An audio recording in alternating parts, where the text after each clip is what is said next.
and fair to all persons. As you can imagine, Robert Mugabe attacked him for being too nice and too fair, in his words, to white people, white South Africans. Nelson Mandela, when you visit Robben Island, which I have been to, you will see the level of methodical, state-sponsored malice and wickedness that went after him, that went against him. Yet he's able to come out forgiving, he's able to come out inclusive, he's able to come out focused on a multiracial society. The other meaning of his life, which is important, is the fact that amidst all those, all his power, all his popularity, he refused to stay in office as a president for life. He actually, from behind the scenes, put pressure on some of the leaders of various governments in Africa, including Nigeria specifically, for the leaders to retire and leave the office as the Constitution has stipulated.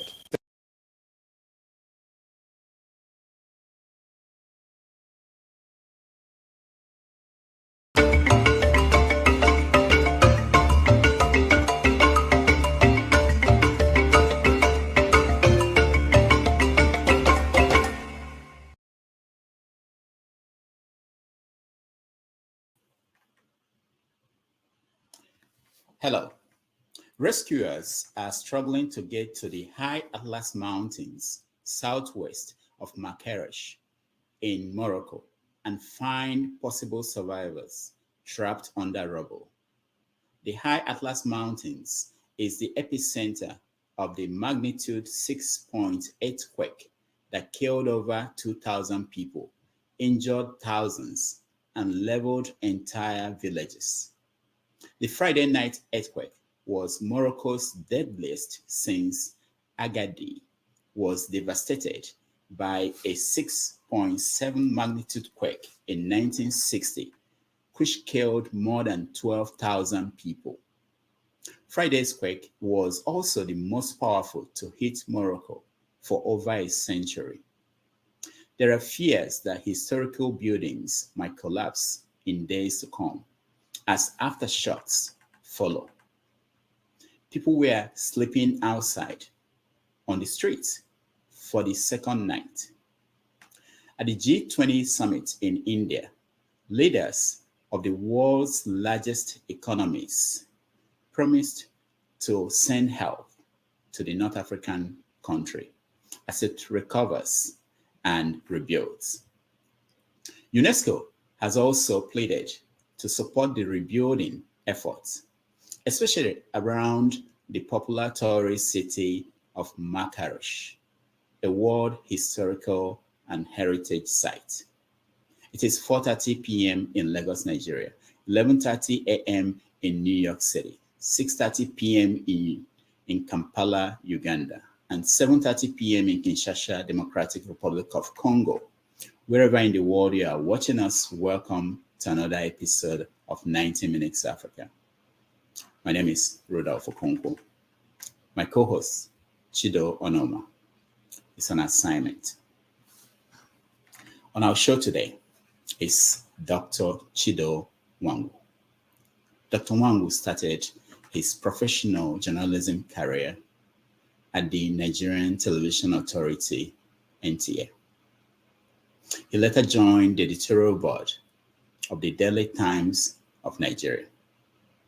He currently appears as an analyst on CNN, CNN International, Sky News, and many others. His syndicated column appears on This Day, Sahara Reporters, Premium Times, and so many other newspapers. Chido Nwangu, founder and CEO of US Africa Multimedia Networks and Public Policy Organization since 1992. He is the author of soon-to-be-released 2023 book, MLK, Mandela, and Achebe, Power, Leadership, and Identity. His latest trending column is Ali Bongo and the 40 Tips. Chido, welcome. It's my privilege. Thank you very much. Nice to have you today, and we're very eager to know what you are going to tell us about events across Africa. Welcome. Thank you. Okay, let's start with Morocco. What happened? The earthquake and where we are today. More than 2,000 people dead. And do you know anything about the history of such events across North Africa, especially? It's very unfortunate, the level of devastation. It's like we kept updating our website every 2 hours. You come the first time, it was 300 persons announced, then 750, 1,200, 2,000. It's almost 2,300, 2,300 persons already dead, and several thousands from injuries. It's really unfortunate. And the earthquakes have happened in that part of the country, in that part of Africa, a couple of times. And you recall that Morocco did a beautiful work of representing their country in the World Cup soccer matches just 2 years ago. Mm. And a couple of months ago, they also did very well in the women's competition. So they've been coming from championship glory, acclamation to the pains and difficulty of of the earthquakes. It's uh, it's very unfortunate. Now, the G20 meeting in India, they reacted. Most of the leaders there, they pleaded to help, including Nigeria's own president, Bola Tinubu. What kind of help can Nigeria give to Morocco? Um, Ordinarily, I'm sure that they can give money. Tinubu believes that money cures all problems and provides all solutions to political and other existential matters. He has a point to an extent, but it's a good move on his part to provide a humanitarian support for those people. Hopefully, he will extend it in an expanded and targeted way to benefit the people in Nigeria who are also suffering all manner of financial earthquake, unemployment earthquake, security earthquake, hostility and ethnocentric uh, bigotry, nepotism earthquakes, in all manner of negative realities. But again, I commend him for reaching out to the people in Morocco. Okay. Let's look at what is happening at GO. I think they've ended now, and he's actually gone. What happened there? He made a case for Nigeria to be a member of the G20, and what the G20 members did was to include Africa as a permanent AU Africa as Union, yes. African Union as a permanent member. But Tinubu said that Nigeria should be a member of the G20. What do you think? Nigeria has what it takes to be a member of the G20, but part of my political science studies and training is regarding what is called semiotics. Semiotics are images, symbolisms that are positioned in politics where they have a meaning and value. You either position it yourself or you're positioned in that direction. Unfortunately for Tinubu, I don't know if you saw a picture. You saw the picture where he was kept, or he kept himself outside the main zone of influence, standing alone, isolated, desolate, and looking confused as to what am I doing here? Why am I here? It's it's part of the dynamics of power. You have to know how to engage. You have to be part of the epicenter of influence so that other people regard you in terms of what happens. There you go. You have the picture. Yeah. You know, What do you think is going on there? Is it that he was just left alone by everybody, or what do you think? He's wondering, why is he here? What is it? Why? What am I here? What am I doing here? It could be just for a so, moment. It could be, it's no. so unusual for the president of Nigeria to be left all to himself in such a public place with all the resources and leverage that Nigeria has in terms of economic, financial, diplomatic, regional. It's more. It's the state of things to come.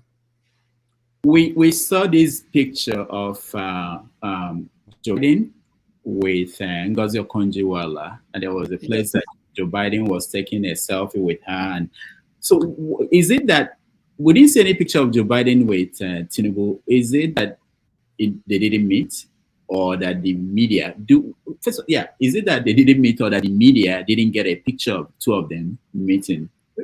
The thing is that the United States controls realistically who and when at what time their president's picture shows up in a situation like this. And then there were issues of litigation in Nigeria going on around the same time, with the famous presidential election tribunal or court deciding on Tinubu's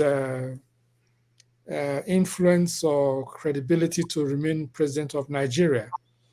The problem is that even if there were anticipations on the part of so many people that Tinubu could remain president or the issue could flow in another direction, it is equally important that the United States does not have Tinubu as a center of the attendance of such an event, and they control the image and who takes pictures with the president.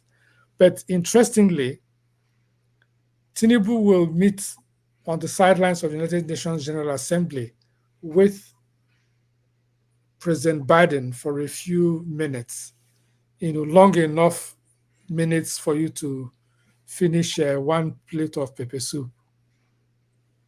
It will move that fast, and it will continue with the business of Nigeria. Now, I know that you traveled with Bill Clinton when he went to Africa. Can you tell us behind the scene what we don't normally see when a president travels this way? And maybe you can connect it to Tinubu and how a Nigerian president travels. And why is it that we don't see, or why did we see the picture of him standing alone? And why is it that we don't see a picture of him meeting? Is it that he didn't travel with his own photographer, or that they didn't let his own photographer into the venue? I think it is more the fact that they do not understand semiotics, political symbolisms, and images. There has to be someone who should take good pictures of the president at any given time. Is a 24-hour business whenever the president steps into any environment. And the incapacities and inadequacy and incompetence of the communication structure of the presidency of Nigeria is nothing personal. It's evident in the fact that the president of Nigeria was set aside like somebody who came on an errand in that space. I don't want to use the term that I would have loved to use descriptively of his presence being so much pushed aside. There are no counter images, no counter narratives, no counter veiling images. Rather, people are busy threatening roadside traders, threatening Okada riders, threatening geo-ethnic nationalities. You have Dokubo, I think that's his name, threatening persons and groups that he cannot contain if it came to what he's threatening. And all these things get in the mix of the message of the president. You have Dr. Attorney Wike, the former governor of Rivers State, preferring the incendiary destruction and threats every hour of the day. This is the presidency has a message, and the presidency's message did not go out. The message about the president that was being published and broadcast in the world diminished the capacity and credibility and potency of the presidency of Nigeria. There is no coordination. There is no coordination. So let me get back to that question. I want you to describe briefly, when you traveled with Clinton to Africa, how the media team behind that trip, or typical trip by an American president, and how it's different from a Nigerian president traveling to any other parts of the world. Three major things are immediately evident. One of them during the trip is the capacity to make it possible for persons of geographic interest in Africa to be involved in the movements and interviews and visits of the president with a message that is clear. I'll give you an instance. When we went to Robben Island, I was in Robben Island with Walter Isaacson, who at the time was the editor-in-chief of Time magazine, chairman and CEO later of CNN. He's running a different organization right now. But the beautiful part of that trip was that Clinton positioned himself in a manner that you could see the personal relationships he had with Mandela being shown to the world in a very artful, credible manner. When he looked through the window of Nelson Mandela's jail cell, the photographers at the place were positioned to make sure that they get those pictures, and the pictures are permanent in the psyche. It's burnt into my own memory because I saw the live event, the live image. That live image is in my memory, not just the pictures. The second thing is this. There is a level of access that is enhanced when you travel with the President of the United States in terms of events, in terms of movements. The third one that is very significant is that the logistics are almost flawless. The fourth thing that was also very clear is that the security is there, but it's not in your face. You know, the sixth thing that I could say that I found very interesting was that when I asked the question to the President of the United States at the Turnhouse presidential residence of Nelson Mandela, with Air Force One right behind Mandela and Clinton, why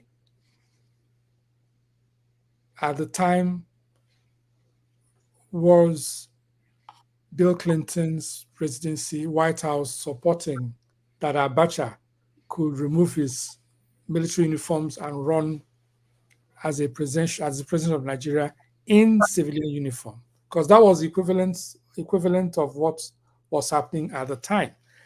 There is a duality of influence in the power networks in the United States regarding diplomacy and international relations. The open ones are between the State Department and the White House. The State Department is usually where some of these leaders get away with all manner of things. The State Department is where you have people championing interests that are continuation of contracts. After you serve in the State Department, you retire, you make your big deal. You join another major company. The White House had a different pursuit. The State Department sometimes hold their own agenda, and they are very influential. Then there are other private individuals like Jesse Jackson at the time and some other members of the Congressional Black Caucus, including Farrakhan, who is not a member of the caucus, but who is an influential Muslim leader in the United States. They were supporting Sani Abacha. But what happened was that when I asked that question, because I asked pointedly, who is calling the shots in terms of the direction of the policy of the United States? Is it what the president is saying, or is it what the State Department and the other powerful, influential people are saying? Which one is it? And then the other thing is that there is a very interesting mix when you have the privilege of traveling with the President of the United States. You get to ask questions of some of the advisors, and you get to interact with them at an official level, and then at sometimes, when there is a lag time or break from a lot of work, you can ask questions or discuss any number of things that are important, public policy interests. All right. Thank you for that. It's part of my book, the Mandela Achebe America. Yeah. All right, we'll get to that. But let's look at last week we also had the judgment of the Presidential Tribunal, Petition Tribunal, looking at what happened during the election. What do you make of that judgment? I think it was an advocacy for Tinubu, for Jagaban, rather than a judgment. A judgment would have meant an even-handed, realistic interpretation of arguments and contention. You have the panel or the tribunal or court, as it were, making arguments that didn't hold credible value or meaning. I'll give you an instance. A few miles from where you are, in Chicago, when Tinubu reportedly was involved in being a bagman, meaning collecting funds on behalf of some persons who are alleged to have been doing narcotics. There is no denying the fact that issue exists, but rather what the court, the tribunal, or the panel, as it were, embarrassingly argued was that Tinubu is still traveling to the United States. He comes and goes, so therefore he wouldn't have had, by any stretch of the imagination, of their imagination, any criminal culpability for anything done for what they called private,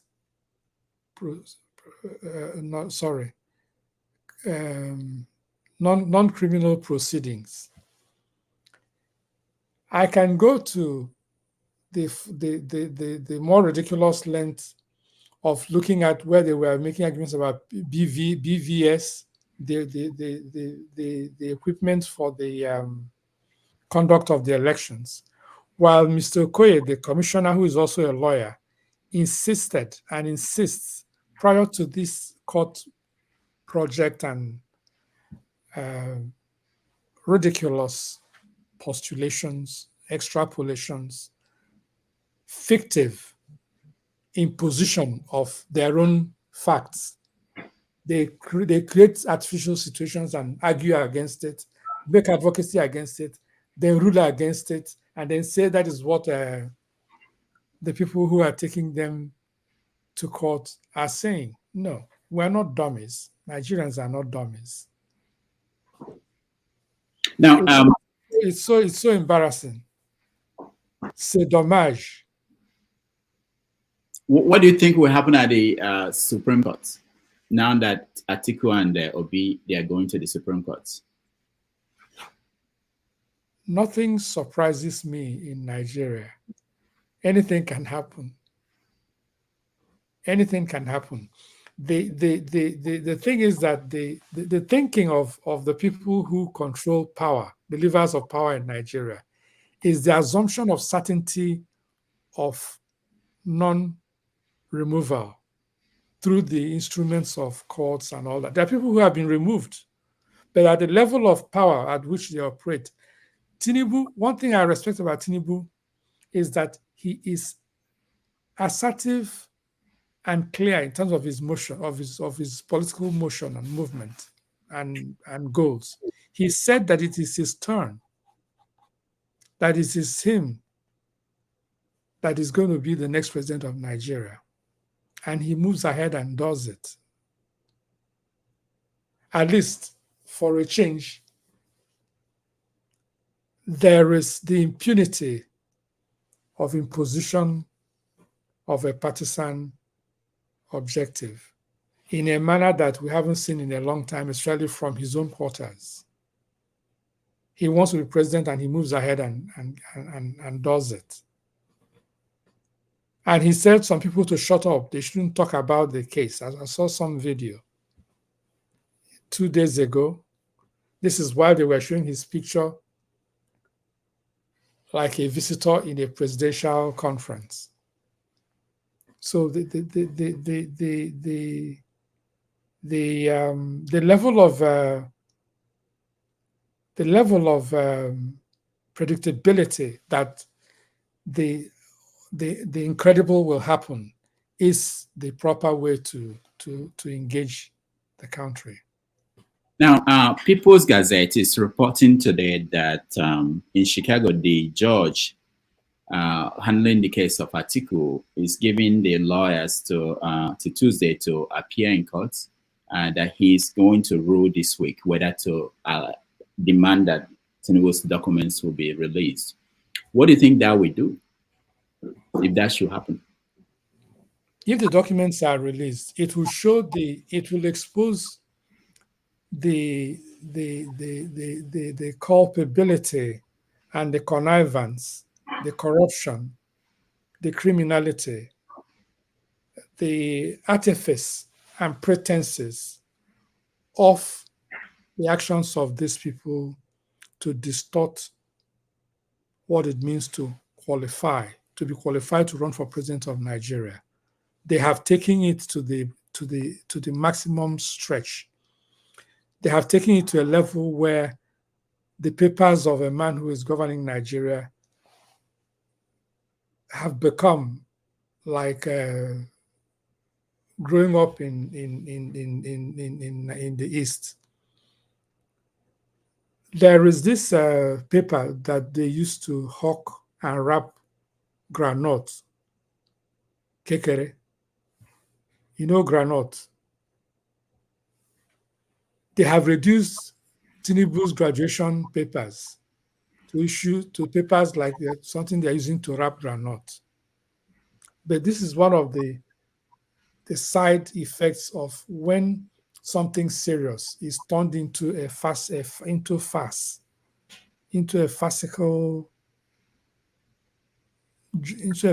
drama. Sometimes I wonder, how do these folks let these things happen? You look at somebody like Buhari, he is the architect of all these problems because he knew that Tinubu has issues with his documentations and some of Tinubu's actions. But he probably said, okay, you people think that Buhari, was not good enough to be your president. Now let me show you Shege. Now you go and see somebody who you'll be debating about his documents, and then half of the time of the presidency would have been done. So it's sad. It's sad.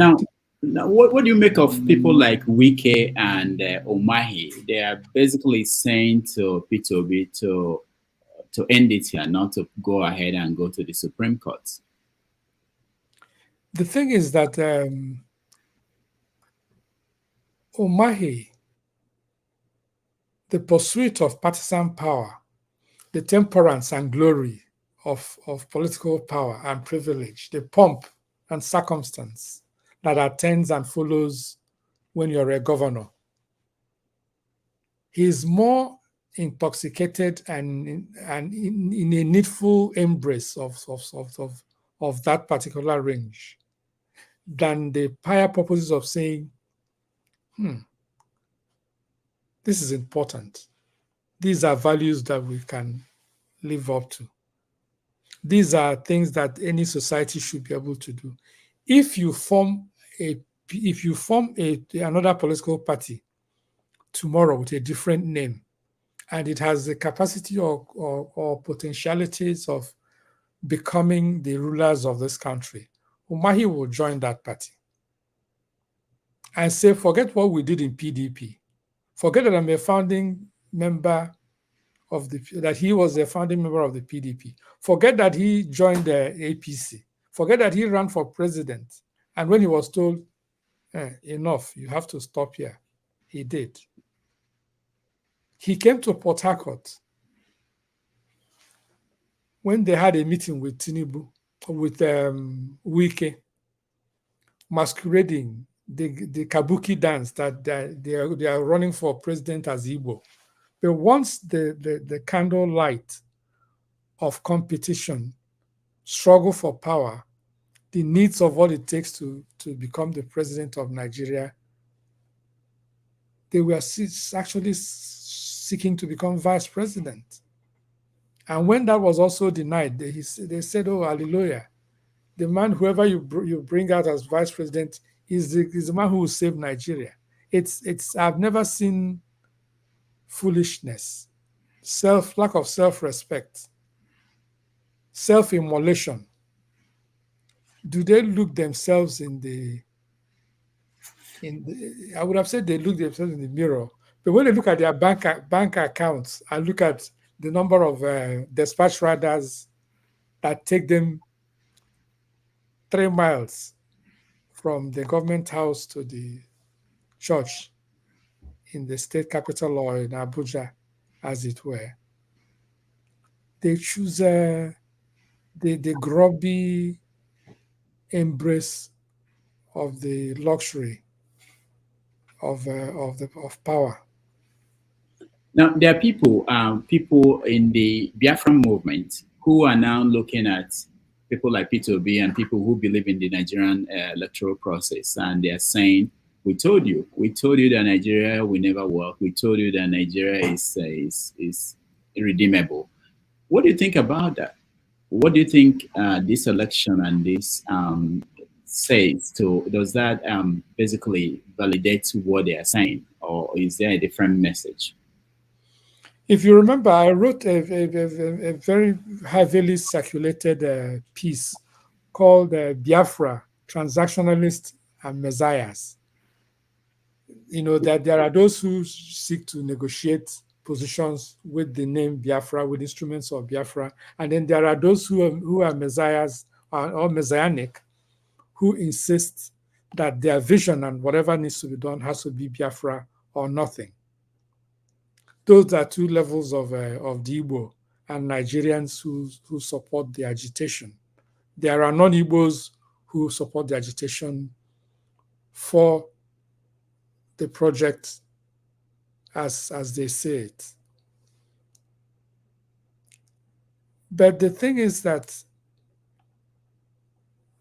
the Igbo needs to have continued efforts, contemplation of their options, of how they can protect their immediate interest, which is their lives. We've seen the level of destruction and assault and attacks that have occurred, sponsored by the federal government of Nigeria, openly instigated and stated by Dokubo, during an invitation where he was showed to the podium in the villa, the presidency of Nigeria, where he was condemning the soldiers, the police, everybody in the armed forces, that they are this, they are this, they are that, because President Tinubu validated him the way he did. And how he parades and announces he has a private army, he owns the contracts to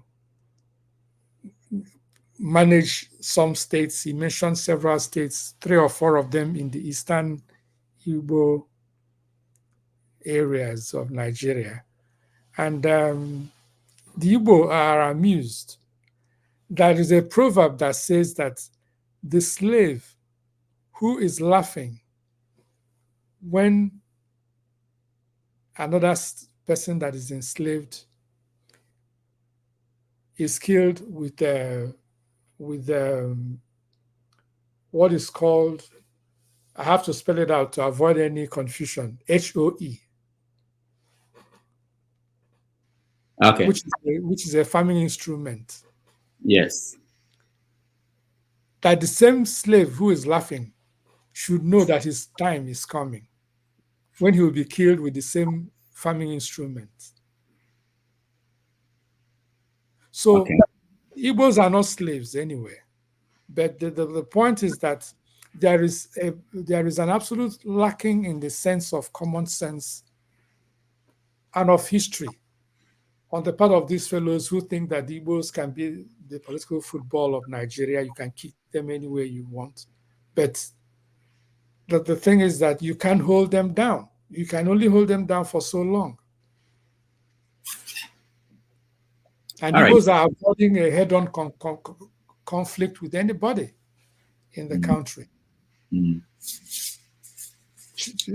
Peter Obi's successful, Peter Obi did what so many persons in the history of Nigeria have been unable to do: carry the present structure of society with the support and amplification of the youth of the country, from Zaria to Nembe, from Oshogbo to Maiduguri. You know, he's done something that must be respected and must be commended. So do you think that Peter Obi accomplished something that Zik was not able to accomplish? There are two different society situations and societies and epochs in history. It is easier to mobilize with the internet, the social media, and artificial intelligence and other levels of communication. Peter Obi cannot be compared to Zik. The population of the country was also a lot much smaller. Peter Obi has a humility that is disarming. Peter Obi is also realistic in terms of the divisions in the country. But there are times that you wonder if he really understands the full complications that his presidency or quest for presidency holds for Nigeria. But, you know, I'm a political scientist, a multimedia specialist. I interpret history and the present in a manner that it makes sense or creates even more complications. But I think that Peter Obi has complicated the Nigerian society in a very useful way.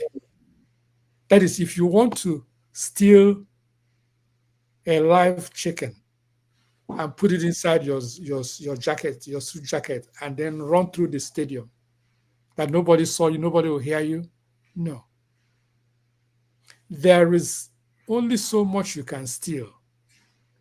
It's become so embarrassing that the presidential panel, so-called, with judges so constituted, with swearing of oaths to the Constitution of the Federal Republic of Nigeria, saying things that diminishes their credibility. That is part of the revolutionary movement in the psyche, in the mental analysis and appreciation and assessment of many people. The genie has left the bottle. There is an Igbo proverb that says that when oil spills on the ground, you cannot scoop it back. Peter B, Tinubu, Atiku, Allied People's Movement, Professor Tommy, both the people who are on one side and who are on the other have moved Nigeria to a point of clarity. Oh, so is this what has been happening? You didn't know? Now more young folks are involved. More young folks witnessed a situation where the so-called panel of judges refused to televise the court processes so that people will know what is happening, but they have the time, the luxury to give us a monotrack, one-line, single-minded kabuki interpretation of what we didn't see, what we didn't hear, but they still had contradictions in their summary. They have gotten to a point whereby some people will tell you that Kaduna is not in the northern part of Nigeria, that is in the southeast. And they say that, yes, because you didn't say that it's not in the southeast, therefore the judges can say it's in the southeast. So we take it that it's the southeast. It is ridiculous. But we are not fooled. All right. I know for the audience, we're going to come to you in a few more minutes, maybe 10. Let me just quickly get to some personal things you do and the work you do. Looking at journalism in Nigeria, I know it's been a while that you left Nigeria and you've been operating out of Houston. What do you think about journalism today as practiced in Nigeria?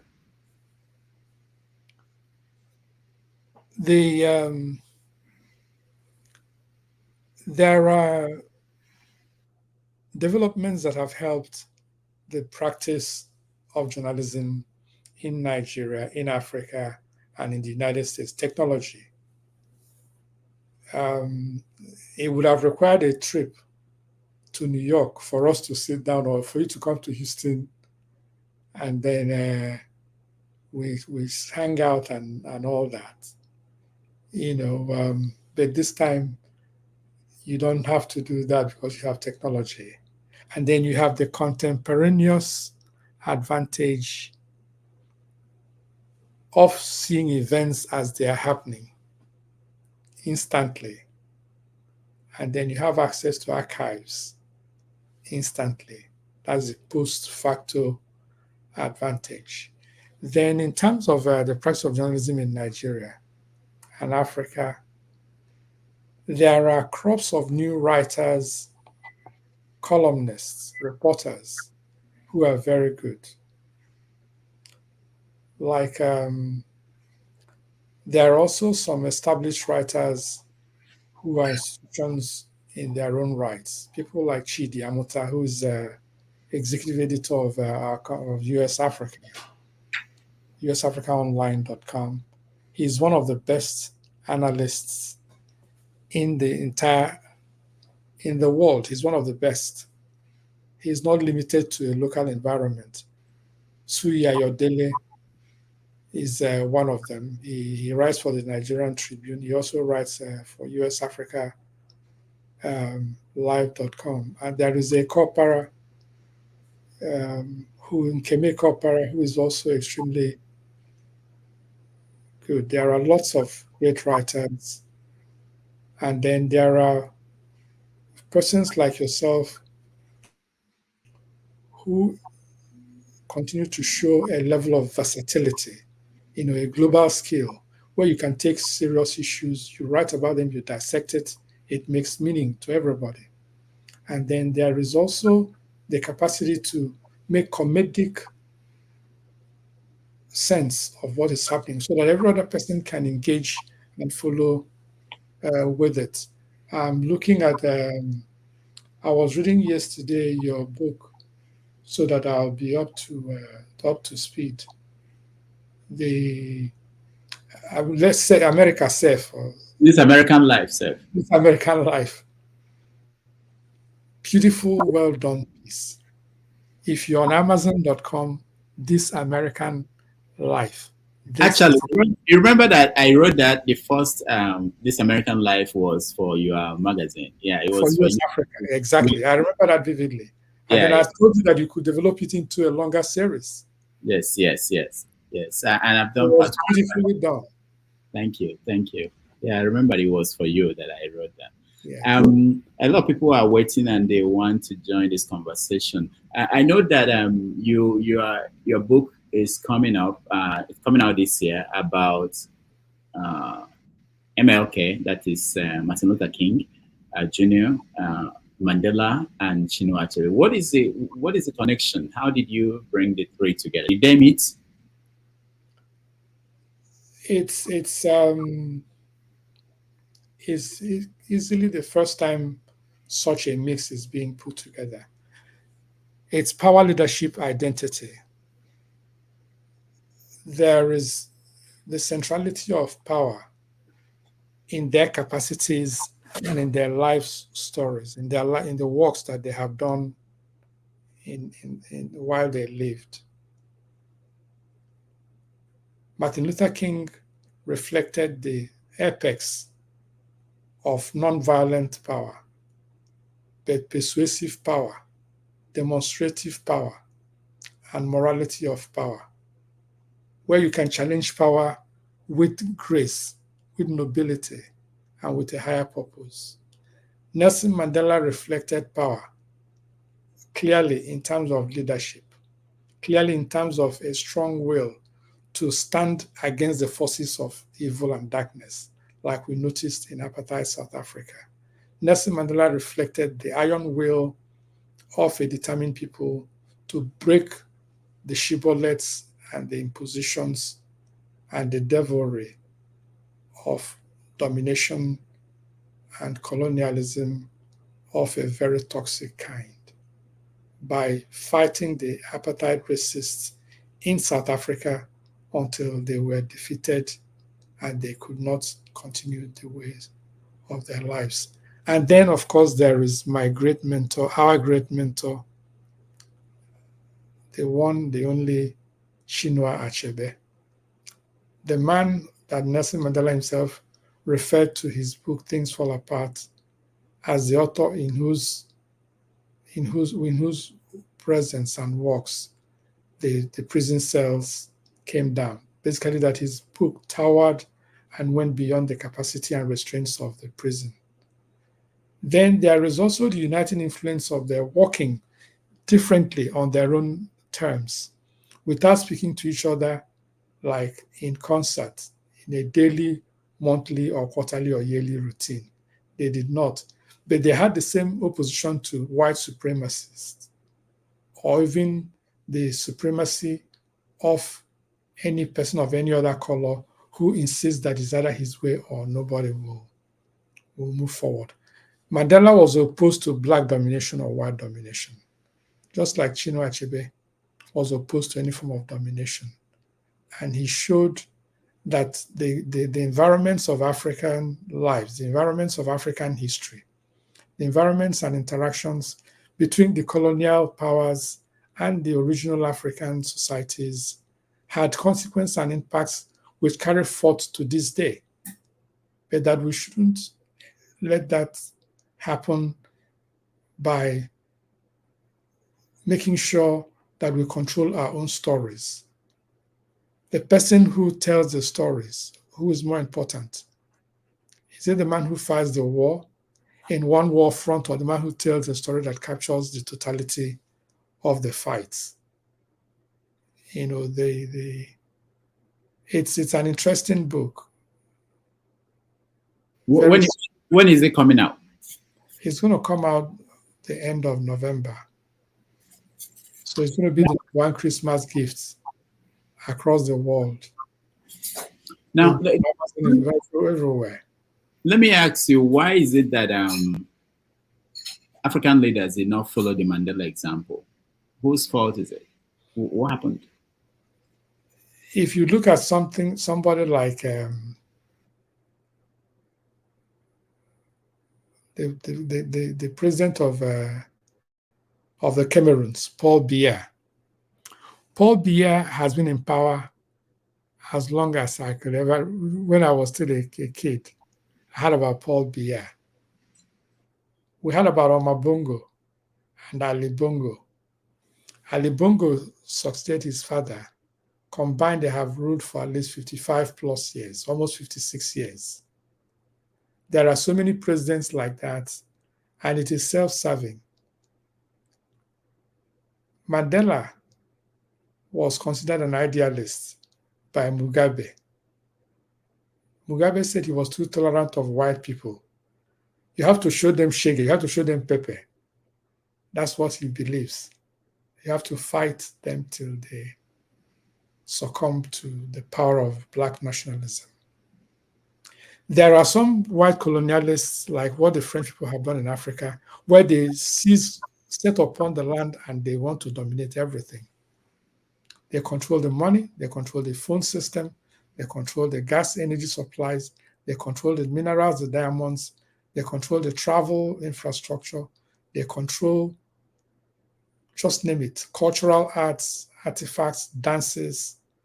There is a monolithic thumb on every life, on every activity in most of French Africa. But the dialectics and the interaction of interests sometimes will lead to a confrontation. And this is what is happening. They are losing out in West Africa, Central Africa, Sahelian Africa, and other parts where they had influence. So these things, the dynamism of history sometimes could be unique and unpredictable. We have African writers, and it's been 10 years now. I think there is an event at Princeton coming up on the 29th and 30th to mark the 10th anniversary or memorial of the death of Chinua Achebe. What do you think about African writing so far at this point? And is there any sign that there are people who are following the path of Chinua Achebe? There are persons who are following Achebe. I am one of those.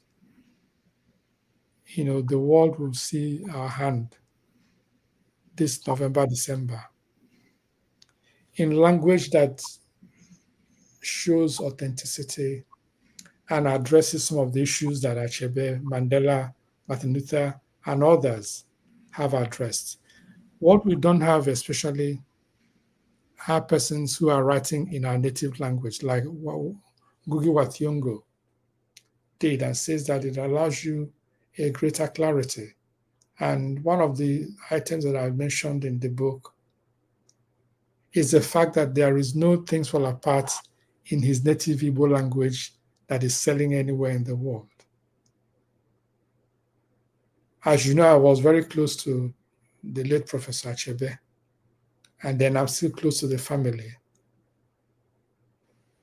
That is an issue that should be brought into serious consideration. But the challenge also is that nobody writes exactly like Achebe. There is an elegant simplicity.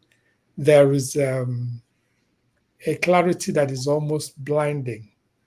He makes it so clear, so simple, that you see what he's saying.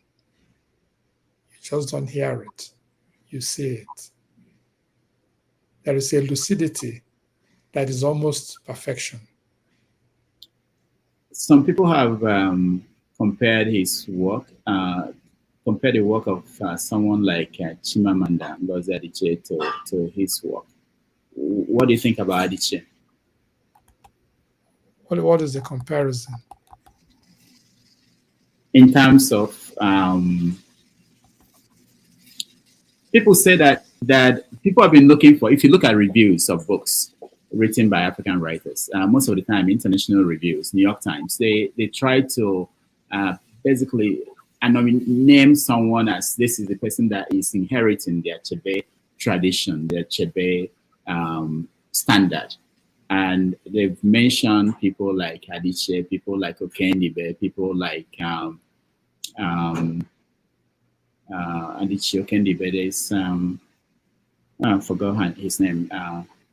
Chigozie Obioma. What do you think about them? Yeah? You mean Chigozie Nwangu or Chigozie? No, people. No, I'm not just talking about people who write fiction, people who have published fictional works. You know. No, I know Obioma. Obioma is very good. Yeah. So, what do you think? There is only one Chinua Achebe. Take, for instance, Shakespeare. There is only one Shakespeare. We can try to be like or learn the lessons of their work. You know, if you try to be Achebe, you will not exactly turn out to be Achebe. It will be a hybrid. But if you try to be yourself, like Professor Ndibe writes very well, he has his unique style. You know, a certain flourish that is outstanding. Chimamanda also has her own flourish, her own style that is largely her own unique creative energy and reflection. Obioma has great promise. He just stepped into the arena. So to be Achebe is more than just being referenced like Achebe. There is nobody like him. I wrote an article with that caption. There is nobody like Achebe. And that is true because I know him. I've read his work many times. I have spoken to him. I spoke to him several times. But once I call him Mazi, he will say Chido, because that's how my Aro heritage, that's how we refer to our elders. And Chidi, by the way, and Ike, and his wife, his widow, the distinguished Professor Christy Achebe, and the daughter, and the other kids are just doing marvelous work. The Achebe clan doing great work. And there's an event is coming up in Princeton, celebrating 40 years of his small book pamphlet, The Trouble with Nigeria. Most of the things he wrote in that small book are still valid to this day. He's a visionary, he's a prophet. Prophecy is a different level of art form and scholarship. When you can bring prophecy to existential matters in a realistic way, and they turn out to be so, then you're like Achebe. If there is anybody that has made prophetic conclusions and writings and projections like him, let the person call me after this show. All right. There are a lot of people who are waiting to talk to you. Let me not take too much of the time now. But along the way, I will ask you questions about Soludo, the governor of Anambra State. I know that you know him. And there's also a question that some people want me to ask you about Simon Ekpa, but that will be down the road. But let's take a break. When we come back, we take questions from the audience and then go on. Let me play your interview of Nelson Mandela that happened in New York here some years ago, 1990. Let's play. We'll be right back. Thanks.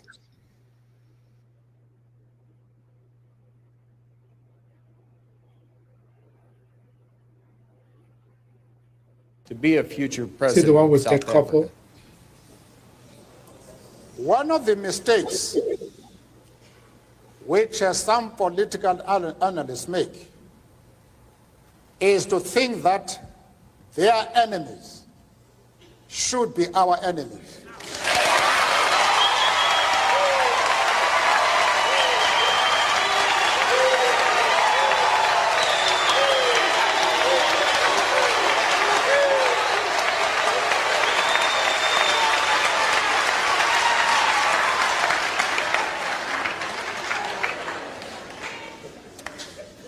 that we can and we will never do. We have our own struggle, which we are conducting. We are grateful to the world for supporting our struggle. But nevertheless, we are an independent organization with its own policy. And the attitude of every country towards, our attitude towards any country is determined by the attitude of that country to our struggle.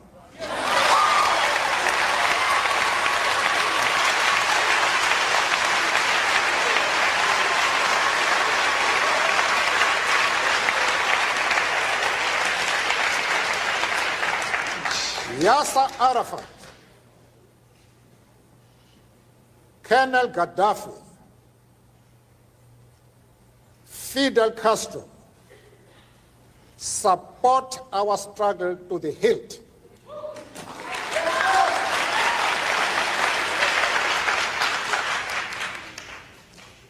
There is no reason whatsoever why we should have any hesitation about hailing their commitment to human rights as they are being demanded in South Africa. Our attitude is based solely on the fact that they fully support the anti-apartheid struggle. They do not support it only in rhetoric. They are placing resources at our disposal for us to win the struggle.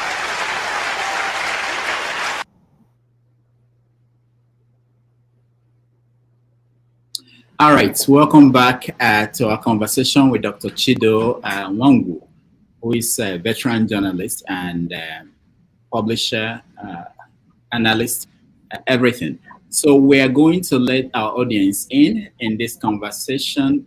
Please, when you come in, just ask a question so that we can get as many people as possible. There are a long list of people who are waiting for an opportunity to ask a question. So just your question, please. I know we like to make long conversations. You can talk to Chido privately later if you want to, but just state your question so we can get to many people. If there's opportunity for second rounds of questions, we will give it to you. All right, let me start with you. Lexi, you're first.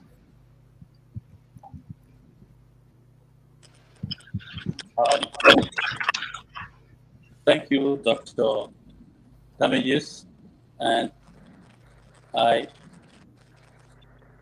count it an honor to be part of this discussion with this great son of soil coming to be our guest speaker today. You are welcome, Chido. You've done great because some of us have been following your work all along, and until today, that you are here for this kind of discussion. I really don't have much of a question, but a kind of wondering in my mind, maybe, sorry, it's raining a lot around here. If you had thunder, all is well. So, the first area of thought for me is this announcement or the conclusion of the tribunal about the election and the way it was presented. It's so odd. Let's see. Your line is not. Let's see. Your line is not very clear. We can hear. I don't know if Chido can hear you. No, it's a little. Yeah. So what I mean is, can you log out and join again and let's see to that. It's raining and thundering here, so I'll log out and come back later. Is that okay? Okay. Mr. James. It's raining and thundering. All right. Thank you. Mr. James, you're next. Yes. Can you hear me? Yes. Yes. Good evening from the Gambia, here in West Africa. My question is very short. It's concerning the Igbo, the Biafra question, or more or less the Igbo question. we all know, or let me say, I believe that the country has already collapsed. Nigeria has collapsed compared to what it used to be when I was a young man. Now, this Igbo question, is it possible for the Igbos, there's noise in the background, is it possible for the Igbos to come up with another formula to solve this problem? Because whenever you mention the name Biafra, people are scared. They are associated with bloodshed. And the federal government has successfully demonized the name Biafra.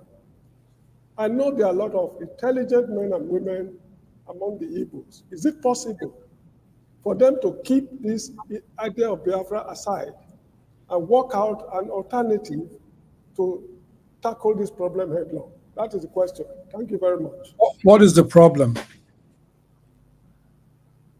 The Igbo question, I mean, this Biafra question, people are agitating for the creation of Biafra because they are marginalized. I agree that they are marginalized. See what happened to, what's his name, this recent presidential candidate, Peter Obi.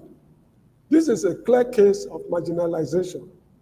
The people have been crying since I was a little boy, since the Civil War ended, of marginalization. They want to go away. If Nigeria don't want them to go away, they should be treated as Nigerian citizens. Since they've agreed that they will not treat them as Nigerian citizens, they just have to go away. This is the crux of the matter.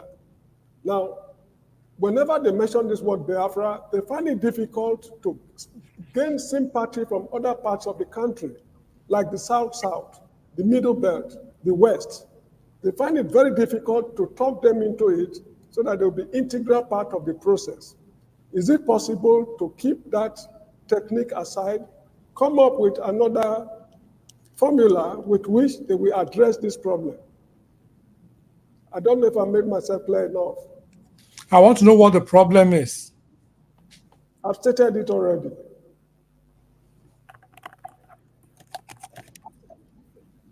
Okay. The problem is that of or that of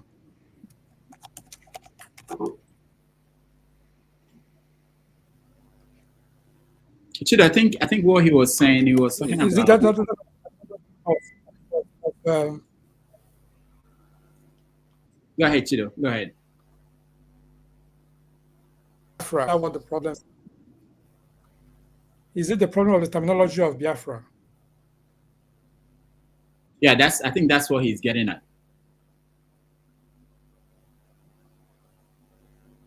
Can you hear us, Chido?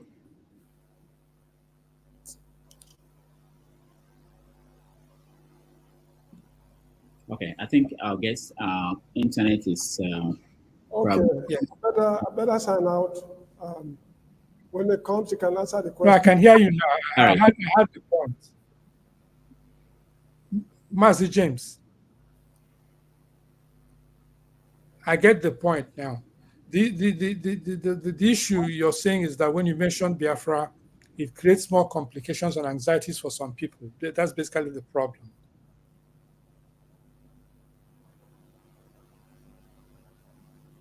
Is that right, sir?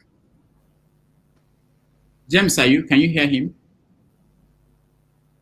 The line is breaking. It's not very. I said, is the problem in your estimation the position that when you mention Biafra, it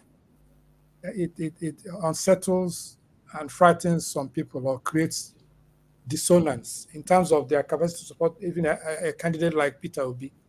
You think that affected Peter Obi's candidacy? Okay, Mr. Damages, thank you so much. You can move on to the fellow. All right. All right. Thank you, James. I think there's a connection problem there. Ikolola, you're next. Hey, good evening, Dr. Nwangu. It's evening here in the UK, so might be morning or afternoon to you. Okay. My question is this: I think it's in line with what Mr. James is trying to ask, but you've also highlighted it because Peter Obi's candidacy has opened Nigerians' eyes to many things.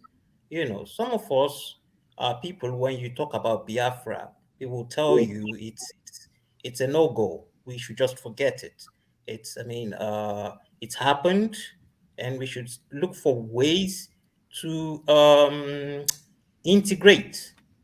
But it looks like the more we really try, the more we are told that we are not needed. It's very clear now, and it's not even before. It was a systematic thing, but now it's been said to your face. Even people you thought you've known for years now come up to tell you that this you are different, and you should be because you are different doesn't make you an equal. In fact, you should be subjected to some humiliation. Now my question is this: we have all seen this. How, hypothetically speaking, let's imagine you are for Biafra. What is the process that the Igbos have to start putting together in order to achieve, if not Biafra as it is, but a level of equality and respect that culture, that ethnicity, that a people deserve? I thank you for your question. I think I had the context. That's what I was asking about. What is the problem?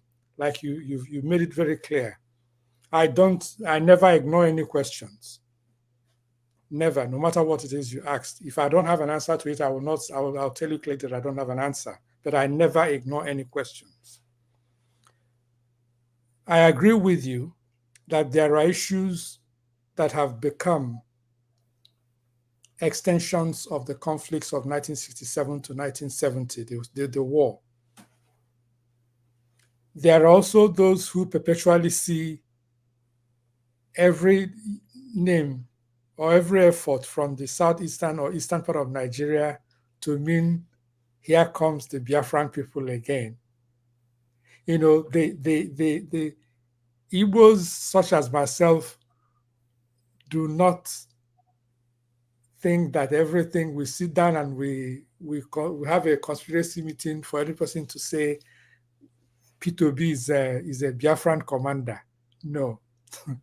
Or that Ojikalo, who has more friends in the northern part of Nigeria, although he has friends in the Igbo part of Nigeria too, but somebody like Omahi, whom we mentioned earlier in the program, somebody like the governor of Imo State, Hope Uzodimma,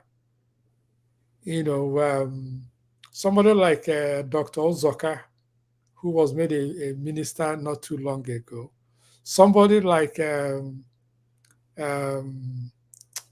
what's this guy's name in the River State, Wike, when it suits him, he says he remembers he's an Igbo. When he doesn't, he says he's from a different ethnicity. There are those who are transactionalists in the Igbo questions of Nigeria, and Igbos are not seeking to be restraining or restrain themselves to a particular cocoon or a particular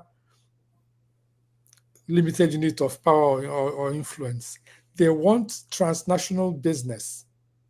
They are more economically driven than in position of geopolitical demand of is either we are limited to one unit area or nothing else will happen. No. The Igbo are not seeking power as an ethnic group.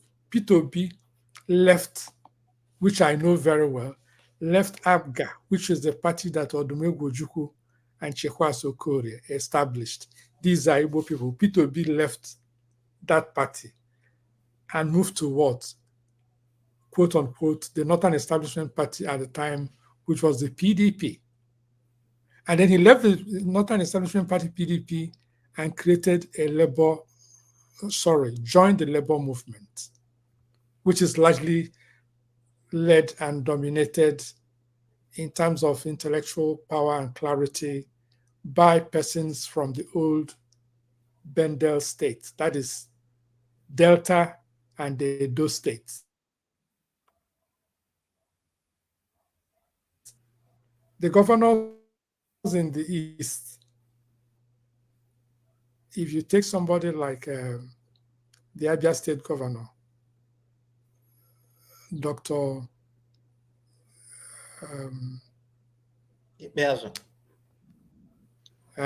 Alex Otti, you mean current governor, Alex Otti? No, before Alex Otti. Oh, okay. He means, yes. The former governor, Ibazu. Ibazu's allegiance was more to the PDP.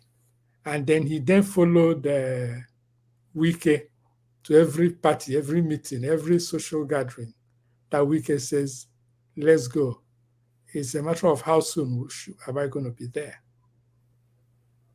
And then you have intellectuals like Alex Otti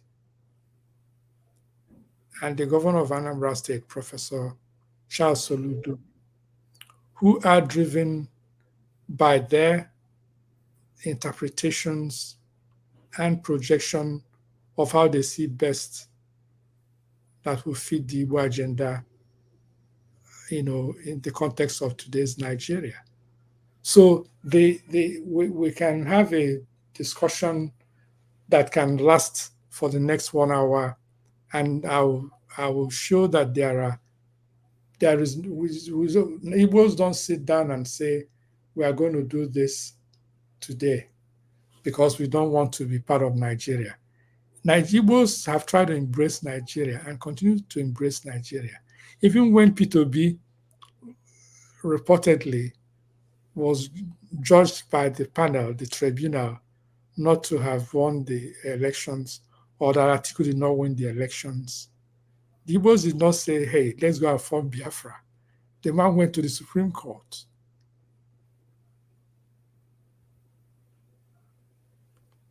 I have met Odumegwu Ojukwu. I've interviewed Odumegwu. I did interview Odumegwu Ojukwu at least 3 times, one-on-one, for several hours. I worked for Professor Chubo Kadibo before I went to the Daily Times, the former political advisor to the president. I went to Velasca Lodge in Victoria Island, in Ikoyi. That's Odumegwu Ojukwu's private residence. We started an interview with them from 11 o'clock in the night until 5:30 a.m. in the morning. Then I was a lot much younger and stronger. This was 30 years ago. So thank you, Chido. I wanted to ask you, where are the video, the audio of that interview, or the video of that interview? Is it? It's in Nigeria. It's in Nigeria. I have to ask for it. Okay, we need to get it. On a different platform. I did it for Platform. Remember Platform magazine? Yeah. Yes, which was the leading intellectual magazine of news and history at the time. Okay. In Lagos. Yeah. All right, that's good. We need to find archives of those old interviews. Actually, I'm looking for my own too. When I interviewed Ojukwu, I don't have the audio, but it was published and it's online. But I want the audio because. Okay. All right, let's move on. I call that. What you have another? Yeah, it's just that you cut him short. He hasn't. He's told me what the Igbos have done and what he has done to integrate into Nigeria by even extending our economic activities. But what do we, the core of my question is, what do we then do? Because it's not been appreciated. What do we do to gain respect, to gain equality, and to gain acceptance? There is an Igbo proverb. I guess that's the Achebe element in me. I've given 3 or 4 proverbs this morning. This one is a little, not very simple one. The Igbo say that the youth, young people, carry their wisdom and their immediate reaction in their fists. That the aged and wise carry their wisdom behind the place where the sun don't shine. I don't want to call the name on a Sunday morning show. So that before they go back and reach for it, and you check the process of pulling it from there, you will think twice before you take any action. I hope I'm as clear can be. All right, thank you. Let's move on to the next person. Prince Akwachi, you're next. You do me, Ojoro.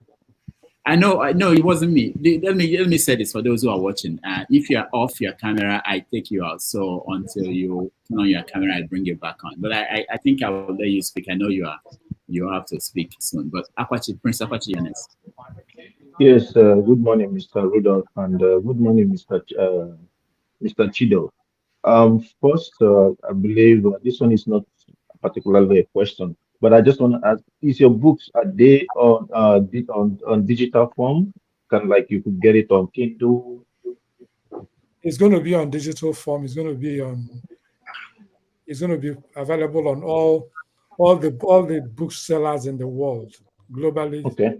Yes, it's going to have especially Amazon. I think Amazon is much better. Barnes and Noble.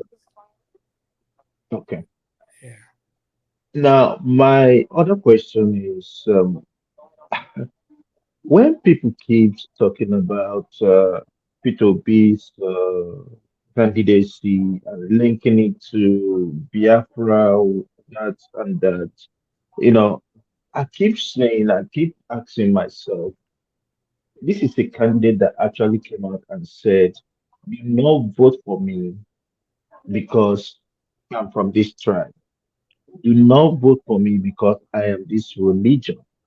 Do not vote for me, just vote for me for what I will be able to do." So why don't we just take his word and say, okay, this is the man that brought himself out. And for me, I strongly believe that he got votes from everywhere, even in the north.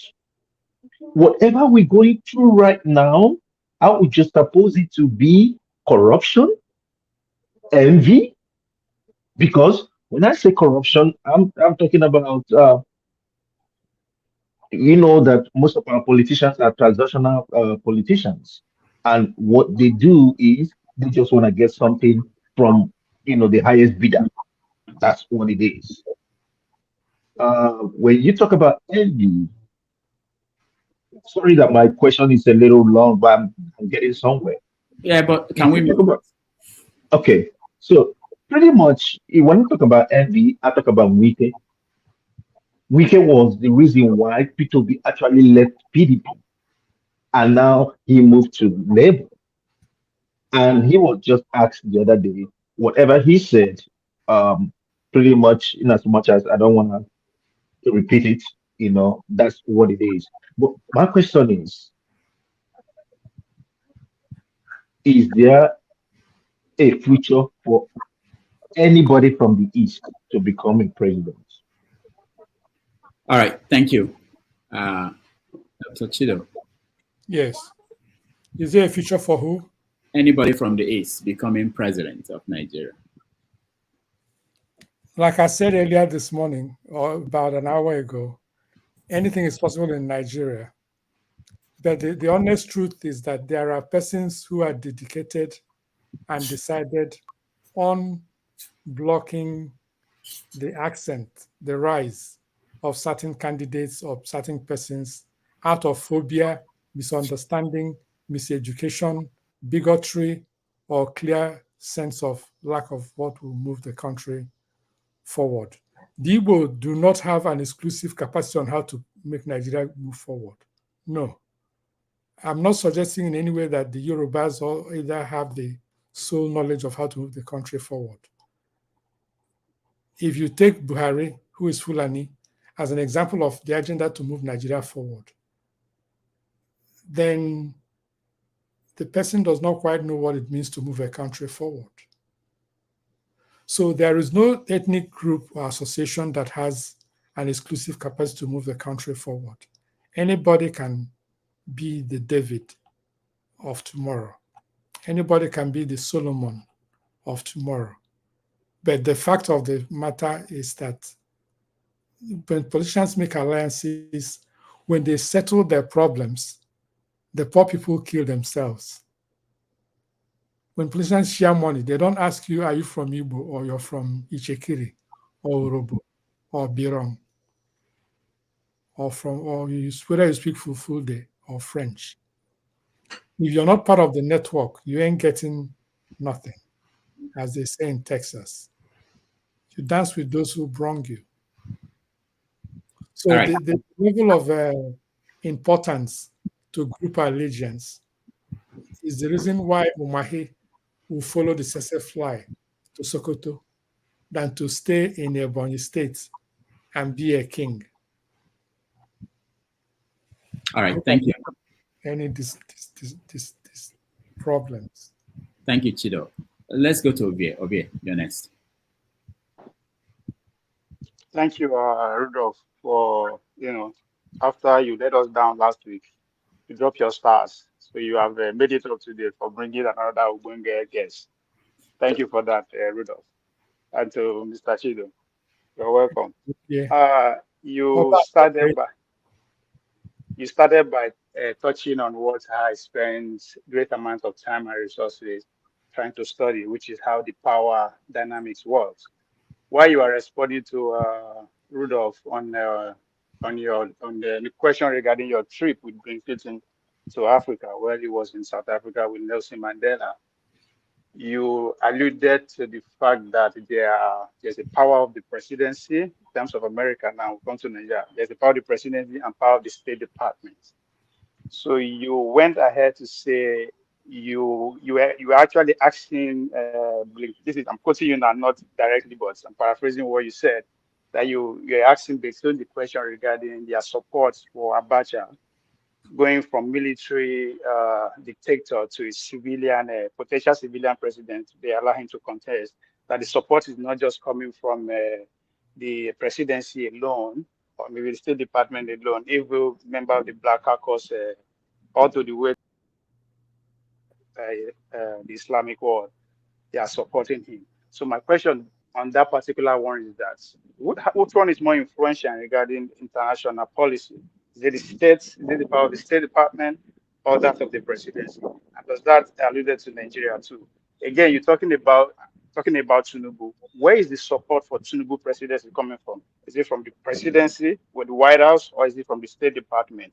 And again, you also alluded to the fact that Buhari decided to shake it because we make so much great deal about his own qualification. He said, well, I will share you, but I know you are trying to be witty around them by saying, okay, I will give you Tinubu, whose qualification is also up to par. But you said something that I quite agree with, that this will occupy our discussion pretty much half of his presidency, if not the whole 4 years, which I will simply term as a distraction. Will you agree with me on these three things? I thank you for your very detailed questions. The first one is that power is not fixed. Power is dynamic. There are issues that you can create and make executive decision, but it has to be implemented in the United States through the bureaucracy. And the agency or the organization that follows through till the last minute is the State Department. That's why they are very, very, very, very, very important. The thing is that you have to appreciate the dynamics of power in a society in order to know how to follow and pursue it. While some people were just think about the presidency, the person that signs or releases authority at the level of operating inside states and areas in Nigeria, they work through the embassies. And the embassies are extensions of the State Department. They are part of the delegates of diplomatic power of the United States. That's why their Secretary of States are very important. They have intelligence services. I don't know if this is a discussion that is meant for how far I can go on it here. But the point of fact is that power is dynamic. There are things where the State Department has a lot of leverage. There are things where the media has a lot of leverage.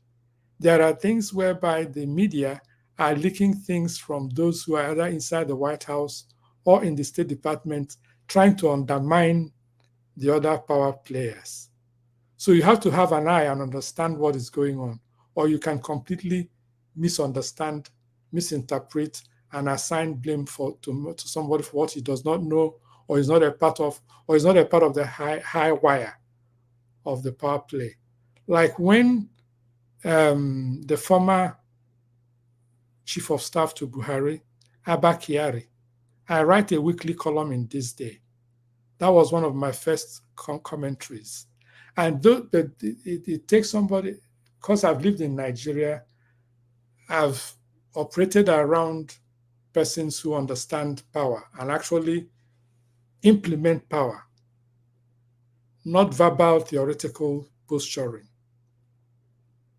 but people who understand what it takes to move interests from Nembe to Kaura Namoda, or from Sokoto to Oshobo, that are involved in the kinetic process of making power, imposing an agenda, and facilitating the messages that get around that. But in a progressive way, I have to distill what are these people saying, what are they doing, how does it make sense, how come this doesn't work this way? And then there are outliers.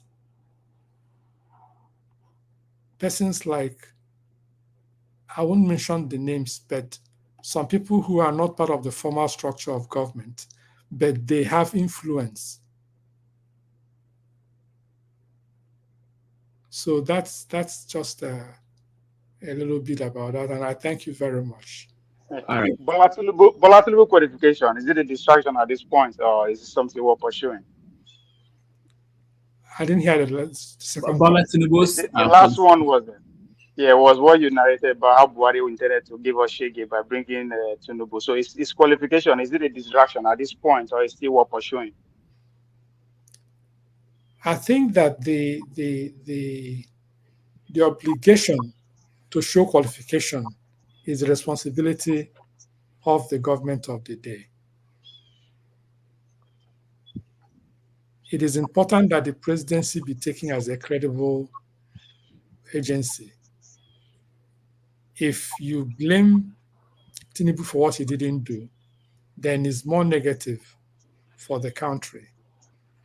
If Tinubu sorts out whatever issues he has, it's more positive for the country. But you cannot give what you don't have. All right, thank you. Appreciate that. Thank you very much. If Rudolph, who lives in the powerful city of New York, if he has what Tinubu is looking for, or what we're looking for in Tinubu's hands. That's a good one. You don't, that's an assignment. You report to class by next week with the results. All right, thank you very much for your answers. Thank you so much. Let's move to Ikena San Antonio. Mr. James is back on. Can you put him on, please? No. Oh, yeah, we'll get to him. We'll get to him. But let's get to Ikena San Antonio. You're next. Dr. Damages, thank you for this morning. Chido, I think I met you in 2007. I did a project with you in San Antonio a long time ago. I didn't even know that you're still in the industry. But it's really, really nice hearing you talk this morning because you're vast in what you're talking about. But for me, initially I had a specific question, but a lot of people have commented on that question, but I wanted to go more of state. I came from Anambra State, where Professor Charles Soludo, when he came out, I really was enthusiastic. Two people that got me enthusiastic in Nigerian politics. I never, even in American politics, even during the time of Obama, I never got involved. But Professor Saludo and Peter Obi got me enthusiastic about politics, even to the level that I apply in his team as an individual. I think I have something to contribute to the youth of Anambra State. But you made a comment that he's your friend, that you know him. In your opinion, what do you? Who is my friend? You mean no, Professor Charles Soludo, current governor of Anambra State. I know him very well. Yes. So, in your opinion, do you think that he was the right person for Anambra State, and do you think that he's doing the right thing, the right thing by Anambra indigents? Because I think, to me, he made a promises that he have failed on. He's not living up to that promises, but that is my opinion. But that is really the area I want you to explore for us, because he's one of those guys that you mentioned. You mentioned the current governor of Abia State and him as the people that are looking for the interests of the Igbos. All right, thank you, Ike. So Chido. In terms of characterization, Ike, I thank you for keeping such great memories since 7 years ago. Actually, it's in 2006 or 2007, around that.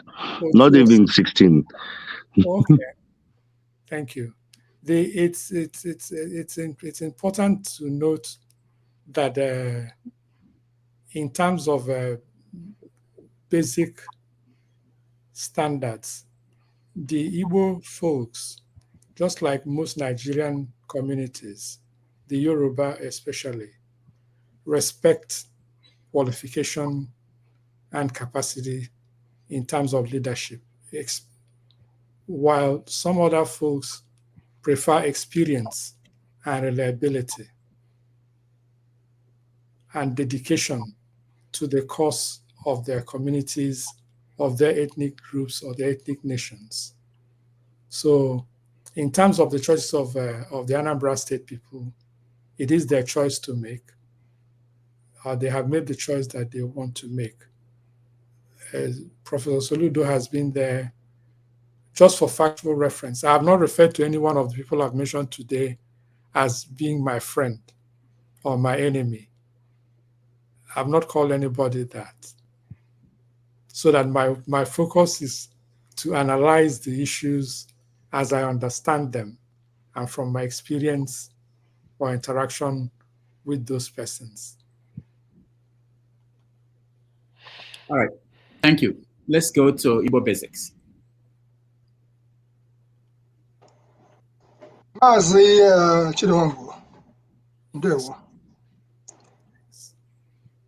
would like to welcome you with this Aji because you deserve it. I'm a cultural person, that's why on a Sunday morning. So that's what I present to the panel, to Chido and the panel. I just have a couple of questions, make it direct. But I was a little bit thrown off course by the question on by my brother James when he talked about the issue of Biafra in the beginning, which I'm sure that we will eventually get to having that conversation. Why is it that the mention of the Bight of Benin does not arouse any suspicions or bring about anger or whatever you may call it? Whereas when you mention the Bight of Biafra, also known as the Bight of Bonny, everybody's eyes would open and go after that. Just that word, Biafra. It seems to be a serious problem for people who may not know. So my preempt before I just ask my simple question here is this. Nigeria will continue to lose and lose big time until Nigeria decides to utilize its natural embodiments, its natural gifts, be it from Yoruba, Igbo, Hausa, whatever you may call it. So it is a loss and continues to be a loss to the Nigerian state that anything from the southeast of Nigeria is frowned upon or is looked upon as, how do I call it, aggressive or whatever you may call it. So that is a statement I made here. And I'm just going to land with back to Chidowangu.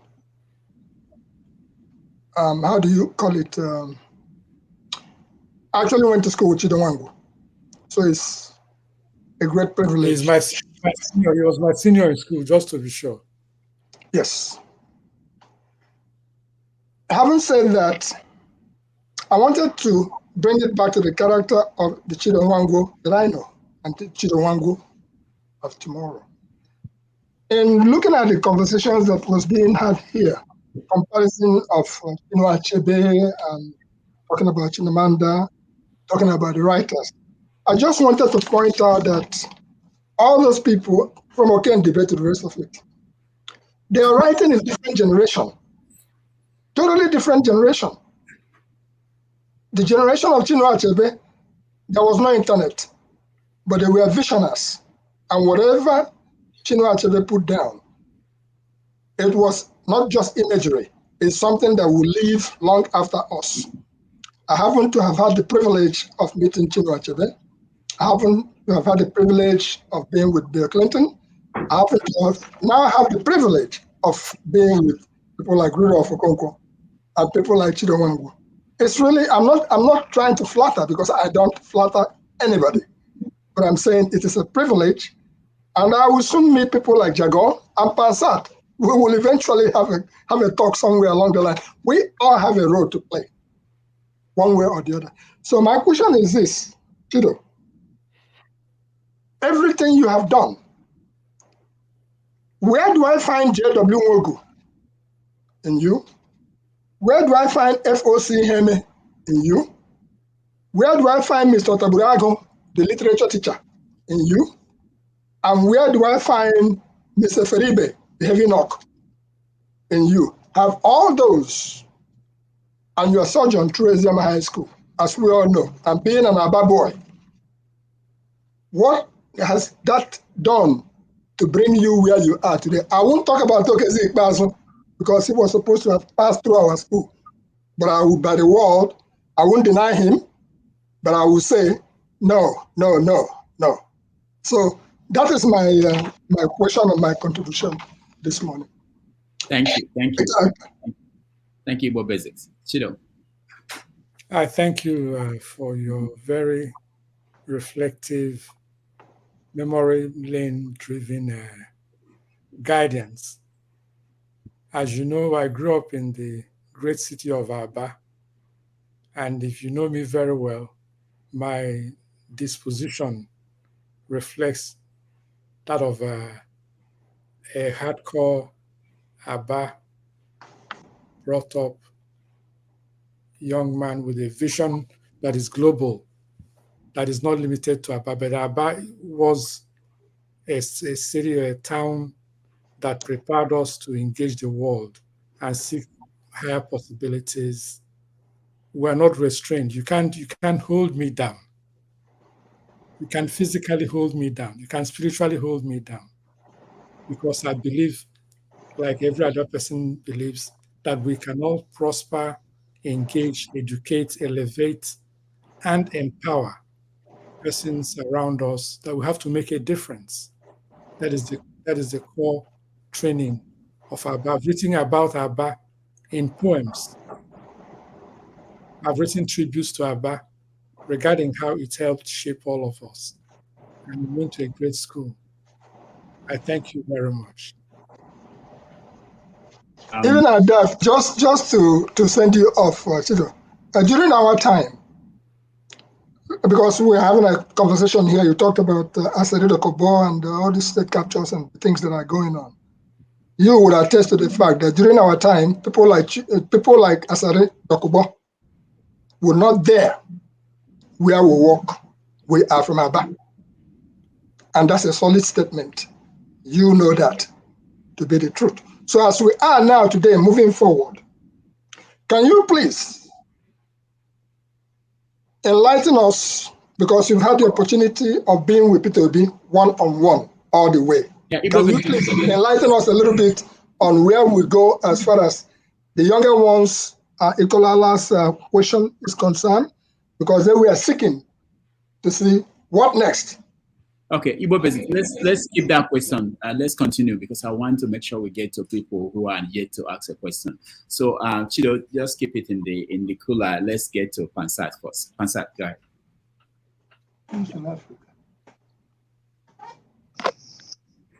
Thank you very much. Everybody hear me? Yes. Yeah. You hear me very well? All right. Yeah. Welcome, Mr. Chido. I don't know. You say you grew up in Aba. Did you go to Santa Maria? 57 St. Michael's, the epicenter of Aba, the heart of Aba. I was born at General Hospital in Aba. I attended church at the St. Michael's there, and I attended boys' school at St. Michael's Aba also. I worked at NTA Aba also. So it's like I'm Aba one. But that's the story for another day. Did you wear red and white? No, that's a junior school. That's a junior school. That's a Sahako. Okay. Anyway, it's a few hours show, so let me just go to the point I want to make. Sure. It's not gonna be particular to you. It's gonna be general. I appreciate what you all your submissions. I really don't have any qualms with any of them. But it's the run-of-the-mill intellectual problem that we have in Nigeria that's got us in the situation we're in right now. So I don't have the privilege of talking to P2B one-on-one, but I want you to relay my message to him, which is to say that in that country, Nigeria, there are many models of what we need to do now to take our country back. There are two traditions at work, and that is the Western tradition that we embrace from the South, we Christians, and then the Islamic tradition. The model that fits Nigeria like a glove is Iraq. In the early 2000s, George Bush emerged as the president of the United States. Coincidentally, Saddam Hussein was in Iraq menacing his people, the population there. The Sunni Muslims in Iraq were a minority, but Saddam Hussein used to get sometimes 100% of the vote when the elections took place. You get like 100%. And he's a Sunni minority with a Shia majority population. And he was so emboldened by people such as John Kerry, who was in the Senate at some point here in the United States, but emerged to become presidential candidate. Americans rejected him. Now, I liked Kerry at the time, but Americans are very savvy. They chose George Bush over him. So eventually he became Secretary of State for Obama, right? So I'm giving you a hodgepodge of what the problem is in Nigeria and how we're going to solve it. It has nothing to do with intellectual talk anymore. We have a problem in the country, and we're going to have to bring peace and we're going to bring justice to Nigeria like the Shias did in their case. They successfully. Now, I want to let you know that Nigeria fits Iraq like a glove. All these people that are tormenting us in Nigeria, we could defeat them, but it's not gonna be done by democracy. They have no respect for technology or democracy. That's the northern Muslims. That's what I'm talking about. This is not gonna be politically correct. That's why I took off my hat, everything, so you could see me and hear me talk. The intellectuals like Rudolph there, you, and virtually every guest that he brings here, you're talking. I hear you use the word kinetic a minute ago. Whether kinetic or potential, we have to have a model. We don't have to reinvent the wheel. We need to do the legwork here in the United States. That's where all our problems emanate from. We need to do what Mr. Shalabi of Iraq once said. It's indelible in my mind. I memorized it because what he said is quite profound. When George Bush emerged and some terrorists, Islamic terrorists, knocked down the buildings in New York, right? So people were saying, oh, it's Osama bin Laden. George Bush didn't have time to figure out Osama bin Laden from Saddam Hussein. He went after Saddam Hussein. That's what we have to do in Nigeria. We have to go after all these people that are setting us back. If you do elections, they're going to get 100% if they want 100%. So trying to catch them doing something, they do it in your face. They stole the election. INEC chairman could announce himself as the winner. What are you going to do about it? Right? So it's not an intellectual exercise. We have to do the legwork here in the United States by tackling John Kerry, who is now a czar in this administration and environment. But he was the Secretary of State under Obama. And that's when they took a military, former dictator, a thug, to overthrow Jonathan, a civilian, a Democrat, albeit naive, a minority, right? Didn't know his ass from his mouth, didn't know where he was, but he was a Democrat. So they orchestrated, and I believe now, Rudolph, just give me one more minute because I'm all over the map on this. But my thing is that we cannot let this stand.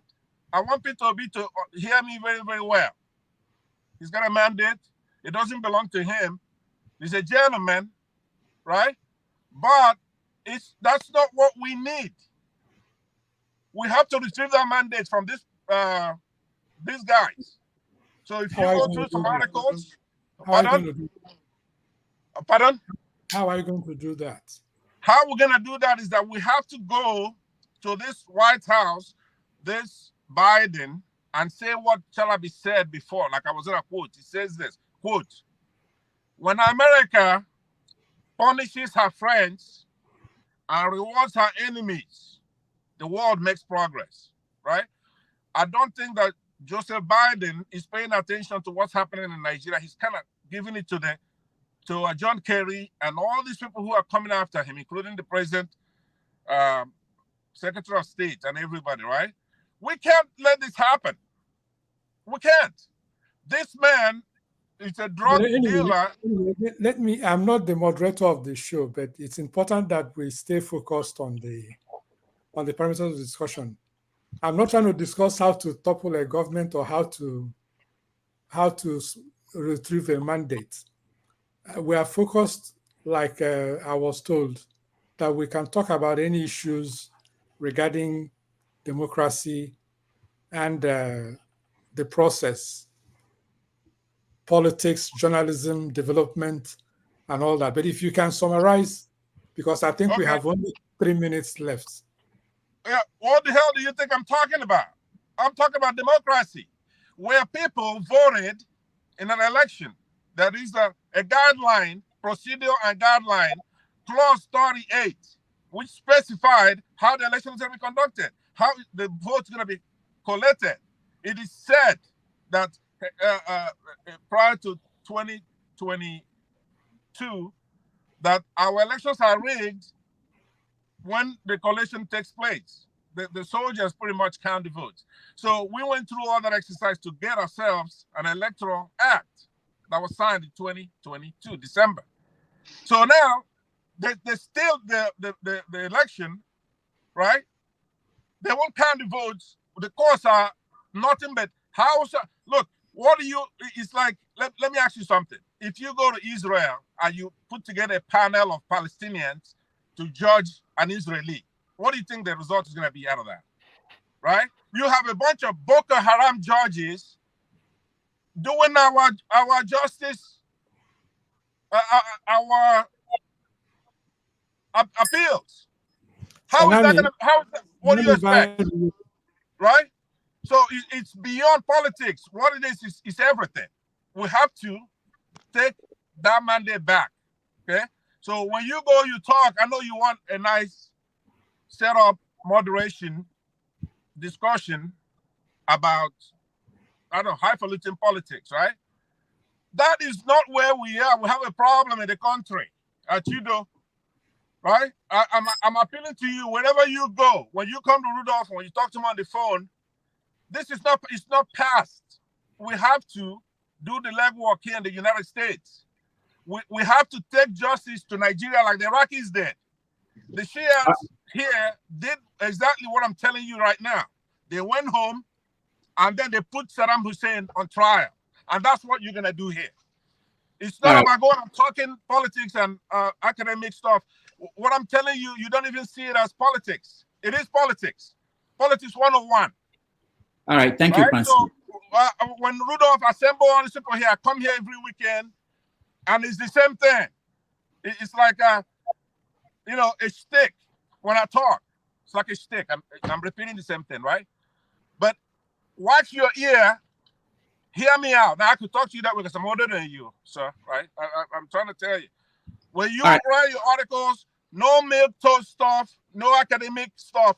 We have to concentrate here in the United States by going to this administration and tell them that it's unacceptable, right? And if they don't do anything, we're going to support Trump for this election. Yeah. Pansat, thank you so much.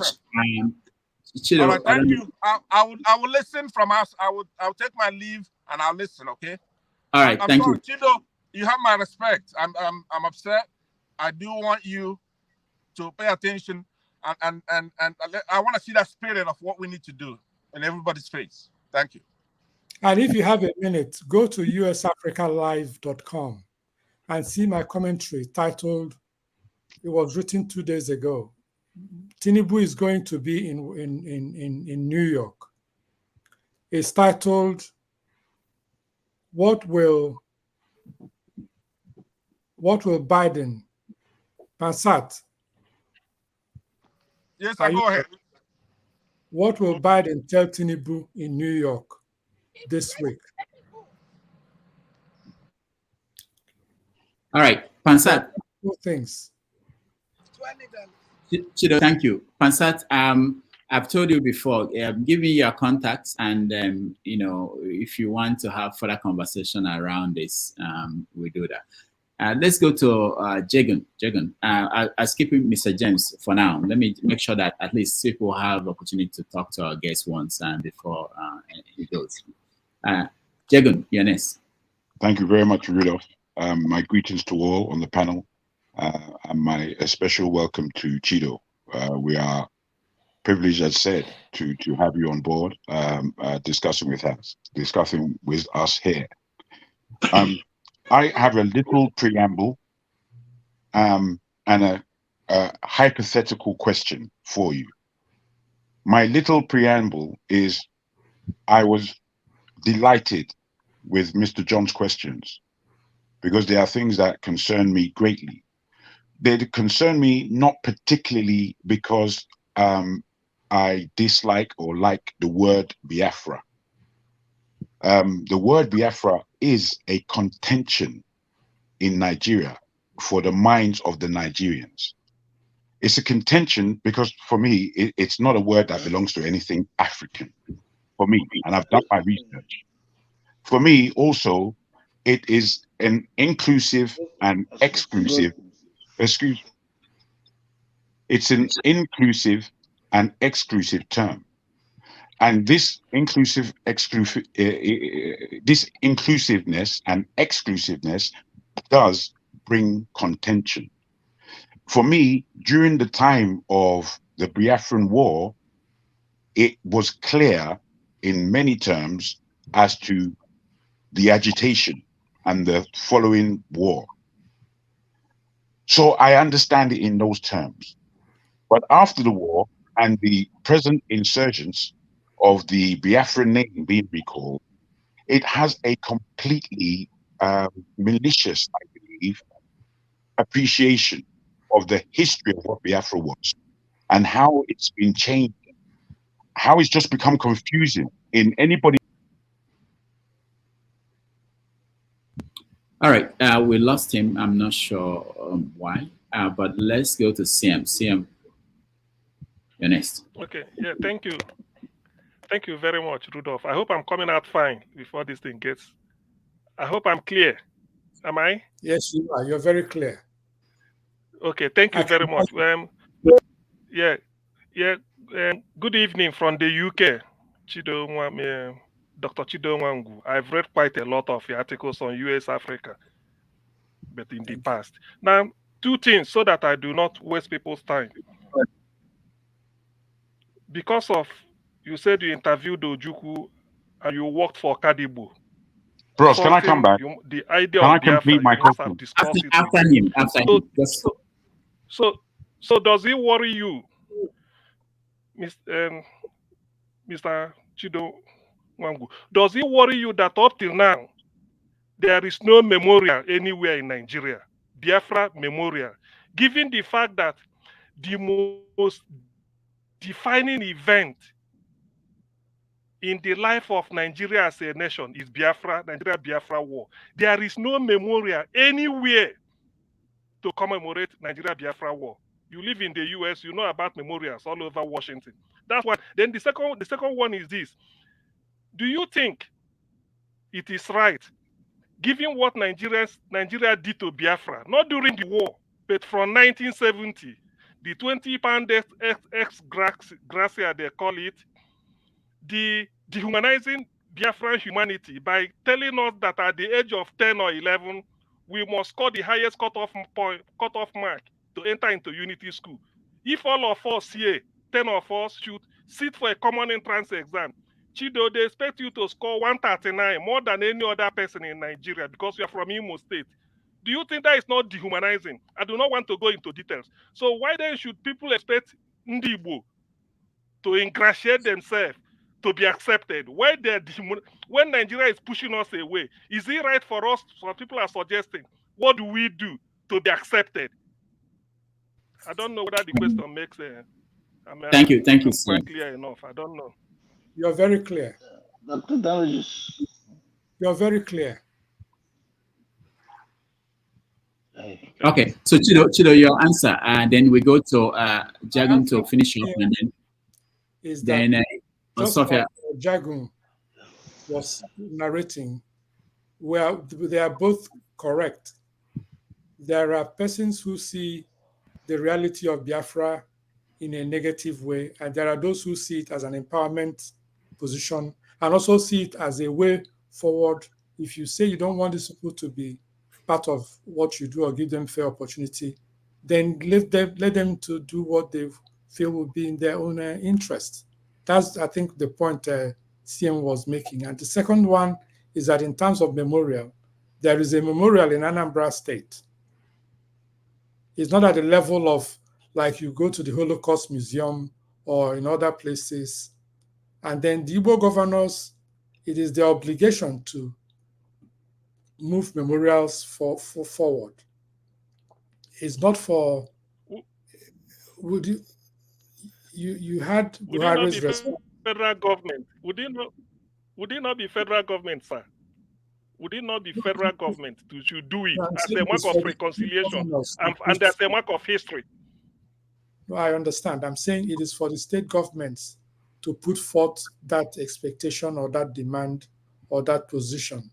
Just like in Imo State, if you go to the Freedom Square, there are pictures of memorial in honor of M.I. Okpara, in honor of Odumegwu Ojukwu, in honor of several people. The thing is that there are contentions that you can handle in a different way. The fact of the matter is that the chicken or the lamb cannot win a fight that is refereed by lions. There is also a Biafra War Museum in Umuahia. Yes, See, there is one there. I've been there a few times. Yes, I've been on the underground facility there too. Yeah. But I understand how his concerns go beyond just the symbolism of memorials. You're talking about why do you set positions against a community that diminish their capacity to be fully involved in what is happening in a country that they call their own. If we let Jagun finish his point, I would appreciate it. All right, let's go to Jagun. Jagun, finish up. So unmute yourself. Thank you all very much. My salutations. Forgive me, the leave button was too close to my hand. I began by speaking about the contentions of the word Biafra and how we have to look, because in having many discussions with many people of the East as a whole, when I speak to Calabar people, their view on Biafra is completely different from anybody Igbo. When I speak to the people of Ijaw, the way they see Biafra is completely different from anybody Igbo. The word Biafra does not, therefore, encompass any geographical area, to my understanding and knowledge. So, therefore, why can we not just come out as ourselves? Why can't you just be Igbo? And let's understand that you're Igbo, instead of this strange, archaic term that doesn't sell itself well. Excuse me, it's not my question, it's just my preamble. That does not sell itself well to the polity of the whole of Nigeria and indeed the whole of West Africa. I believe that Biafra had a strong point. I believe it had a very strong vision. However, and unfortunately, it died. The resurrection of it is extremely complicated. That's my preamble. My question is, between Can I speak to your preamble just for just 1 minute? Yes, sir. So that we don't forget the major substance of what you're trying to say. Please let me just note that the naming of Biafra is not exclusive to one ethnic group. In fact, the suggestion of the term in terms of being the name for the republic was given by Frank Opigo, O-P-I-G-O, who is a Joe. Yes, sir. I beg you. I know the history. I'm very, very aware of this. Unless you're doing it for the point of everybody else, No, I know. we're having a conversation for everyone. Fair enough. So all right, go ahead. Go ahead with your question now. Thank you. My question is, and Zeke, and this is possibly before the Afro terminology was properly coined, between Awolowo and Zeke, hypothetically, them not coming together, which was a missed opportunity. We're not hearing you well, Jagan. We're not. I beg your pardon. Is that any better? Okay, yeah. Thank you. Between the greats of Awolowo and Zeke, it was a missed opportunity, in my understanding, for Nigeria, for them not to have come together, no matter their personal issues between each other, and they had them. But for the country, it was very, very important at that time, largely in stabilizing the balance of power in that country. We knew what the balance of power was at that time and how the West were backing, particularly the North. So we missed an opportunity there. My hypothetical question is, if Awolowo was the first premier of Nigeria, or if Zeke were the first prime minister of that country, what would be the difference in our polity today? This is my hypothetical question. Okay, thank you.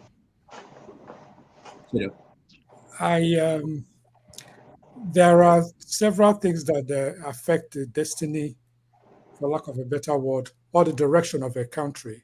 It could be personalities, it could be structures, it could be the economic forces around the time, it could be sociological forces, it could be contentious issues regarding the geopolitics of the same area. So any number of things could have happened. But one thing you have to give Awolowo is that he's been consistent in pursuing the interests of the people that he has to be within his constituency. So he could have handled things slightly differently than um,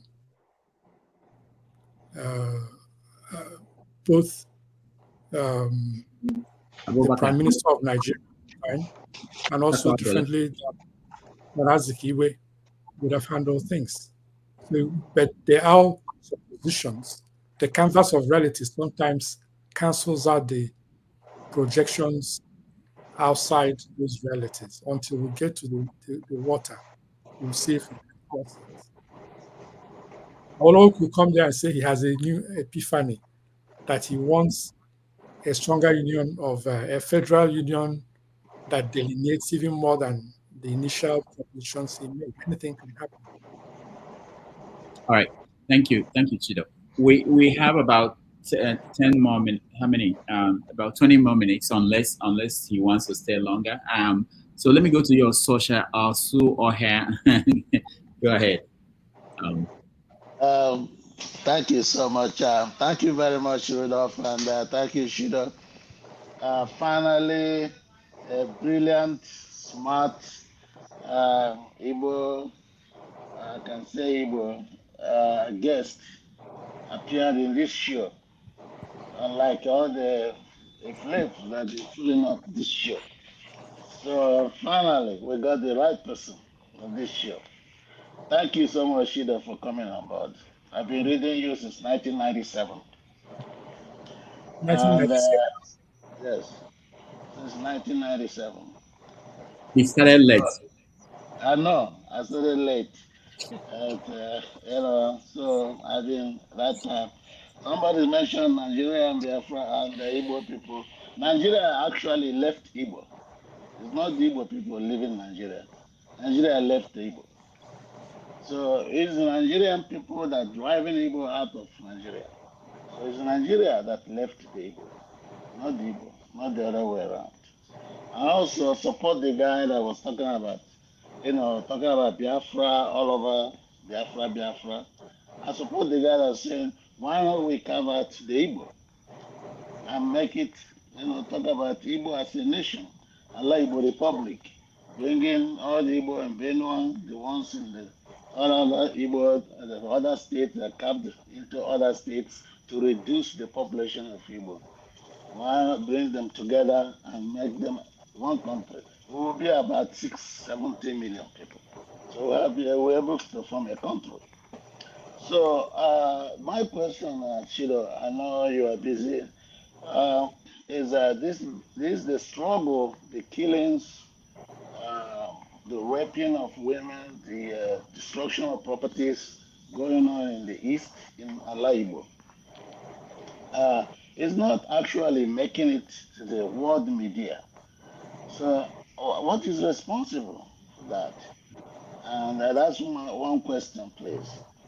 And my second question is Igbo language. At the beginning, you mentioned about something about Igbo language and why things fall apart wasn't translated into Igbo, and the best book in the world is not even in the writer's own language. It's an embarrassing thing. When you said it, I closed my eyes and put paper on my face because I was embarrassed. I think. So my question is, what are intellectuals like you, like Dr. Rudolph Okonkwo and the rest of the people who are intellectuals, like Obalo, FC Obalo, who were not, who was I think economics, but he spent so much time developing Igbo language. So what intellectuals like you and the rest of the team are doing to make sure that Igbo language don't go into extinct, Igbo language is developed. I know that Dr. Ejikeze from Boston and the rest of, and some team in Texas are working on this project.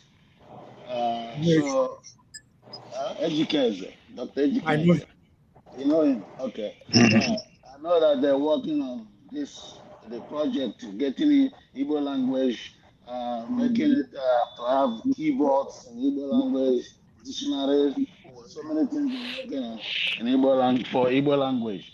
So what people like you and the rest of the professionals like Okonkwo, Rudolph Okonkwo, and Kendi and the rest of you guys are doing to support this kind of project that Ejikeze and the rest of the team are doing. So these are just my concerns, my questions, please. Thank you, Osoga.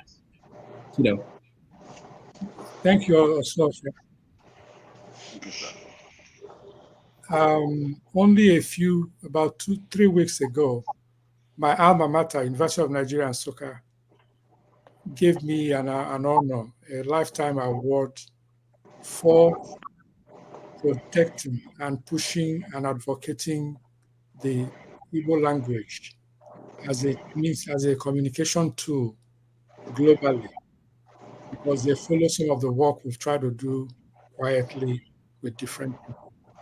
And then I'm very close to Professor Achebe and Chidi Achebe, his son, and Ike Achebe, and of course the daughter, who are all focused on expanding the legacy of the man, but also of the language. And Mandela said something very important a long time ago, that if you speak to a man in another language, he understands it. If you speak to him in his language, it gets to his heart or her heart. So it's always important to speak to somebody's language. And I think it's important that we all begin to write in our native languages. I write the Igbo language almost 70% to what I do in the English language. I can write a whole letter to you in the Igbo language. So it's an important tool of communication. And then you can have conversations in public with your family or your friends or your children without everybody being involved in the discussion.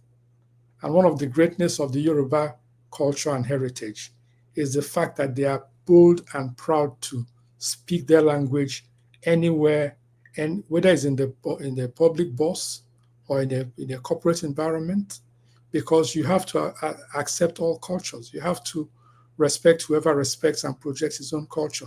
Power does not come in a vacuum. The dominance of our environments, the colonization of our environments, happened first and foremost through the instrumentality of language. Language is power. It was language for which they used to change the names of the cities in South Africa and other parts of the world. It is language that you take to change the orientation of a man's or a woman's worldview. It is language that persuades people who have done great things to summon the resources and intellects of their communities to those assignments. But our people are not yet taking it seriously. France is able to dominate the whole of the West Africa or half of the West Africa sub-region through the capacity of the language. We don't even talk about that. Look at Google. Google controls or dominates and traffics the highest number of information exchange in every language possible, not in the English language, because they know where power lies. But in our own country, if somebody speaks Yoruba, they say, they are speaking too much Yoruba here. They don't want to speak.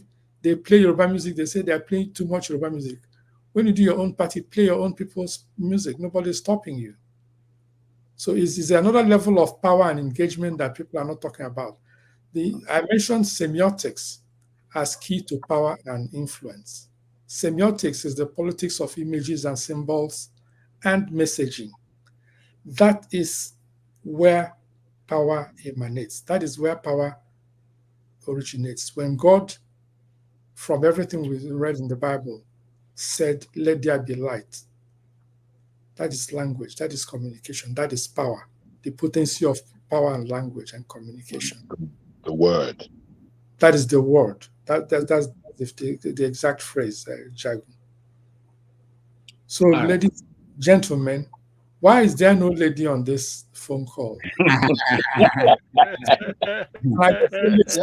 Now, them you for ask.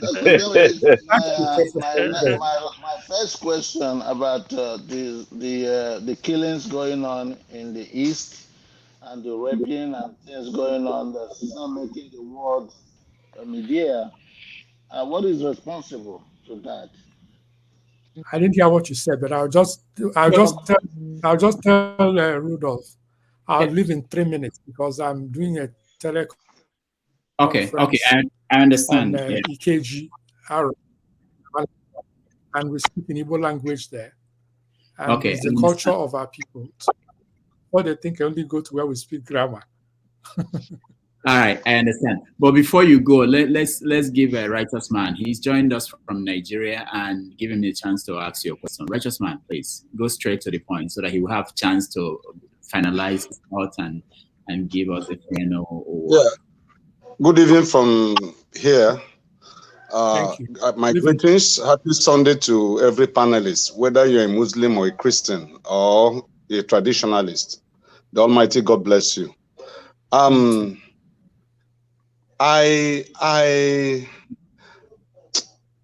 don't know. I feel so heavy to talk about the Biafran issue because my father had 9 children. I happen to be the last born. Wow. But 8 died. Is it 8? No, 6 died during the war.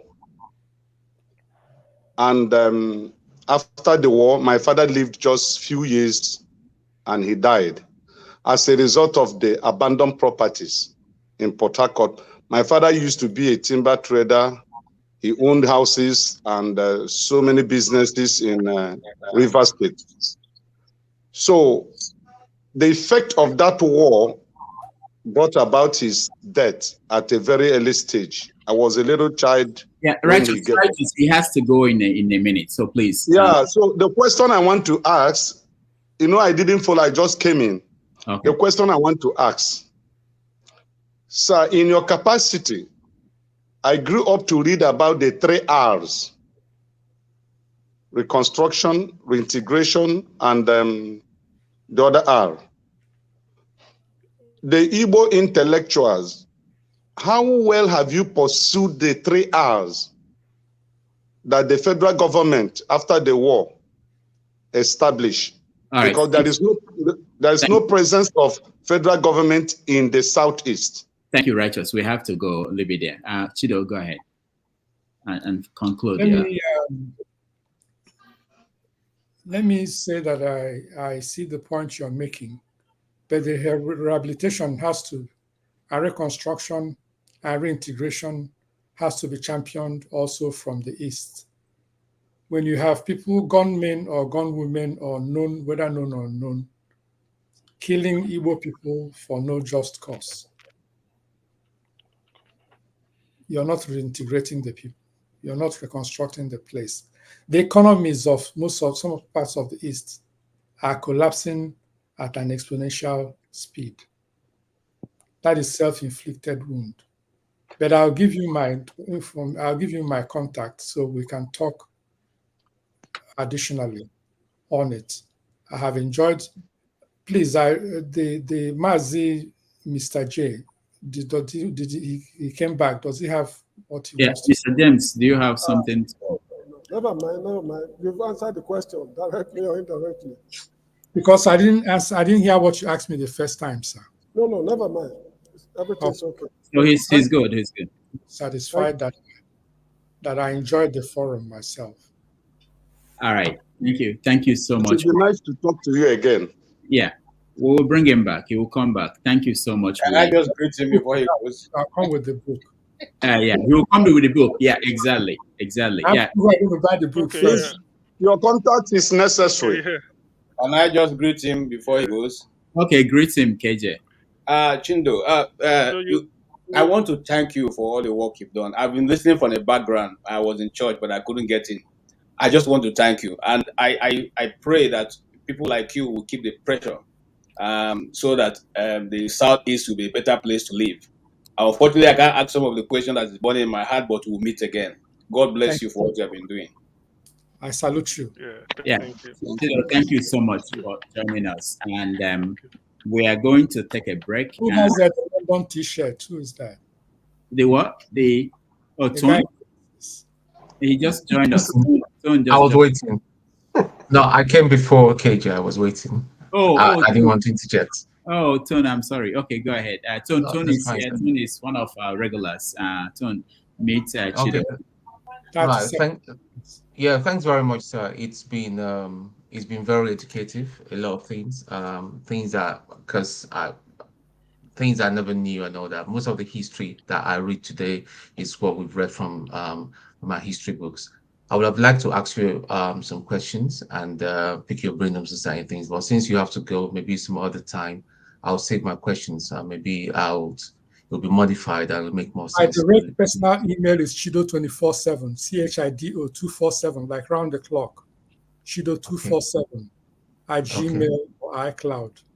Okay, doctor, have you noted that if you can put that on the private chat, that would be very useful. Chido247. Once you remember 24/7. Okay. At gmail.com. Or even better, chido@chidonwangu.com. Okay, that's chido@chidowangu.com. Okay. Yes. And I want to thank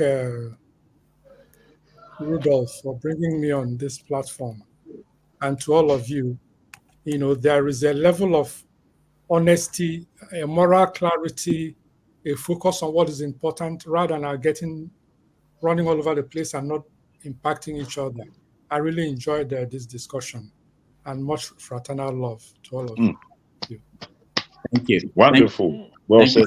Thank you. Thanks. All right. So we'll take a break. When we come back, we review what we had and what happened, and then we continue the conversation. Thank you, everybody. Thank you, my brother. Yeah. Thank you very much. Dalosa. Thank you.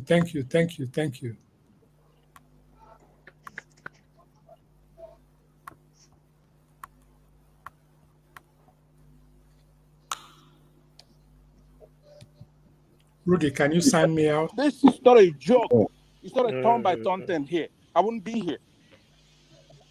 After this election, stop coddling Showore and having him running his mouth. He cannot win a single local government.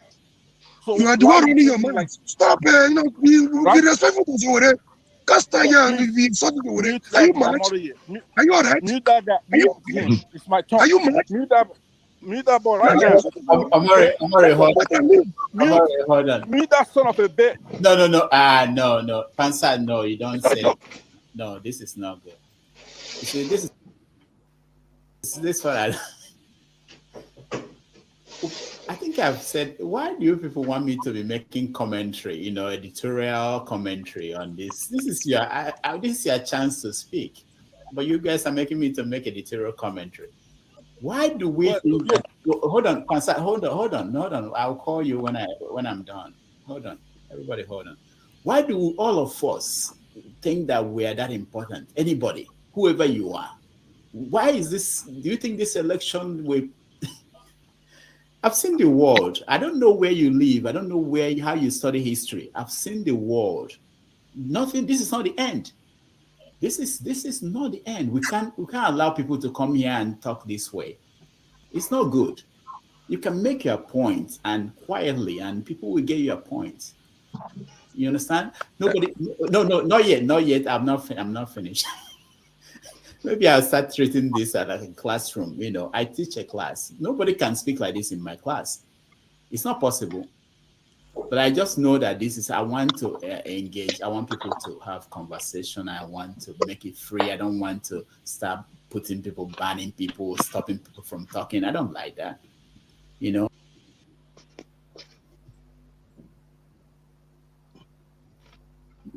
You can imagine Robert Mugabe attacked him for being too nice and too fair, in his words, to white people, white South Africans.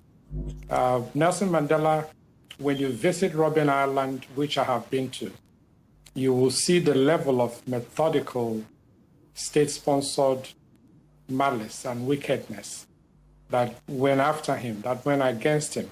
Yet he's able to come out forgiving, he's able to come out inclusive, he's able to come out focused on a multiracial society. The other meaning of his life, which is important, is the fact that amidst all those, all his power, all his popularity, he refused to stay in office as a president for life. He actually, from behind the scenes, put pressure on some of the leaders of various governments in Africa, including Nigeria specifically, for the leaders to retire and leave the office as the Constitution has stipulated.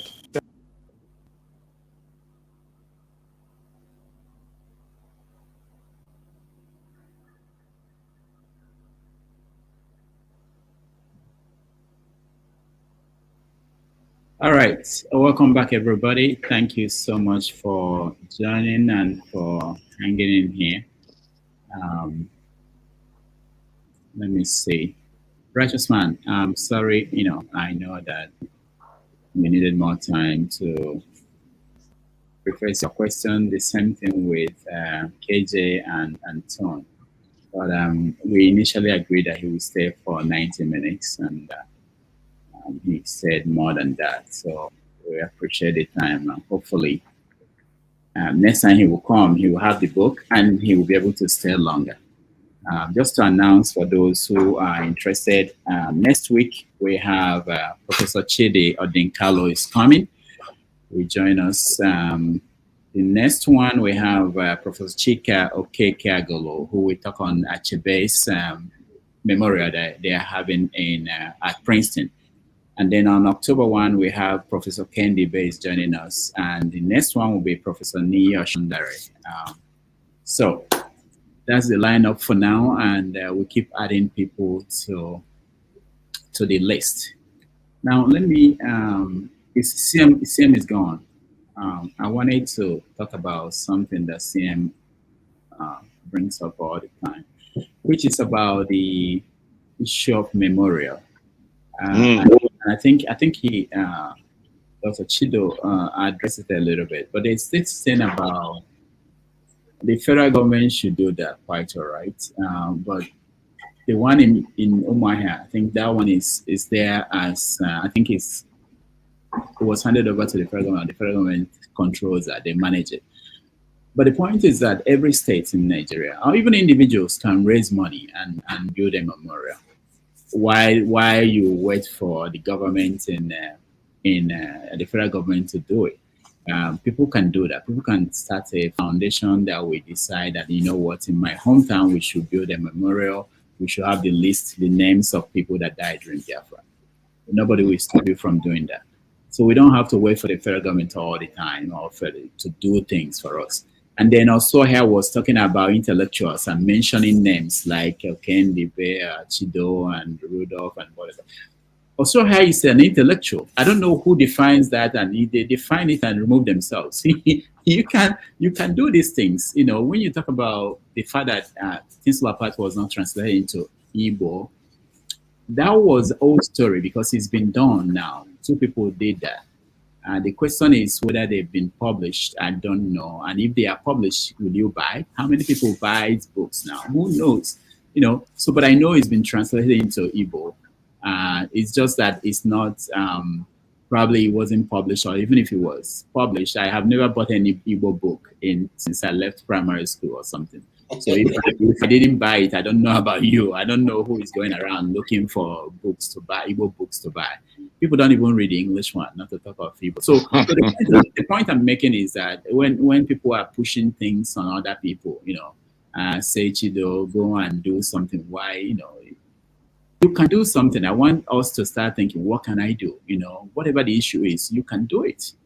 People always talk about the media and how powerful the media is and things like that. People that started big media houses all over the world, they are not media practitioners most of the time. You can start a media house and get it to do things that the current ones are not doing.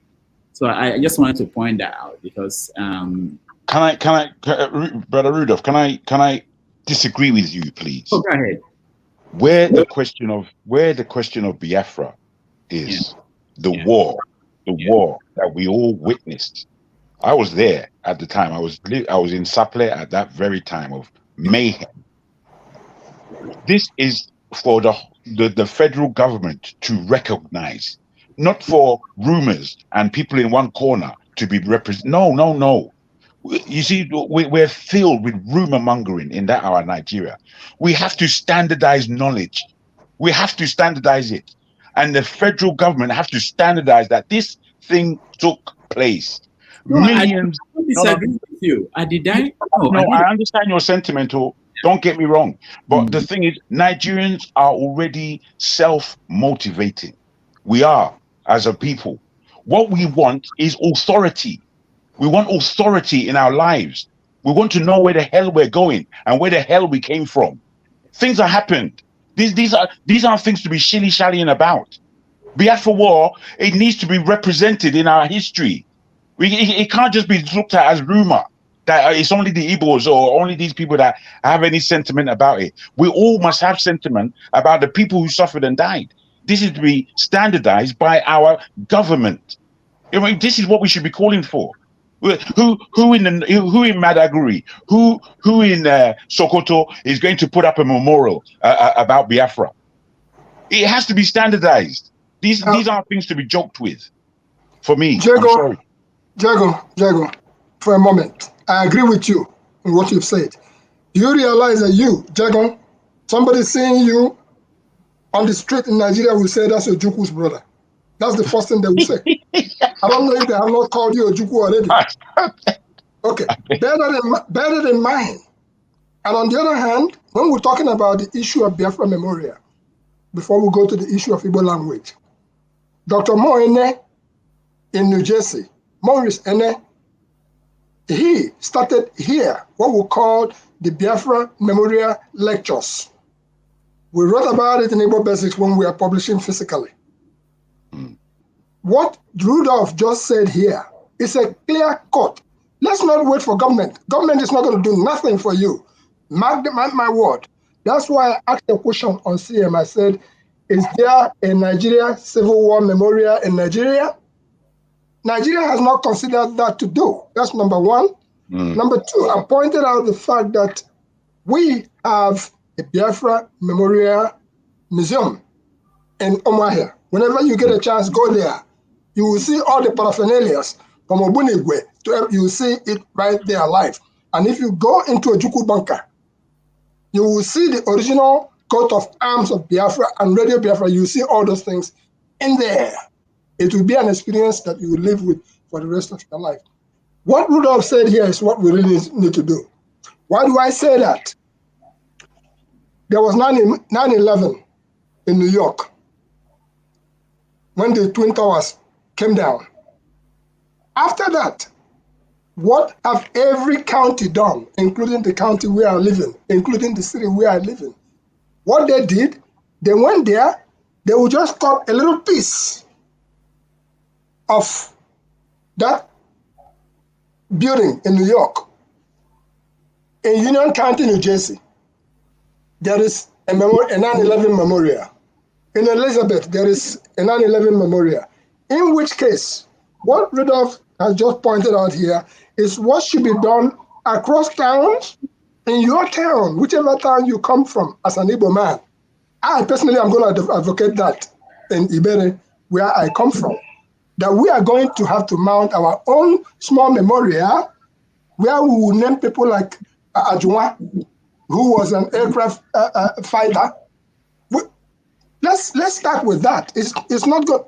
Government is not going to do that for you as far as Nigeria, but we will continue to pressure them to recognize that there was a war. There was a war, And like I keep saying, at the end of the war, God once said, no victor, no vanquish. And I declare here once again that there was victor and there was vanquish, and that is what we are still going through.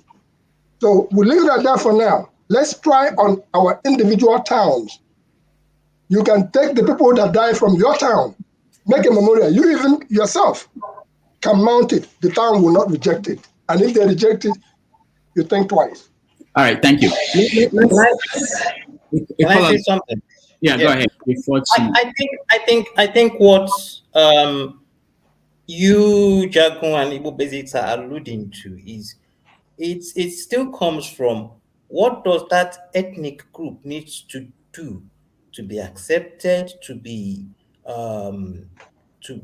respected, and their equality to be not to be denied.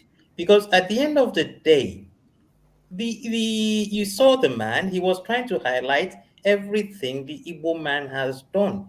Look, it is analogous to a woman in the house who cleans the house every day, and the husband, who's supposed to be the head of the house, comes and rubbishes it. And so all the children think their mother is useless. It will continue to be like that. It doesn't matter if you build a memorial in every part of Igbo land, you will still be trapped, stepped upon.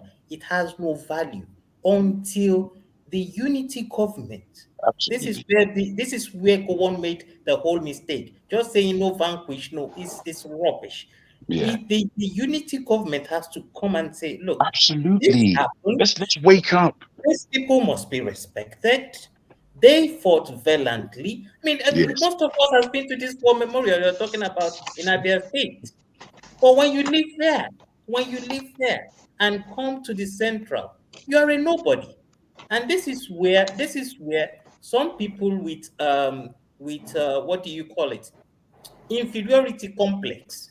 It doesn't matter that they're in power, but they have this inferiority complex, like Soludo, like Umahi, would pander to anything that the central says in order to look down on their own. It takes a level of character to say, okay, I am going to stand with my own and take my own to the central. Look, whatever we say, we might think about Tinubu sometimes.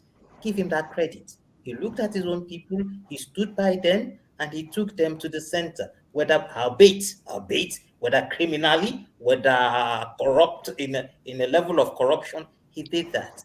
This is what the Igbo man has to have behind his the back of his mind. Look, if and it has to get to a point. You can't keep begging someone to accept you.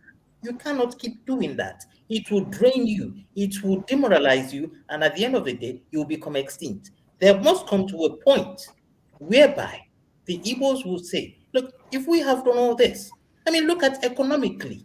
No other tribe tries to venture into the other tribe's village. No, none of them. None of them. And still, they would blame it on you. Oh, why did you come to buy a land in my village? I haven't stopped you from coming to buy a land in my village. It's just that you have not ventured.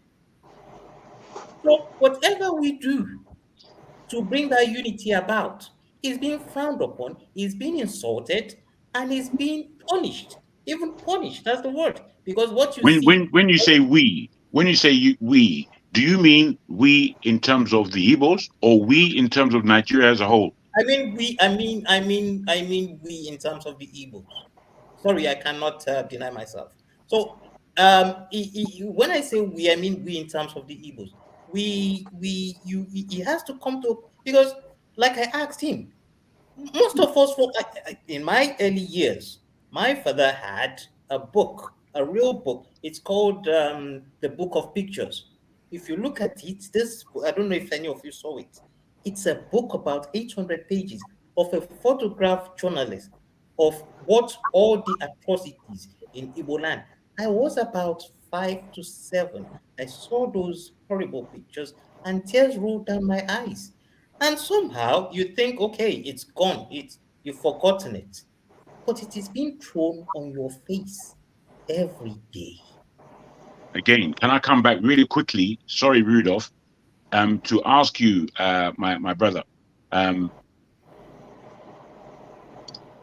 in what you just said, you spoke about Igbos twice, and you spoke about the pains and the war and what you have seen in that book.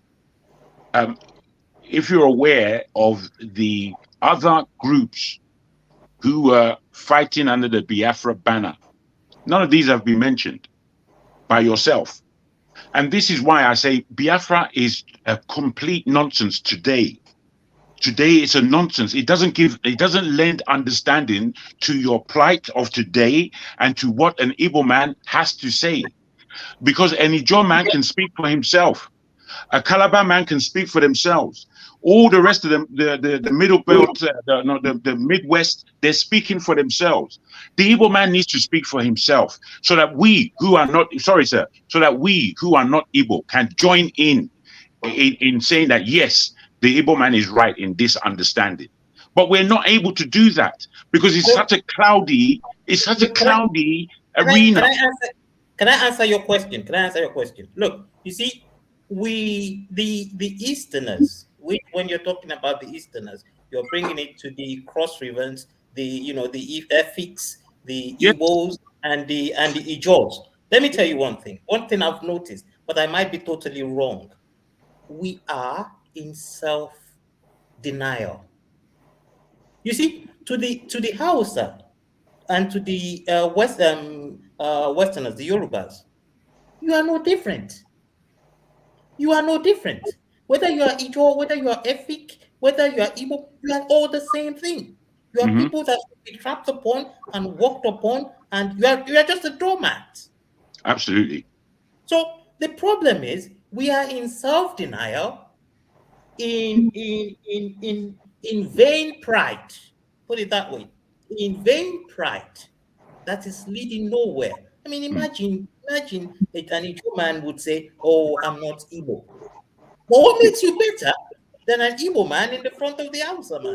You're still nobody. All right, hold on, guys. Let's get some other voices involved in this conversation. Chim, go ahead. Chim. Yeah, good day, everybody. Unfortunately, because of time zone issues, I wasn't able to join the proper. Although I did meet a few, but that was, I think, at the question and answer session before the guests left. But coming back to the issue of this memorial thing, I hear you, Dr. Rudolph, and Igbo Basics, and everybody who's advocated for non-institutional efforts towards that memorial thing. But I have a problem with that, and this is where my problem stems from. You see, I lived in Nigeria for a long time. I left Nigeria as an old man already, so I didn't live as a young man. And I remember where I used to go to church back then, and the man, this JFK's "ask not what your country can do for you, but what you is been bastardized, it's been misused. It's been misused, and I think that stems from why Nigerian government doesn't do well, because the responsibilities that should fall into government, individuals now carry on those responsibilities. I even see people saying people should go and tar the roads of their villages, and I ask myself, what's the essence of the tax we pay and all those things? But to stay on the issue of this memorial, you see, the society Nigeria we come from is a society where perpetually is in self-denial. Every society, even when things have gone wrong, people admit this is what happens. There are still Southern Americans who were not born during the American Civil War, but who still feel the South shouldn't have conceded to the larger US and all those slave things. There are still people, they were not born in that era. They don't know anything about it. They didn't experience it, but they've been told this thing. It hasn't stopped the larger America from admitting they fought a bloody civil war, admitting what that civil war means to them, and admitting that they've moved on, and then telling the history accurately the way it should be told, albeit a few changes here and there. Even if you go to India, they will have theirs. If you go to the France, they would have theirs. People telling their story, not denying it, and setting up. That's why you see in the US, for instance, you have all those, all those monuments, even the monuments on slavery. These things are there. They're not in denial. People are admitting, oh, there was an event called slavery. There was an event called this. But when it comes to Nigeria, we tend to always want to deny it ever happened. Pretending. Exactly. So there's no way any individual is going to, especially right now, go and say you're setting up a memorial for Biafra or for people will, in fact, the federal government will be the first to go and pull it down. They will see you as another person trying to start something that they can't handle. All because we don't want to admit it. I've told people there's nothing wrong, and I'm happy for those who have said it here. Whether it was said no victor, no vanquished, or it was said there was victor and there was vanquished. The point is, Nigeria does not admit it fought a war. It does not admit that the war was fought based on some principles. And that whether those principles have been corrected or not, that's where we are as a people. And thank you. Simple things. Ikolala, is that how to pronounce it? There's something you said, and I've always said it before. You see, I'm not an I'm not an apostle of Tinubu, but at some point I used to agree with him as a person. I will be honest. I said it here yesterday. I voted AD all through 1999 until the last guy who the last governor who did only one term. I still call them AD. I voted because I felt they had a good policy for the state. But you see, when I left Nigeria, my prism changed. I started looking at things from a different perspective. And that's what I expect. I always advocate. Our problem with us Nigerians is that we hold on to certain myopic. We have a myopic psyche. You understand? I regret I voted Buhari. I regret it. Why? Because looking back now, the guy had nothing to offer. But at the time when he was coming, it looked like the government in power then was doing nothing, was failing with kidnap, with Chibok girls, and with all those things. But my perspective changed. If I was voting in 2019, I wouldn't have voted for Buhari. But to sum up my views, what I'm just simply saying is, as beautiful as this individual self-effort is, the push should be, even if it has to start with the state government. I mean, was it Igbo Basics? All those examples you gave about, what is it called, the memorial about the 9/11, they are still organizational memorials. What it is, the city council is a government. So even if it's our local government that will start it or the state government, it has to be something institutionalized that the government will come. In Canada recently, in the last 2 years, there was this whole thing about reconciliation with the First Nations, and they started instituting some holidays around it and everything, apologizing and everything. There might be different views on how it has been done, but it's still the government that woke up and started doing, and not just government, the federal government and all the provincial governments have fallen in line with them. So until Nigeria's government, national government says, people of Nigeria, we fought a civil war to keep us as one. Yes, we had a division. Yes, this happened, but it's a reality. We haven't fully kept to the terms of the RRRs. We want to go back and start keeping it until we start doing some of those things. Nigeria may not be making progress. The Igbo man says that Ojimnala Jiomwea. If you keep holding me down because you don't want me to collect the booty, you too won't collect it. And that if it's mango or it will decay. That's what happened in Nigeria, because you hold down one man and say you don't want him to progress. You're holding yourself too. And that's the history and the bottom line of Nigeria. Thanks. Yep. All right, Prince, before we come to you, let me go to Tone. Tone, go ahead. Yeah, hello everyone. Fortunately, I couldn't put my question across to our guest today. Right, I just want to make some comments, and this is something I keep hearing. I know people are going to start attacking me from the comment section, from otherwise. Biafra, oh God, Biafra is a concept. It's an ideology. Now, I like the way Peter Obi put it. The issue, when they put the issue of Biafra, and I think they wanted to catch him out. And he said, and why I'm citing this is because I hold the same view. He said we need to ask what brought about the issue of Biafra. If we can deal with what brought about the issue of Biafra, then we can move forward. Now, the issue of Biafra, when we start talking about Biafra, some people that were even born, some people that were born even in 1980, they will come to because everybody has got access to this social network, they will start shouting, hailing, and saying all sort of jargon and talking, this is what Biafra means. See, we need to be very, very factual. My problem with Biafra, and I'm sure a lot of people have that problem as an Igbo man, is the approach. The approach is wrong. We cannot achieve anything. Now, the next question now is, if the issue is dealt with, will you still be asking for Biafra? There are a lot of issues that we need to talk about. Now, CM and some other people are talking about commemorative day, having a memorial. All those things are irrelevant. They're just semantics. What we should be thinking as Igbo people is how to empower ourselves economically. Look at Aba, the hub of the eastern Nigeria. Let me just address the Igbos as Eastern Nigeria. If Aba had been developed over the years by irresponsible governors that they've had over the years, I know. Do you know the kind of the kind of resources and the kind of trade and commerce that region of the country will be attracting? So why should we be? I mean, talking about some kind of recognition by the federal government is not relevant.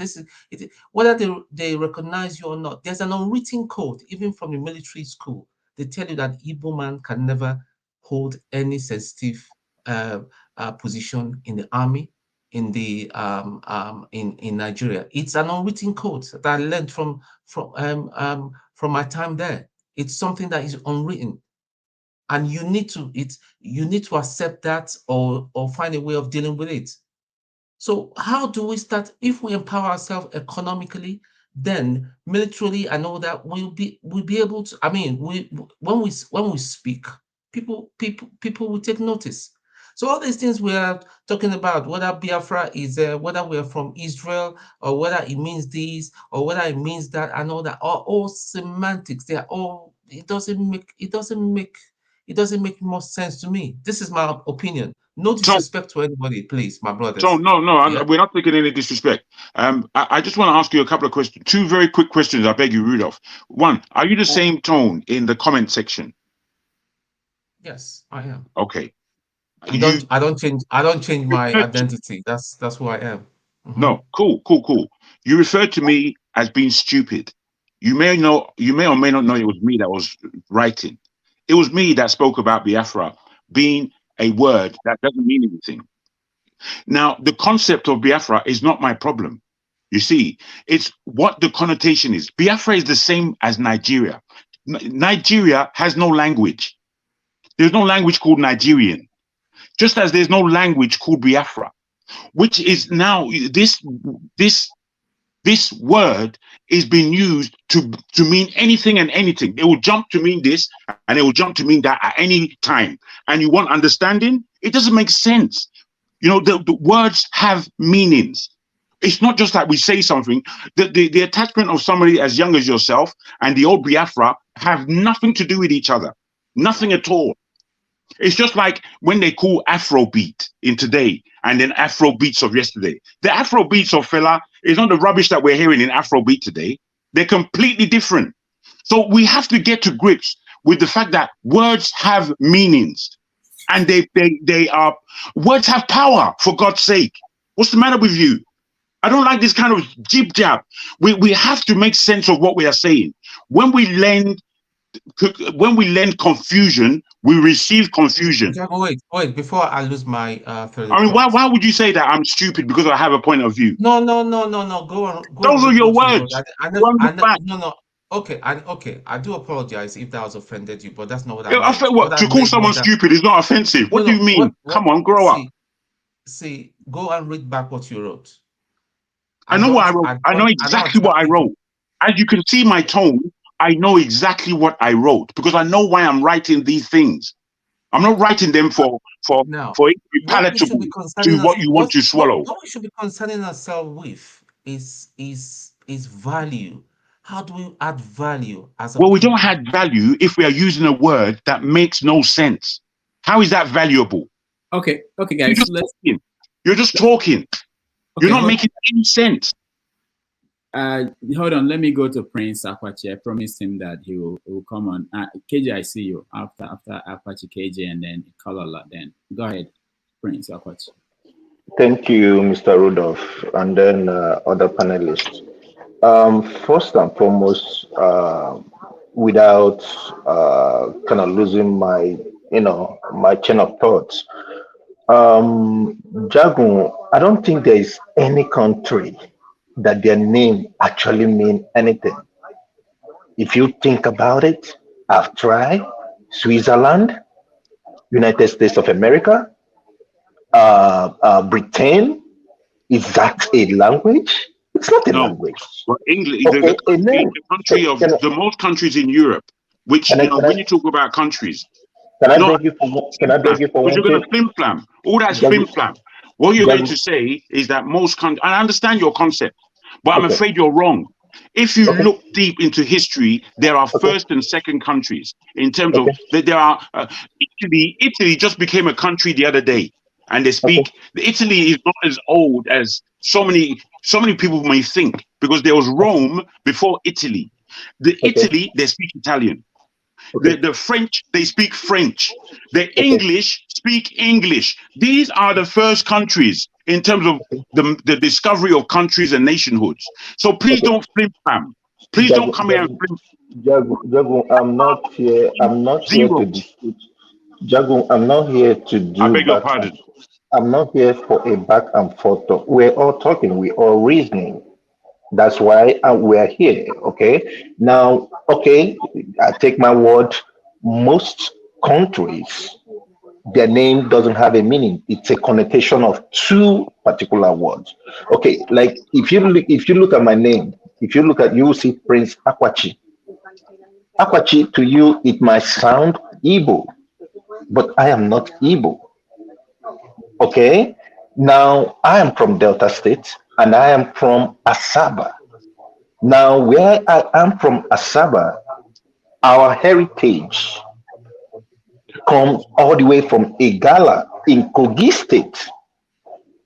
So when I say I'm not Igbo, some people I know some people will say, but your name is Akwachi. How can you not be Igbo? And you're from Asaba. It's Asaba and Onitsha is just close by. You know, that's I'm just trying to make a sense. And then when we talk about Biafra and in terms of Biafra, do you know that the war actually was held at Onitsha Asaba Head Bridge? My people were lined up as armed robbers, the way they were, they line up people, in a firing squad and killed so many. Even the king in Asaba today escaped narrowly. And the only reason he escaped was one of the military guys that were killing them was his former classmate. It pains me so much when we talk about all these things. Okay, and you see somebody who will tell you, "Oh yeah, because of your tonation, the way you speak," they say, "Oh, that's not Igbo. You are not Igbo." I believe that there is something that brings all of us together. There is that thing that brings all of us together. If only we can accept it and know that unity is not only by name, unity is how we associate with each other and we believe in each other. Onitsha, Anambra State is just a few miles away from my main village. And as a matter of fact, most of the yam that they eat at Onitsha is being supplied from the people from my village. From my village. But what are we? Not Igbos. And we get cussed out, we get laughed at, we get bullied. but we've not taken that to mean anything other than the fact that we still won. Mr. Akwachi, most Onitsha people do not consider themselves as Igbos. I just want to tell you that. And we're See? related to you. Okay. I'm related to you. Let's go to My Kenya. grandmother is from your place as well. Sure. Okay. Prince Akwache, I want to say that you probably didn't understand or rather, I'm not sorry. I'll take that word back. Maybe we have some miscommunication here. On this program, I've said that the people of Olamabro local government area, which is part of Igala land, are part of the Igbos. They are the Igbos that were divided when the state creation was going on, and they were added to. Some of them were added to Benue State. Some of them were added to Kogi State. Um, People who are from Asaba, some of them say who speak Igbo say they're not Igbos. Some say they're Igbos. Now, on the issue of identity, because the world have advanced from where we used to know, some people who are men now say they're women. Some say who are women say they're men. So it is no longer. It is very fluid. And I'm serious.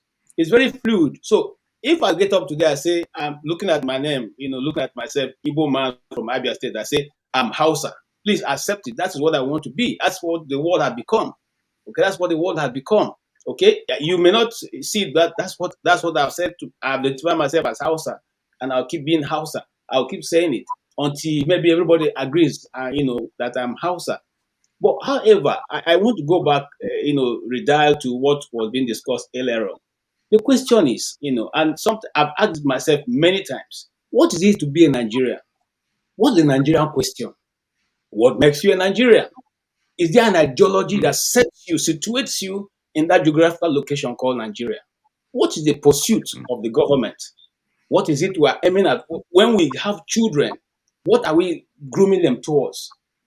What are we grooming them towards? What then do we tell them? Okay, when you have these attributes, these attributes, it means that you are furthering the national question of being a Nigerian. You see, that has not been identified, and it will not be identified for two major reasons: ethnicity and region. It will not be identified. Two major reasons: ethnicity and region. The first one is region, because you see, there have been a clever divide. The north claims to be bigger than the south. So, region is first what is used to attack the national identity.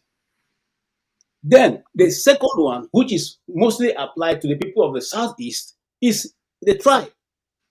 Once you say you are an Igbo man, even an organization that you formed or you founded, you are being antagonized at a particular level. Once it gets to a particular level of success, you become a threat.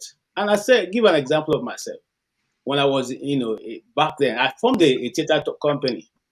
When the theater company was formed earlier, it was said that you cannot succeed. I mean, no theater succeed in the north. But it became one of the first successful theaters in the north. I don't want to call the name. Okay? And those who eventually did not see me or see the company as being successful now became the ones who are saying, you don't know that it's Igbo. People are allowing the Igbo man to lead you. Okay? So now this is the situation. As long as a family is building in two directions, there can never be an equilibrium. And that is where the whole problem lies in Nigeria. Look at the rubbish that Wike was saying. Those of you who listen to Wike's interview. Okay? The reason why he took the action he took. What was the reason? Because you know that Peter Obi can never win. Okay? And you see, that in question simply means that, by his region, I know that they will never allow him to take place or come to power. So for us as Igbos, one of the things that is so painful, and I want to go back to say that, I feel a bit concerned when you say that, because you know what? Yours beloved sitting here, I lost more than 10 uncles in the war. More than 10. I never saw them, I was told. In fact, the most beautiful of my relatives died in the war because they said she could not stand the weather. Okay? She passed on. All right?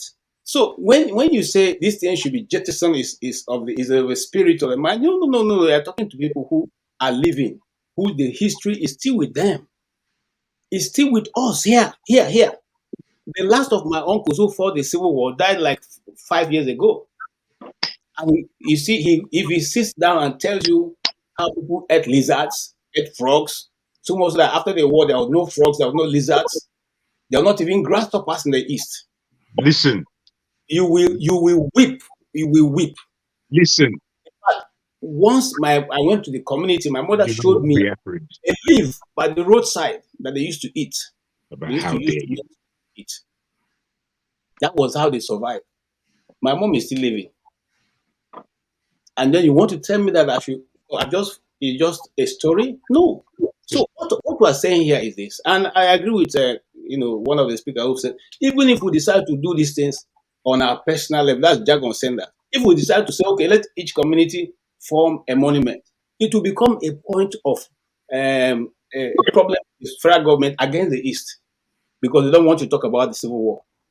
Once you I say, said that. they I will said say, it, actually. you are now bringing division. They don't want you to talk about it. And if they find that you have a depth knowledge of what happened in the Civil War, you become somebody in a personal non granta. This is the truth. It's the This is truth. the truth, my brother. So if we want to really have a Nigeria where the Igbo man or the German and Prince Akwachi, I know of the story of the massacre of the in that happened in Asaba. It was led by Murtala Mohammed, and that is why I will never call that international airport in Lagos after his name. Because you see, when we have people who can line up civilians, more than almost 800 people, and shoot them, children, women, and men, and then you take his name and put in an airport, your gateway, spiritually, what does that mean? What was that? Why do you think that these things will not go away from us? And every time you will gather and hold a memorial Murtala Muhammad lecture. Come on, guys, let's grow up. Let's So grow up. KJ, if I may ask a question, is there Hey, anything wrong? Oh, can I Jagon, thank hold KJ? on for a second. Can I just thank KJ, KJ for that narrative? Because this kind of narrative needs to be given, and it needs to be given by people like KJ and indeed yourself, Igbo Basics, who have the history. Because all these young ones, they haven't got a clue what they're doing. They haven't got a clue, and so it needs to be underlined. Please, thank you. I'm now suggesting and now asking KJ, because Rudolph brought this issue up. Is there anything wrong with you? And in fact, I will talk to Umere. In fact, that's the way I go about it. In Uzuakole, if they could put up leprosy colony in Uzuakole, big signboard and it's there. Is there anything wrong with Uzuakole people putting up homestone, whatever you may call it, a memorial for those who died? I'm just talking about Uzuakole people. Yeah, Because I'm going to start that in a very. So Igbo basics. Let the government come and pull it down. Okay, so Igbo basics. Is Yes. there a problem if Mpa people claim the place, because that place is not Uzuakoli? That's another politics altogether. But I get where you're going. But what I was talking about on the comment section, because I referred to the bite of Benin and bite of Biafra or Bonnet, somebody had the guts to say, leave Benin people out of your Biafra. That's ignorance. He doesn't know that's ignorance. And such comments, don't even bother yourself. I mean, blight of Benin has nothing to do with Benin. You know why the Ozuakole people will not put up such? Because you see, it is that same apologist that we have in Igbo leaders and the ones who have few nairas. They want to dance to the tune of the powers that be.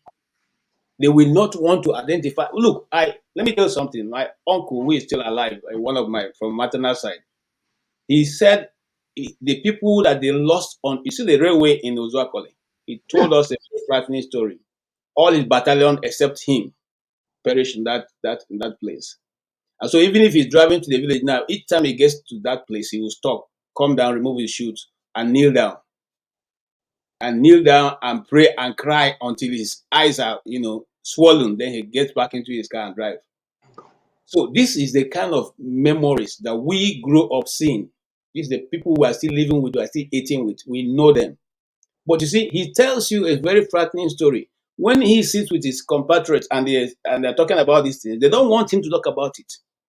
They tell him, Uche, Ibiakwana with your stubbornness. That is self-denial. That is What self-denial. And you that has to stop. they are giving us. Leave us, oh, leave us. You go with your wahala. No, Rudolph kicked off something here, and we're going to pursue it. I would, if need be, in Ibere, mark my word, let the federal government or let the politician or let the whoever come and say, want to pull it down. You can't deny yourself. You can't run away from your shadow. You talked about lizards and stuff like that. Do you realize that there are so many species of insects, even trees, ukuko? Do you find ukuko tree anywhere around again? Why don't we own up to? Thank you, Rudolph, for what you have started this morning. We will go at it from that angle. And whoever wants to hear, let them hear. And that's about the size of it. Thank you. Yeah, I just want to give my opinion to what Tone said about us growing economically, and so that we can then become who we want to be. You see, Tone, I had that notion before. I thought if we work and if our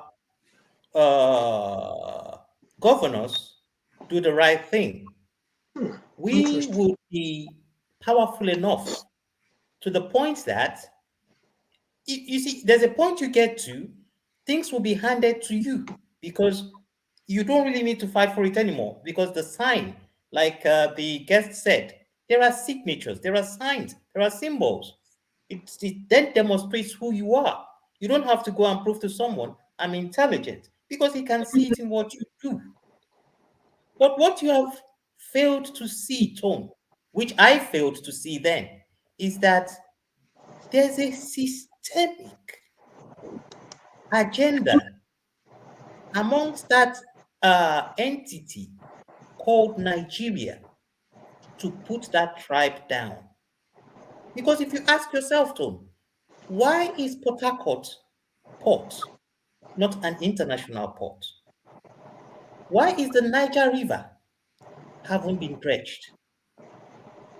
And why is the fact that some of the most corrupt governors that you have in Igbo land somehow have a string at the central? When you start answering these questions, you would see that your move to become economically independent would not be allowed. As such as you growing individually in any of the institutions, whether in the military, whether in the corporate world, would also not be allowed. It comes to a point whereby the question needs to be asked, and seriously asked, what next? All right, thank you. I just wanted to point out that we didn't do what we traditionally do, which was after a guest leaves, we talk about what happened. Somehow we moved there tangentially. I don't know how we got to where we are. But I'm not saying it's not important, the conversation we're having. It is, but you know, I follow tradition a lot. All right, so maybe let me say, I want to take my leave, everyone. Sorry for cutting you short, Dr. Rudolph. I just want to say thank you to everyone, and it's been a wonderful conversation, and I hope to see you all next week. Thank you all. All right, thank you, my friend. Sure, Ikolala. Dr. Rudolph, I just wanted to, it's a suggestion, okay? I don't know if the House buys it. Is there a possibility that probably, towards the end of every day's topic or, whatever it is, that we have a kind of step down thing, to cool off everybody, because it seems that sometimes some people live with annoyance and all that kind of a thing. Just a story. It could be a story from nowhere. Like I have a story of which an 85-year-old man killed a wife because she refused to give him pekus and all that kind of a thing. Those are things that we can use to balance the day, to balance it up. I'm just suggesting. I don't know how every other person feel about it. Thank you so much. The question is, when do we end? We're going back to tradition, Rudolph. You have to know. You have to have a concept of when we're ending before you can. Anyway, I thought you were going back to tradition. no, I am, but you Please. just said something that made me push us further away. All right, so let's go back to. I want to hear, for instance, the question that Tone wanted to ask him if he had the chance. And this is also important because sometimes our guests will come back to watch and hear what we had to say when they were not there. Because sometimes some people actually say the truth when the guest is no longer there. They come back they want to hear the review of how they did. So I think that. Do you want me to? Yeah, do you want me to say it? Yeah, you can. Okay. I was to ask him what he felt about Biafra, the Biafra movement. Is the Biafra movement going on the right path, or does it think that they need to navigate, they need to follow a slightly different, refined path and approach in achieving that struggle? Okay. That was the question I wanted to ask him, and based on how he answers, a B question was going to follow. Oh. All right, KJ. It doesn't have to be a question you wanted to ask. It could be your impression of things he said. One of the reasons I brought him was he traveled with Clinton to Africa when Clinton was president, and I wanted to shed light into the difference in how, by him telling us how the experience was for him, and how our own presidents, when they travel, knowing that Tinubu was in India and that he's coming here to New York, and by images that we were seeing out of India, it makes you wonder how did they prepare? What is they have to let us into all these things sometimes, and why is it different from how the American president travels? So that's one reason why I brought him, and I wanted to make sure that it's possible for him to share that experience, and maybe we can learn something from him. AJ. Yeah, what I would have loved to ask him, I would have been taking him away from what you are planning to ask him. Because there's always this saying that people who are the eggheads in the East are not taking part in the discussion of the Igbo question. Why is it that there's not enough mobilization? There's something that Tone said earlier on, which I've heard a lot of people say. Those of us who follow Nnamdi Kanu and listen to a lot of his broadcasts, there's always that thing they say that he doesn't, the way he's doing it, he's not doing it properly. He's too this, he's too that. But for 2.5 years now or more, or rather almost getting 2.5 years now, he has been in incarceration. I have not seen anybody who has put up or who have brought forward a better style to do what he's been doing. So my question would have been to him is, why is that they are leaving this? Is it that there's no merit in what Nnamdi Kanu is asking for, or are they satisfied with the development in the southeast? And then, not necessarily, like I said, all my question would have been about the southeast. And then, is it not possible for the southeasterners to come together and develop a modern city that will have pulling resources from all the 5 eastern states into a location that will have been donated by all the 5 eastern states, like a central place, like creating a new business hub where everybody can fly in. It's a no man's land. It's a free free market zone, a free destination for business where you can fly in, do your business, and you don't even need to live in Nigeria. Live in a hotel, do your business, and go back. Is it possible for the southern easterners, those of them who are in the megaphone positions, be able to make this possible? That's what I wanted to ask him. All right, thank you. I've followed his writing for a while, even though when he came with, was it the first visit to Nigeria he came with Clinton? Because at that time we were still in the university, we were still a small boy that time. think yeah, it was. I think I don't know. I mean, I don't know. I think it was one of his visits when he went to South Africa. Yeah, I will have asked that because that at that meeting we were drafted to go and listen to his speech, and Clinton said something that have never left my heart, and I've said it here many times. He said to the Nigerian leaders, "We expect Nigeria." I can still quote almost verbatim, to be the leader of the next millennium. So, whatever you're going to do right now. But the world expects Nigeria to lead. This is what Clinton said. The next millennium, and you can see how many years it is. We are still here thinking of how to, adjust election results, and all that. So it's. I would want to find out if it was in that meeting, Right. All right. Anybody else? Chim. I'm not sure I've asked the question per se, but with the benefit of is it hindsight now? What I would have wanted to know is his views on the election. What's his perspective? Does he believe it was a free and fair election? If yes, why?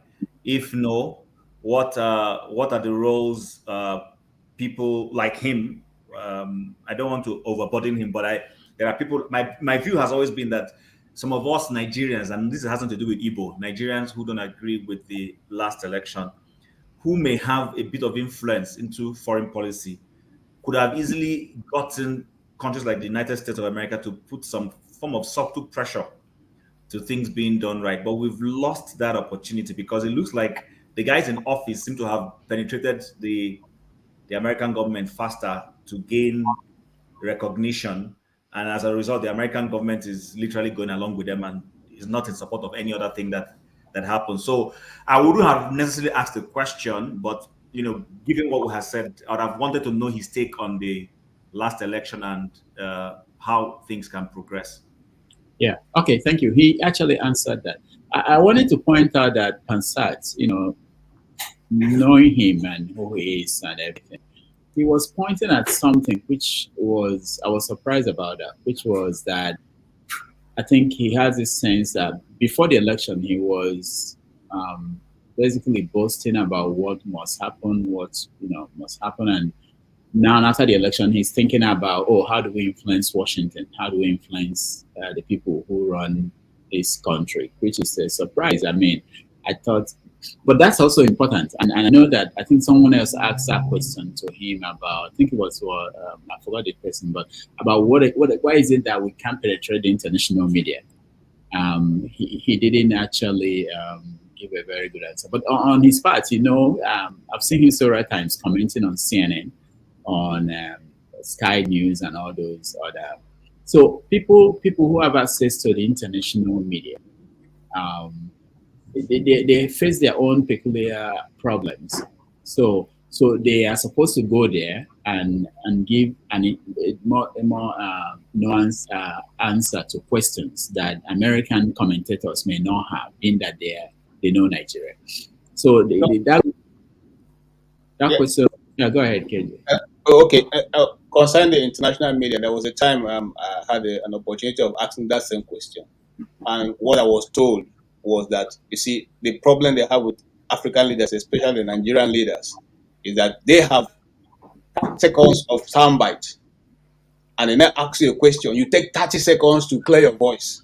They don't have that time because they're losing their audience. So if they have to give more airtime to our leaders also have to learn to be precise on their answers, and that's why you see majority of the international media will give soundbite to the president of the African Bank, who is just on. I mean, he's just has his answers at his fingertips. So most times our leaders take all their time, which is what they do with the Nigerian media. But these people are pressed for time and for audience, because the more you are clearly. KJ, I was actually talking of a different thing. I was talking about commentators. Okay. Nigerian commentators, African commentators who have access, like people who write for New York Times who are Nigerians. They write from a perspective of an African compared to when you're reading what Americans or other people are writing about Nigeria. And that's the question that somebody was trying to, because there's a situation that comes up and people will start looking for Nigerians who can write for international media to help explain our position. So, but just like what you are saying, which is important too, about talking to African leaders, that's totally useless in most cases. But you know that the international media, they can talk to you for 6 hours and just show 30 seconds of what you said. But the part that would be more important is when you have time to write an article. But when you try that, I think most people who have done that, they also have that experience that sometimes the editors in Washington or in New York, we want you to write a particular thing, at the end, it shouldn't be what you initially wanted to write.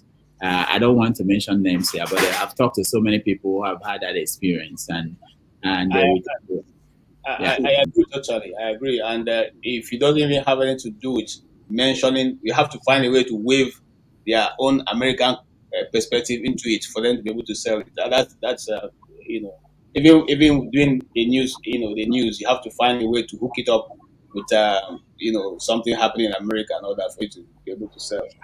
Wouldn't that be a case of a template?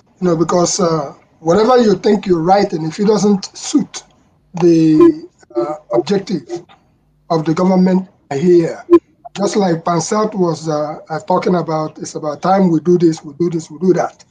That just reminded me, first of all, KJ, on your issue of the hub, there is Akuluno, which is taking place in Igbo land now. Akuluno in Enugu State. By the special grace of God, we hope that will come to stand, whereas Aba is still being rebuilt. So you have that opportunity to make things happen in those areas. But regarding the issue of when we started out with Tinubu standing on a corner on his own, and my response was very simple. All the people, when you see them in an international forum, they don't have time for you. When I mean they don't have time for you, what value is Tinubu bringing to the table? Right now, they are looking at him like a pariah or something, like Onye Benta. They are looking at him like that. If he was somebody who we Nigerians are hailing and stuff like that, they will gravitate towards him. But because they have their hands are all in the cuckoo jar, what came out of our conversation yesterday, and this was the silent genocide next door. Look at the man there. If Nigeria, that man is representing Nigeria. It should have been a matter of even the Indian man, because of everything we have, because of the gold we have, because of the human resources we have. All those people there should have been gravitating towards him and saying, hello, my friend. But they're not. Hold on. That doesn't mean they didn't say hello to him. They must have said hello. It depends on. Yeah, they must have said hello to him. But Chido made it clear that our photographers, who should have been looking for the slightest opportunity, but when they shook hands with somebody. Maybe his photographer was not there. I think that maybe. I think yeah. So let's to be fair to him. I know because right now majority of Nigerians don't like him, so people would naturally pick what will suit the narrative that he's a waste. I would try to be fair to him on that. Now, but when I saw this photograph and I was having a private conversation with a friend, albeit also jokingly, I said, you see, pictures speak volume. Number one is all this education we're having, people are here. There are people who you may not know, but by virtue of your exposure, when you find yourself in that position of power, there's a courage you will carry yourself. It's not all about Nigerians is not learning why we must not vote people who just say I want power. Vote people who can, when they get into those places, can rub shoulders. Obasanjo, for all you care, didn't even have all the formal education we are talking about. It was just military. But you see that even when he was a military head of state or when he became civilian, he could hold his own. He had relationships with people like the old man, the old former Democratic president. What's his name? The old man from Atlanta. Jimmy Carter. And he built relationships with other people. So my point is this: I think Tinubu, is starting to find out that it's not just about the Miloko. I will expect him to walk in. I will expect a P2OB or even Malam Nasser El Rufai will not go there and be timid. You will See, go in there, reach out to people, start having a Jim, conversation. You break into, hold on, KJ, hold on. You break in, even here where I am, coming to the Western world, I know when I go into company sessions, I try to reach out to people, stand somewhere, say hello, and then gradually they start, oh, who are you? And you start telling them, before you know it, conversation starts and all that. The man is struggling. It shows that it's one thing to be the landlord of Bodilon, be a dictator and say, hey, come here, go and do this for me. Versus you've gone into a place where these are supposed to be your peers, political peers, and you start having a conversation and start talking about, look, hey, we would like you to come to Nigeria. This is the opportunity. We know we have a new government. We want to do this. And then people start saying, okay, you know what? Let's set up a meeting with our foreign ministry and all that. The man simply didn't even have it. But like I said, I want to give him the benefit of doubt that it's just those of us who want to caricature him that are putting up those photos. Perhaps there's some serious business. I have seen his minister of technology, the young boy. I saw what he was doing. The guy was reaching out to other people, talking at his own level. So I don't know, but it should be a lesson to us as a people that it is not about just gaining power. What are you gaining it to use it for? That photograph speaks volumes. He could have like Biden here. He could have been the photographer, volunteer to be the photographer, and let the exactly. Thank you. That's what I'm saying. Line up, and he'll be taking the pictures. No, but entry behaviors. You enter people. What I wanted to say, Jim, is that these things are taught. You see, there's the protocol department is supposed to package you both how to respond when you're in such a meeting. You are supposed to be. You see, you don't wake up and it just comes on you. No, you have to package the person and say, at this point, this is what you're supposed to do. At this point, this is what. If you go back to this conference, you find out that the Indian man had to pull him. The Indian prime minister had to pull him. Okay, to come closer because it was like he was far away, stretching his hand to shake him. So the man I saw it. Alone, you see, it's something he would have been taught by his protocol if they choose the right people. Not just going to take anybody and put in your team and say, Miloko. You are supposed to be told how to respond to these things. How come that everybody, presidents and all that are sucking up to Ngozi Okonjo-Iweala? How come they're sucking up to Dr. Adesina, the one of the APP? How come they are even the one pursuing him to have a discussion with him? It's because of the way. Have you spoken to that guy before? I told him that whenever I want to run for presidency, I will campaign for him free of charge. He is so cerebral that you will be wondering, this. But you know who his communication man is. Yes, his communication man was my former boss. Okay, so you can't be surprised about what he's doing. So I work with that guy for almost. I won't say it here now. What I'm simply saying is this: these things are taught. Okay, like that guy who's his communication guy, he could have been able to get that guy to brush him up. Okay, when you are coming to the US, it is not the same thing as America. When you are coming to Europe and all that, this is how to comport yourself. This is how to go about. You be the one to reach out. Okay, be the one to reach out. Hello, my name is Bola Tinubu. I represent Nigeria here. Oh, you are the new guy. Congratulations. That's how these things are sparked up. You don't go stand by yourself and be looking as if you are, one of those people who have come to. And then you see, I want to say something again. You said something about photography. Look, every photographer that is there or a video man that is there has a high security clearance. So they couldn't have entered there it must be his own person that comes from Nigerian listing, not other people. Are you sure it is not somebody from the Indian? No. You can't get in there. It may be somebody sympathetic to obedience that is busy for the no. I'm just kidding. KJ and Chim, did you notice that he's actually leaning on that table? He couldn't even stand erect. Yes, he's leaning there because he doesn't have the honey. No, and if he had the honey, all the bees would have been coming to him. I'm one of his biggest critics. I won't even read meaning into his leaning. I'll be honest with you. And if it's me, I could also have leaned. I don't want to go into all that. But the point I'm saying now, which KJ has pulled out, is you see, there is a complex issue there. Look, his Agbado people can spin it the way they like. There was a clear, complex matter. He couldn't mingle. He couldn't mingle.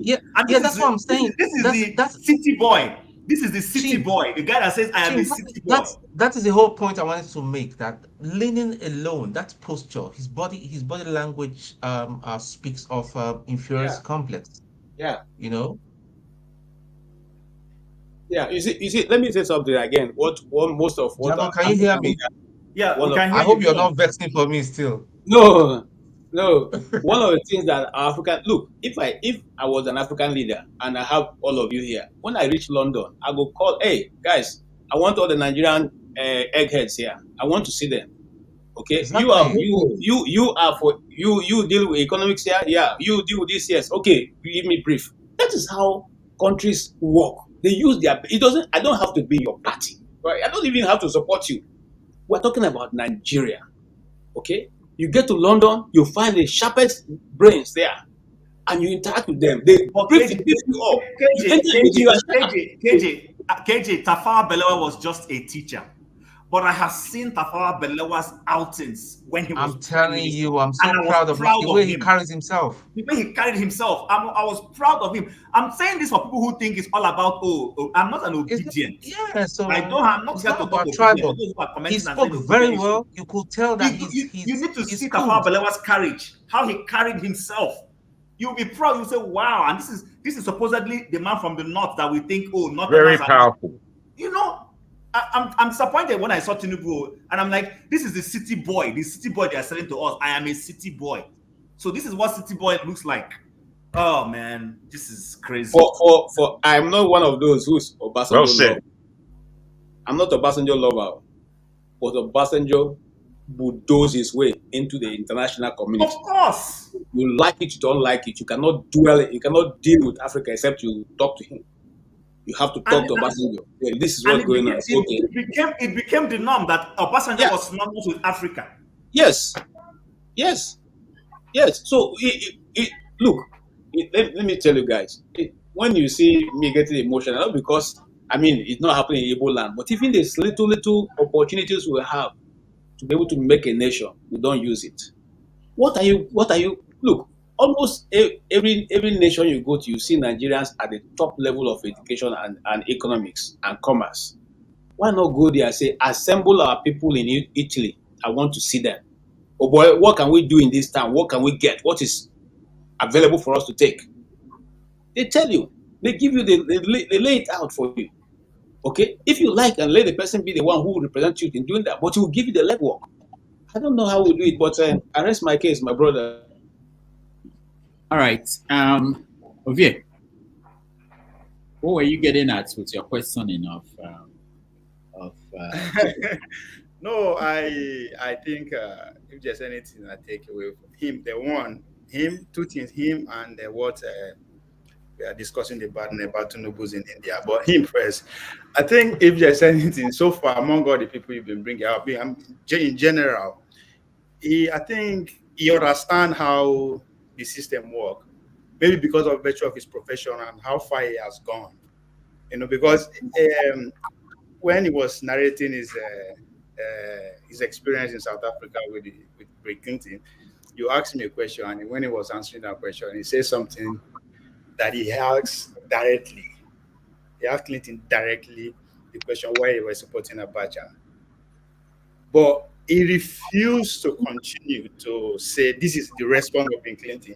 But he decided to divide to say, it's like somebody actually interject or tell the president how to respond. That's where that idea of the State Department and the presidency comes to play. So, and from that moment, I know, say, okay, this man actually know how this man communicate, even though he wants to, whatever side is leaning, but even though he didn't show it yet. So I respect his insight, his professionalism, and how far he actually has gone, and what he's actually doing. And most of his response to almost all the question, everything controversial ones, it was very, he approached them in a way that You can't either say, this is who he is or this is where he's headed with his summation. So I like that. Then is a brief lecture on how important how important how a president should be projected to the rest of the world in terms of pictures, videos, which comes out and which doesn't come out. He said that the Americans media crew around the president are very, very tight. They actually dictate which pictures surface for us to see or not to see. But again, one thing we need to I want us to understand about this Tinubu body posture, the pictures that are coming out. So, I mean, these are propaganda, right? Depends on where it's coming from. Even if it's coming from Tinubu's camp, they'll project a different image and all that. But what I want to understand, I think at this point, 2023, we are overvaluing our importance in the Committee of Nations, talking about Nigeria. We are invited, we are not among the G20. So you know that what will be stranger. The president is new. But Obi, I'm sorry to interrupt you, but Tinubu said that G20 will not be complete if Nigeria is not included. What do you expect him to say? Come on, man. Why say that? Why? What do you expect him to say? And wow, you guys would have it's not reading meaning. Okay, you have African Union as a bloc that have a representative, and what is in Nigeria that it's not complete? What is in Nigeria? It's an insult in the first place. That's an insult. So yes, that's an insult. If you understand what G20 is, the whole president as a bloc, that's an insult.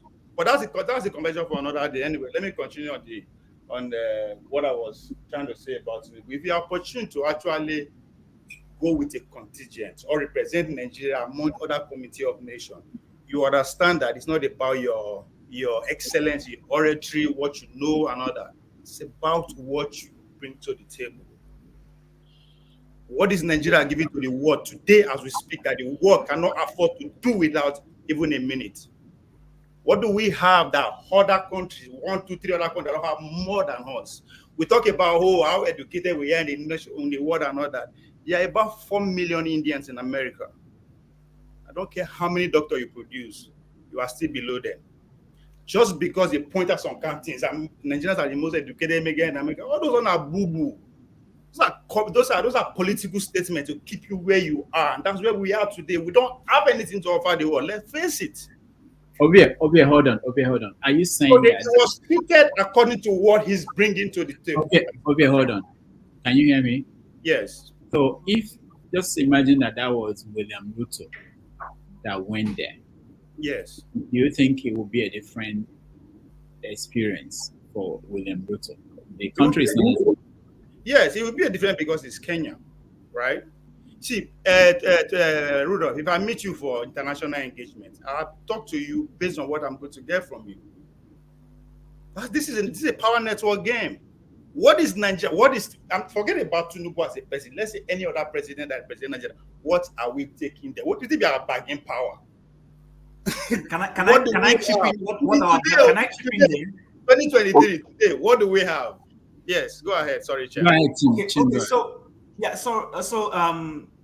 Ovie, I disagree with you from a wide perspective. Nigeria came out in 1999 as a far right state, and this same conversation could be had at what was Nigeria? A far right state. We were a leprosy state. It's a new market. It's just like a new. Hold on now, Ovie, hold on. Yeah. We were from 1993 till 1998 into 99. Nigeria went backwards. First June 12, then Abacha came, then all the sanctions, and nobody wanted to do anything with us. We became a problem. That's why I said we were a far right state. And then Obasanjo came. And then Obasanjo had to do this shuttle diplomacy that we remember to go and talk about what Nigeria was coming to offer the world. And when he was going, let's not forget that it wasn't easy getting all those loan releases and all those things, debt repayment. He began to look for ways. When his personal posture was not longer now enough. He began to look for Nigerians in international spaces like the Okonji Iwealas and then the former Minister of Foreign Affairs, Olujimi and co, to come and start helping him repair the nation. They started telling the story of Nigeria. What we are saying, nobody is trying to say that Tinubu has to have it all. And I'm one of those, if you listen to me, I said, I gave room to say maybe it is those obedience who don't like him that are trying to paint that picture, even though it's not correct. But I was trying to show you I was giving room for that. So say that Nigeria has nothing to offer to the world is wrong. It is how do you sell what Nigeria has to offer. It means Tinubu is not selling enough. It means he didn't know how to go there and sell his new government, sell what we could do, sell how we are going to be useful to them in the world. He didn't have it. But I have made an exception because I watched Bosu, his minister of technology, right? I've seen that guy, his own photograph, what he was putting out. It's in total, it is at variance with what his boss is putting out right now. That guy, as minister, has a better presentation of what he's posturing, he's outing. Even if he went and talked nonsense, if you see Bosu's photographs, you will say Bosu went there and represented Nigeria very well. Our president is supposed to be going there and saying, oh, even if you're saying Nigeria is in decay, but I can assure you my government is coming here to clean it up. This is how I want to collaborate with you. This is the kind of help I want from you guys. Those pictures didn't depict that is what Tinubu went there to do. Nigeria has a lot to offer the world. What is lacking is we are not selling what we have to offer the world very well. All right, let me respond to that. You are talking about 1999. Period to 1999, what in Nigeria is a dictatorial country. Nobody wants to come and do business with you or even relate with you, but the atmosphere is not conducive, right? Then, boom, 1999 we get democracy. All of a sudden, we become a bride. We become that fresh babe we just enter market everybody wants, right? And Obasanjo has to be the beneficiary of that. It is a new market that everybody wants to be for. That is what happened in 1999. Obasanjo did not, it is not because of the oratory or the mighty or the skill of Obasanjo that make them forgive Nigerian debt. It is what comes with the idea of forgoing dictatorship that comes with all those forgiveness. That's how the international community works. These guys don't care about how well you speak or how well you dress. What can you offer? You see, when Nigeria has a lot to offer, you have not convinced me. What do Nigeria have today in 2023 that you cannot point 5 countries that have more or triple than Nigeria, that even Nigeria go off today, the world will not blink in a second. So what is that? Ovie, you're getting it wrong. Even if there are other countries that have things to offer, countries choose. Tell me now, it's a direct question. What do we have to offer? You not be pro Nigeria. I am not the Nigerian government, but Nigeria has a lot to offer. Nigeria. I'm not sure anybody did say Nigeria reach me, but tell me, as of today, what do Nigeria have to offer the world that we don't have about 5 countries who can better Nigeria more than 10 times, that even Nigeria close today, the world will not blink? Tell me one thing. One, today, forget say we get them before. 1999 was a projection. Nigeria will be this if they follow this. So the question between 1999 and today, tell me one achievement. Tell me one thing you can brag with among the Committee of Nations. One thing that you can brag with that between 1999 and today, this is what Nigeria is. And without that, this section of the world, not even the whole world, there is too big section of the world. Let's say we deal with West African country that they cannot do without us. One thing. You know, Ovie, my friend. It's about what you bring to the table, not you as an individual. Bola Tinubu will be gone. If you become president today, the same thing they will treat you because what are you bringing in? It's business, money. Ovie, the question that you're asking is valid. However, you still have to look at it holistically. You know, whilst we come to Nigeria, and Nigeria is a wholly corrupted country with loose ends all over the place, a bag of ideas and a bag of lunatics running the nation. Now, you see, what I'm about to put to you may still be inconclusive to answering your question. But you see, Nigeria has the greatest potential, if not in Africa, possibly the world. Now, potential is a strange word and you may laugh at it. But unless we organize our potential, therefore there is nothing. Because to speak about what do we have to offer today, ignores the fact that we have this potential. We have no idea of what lays under our ground because we haven't researched what lays under our ground. The most people that come and find things that are under our ground are not even Nigerians. We have no idea. So, we can't just blast the fact that we have nothing to offer because we are so disappointed in ourselves. We are so disappointed in our history since colonialism has been fallen. We are so demoralized as a people. This does not say that we don't have anything to offer. And this does not say that if we are woken, wait, my brother. If we are, wait, my brother. Yes, you may, but let me just add, if we are awoken as a people, brother, there's no country that can deal with us on the planet, brother. There's not one. But because we don't really have an understanding that we have this thing, us as Nigerians, we're formidable. How is it that if we escape Nigeria, that we can perform anywhere else in the world? Okay. You don't even know where people are performing. You go to the Philippines, you go to the east of Asia, you go to Japan. I went to Japan. The amount of Nigerians I saw doing things there, things that you wouldn't even imagine.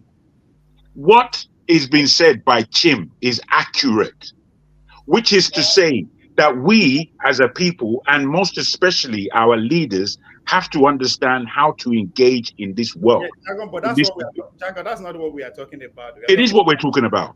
How do we go on then? Ask your question. You talk about you say potential. That's a political word, right? No. We understand what it means. We understand what it means in English. Don't let's give it any connotation. Finish, please. I'm going somewhere, right? So when you say Nigeria have potential in what? And tell me other country that doesn't have potentials. Well, my brother, you see, you asked the question. Let me finish. I'm responding to your question, right? And me too. I'm responding to yours. Let me learn. We're gonna go. I'm not. Go ahead. Finish. When you finish, I respond. Go ahead. I'm not completely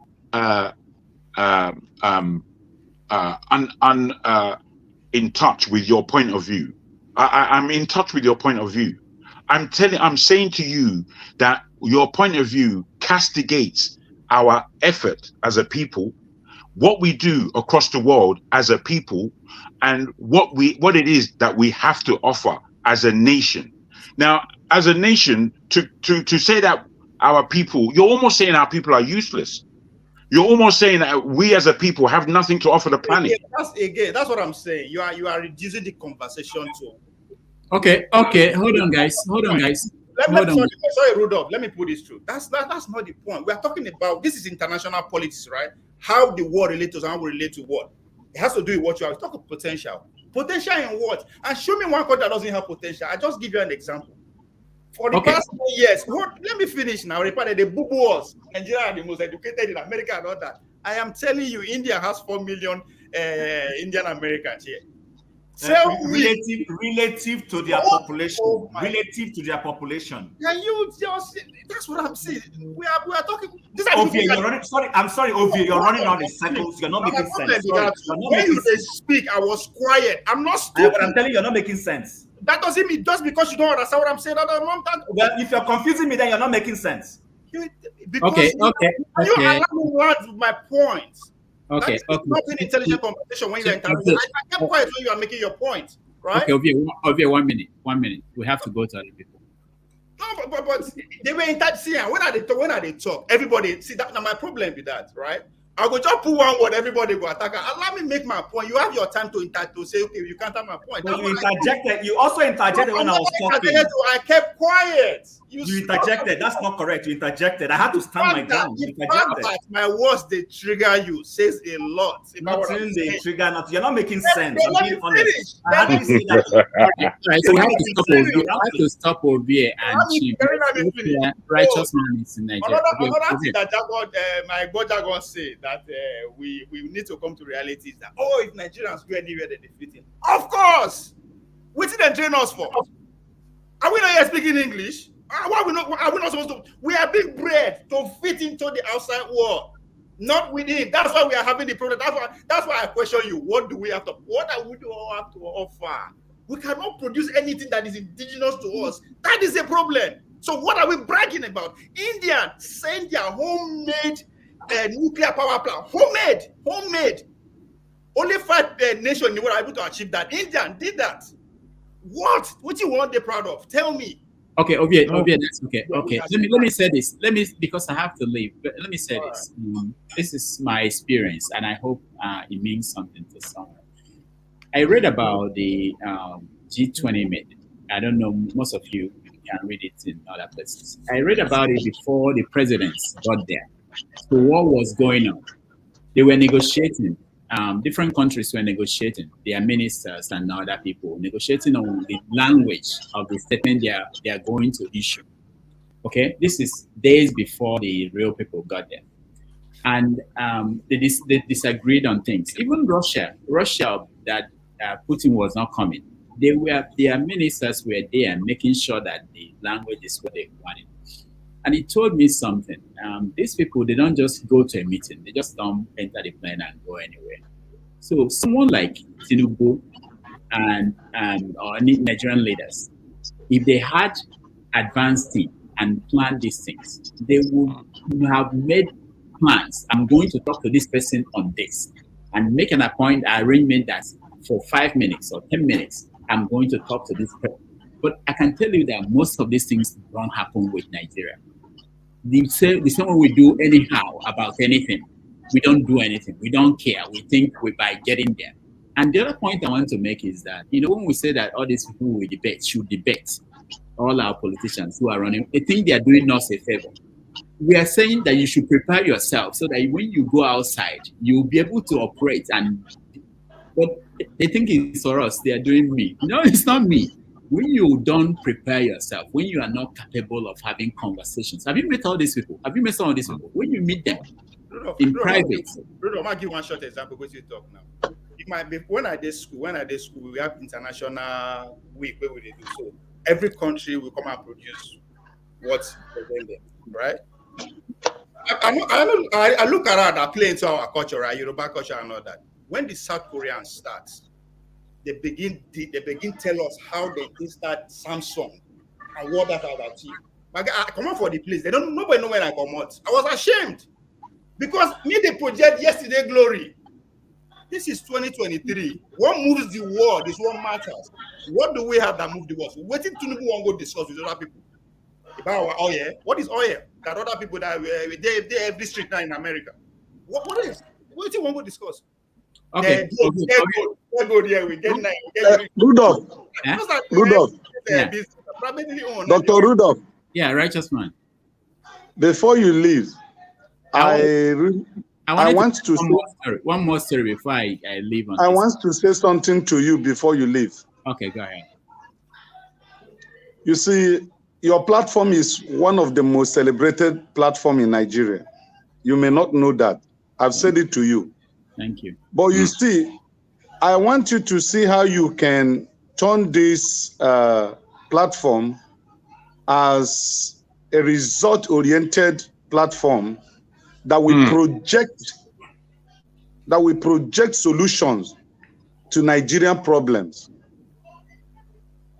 If you do it, I am telling you, something will turn around Nigeria overnight, because over 3 years I've been listening to you. And my fear is this, that the best brains in this country are outside Nigeria now. The group of people that speaks here, they are class of their own standard, I am telling you.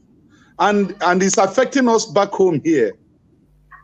It's affecting us. The best of Nigerian brains outside. Because when you sit down here and listen to the class of Nigerians that speak from diaspora, you will know that we're in a serious mess here because the best brains are outside. So if you can channel this platform to be a result-oriented platform that can provide solution to Nigeria problem, I think we're going to achieve a lot. That's just what I want to note before you leave. All right, thank you. Wonderful. Do you have an observation or solution or suggestion on what we can do to achieve No, that? he's just made his suggestion. Don't complicate it. He's made his suggestion and it's valid. Wait, please. Because Ovie, bruv. He's made a clear suggestion. He's inside Nigeria. He's telling us that the way we speak on this platform is energizing him and the people back home. Okay. operate a result-driven platform that propagates solutions. What do you need to question him for about again? Don't confuse things. What did I say? What did I say? You see, you don't even know what I said. I said what you said, bro. You were going to lead him down one.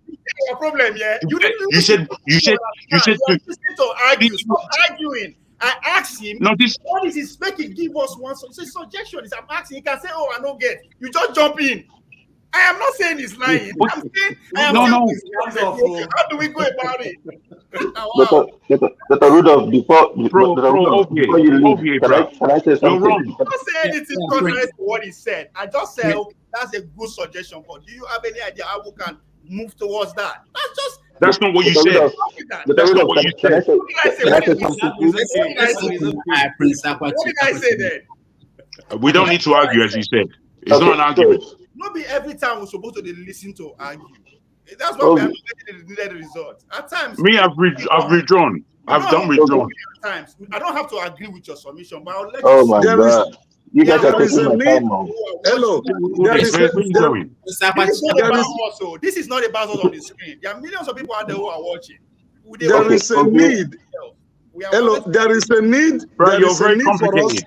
Obviously, you're quite a complicated individual, bro. There is a need for us to argue, but the result of that argument should project solution. Absolutely. How clear can you get the Nigerian problem? That's clarity. To argue makes it very interesting, and it brings the best of our brain. But the end of that argument should proffer solution to Nigeria problem. What's there to disagree with or to complicate? Thank you, my brother. You said it clearly. That's his suggestion. His suggestion. Nobody disagree with him, though. Bro, but you're very obvious, bro. You're my brother. Obvious. Hold on. Make us speak to Ovie for a second, please. Ovie, your manner is extremely aggressive. And within the aggression that you have, it's very emotive. It conjures an argument. We're not here arguing. But our brother made a suggestion. He made a suggestion. The suggestion was clear to everyone. No. Speak for yourself. Speak for yourself. See, that's why we keep getting argued here, right? You want to speak for everybody. All right. Okay. Okay. No. Hold on. You're just gonna. That's complication. Okay. You love complication. The problem is that when thank you, guys. Let's hear Prince Apache. Ovie, no. Prince Apache, go. God, man. I can't shout, okay? Now, what I wanted to, in relation to what Chim said, let's take a country, for example. Let's take a country, Brazil, for example. When Ovie says Nigeria cannot offer anything, what does Brazil have? That's not what anybody? That's not what I said. Okay. What I said. I beg. Don't let's get into nonsensical arguments because it's not going to work. I'm here. Why are you misconstruing me? I'm still here. Okay. Ovie, what I'm saying, I'm not. What are you going to say on my behalf? Okay, Ovie, I'm not. Ovie. That's not what I said. Sometimes may they come down, no, may they come down, may they enter house more. Prince, I blame you. I gave you the chance to speak, and you called on him. So what? I know, but he can't. I can't shout over him. That's just the okay. So the whole thing is okay. The whole thing is okay. What I'm saying is, I'm giving Brazil as an example, right? Brazil. What happened yesterday in G20? Do you know that the chairmanship or whatever it is moved from India to Brazil now? And who is the president of Brazil? The president of Brazil is also almost the same thing like Tinubu. Okay, when he defeated what do you call it, Bolsonaro, Navarro, or whatever it is, people protested. But what did he do? He stayed back in his country and made sure that he brought unity. He talked to the people. And right now, the image of Brazil is so much repaired than what it used to be. what I'm saying in essence is nobody is saying Tinubu have to market us much or whatever it is. But sometimes we have problems at home. And he said, oh, he's going to go look for investors. Who's going to invest in Nigeria where there are kidnappers? If they don't even kidnap the investor, they might even kidnap his workers. There is no power. Okay? Water resources is not doing anything. Who's gonna invest in who's gonna invest there? If I were him, I would sit back and make sure, if possible, I'll send my vice to represent me in most of these places, and I'll sit and make sure with the ministers that we do things. He should stop looking for illegitimacy or whatever it is. That's all I can say for now. Thank you. All right. So can I just say one thing? Hold on, guys. Let's. I've not spoken. No, I've not spoken. Who is saying he has not spoken? Who? Say your name. Me, the righteous man. I've not spoken. All right. So, Mr. James, you are next, please. Forget about righteous man. I'm sure you can hear me. I'm sure Go you ahead. can hear me. Yeah, we can hear you, James. Good. What righteous man said is very appropriate. It is very easy to criticize, but to profess solutions is extremely difficult. During the electioneering campaign, my witness, I said there was no need for the election. The country should be well organized. Now, as will be rightly pointed out, we are not known for anything. And the gentleman, Prince Aziz Akwachi, asked a question. What is Brazil known for? Brazil is known for aerospace. They produce fighter planes, not passenger planes. They produce warships in Brazil and ballistic missiles. Now, industrialized countries, when they do business with each other, they make more money than when they do business with developing countries. If I were to be the Nigerian president, what I will do, I will use the Awolowo style. I will identify particular areas. I will not ignore the others, but I will concentrate more on particular areas. And one good area is engineering. It's the engineers that are moving the world today, this world we live in today. If you want to go to space, the scientists and the engineers, they must collaborate. If you want to produce ballistic missiles, they must collaborate. Now, West Africa, where I live here, they look up to Nigeria for certain basic things like ceiling fan, refrigerators, motorcycles, and all these basic things like furniture and whatever it is. Whatever we produce in Nigeria, there is ready market in the whole of West Africa to consume everything. So they don't have to go to Japan, China, and what have you, or Bosnia and Herzegovina to get what they want. Tinubu and his team, they should concentrate almost 60–70% of their effort on engineering. In about 5–10 years from now, you start seeing the effects. And to do that, they must fix electricity. Then the judges must be called to perfect order. The judges should be seen to be disciplined whenever they are misbehaving. So this is the little I've got to say. Mr. Righteous man, thank you very much for raising that. Yes. Dr. Rudolph have not been fair to me, and let me just protest. I only made an observation, but I've never made any contribution towards the topic on ground. Yeah, you see, if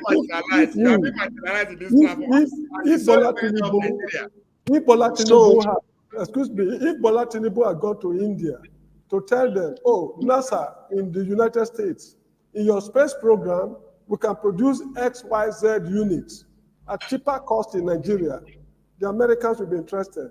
Russia, this ship, this is what's called submarine warship you are producing, XYZ, just leave it to us at economic rate. State of Israel, please stop producing your Aussie, whatever I call guns. We know you are producing each of them for maybe $100 US. We can give it to you at $20. Leave everything for us, we take care of it. All these are cheap ways of getting money.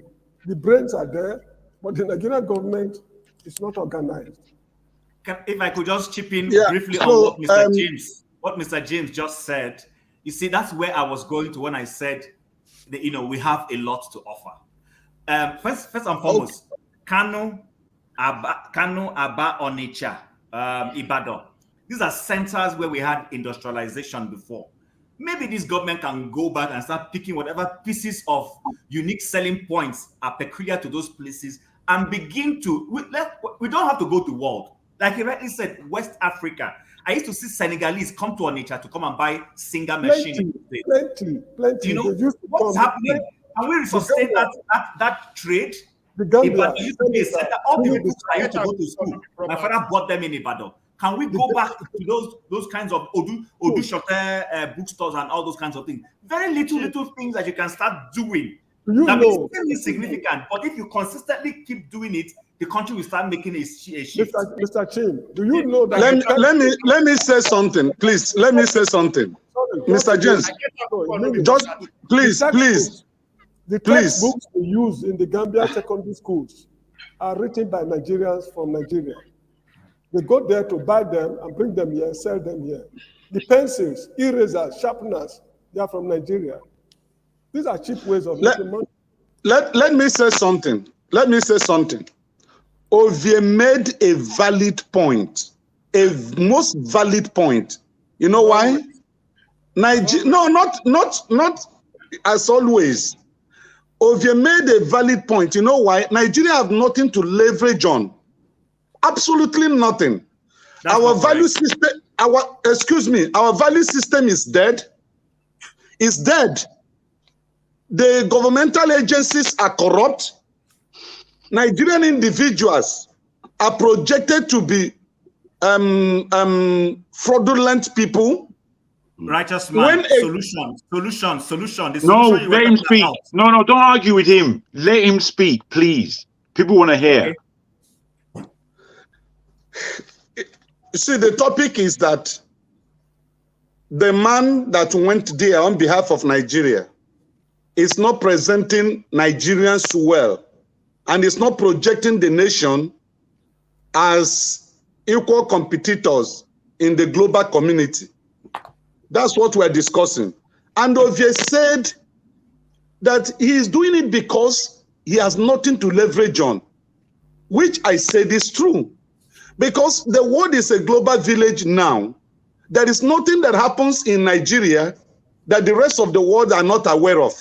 So what is Tinubu going to present to them? Is it about the judgment that was written with the letter-headed paper of Tinubu Tribune legal team? Is that what he's going to present? That is what is flying in Nigeria today. I'm shocked that Rudolph is not discussing it. Is he presenting about the burning of the seminary school in Kaduna on Saturday, and the seminarian was burnt? Is he presenting about the massacre that is going on in Plateau State and in Kaduna State? Is he presenting about, what are you talking about? Look at Naira today. It's 1,000 Naira per dollar. So what is he leveraging on? Absolutely, Ovie was correct. We have nothing. We have to go back. Now, this is the solution. Are you serious about the dollars? Are you really serious about it? Yeah. Wow. Yeah. Okay, this is the solution. My profile solution is this. We have to go back to the very beginning. Just like my brother said, the Brazilian man had a problem, an internal problem. He settled it first before he began to showcase Brazil to the world. You can't have a divided home, a divided house, a divided community. And then what are you projecting to the world? Nothing, absolutely nothing. It's not as if we don't have what it takes to be a great nation. We have it. But for now, those things are hidden, and we cannot sell them out because we do not have a settled country. Okay, so right. I don't agree, Mr.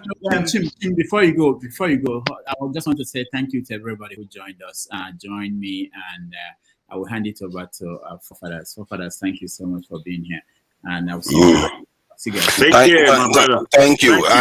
Before we carry on, people, let's go and sign on to Iroko Post TV, and no more conversations. We talked about how we are supposed to actually get what they call it? What did the righteous man say? Result oriented. This is result oriented action. Now we want to take. We have 255 people watching. Can we go to this channel and subscribe to the channel so that Rudolph has a backup channel? In case, sometimes people are cursing and all the rest of it. VA, by the time he finish using all his vocabulary, they might ban us on this channel. So you have a backup channel. So people, please go and subscribe. If you get up to this thing, it's now 218. I'm not asking for a lot. Out of 255, if we just get an extra 7, it's going to be 225. So just 7 people, they will carry on with the conversation. It's not a lot. You're stopping the conversation, You came here and stopped the conversation. They will not move. If you keep talking, they will not do anything. Thank you, guys. Thank you very much. I'm out of here. You won't stop the conversation. Okay. The conversation was going. You come on board. Your first thing is to break the conversation. Oh, come on, man. Come on, man. You see, you are talking about result oriented. It's not my channel. No. The thing is, my brother. The thing is, what righteous man has put is diligence. This what you're putting is not diligence. It's selling. You're selling the channel. We understand it, but it's not diligence. Do you see the logo here on the top of the screen? I see it clearly. That is the channel I'm selling, and it belongs to Dr. Damages. Yeah, so this needs to happen because he wants to start transitioning people over to that channel too. Which I appreciate. I appreciate that. Yeah, but so why stop the panel from discussing? What you should do is because people need to go and subscribe there. That's why. Yeah, but what you're doing, you're doing a bacha. You're doing a bacha tactics in order to push us. Because our people don't do stuff. Man. If you keep talking, because you are distracting them, they are not going to go and do it. I'm not distracting them. I'm speaking to you directly about the policy that you come straight. Not you. I meant if you are talking, if you're having conversations, they will be listening to the people that are talking, so they will not go and subscribe. That is why. But if you stop, then you are giving them a break to actually go and do it. And right now, they are doing it. My big brother, I don't want to run. All right. And so, forefather, please, for someone like me, put every day I come here, I like the channel before I even come in, and then I want to be sure that I'm doing the right one. So if you can post it on our private chat, let's have the link. I can go after what I say. What I want. Oh yeah, I appreciate that. That's good. Beautiful. So that I don't forget my thoughts. With respect. And for me, I usually come through that channel every day. That's the channel. Even if you watch it, that's where I am right now. Oh, that's nice. That's really good. Brother Prince, make you send me that Adidas. So I want that same Adidas, my friend. No problem. No problem. Okay, brother. Okay, so can I go on forefathers? Only 2 people remaining. It's 2:23 now. People, please go now. You see how Jagun is losing it now because I said that people have to be result oriented. We have to be result oriented now. This is how this has to be. If you keep distracting people, they're not going to go and do it. Not losing it. It's just looking for excuse to leave. Do you know how many times I posted this link? One person, sometimes not even one person goes and saw this thing. They'll just ignore it and keep listening to the people. But now they are moving. We don't follow him before now.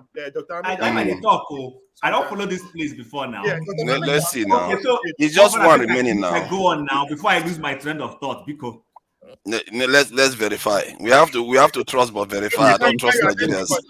I don't trust Nigerians. I have to see that. Where were you when they were picking Mahmoud as INEC chairman? I have to verify. that. I'm checking. It's still 2:24. It's just one remaining. One person. You are the last person. Just go and subscribe so we'll carry on our conversation. We have 200. Now the number has increased actually. 263 watching. So please go and subscribe to Iroko Post TV. It's very, very important for Dr. Damages to have this backup channel because sometimes I do play videos here too.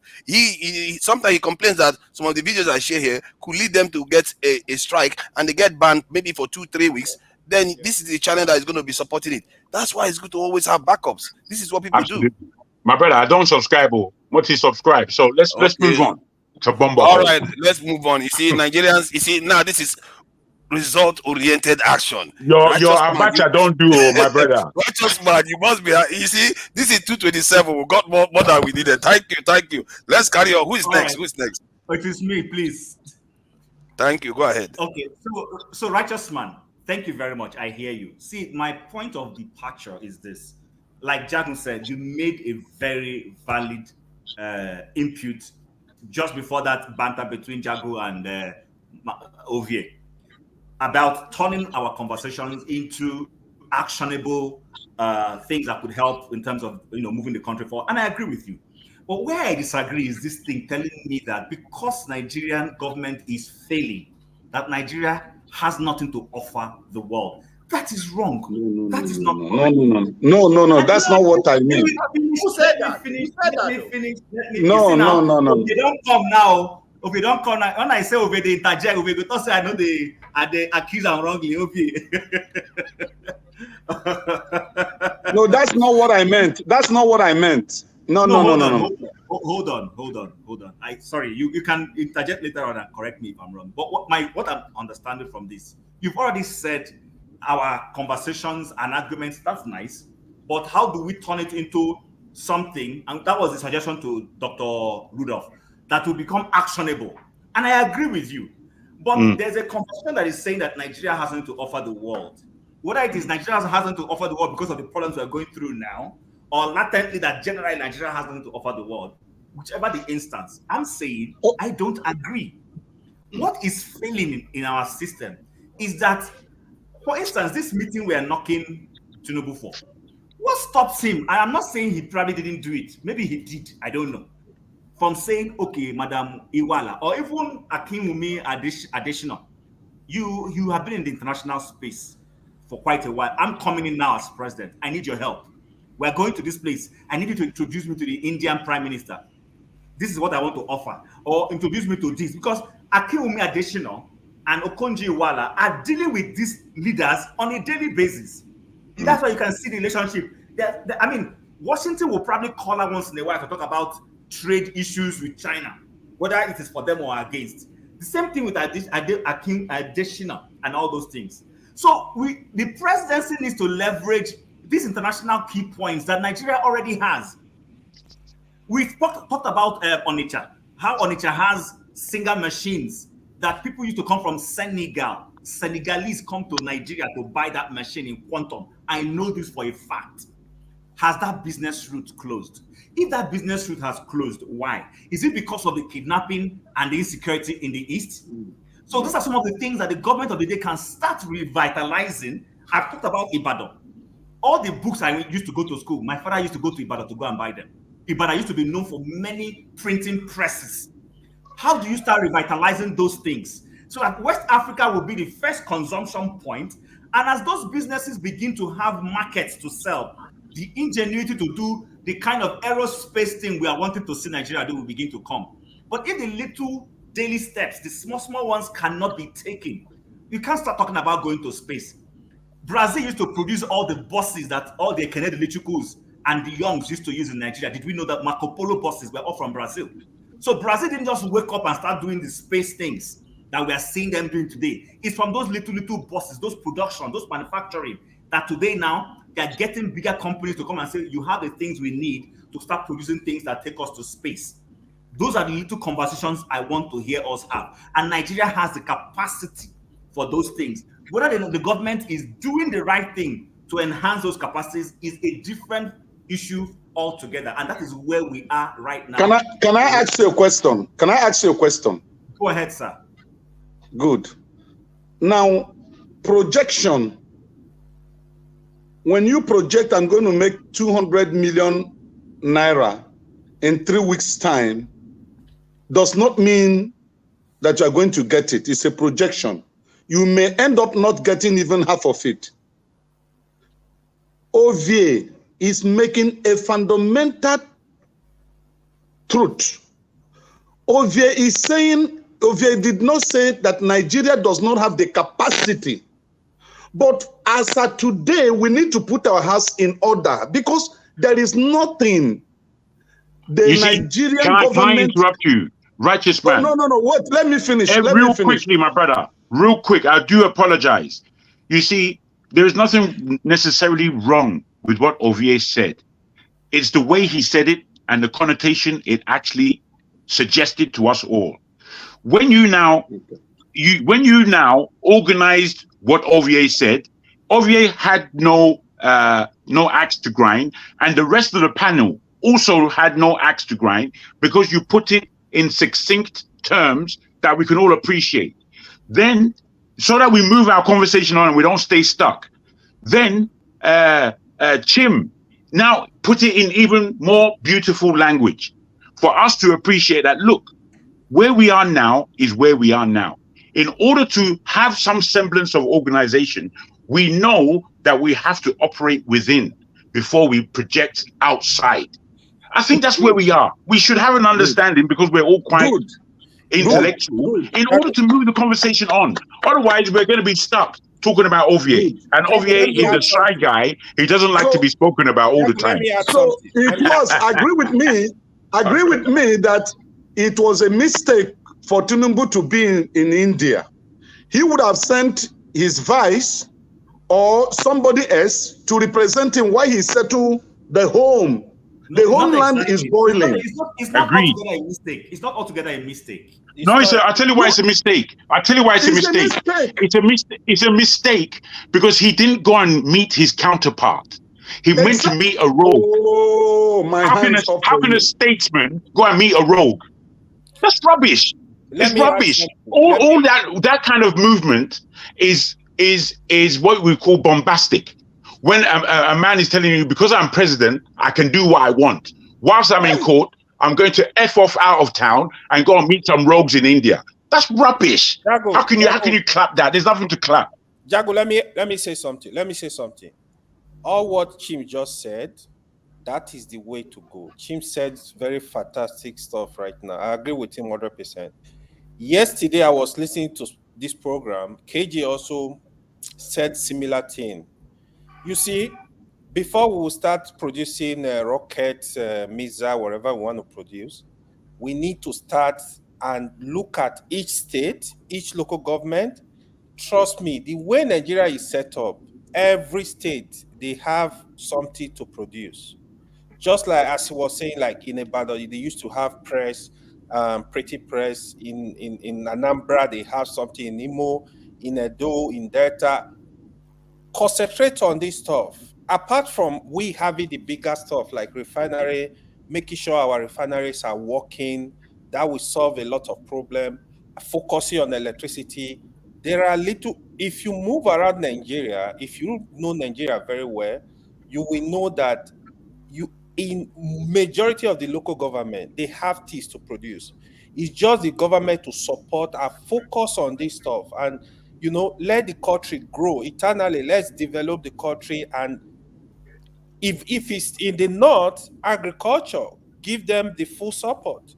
Look for what each state. That is one thing Peter Obi was talking about.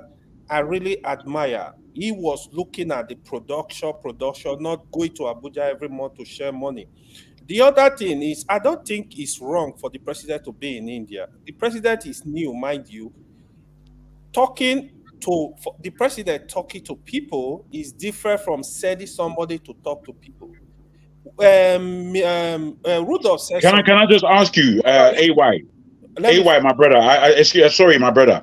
I just want to put to you that is it conducive for a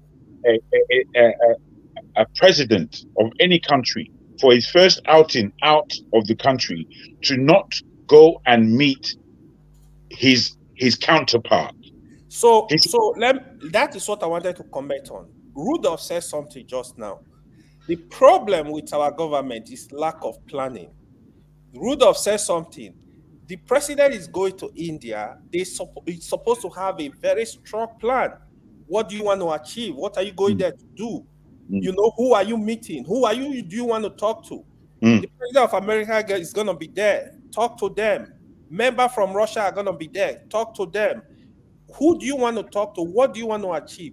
Get there, follow your plan, not just going there to do photo and come back to Nigeria. So I understand the hunger. UN is a big event. It's not something you will just tell you one of your ministers, go and represent Nigeria. It's not sufficient. America president is there. The only thing is they need to have a strong plan know what you want to achieve. It's just this. My only fear is the way they treating Nigeria. That is the way they will go there and just snap pictures with all the head of government and come back home without achieving nothing. But you have to be intentional about what you want to do. You want to talk to the president of India. You're looking for investor. All fine, but make sure you have a plan. You know your target. You know what you are looking at. That's the way I see it. Yeah. Thank you, AY. Yeah, I agree with you that what else can he do? If he sits at home, people will criticize him for not going out, not having Yes, any ambition. exactly. And if he goes out, people are going to criticize anyway. So as much as I don't, I'm not his supporter, but as a country, you want your leader to be doing the geopolitical stuff. You're being fair-minded. You're being Yeah. fair-minded. And for me, they don't even do enough geopolitics. The reason why he's going there is because he's G20. If it was the BRICS, he would drag his leg. He didn't even go to BRICS. He sent Shetima. So they don't really do the geopolitics that actually benefits Nigeria significantly. The one he's going to is the one where it is up to them to decide whether they help him or not. And the reason why they are inviting us now, just how many weeks ago, the BRICS expanded. Suddenly, they are now happy for Africa to come and join the African Union to come and join the G20. Yeah. Suddenly, they are not happy for all that to happen. And it may mean nothing. It's because we're not part of the UN. What good has it done us? Are we not part of the International Criminal Court? It looks like it's only African leader that they keep taking to International Criminal Court all the time. So the devil is in the detail. What does it do for us is the question. And I actually believe that Nigeria has potential for having a strong leverage, because like when I'm here in the UK, what they tend to say is that America uses the UK as a conduit to Europe. But when the UK left the European Union, that became a problem for America. So the same case can be said for Nigeria. Nigeria could be the conduit. Anybody that wants access to Nigeria, they have Africa will have to come through Nigeria. As you see, but Nigeria has to be a strong nation to do that. You have to control your environment to be able to do that. So, Absolutely. but these are our leaders. They are not so keen on. This is why I would want to ask you, forefather, Nigeria joining BRICS and being accepted into BRICS, or Nigeria having West Africa in their hands. Which would you prefer first? Which would be your preference? West Africa. West Africa in their hands. Straight. So this is where we're supposed to be really going. We're not ready for BRICS. Just as Ovie is saying, what do we have to offer? We're not ready for BRICS. We're not ready for any of these things. Why are we not ready? I tell you why we're not ready. Forefather, can I ask you a question? Okay, go ahead. Yeah, what is the difference between the G7 and G20? The G7 tends to be tightly linked to nations that have, especially in NATO, almost all of them are in NATO. I think apart from just in Japan, if I'm not mistaken. And they that is tend to be the most industrialized nations. Yes. Yeah. Good. The seven richest G20 is the developing nations. Yeah. No, it controls. It also includes all the other nations too. The G20 includes America, includes all of them. Because America wants to control what happens in the affairs of the world. Of course. Technically, they are not supposed to be there. Now, the issue with Nigeria, which I think I may not be correct, but it looks as if APC was not prepared to lead Nigeria to that position of envy in the whole world. They were interested in removing PDP from power in 2015. They had no principal agenda. And that is what we are witnessing in this regime now. Because after the man was declared the president, he won the election. The first place he went to was France. And he attended a global conference there. And up to today, We've not seen the impact of that visit, impact of being part of it. Yeah. Okay, so the president, you see, you guys that righteous man. Hold on. Okay. Hold on. You guys that are outside there, you can't tell exactly what is going on in Nigeria. Look, the country is in a mess. Now, we ended service in the church today, and we're going home. I told my wife, let me be a sweet husband today. Let me go to the market and get the things she need to prepare something for the family. So I branched into a nearby market to pick up some items. Now, there is one popular fish in Lagos called kote. I know some of you that lived in Lagos, you know kote. Yeah. Good. Now, we have sizes of kotes. So I was going for the medium size. And that medium size, as at August, I was buying it at 1,800 naira per unit. As I'm talking to you today, I went to the same place I normally get this fish from. One of it is 3,000 naira. 3,000 against 1,800. Now you have salary earners in Nigeria, in Lagos here, that earns 30,000 naira a month, 20,000 naira a month. Security, nurses, and so many other handwork people. They earn very pretty less than what human being can imagine. Now, when you have one single fish costing 3,000 naira, and then you want to prepare a pot of soup that will serve your family for 3 days, if you are paid 30,000 naira, what do you have left? Absolutely nothing. Now, these are the things that the government of Tinubu should have sit down in Nigeria. Look at those loopholes that is causing this hyperinflation in Nigeria. Righteous man, I'm not taking words from your mouth, but you guys are supposed to be fasting. You guys are supposed to be praying now. I'm fasting. Okay? Just a joke. So we you know, as an accountant, as we were told he is, I think he's supposed to sit down here.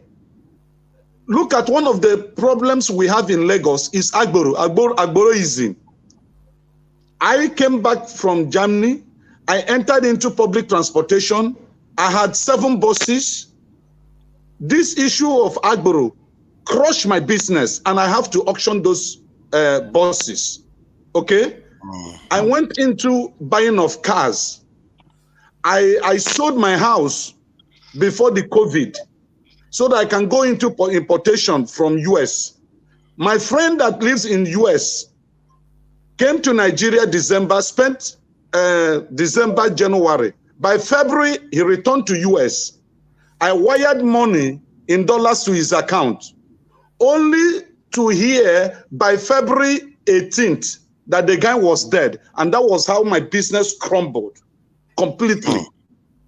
The money I realized in selling of my house and the ones I had, which I put a chunk of it, about 95% of the money for importation, got granted. That was how everything went. Now, we are eaten by God's grace. That's what is happening here. Now you are telling me that the man who won, who's supposed to sit down and think about how to make our life better, is voting 70 billion for the house, increasing the payment of the judiciary. Then we, the common people, are dying on daily basis. While I was going to church, a truck man, these people that pushes dustbin, the Agboro stopped him and was asking him to pay for pushing. Oh, come on. Beggars. Okay.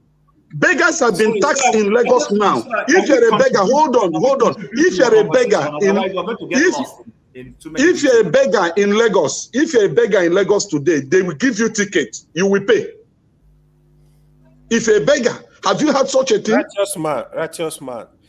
To be honest with you, to be fair to the president, these are state government issue, not the president. The president issue. No. He is the father of Lagos State. He owns Lagos. Hold on. But still, there is a and the federal government. It is the policy of the federal government that decide what happened in other states, because it is the federal government that funds states. Yeah, it's the federal government that gives them allocation. I think that what he's saying is basically trying to air some of the things that's happened to him.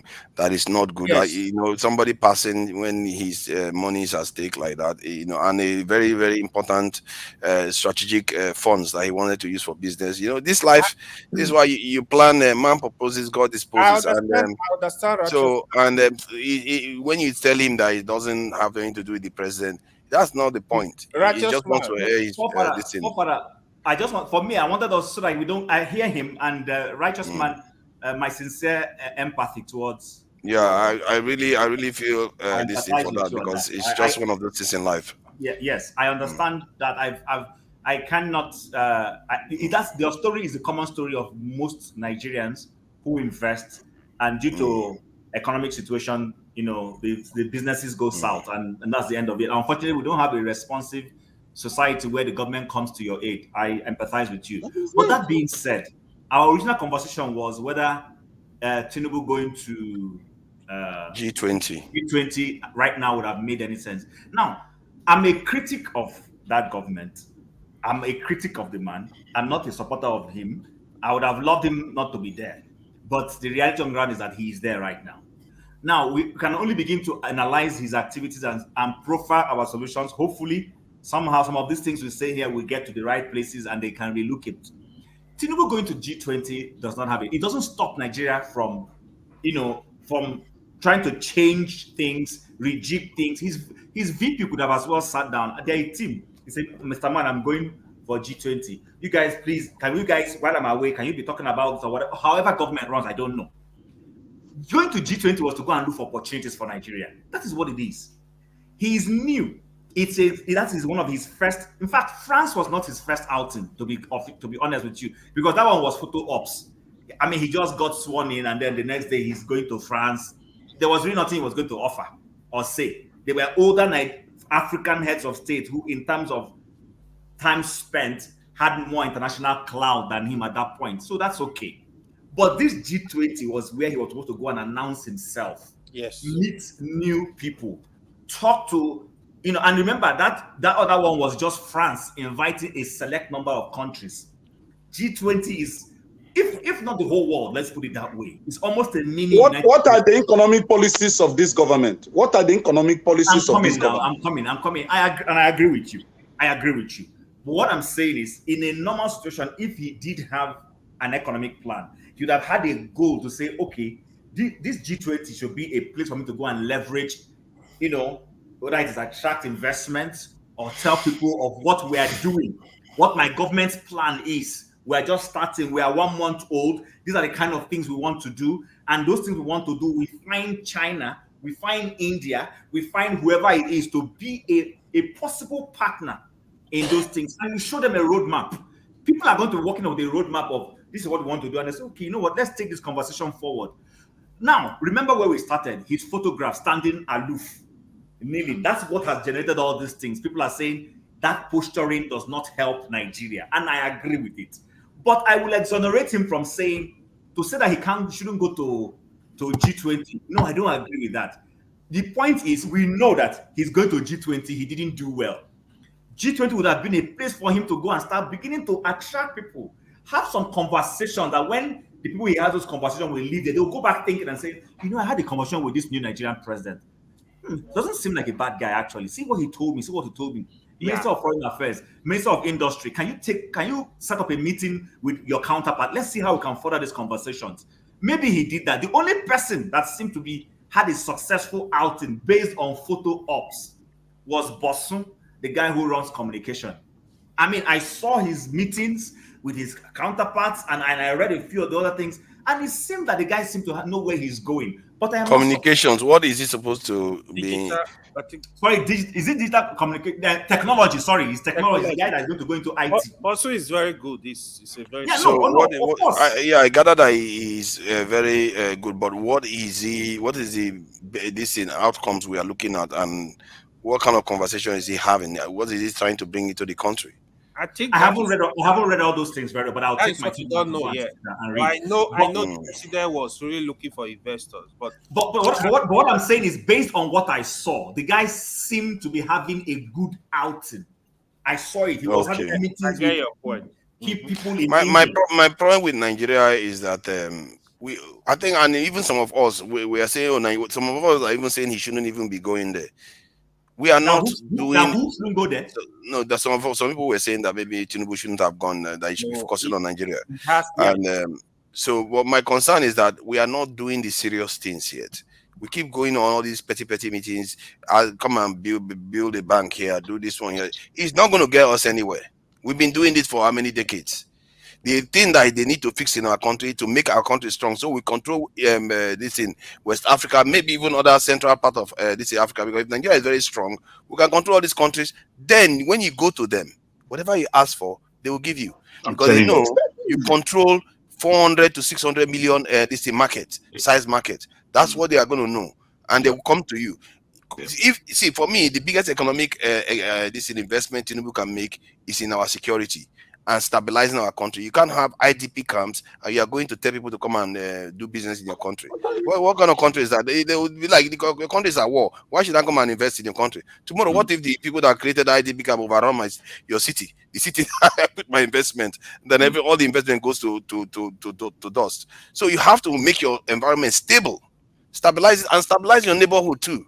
Yep. Make sure everything, no trouble is going on around there. Then watch investment start pouring in. Because the market is big.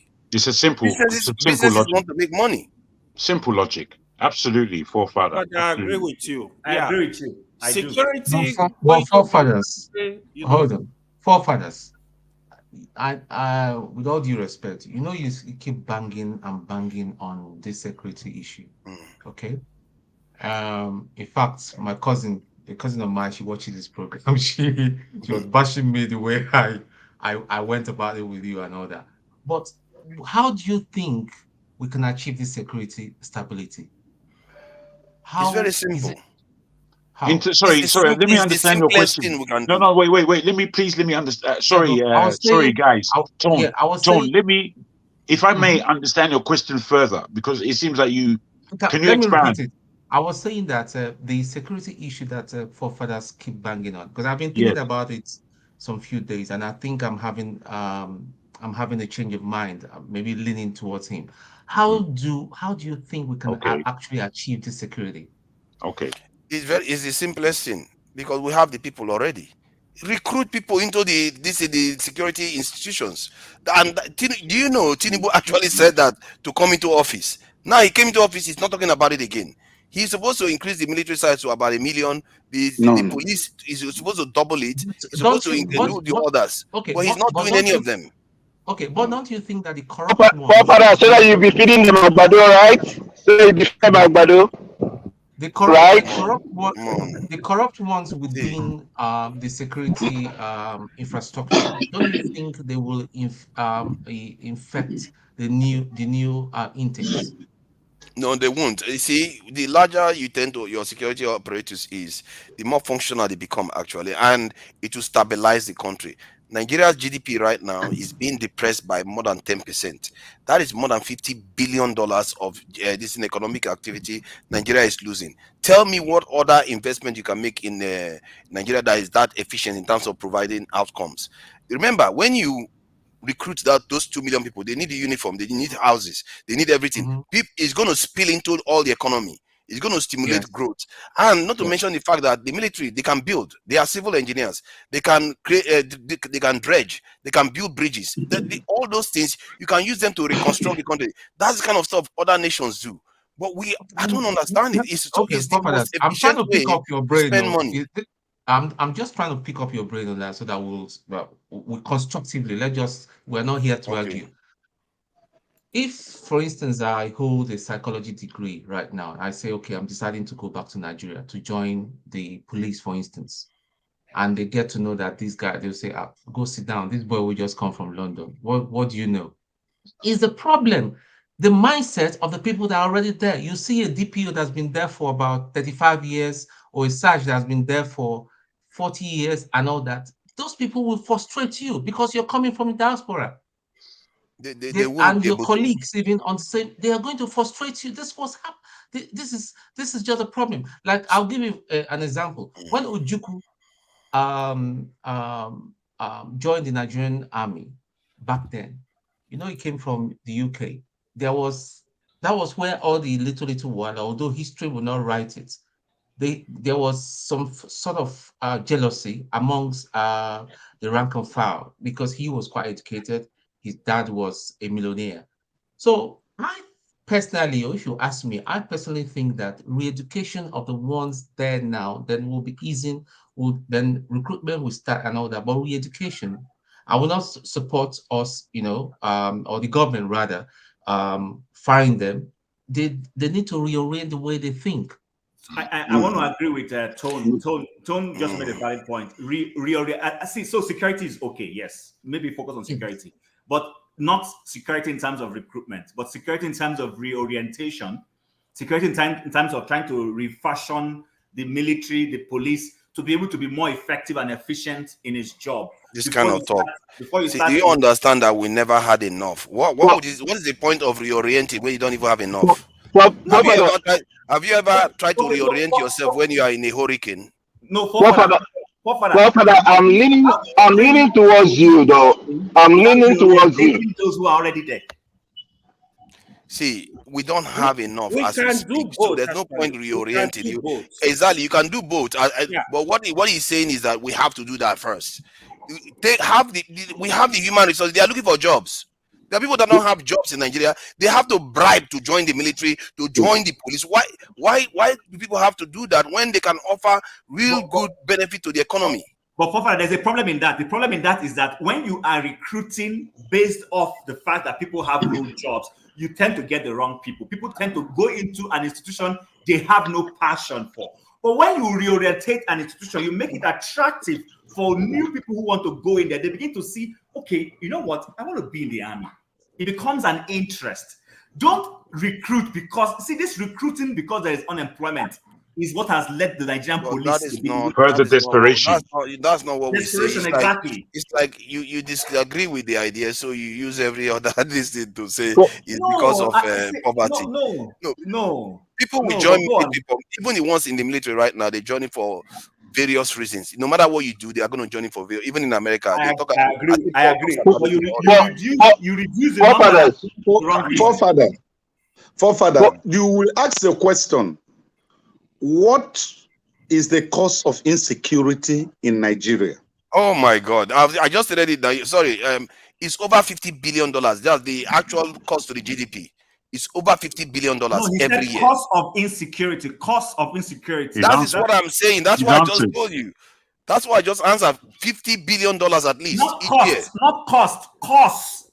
Okay, the cost. The cost. Okay, the cost of insecurity. Okay, let me let me answer that one. If it's the cause of insecurity you're asking, that one too is also easy because you don't have security. That's what it's causing insecurity. Hold on. Father, I don't know how many years you've spent in the UK. How long have you been in the UK? I've been in the UK for a while. Let's put it that way. Okay, for a while. For quite a while, yeah. Okay, for quite a while. Okay. Okay, now listen. I spent 40 years in Lagos. And I can count back the years of Jakonde, where you can walk in the streets of Lagos, 1 a.m., nobody harasses you. Where the Jakonde housing estates were not occupied by human beings, by rodents. There's so many people who owns Jakonde housing estate units today did not buy it because it was empty. People just move in there and start living there. Before you know it, they started doing the papers and it becomes their own. Now, what brought about insecurity in Nigeria is the government policies. Policies of economic marginalization. Policies that made every Nigerian to think that you can't survive unless you come to Lagos. Yeah. Now, in 1982-83, I was learning trade at Idumota. Righteous man, you know you've told us a lot of your stories. Hold on. Let me tell you the policy. Hold on. Give us one chapter every session. See, you have to give us your whole life story in one section. Hold on. I'm driving towards somewhere. Now, when I was learning the trade of selling butter, we were going to listen. Want to know your history. We were going to Anambra State. We were going to Onitsha to buy our shoes that we sell at Idumota. There's a kind of vehicle that time they call Awarawa. After we close from markets at Idumota, we enter Awarawa going to Onitsha to buy shoe because the importers then were residing in Onitsha. When the economic policies of the federal government changed, those importers that were residing in Onitsha, building the economy of Anambra State, relocated to Lagos State. How? If you are traveling out of Nigeria and you are from the east, you have to come to Lagos to board international flight. Now, when you calculate what it costs you to board from east to Lagos and from Lagos to Europe or to America to Asia, you now discover that you are making more profit if you relocate down to Lagos here instead of being in Onitsha. You see, so that policy killed the Igbos from being at home and industrialize the southeast. They have to move where the cost of expenses is cheaper. That was how two of my uncles left Onitsha and relocated to Lagos because they were importers. And then instead of us traveling to Onitsha to buy their goods, we now wait for them when they import and bring to Lagos. We now buy from them and sell. So the insecurity is caused by these economic policies of the federal government that made the Igbos to leave the 5 southeastern states and relocate down to southwest here, because this is where they can make things cheaper and make gain. So this is the insecurity we are talking about. Had it been there was an economic policy to make every part of Nigeria to be equal, give the Southeast International Airport, try to open Warri Seaport, try to make Calabar Seaport workable, make sure that international flights can fly from anywhere in the world and bet in the east or in the south. Can I say something about this? The movement of people will reduce. See, in Nigeria, you see, this thing that we do where we expect Nigeria to be perfect, most nations are not equal. In the UK, where I see, they have what they call the North and South divide. They have the West Lothian question. Their leaders they come from one university. That's the last 6 leaders. Only one didn't go to that university. So if in America, the same thing. You have the coastal nations, these cities and states controlling most of the resources of the country. It's just when we keep expecting everything to be the same all the time. To be fair, I understand those frustrations, but you are backing at the wrong tree. In the end, the economics is what you need to fix for everybody. Forefather, I disagree with you, man. I disagree with you. You see, if I may, equal ever. No, if I may, you see, I think you find the argument that our good man Najee was giving you. You see, the East, whether we like it or not, there are a industrious group within the Nigerian enclave. Theirs is to get on with it. People accuse the East of not being good politicians. Who needs to be a good politician when you have a way, where you're going?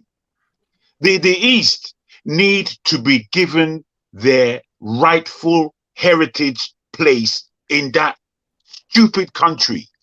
So when now you are insulting the nation again. It just shows the I'm the level insulting of the the nation, I argument. can do that. I can, You, but my brother, no, can't be don't doing disturb that. me. My brother, don't disturb me. You can cause the government or something. When you cause the government, Wait, my brother. Wait. You see, when I say things, I don't need your permission. I'm saying it. So yeah, but I also don't on your end. Well, okay. When I call it a stupid country, I've lived that stupidness. I've lived it. The stupidness is not just the geography.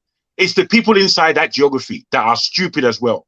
We are living in a stupid state. We're all how many millions of us are outside of Nigeria who would prefer to be inside Nigeria?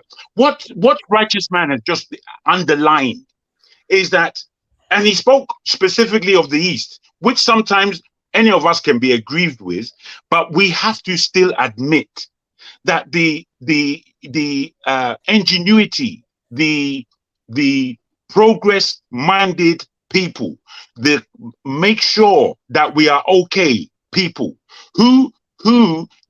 what if the East were given what they needed, the whole of Nigeria would benefit from it. How is it that we can take this away and then start speaking about northwest divide in the UK? Now, once I understand what you're saying, the whole world is not fair. But why would Nigeria cut his nose to spite his face? This is where we are. Let's stop mucking about, singing with language. If we are fixing the country, please. If I may take off from there. So, forefathers, I agree with you. The world is not a fair place. But what nations do, and there's no perfect nation anywhere in the world, not even this United States we're talking about.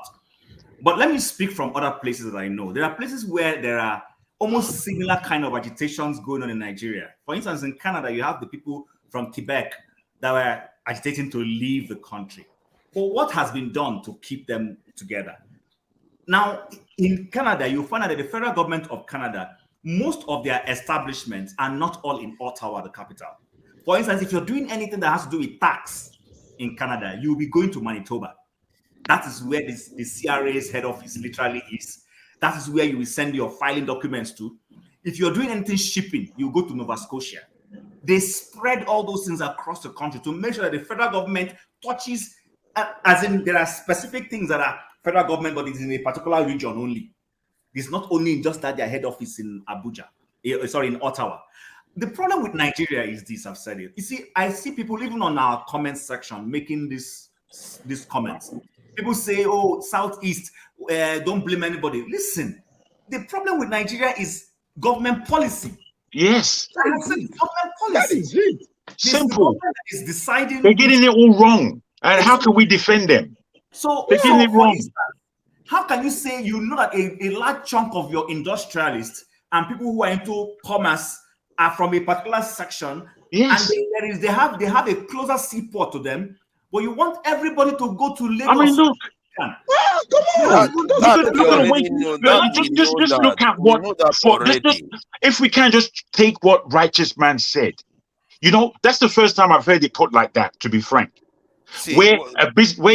Can I respond to this? You've already had your chance to respond. You always say that. But you know that everyone that speaks, you want to speak twice before I speak. Father, be fair. Be fair, my friend. You are the one that spoke immediately after he spoke. No. All it is, my brother. All it is, me. I'm a patient individual. But you see, you are patient. Not everything that you have to answer because you're a forefather. You understand? Take a back seat sometimes as somebody who is take the back seat as somebody who is moderating the discussion. No, so you let the discussion flow. You let the discussion flow, my friend.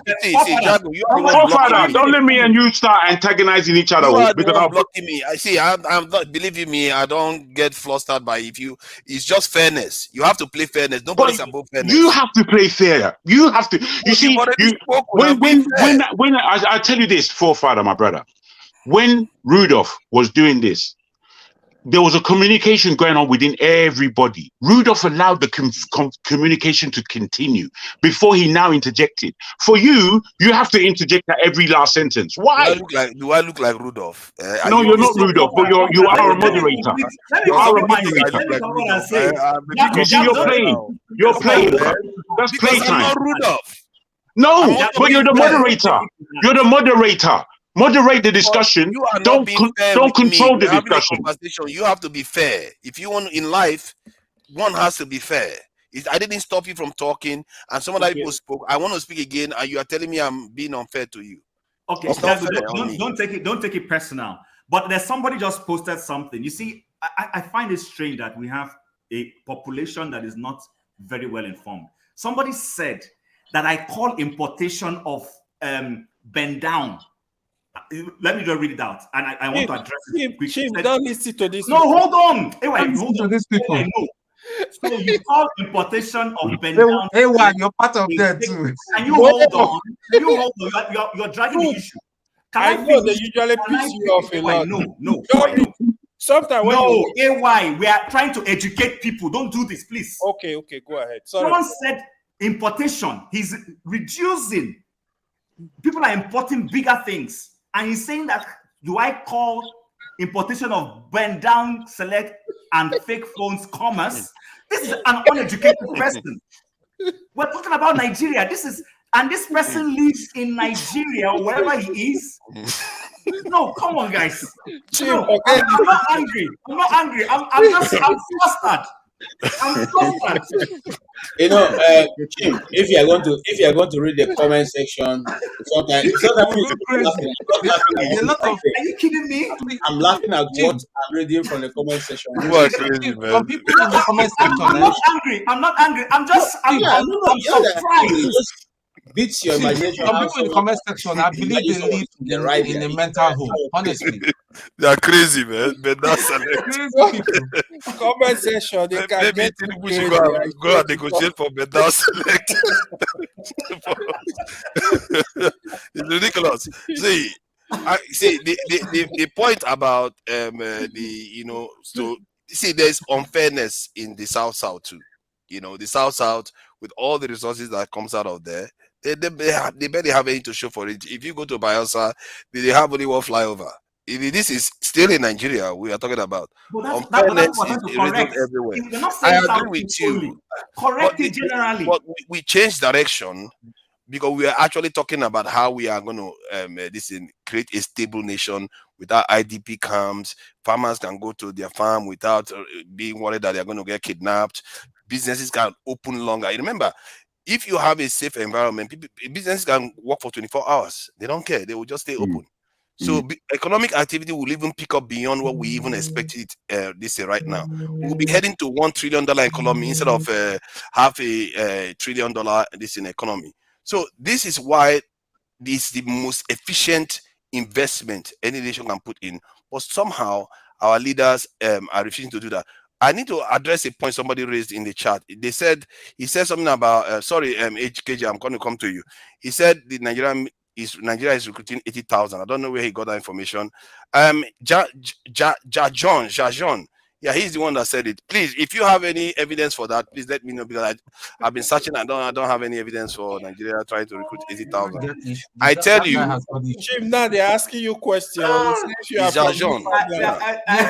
He got serious issues. That Jajon guy. Yesterday, I invited Jajon to come on. He's got serious issues. He's saying, but he won't come. So now here is I want to respond to what forefather have said.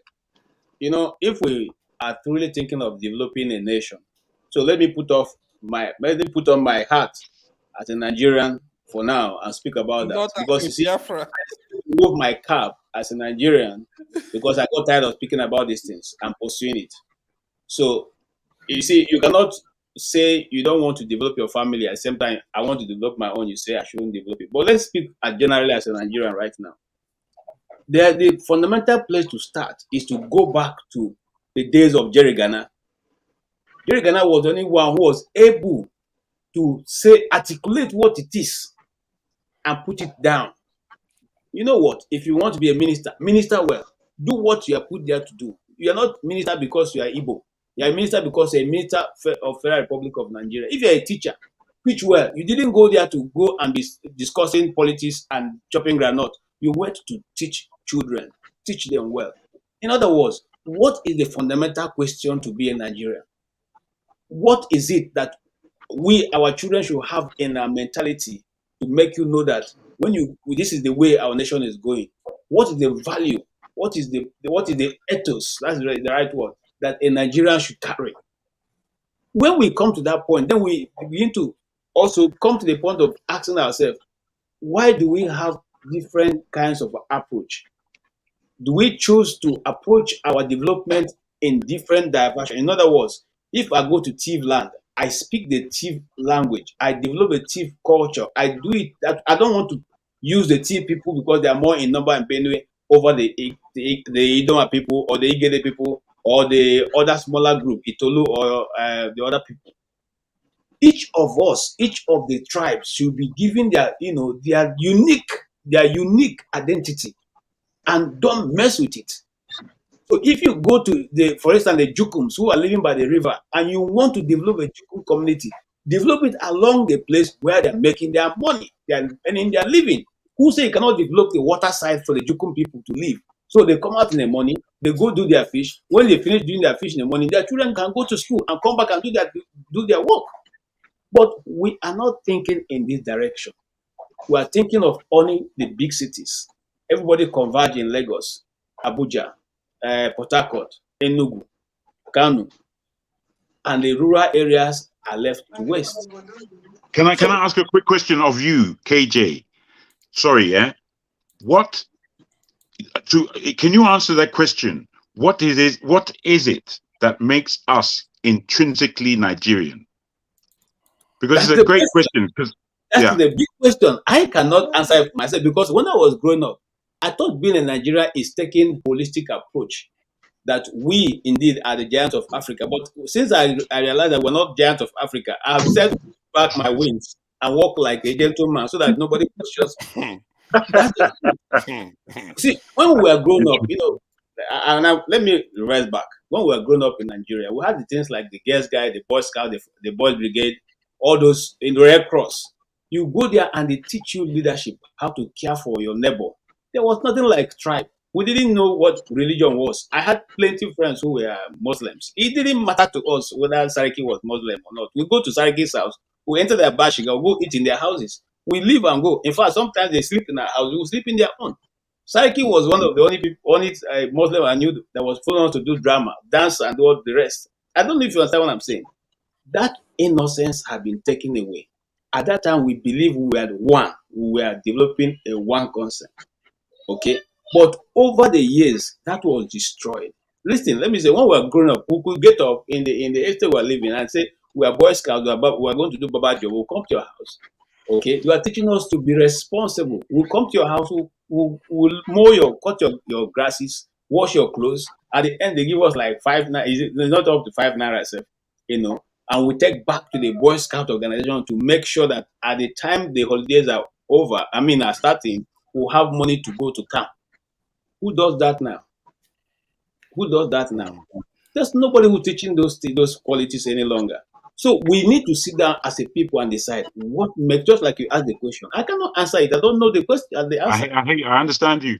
Yeah, what makes us a Nigerian? What is the as you said it there, I was trying to think, what is it really for real that makes us Nigerian? We recognize ourselves. We all recognize that no matter what part of the world we are going, if we hear Nigerian accent talk, we've turned and we know say that's us. However, who are we, man?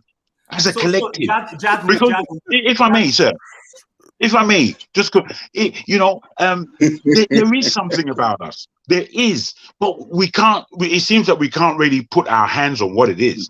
There's a power that's inside us, but we can't grasp it. We don't really know the identity of what it is. Just like KJ said, in growing up, I was in the UK when I was 6 years old.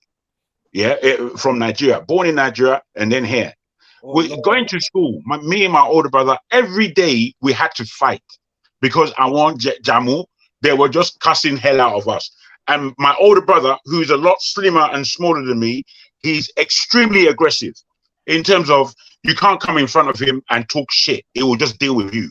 So me, I learned from this. Although I can't get beaten up for free of charge. So me, I entered that vein, and it was the same until they respected us as individuals. One day, one Jamuk guy came to me and said, you see them Africans, yeah? You see them Africans? They're bloody clever, mate. They're so clever. And I was thinking, are we? I didn't know. It's not. Within my family, there's all kind of professionals, lawyers, doctors. I took them all for granted. It was until this Jammu person said, "Oh boy, you guys are clever." Oh, it was then I realized, we're clever. So these realize that I don't know what it is that we're missing, but we're missing a big trick in understanding who we are as a collective. It's only when we get this understanding that we're going to be able to form the fist that we need to push forward. Because that's a KJ, oh boy, that's a strong question that you put. Jago, we are the creation of the British Empire. Jago, the truth. That's not who we are. Jago, I'm not any creation of British Empire. Righteous man, really have made to do with the British Empire about us. But you see, as we struggle to be able to define us, other people are very able to define us for us. There are certain intrinsic things about us as Nigerians. And the former minister of the late Akwili tried to accomplish that, even though it wasn't deep. Yes, she was coming out with that in great people, blah, blah, blah. Yes. But see, that's what our leadership needs to start sitting down to crystallize who is a Nigerian. One common thing I could say is that we're very dogged people. Yeah. We're very dogged. I mean, in Nigeria will get into a place and say, if you see this place, I will conquer here. He will go to the lowest. This has to do with any ethnic group. We will go and eventually we come back up. Yeah. We were just discussing this yesterday of a lawyer who has been sworn into the Queen's Council as a judge here in Alberta, where I live. They said this guy was coming to Calgary as a visiting professor. And then all of a sudden, he decided to settle in Canada. But unfortunately, his status having changed now, they still won't accept him. He was good enough to be a visiting professor, but he wasn't good enough to become a full professor and lecturer. He accepted. He began to do menial jobs and then went back to school, wrote their law bar, and climbed back up. And today he's a judge. That's the story of a Nigerian.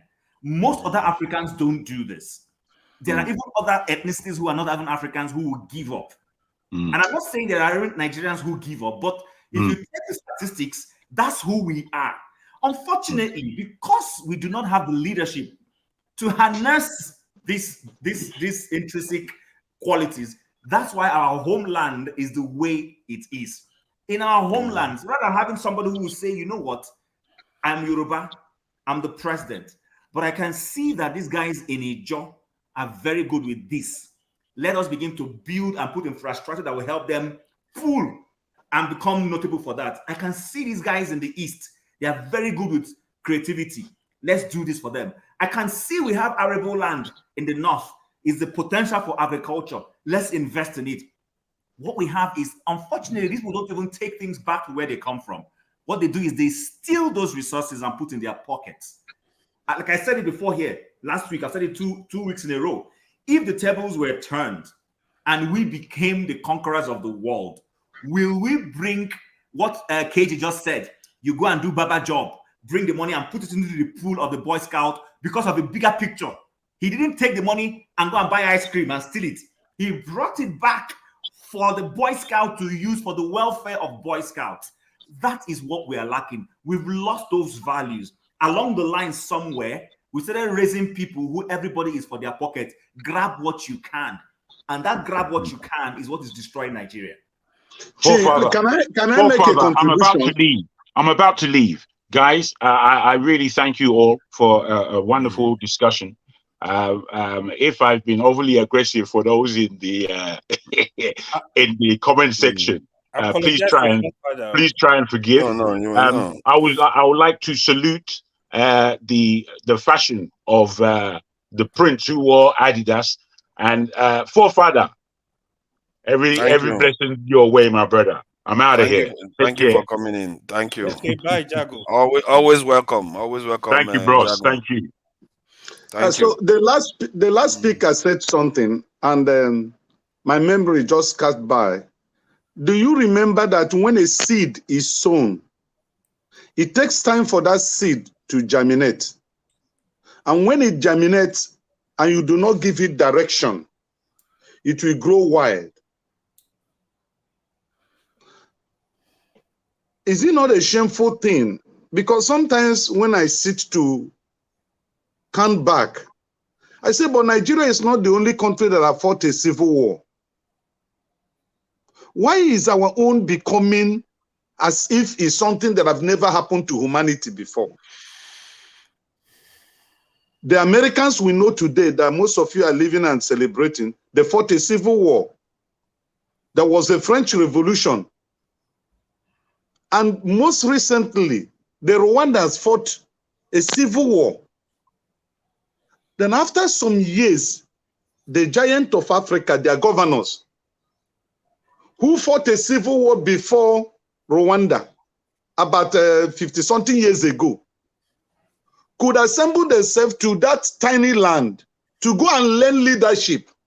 Don't you think that is something fundamentally wrong with us? Our leaders. There's nothing wrong with us. I think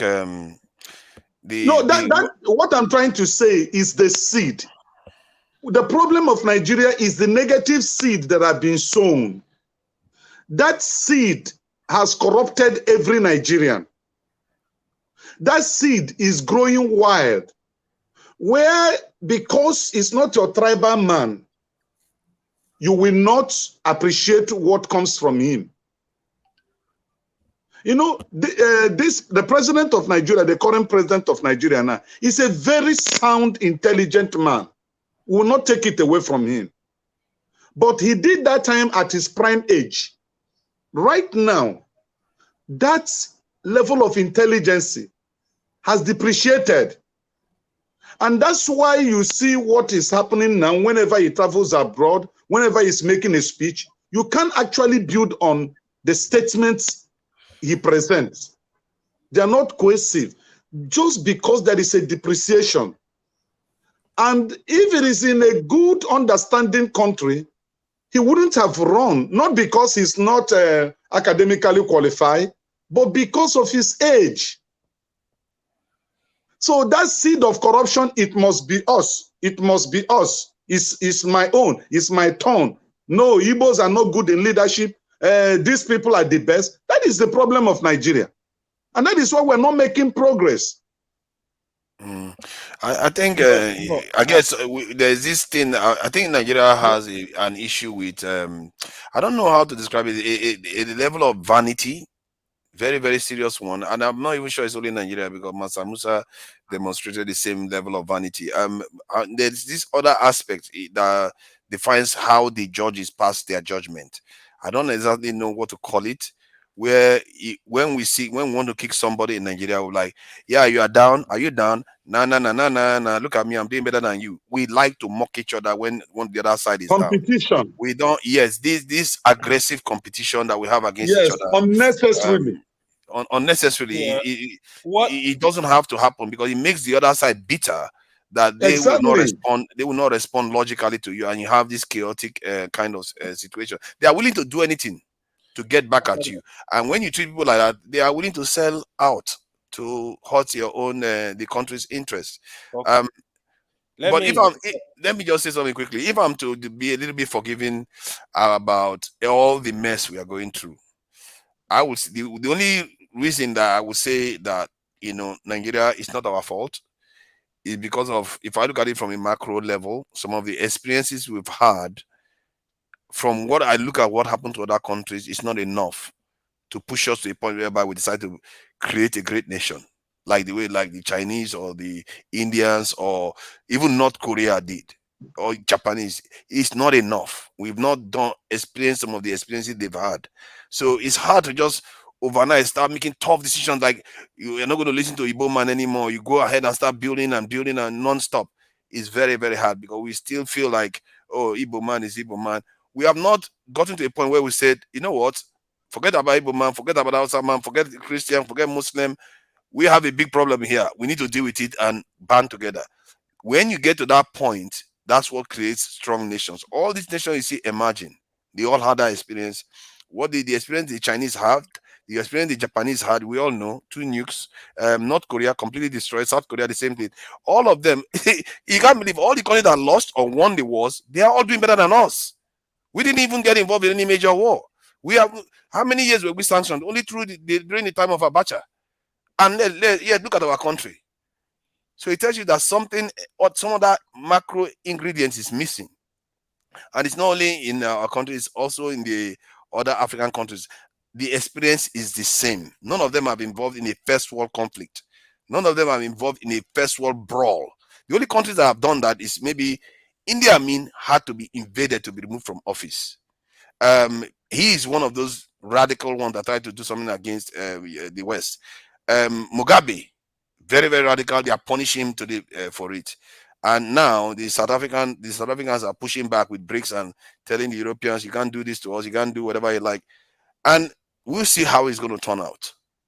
But there are signs that they are already trying to sabotage South Africa's economy. And you saw that the other day they were accusing South Africa of supplying weapons to Russia. All kinds of stuff will start happening. If he carries on like that, good luck to him. I don't know how he's going to survive, because you have to be very, very aggressive to be able to take these people on. And South Africa is lucky. They have a big white population there. You can consider them a kind of hostages, because if we go and sanction them, they are going to sanction their own people too, isn't it? They will think twice. So, but Nigeria doesn't have that kind of cover.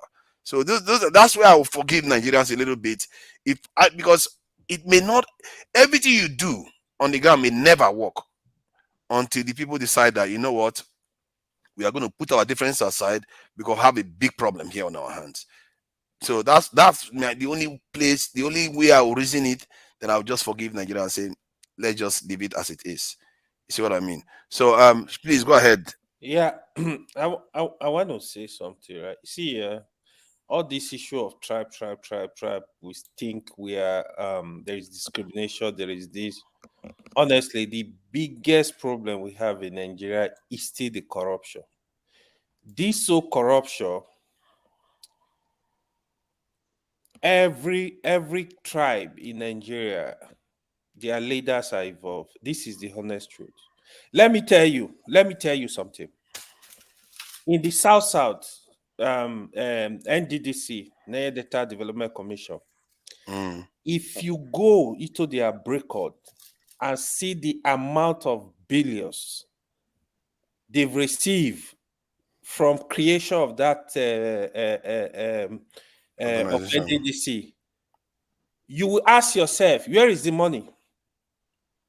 Who are the people stealing the money? Are they not the people from the region? They are people from the region. Why can't they develop the place? No, they did not do it. This is my issue. But it's not accurate. See, what you are missing is that, from what I gather, just last year, they said most of the money that comes there goes back to the center.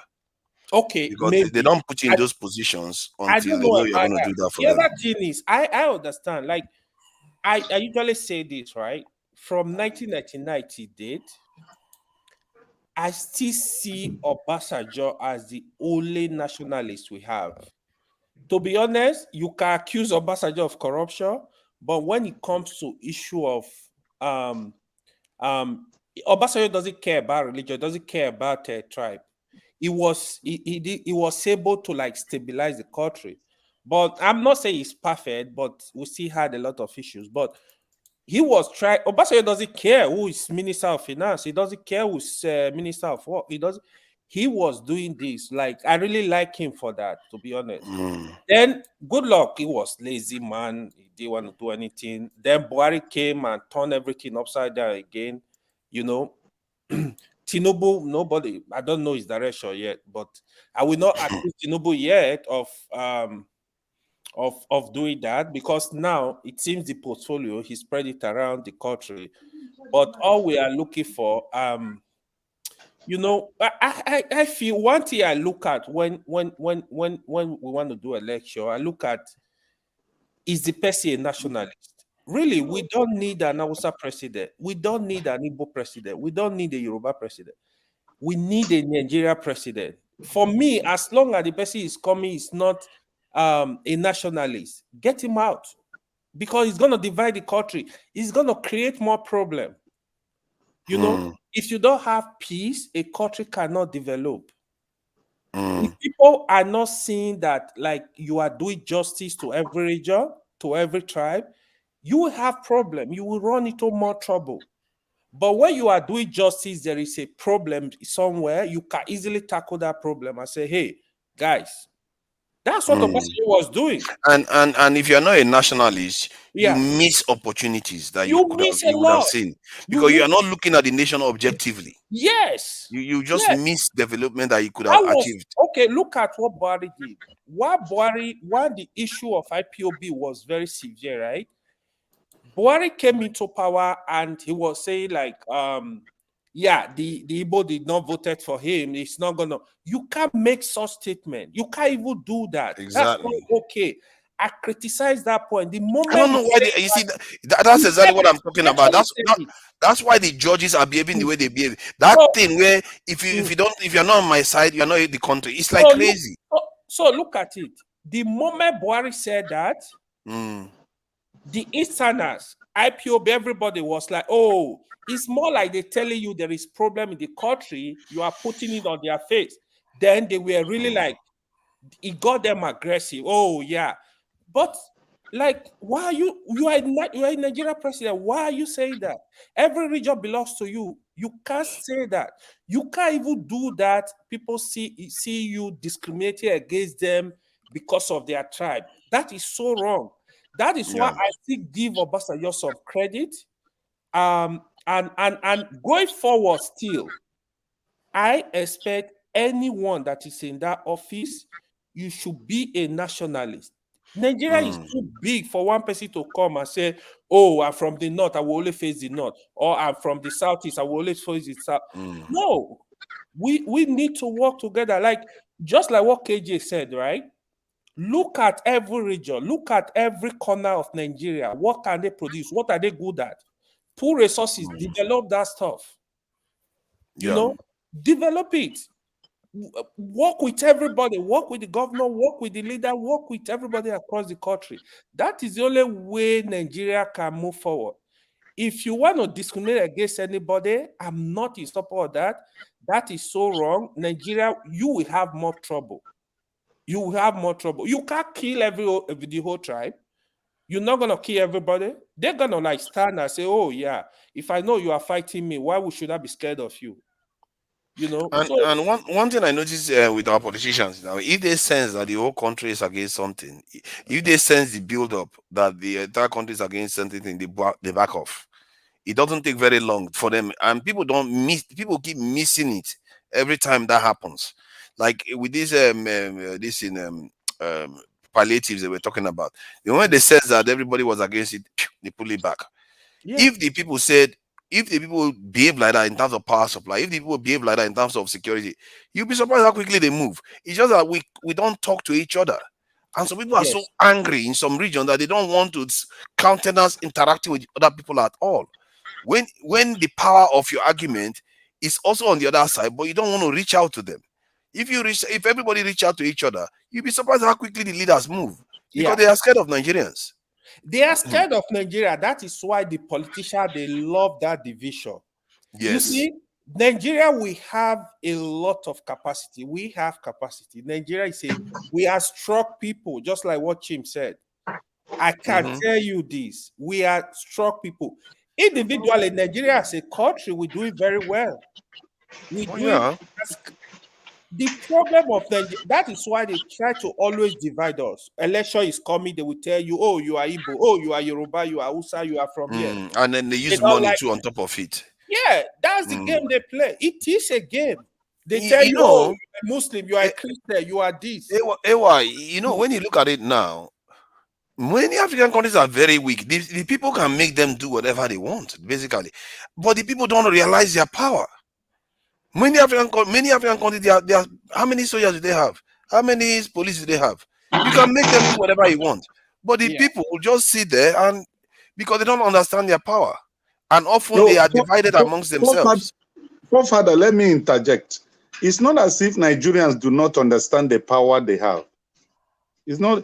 If you can remember what happened during the NSAS protests, Yeah. the Nigerian youth came out in their thousands, hundreds of thousands, and they wanted a change. And it was happening only in the south. The one that was about to take up in Abuja, they organized the northern youth and then crushed it. And then what was happening? Sorry, Yeah. I need to come in there. You said the right thing, right? Because the president was from the north. This is exactly what I was telling Tone. We were discussing the other That's day. the problem. Now, I can tell you for sure, if there is a protest today, it will not happen in Lagos, because now you have a president from Yoruba. This is how Nigeria are divided. Even the labor now, the labor group, they wanted to go to strike the other day. They were divided. Some states said, no, we are not going. This is what happened. Is the politics. Then how do we make progress as a nation? Guys, hold it there. See, I don't like our sensationalism. When we talk, let's talk with facts. I mean, Russia's man just said they organized the northern youth. It's not everybody in the north are that bad. Let's not forget, there's some still good people.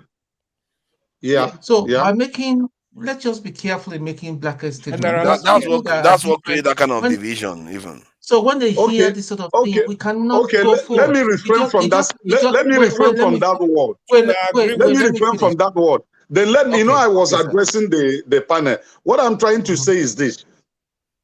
When the NSAS protest started, it started from Warri, moved to Edo, moved to Onitsha, to Enugu, to Aba, to Port Harcourt, to Ibadan, to Lagos. Yes. Lagos became the center of it. Now, it started in Abuja, not in Kaduna, not in Kano, not in Maiduguri, but the Federal Capital Territory. Some group of individuals were arranged to crush that movement. And then it now looked as if it is a southern affair. And how did it end? Somebody made a call and the military came in and got people massacred, which they still deny today. And so when you're saying that Nigerians are not ready, Nigerians are ready, but look, who is ready there to put his life on the line? And when you are killed, let me say something you may be the breadwinner of your family. The moment you are murdered, the entire family go on extinction. That's what I'm trying to say. I think the SARS police were mostly southern based, so you can see why it wasn't like affecting the northerners as much, because their society is slightly differently structured, and nobody will convince me that the NSAS process was not a success. It was a resounding success. I've never seen a situation where somebody goes and protests, and by the time they finish protest, the government has said everything you ask for, we are going to give it to you. That is ridiculous. You're not going to see that in the UK here, where you go and protest, the government and say they will give you everything you ask for. So that is a resounding success. But people always remember, this is the problem. We remember only the casualties. We don't remember that we actually moved the government from a position. They dissolved a unit in the police within a couple of weeks. They dissolved it. That's what those people accomplished, but they missed that They gave point. it a baptismal name. It's swag. You see the It's still functioning. No, so what do you want them to do? Burn the human beings. After they disband SARS, then they take the officers, burn them, and throw them to heaven. And hopefully, no, that's not what I'm saying. Happy. That's not what I'm saying. You said they dismantled SARS, they dissolved it, but it's still the same personnel that were wearing the name SARS. That Righteous man, that is why I was saying earlier that what do we do with the existing corrupt personnel? Then we can't just sack all of them. We can't just they need to be reoriented. See, most of the thing that is happening in Nigeria is mindset.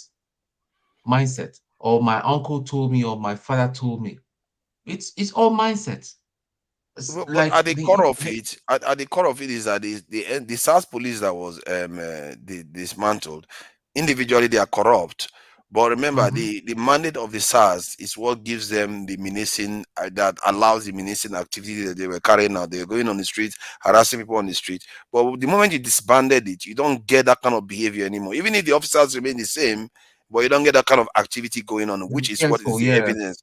That's what the evidence No, is right now. it reduced, but it's still ongoing. It reduced, but it's still ongoing. Exactly, it has reduced. So my point is, see, you have to take a win when you get one. Sometimes, if you don't recognize it, then you are basically saying those blood that was lost was for nothing, because they actually accomplished something. And secondly, if you want something to work nationwide, you have to communicate to the other parts of the nation, reach out, know what their own discontent is, so that when you are coming out, you know the language you're going to use to relate to them. They too will join. They will know that you are in this with them. So let me ask you a question, forefather. What happened? What do you say about the Oputa panel? What was the aim of Oputa panel? Because I agree with AY, right? Obasanjo still remain my best president in this democratic dispensation. I would choose Obasanjo is a nationalist. Obasanjo he loved Nigeria. I have not seen anyone that have ruled this country that loved Nigeria more than Obasanjo. I am telling you, he wants Nigeria to move forward. The things he established today, let me name them. He brought the digital communication we have today, which is this MTN, Econet. He brought it. He was the one who brought Soludo to recapitalize banks in Nigeria. If not, before, what we hear is that they have gone bankruptcy and your money will just go like that. He brought the issue of EFCC.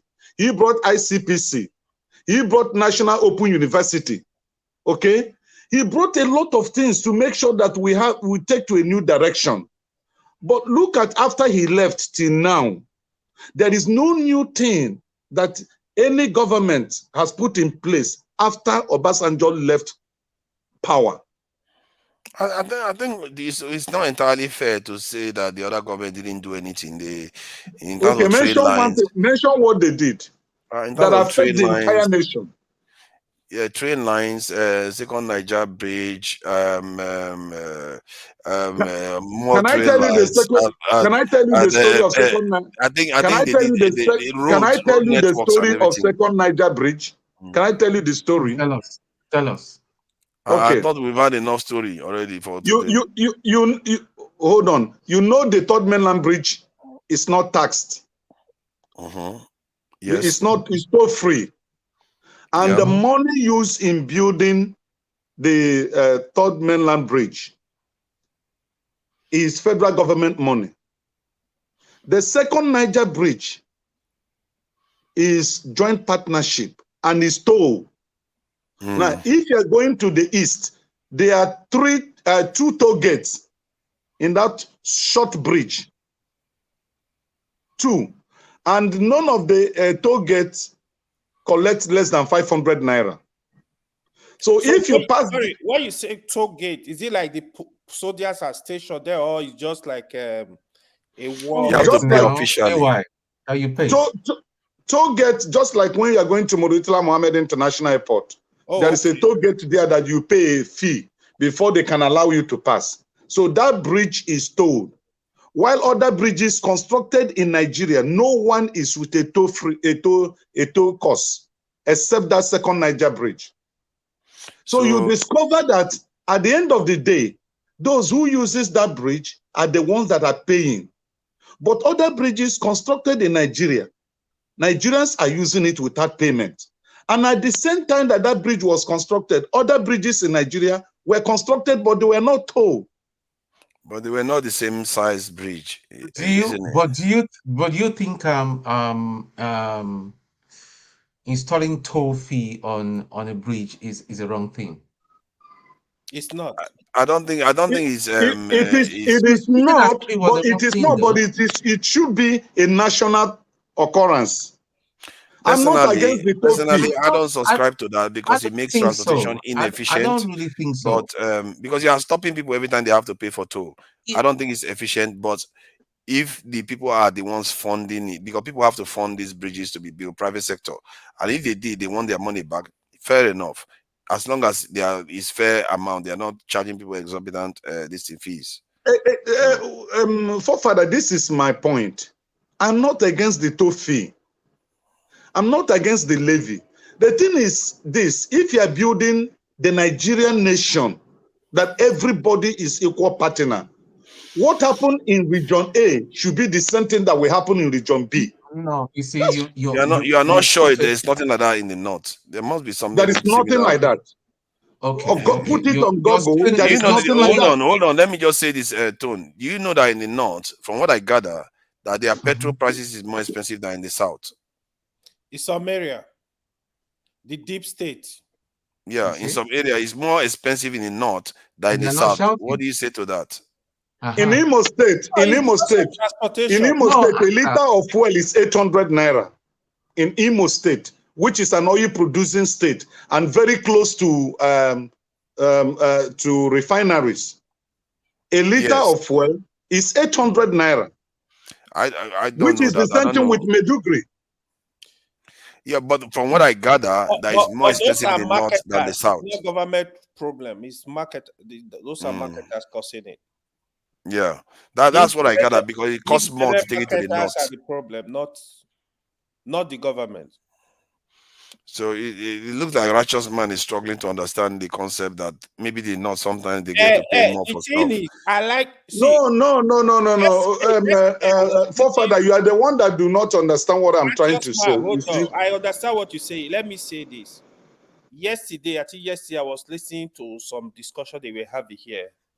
Tune was actually coming against them. You know, some people, this idea of anything that happen, you think, some people are against you, right? It's just like racism, right? I will tell you my experience with racism. Usually, when people talk to me about racism, I said, I'm the wrong person to ask about racism, because I'm not saying it's not happening, right? So when I used to work in Canada, right? So I was working with all my colleagues were white, right? One day I was not having this, we were having discussion. They were discussing how they are going to the US, they are stopped at the border, search for 5 hours.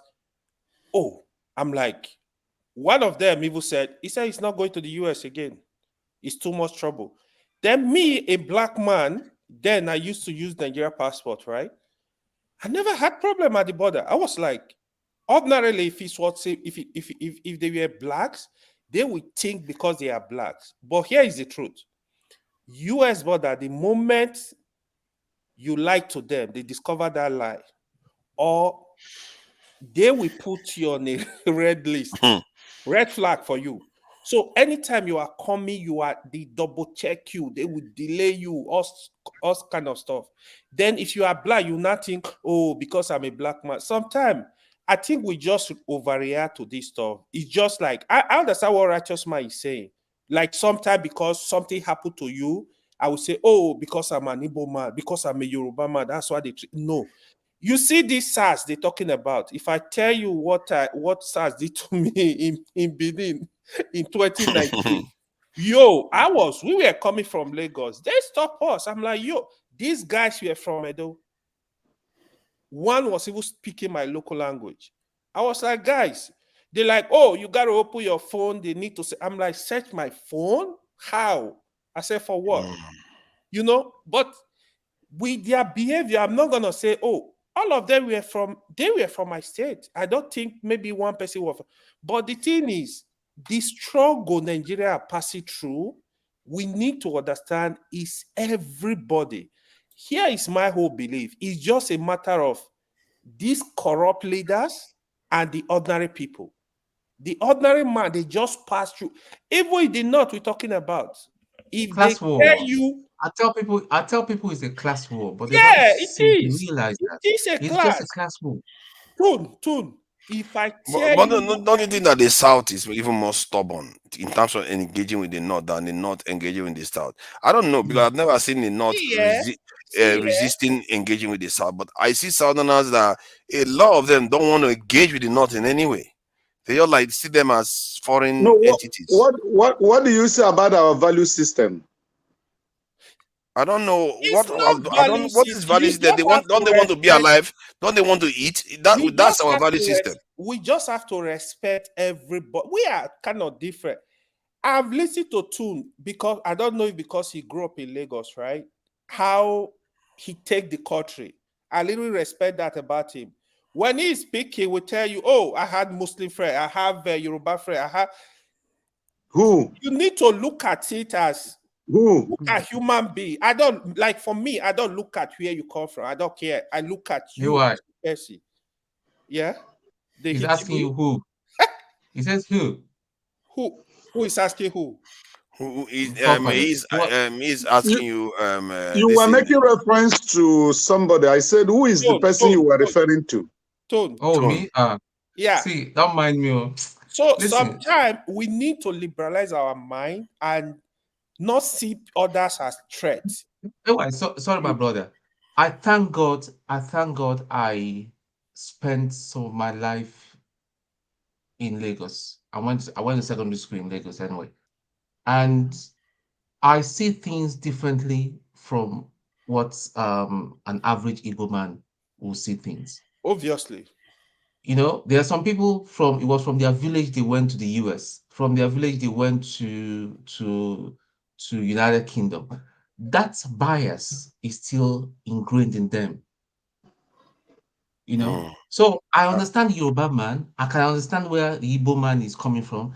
And I made a statement before even forefathers came. Let me just clarify that when Dr. Rudolph was here, I said my people do not see themselves as Igbo people. In fact, they call other Igbo people Ndi Igbo.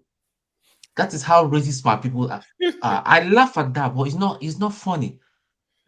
I laugh now. I know better, but I don't subscribe to that. My people are one of the most arrogant people. I know that. I'm from Onitsha. Okay.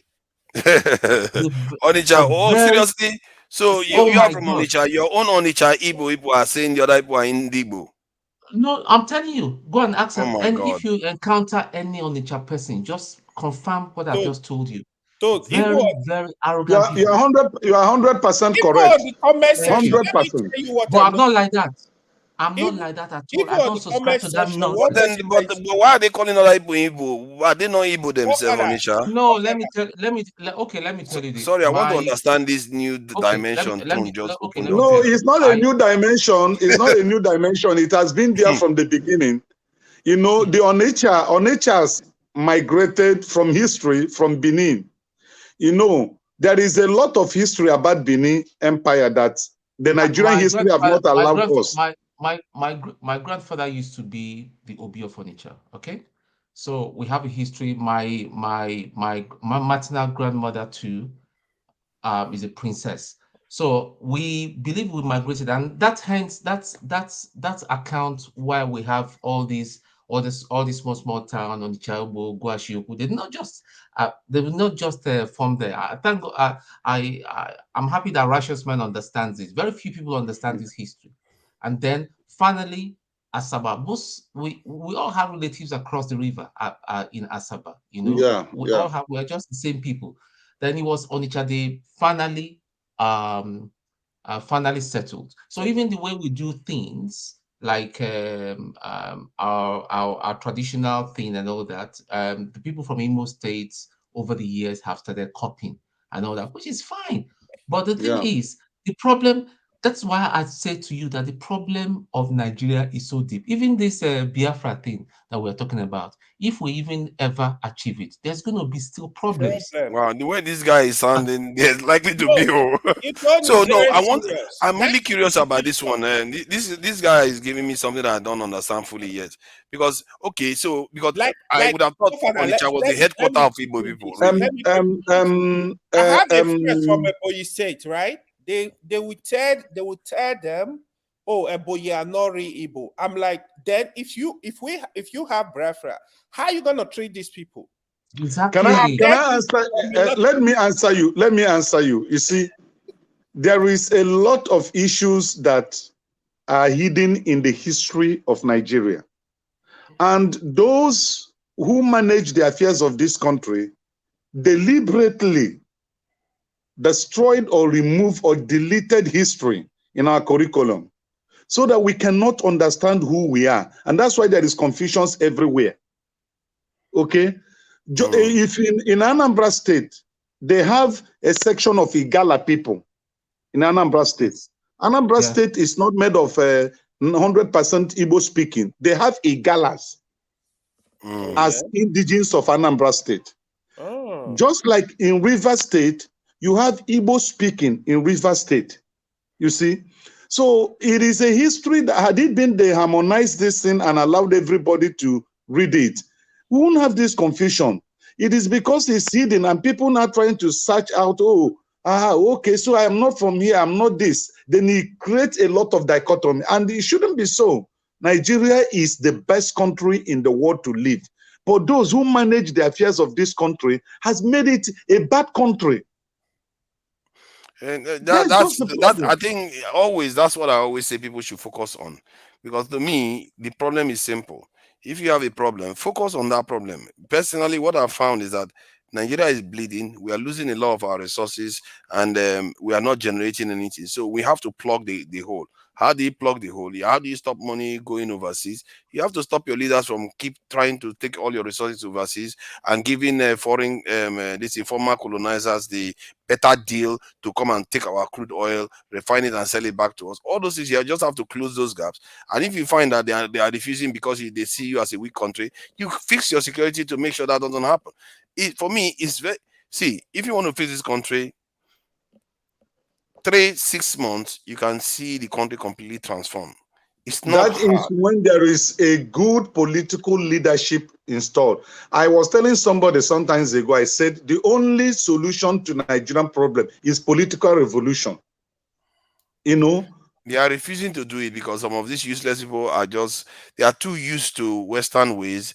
They are too used to traveling overseas. When people tell them that we are going to give you visa ban, oh my God, their whole world is about to end. It's like they are cutting them off from heaven because they've left their own country to look like hell. So if you remove those type of mindset, if it doesn't change, then they have to be removed from the political class. Father, let me ask you a question. Can you come back to Nigeria to lead a political revolution?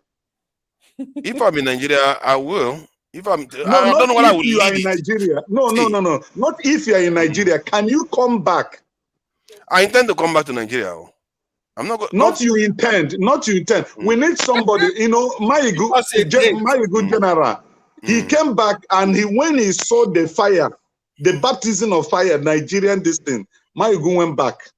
Yeah, because he wasn't ready now. He wasn't ready. See, for me, it's very simple. I'm going to pass anyway. So what is the point of hearing it? Once I take care of my affairs here, there's no reason why I'm not going to be in Nigeria. I'm not there to just go and start chopping people's heads off. I'm going to be contributing as much as I am right now. I would even rather remain under in the background, because if people forget that I remain in the background. Thank God you are in England. When John Fashion returned back to Nigeria in order to give a facelift to Nigerian football, how did it end? John Fashion, what happened? Yes, he came back to Nigeria. He wanted to make a contribution to change our football based on his experiences in England. He played football. He lived there. He has westernized his thinking. Precious man, aside even from John Fashion, that's about 15, 20 years now. Even the ones that have played in England and are retired now in the last 10 years can contribute. But they'll never ever give them the opportunity. Because that's what I'm saying. Because when you're coming from over there, they see you even as an enemy, you know, as a threat. As a threat. You know, when my dad said that during his own time, they studied here, and when you finish the day you finish writing your exam, maximum you'll be here will be about a month. they all gotten jobs and all that. They went back. My dad didn't bother to be, although I was born here and all that. We went back. We went back. And that was when people were proud to be Nigerians, you know. So Nigeria is not for, if you come with a different idea and all that, they feel threatened and they will fight everything. During the Civil War, my dad was locked up by Gowon. He's lucky he wasn't killed, because they saw him as he was accused, because he's an engineer. They accused him that he was working for Juku and all that kind of thing. But he was in house arrest throughout that period, you know. So the thing is that Nigerian problem, nobody today It's is not that. hard. It's not hard to fix. I think let me say this. I think what people fall for all the time is they will see a problem and they fall for the complexities and start talking about the minutia that doesn't get you anywhere. And I understand, because even I fall for that. But that's why when I talk all the time, I go back to that one point, because I've seen all these conversations when I was growing up. We've been having them until you make all the decisions other people have done to fix your country. The rest is going to be details. You're just going to. Sometimes I enjoy talking about all the other things, like, oh, Jagaban did this, and this leader is going to be better for this. In the end, and you can create an economic policy all you want. If all the money is going out, you have to plug it. If you don't plug it, whatever you're going to do, you still have to plug that hole. If you don't plug it, nothing's going to work. And that's why, if someone like me, if I was advising somebody, I'll say, don't bother with anything. Just plug that gap. If you plug the gap, you're going to see improvements start happening very, very quickly. Forefather, do you know that Lagos is overpopulated? Are you aware? Yeah, it depends on how you look at it. 23 million people. Yeah. 23 million people without no good road network, no good transport network. There is no clean water. There is no industrial layout. People are building as they wish. Okay. Now, what stops the government to develop another city? Since the inception of Nigeria, it's only Abuja is the new city that the government have created. Since the inception of Nigeria. But the River State, see, when you say government should develop, with what money? They are spending 97% of their income on debt servicing. With what money? When 97% of what Nigeria earns is going to service debt, you are done. Those money that were collected, what did they use it for? To pay for debt. Come on. That's what I just told you. The money they borrowed. The money they are paying. Now they are borrowing again. When they borrow, the reason why when they borrow, they go and build a bridge like River Niger to be able to claw the money back. And righteous man, you are not very happy with it. So this is the problem. you're not very happy with it. So by the time they start saying train station, everything you want to drink water, you have to pay for everything. You are not going to be very happy with it. And this is why it is as slow. We can get more money. The problem is that they are not doing all the things that are going to give us more money. That is the problem. And all Tinubu is doing now is trying to paper over the cracks, saying to say bring business, you bring money coming, and he talks about security, say synergy. That synergy talk, if I hear it one more time, I'm going to throw a fit. And then when he talks about the economy, that the people suffering, you go and give them rice. We are going to create buses. You know what? The cars, let's change it to CNG. All this stuff it's like you are trying to fix the refineries, and you're encouraging people to shift to gas. So what does that tell you? It's telling you that they don't plan to get the refineries fixed. What is that? If you listen to Obasanjo a few days ago, he said it that Nigerian refineries can never work.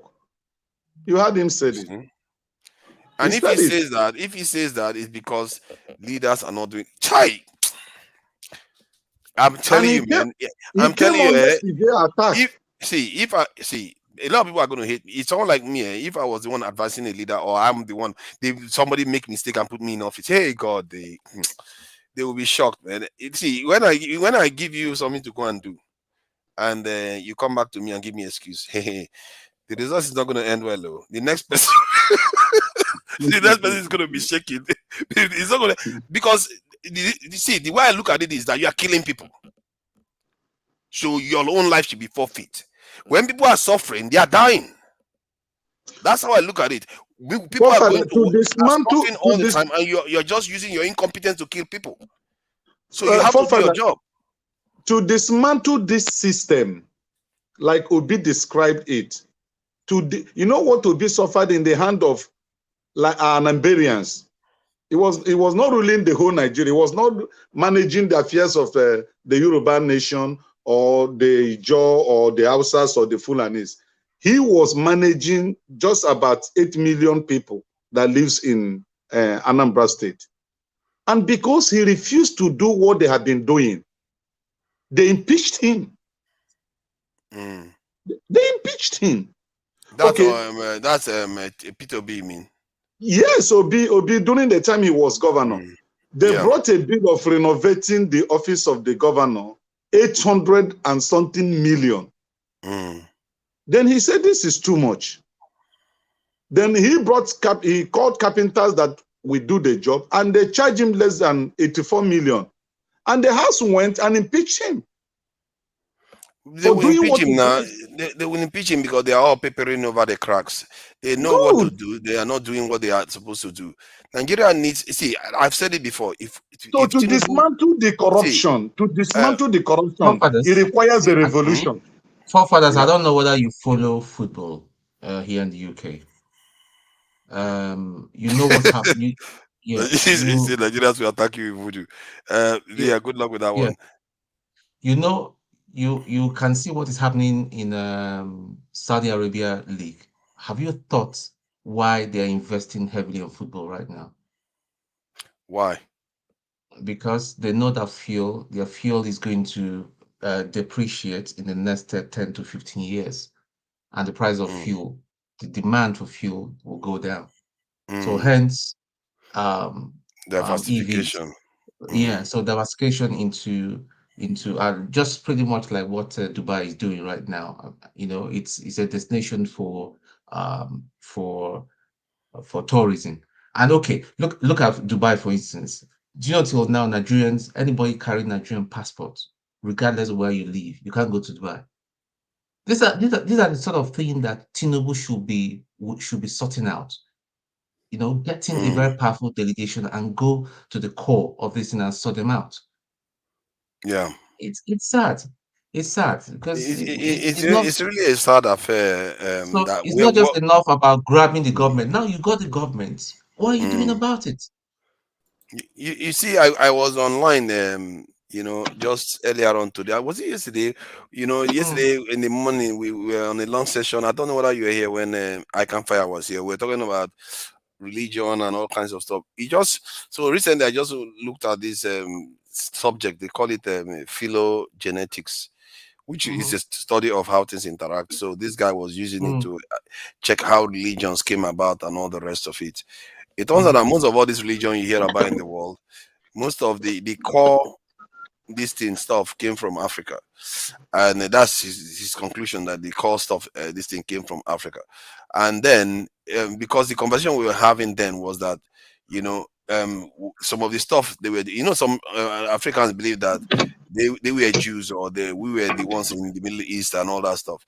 Then when we were having that conversation, I said, but you forgot, we have been here longer than they have. Maybe they copied it from us, not the other way around. Pardon? IPOB ideology. Yeah, exactly. I said, maybe these people copied it from us, not the other way around. And when I said that, I was surprised. Two of them, the people that were on the panel, because they were the ones arguing the opposite. I was like, but why did you not think that? Because you already know the history that we have been here for over 100,000 years before we even left the continent. So it should mean that most of the stuff came from us, not the other way around. And then I went and gone and saw this guy. He's a white guy doing this analysis based on this stuff. He said the core of almost all the beliefs around the world came from Africa, from their own studies. It came from Africa. So, and I don't know that this is why our people need to understand their importance. Our age should tell us that we should be confident that whatever belongs to us is ours. Don't go and copy other people's religion and use it to kill your own brothers. What kind of man juju is that one? You know, the people are talking about voodoo. These guys say they're going to do people in Nigeria. That's what they've done to the whole country, where Hausa man will kill his own fellow Nigerian man, or kill his own fellow. Sometimes they even kill a fellow Muslim because he says the wrong thing. Why? Because of words. You go and kill your own fellow Muslim. You kill an Igbo young lady because he said the wrong thing for because of religion. Personally, those type of people, if you try that nonsense, if I was the one advising someone like Tinubu or advising someone like Peter B, Jesus Christ, you have to be strict, man. If you want to, because where we are right now is so bad, and it's not only us, it's not only Nigerians, it's affecting the whole West Africa. It's affecting Cameroon. It's affecting. So if we take care of things in Nigeria, you'll be surprised. The kind of power Nigeria will wield, we're going to be like America in Africa. We are going to be getting all the market.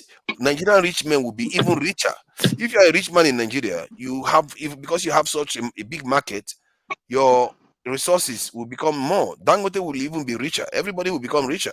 So I don't understand. When you look at it from that point of view, it tells you that these are our leaders, the way they are behaving, they know that they will make more money if they do these things that I'm telling you, but yeah, they don't do it.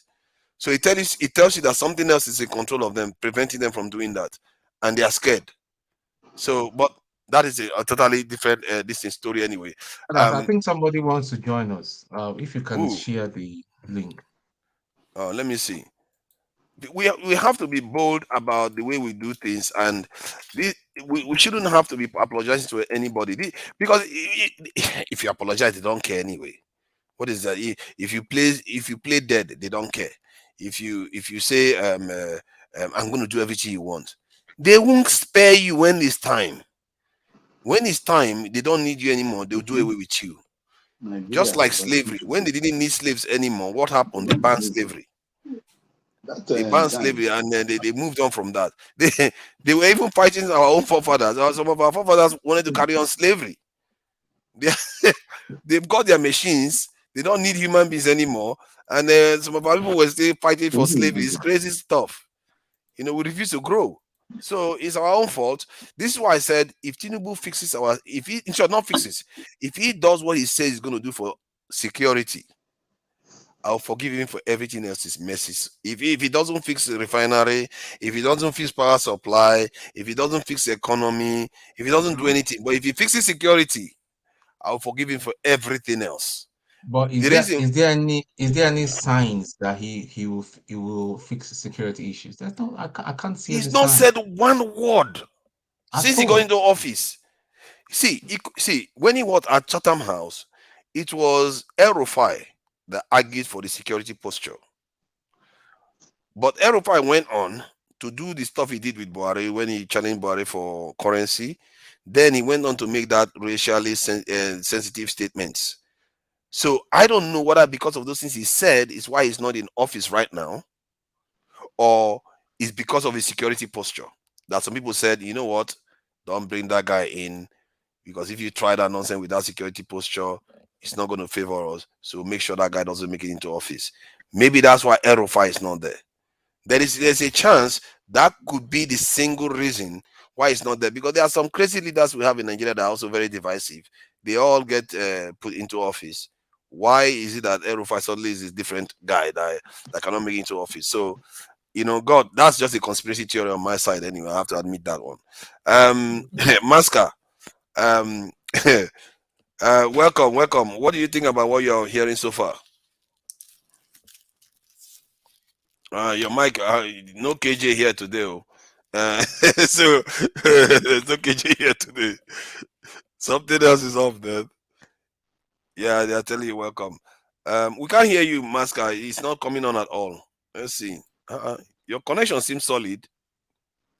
I think it's his device. His microphone is playing up sometimes. So, Maska, get this thing right so that we can be hearing from you. Your voice is very, very important.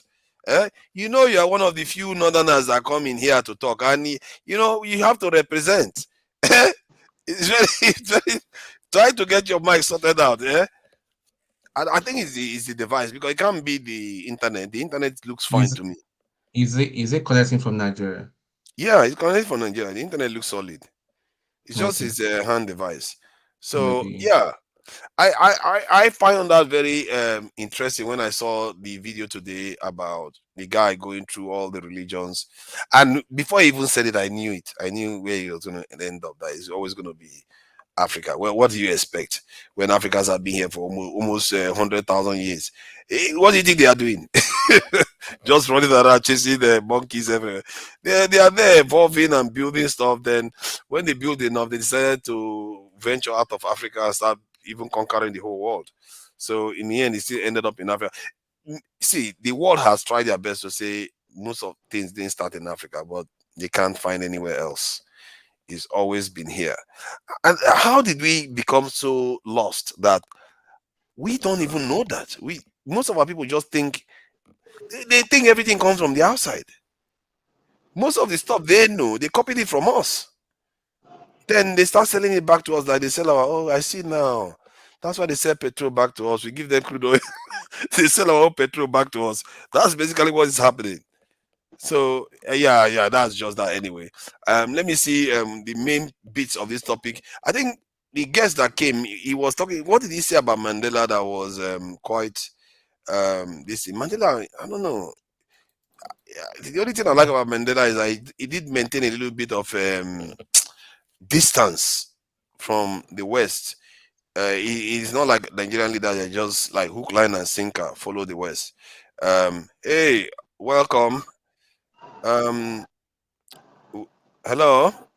Man, your name, I don't know whether I can pronounce it at all. Tim. I will top at Tim. I can't venture beyond Tim. Where are you calling from, Tim? I'm calling from Nigeria. Nigeria. What Delta state? State. Delta State. Oh, Delta nice one, State. nice I'm one. calling from Yeah, what do you think about what have you got to say?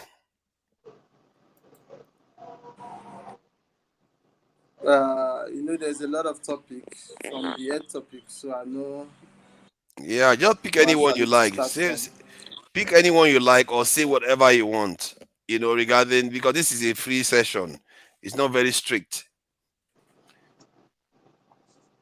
Okay. What I want to say is signing the judiciary in the Okay. election. When I watched the video, when I heard Peter Obi, who said he will be going to the Supreme Court because he was unable to get favor on the tribunal during the declaration of the issues that was already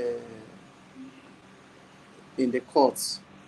So I just have some few words to say concerning these issues, because I think it is advisable that Labour Party should really concentrate on what they have now, those offices they are holding on to, concerning the governor, the House of Rep, the senators. Those are what is more important now than to engage yourself in so many court cases. And the more these court cases are going, they might end up cutting most of these Senate and House of Rep. It might affect their offices. So I just want Peter Obi to work towards, to think of how to stand Labour Party and think forward to the next election, not spending money and wasting time, because the truth is Tinubu and his gang, and those old men association, those men look very serious and they look very ready to go extra mile for anything. So I would just want Peter Obi to think of how possible they can work towards the next election, than to concentrate on this judiciary issue. Because we Okay. know, some people, we know that when he was governor, it took time before he won, before the court declared him as the governor. But you cannot use that to compare now. There is really wide difference from then and now. So for me, I would think Labour Party should hold on to the positions they have now, being an opposition, and think of how to improve, to concentrate on this coming election happening in Imo, Bayelsa, and other Kogi, and focus on the next elections as time progresses rather than wasting money and So making the when case look. when you say focus on the next election, what would you recommend that they do? Do you have any like any ideas of what they should be doing to prepare for the next election? It should also be prepared to contest for the presidency because that is what his vision is all about. Is Mm. But vision. you know that there's one candidate that has been doing that from one presidential election, then he starts preparing for the next presidential election, and he doesn't do so well. You saw that that is the same plan Showore has tried. So don't you think that there's something else you need to add to the mix? Uh, because you don't just want to prepare for the next election You alone. cannot you cannot compare Yeah. you cannot compare Sowore to Yeah, to Peter B. I get that. I guess you can because Peter B actually has a powerful base. Um, However, you need to build on top of that because the base is not enough to win the country. And I agree with you that Peter B and the Labour Party needs to start preparing for the next election. But to stand a chance of winning that next election, or even become the president in waiting, you need to govern with what you have. You have to show people example. This is one of the things people criticize Showore for. He hasn't shown anything that he can do in office. P2B has been granted that opportunity to show what he can do when he's in when he gets into office. One of the ways he can do that is to show what his party's elected officials can do for the country. If you brand them very well, and in National House of Assembly they perform, and they perform as governors, they perform at state level. Yeah, they will go into the next election. Peter Obi doesn't need to talk too much. They already know what they stand for, and I really wish they are doing a lot more of that now, because the longer time you have to do it, the more time it has to sink into Nigerians, the psyche of the Nigerians, that okay, this is what you stand for from north to south. But we'll see whether they actually decide to do that. Who is next? So, forefather, coming to what Labour Party is doing right now, I think the only governor which they have now, which is Abia State, I think the guy is doing well. He has commissioned some good number of roads, That's the only governor that is in Labour Party, Abia State. The guy. Sorry, righteous Why man. You see, why are you laughing? righteous man. You see, just hear what they said now. What did I say now? I'm a double agent already. These people, now I'm a double agent. I'm arguing for labor, and now I'm a double agent too again. People, come on, man. These people, No, I'm trying to. I am buttressing the fact of what you have presented. You understand? Yeah. That they need to do more. And I am just collaborating your statement, and I'm saying that, the only governor they have now is performing. I think on record now, is the second governor that have commissioned within the 100 days in office. He has done commissioning of some projects which his government executed. Yeah, that's Governor Uti of Abia State. That's good. And Peter B said something. He said, you won't know a man until he's in charge of money. Exactly. Man, I'm sorry, sir. Can we, before Masca goes off, let's hear him since he's calling from Nigeria. No, he's a honorable member now, from the ground, and especially Master, can you hear us? From the north. He's very, very special. Yeah, I can hear you guys very well. Okay. Yeah. Can you hear me now? Yes. Loud and clear. Okay. I would say good evening, all. Evening. I'd been listening a while back, but I had to leave where I was. So the current conversations, I don't have a hang of it, but I was there when forefather became the moderator. I was there when Jagun was trying to drag with him and all the issues. You know, my position is a bit constant. I always try to at least address my Igbo brothers, particularly people like KJ.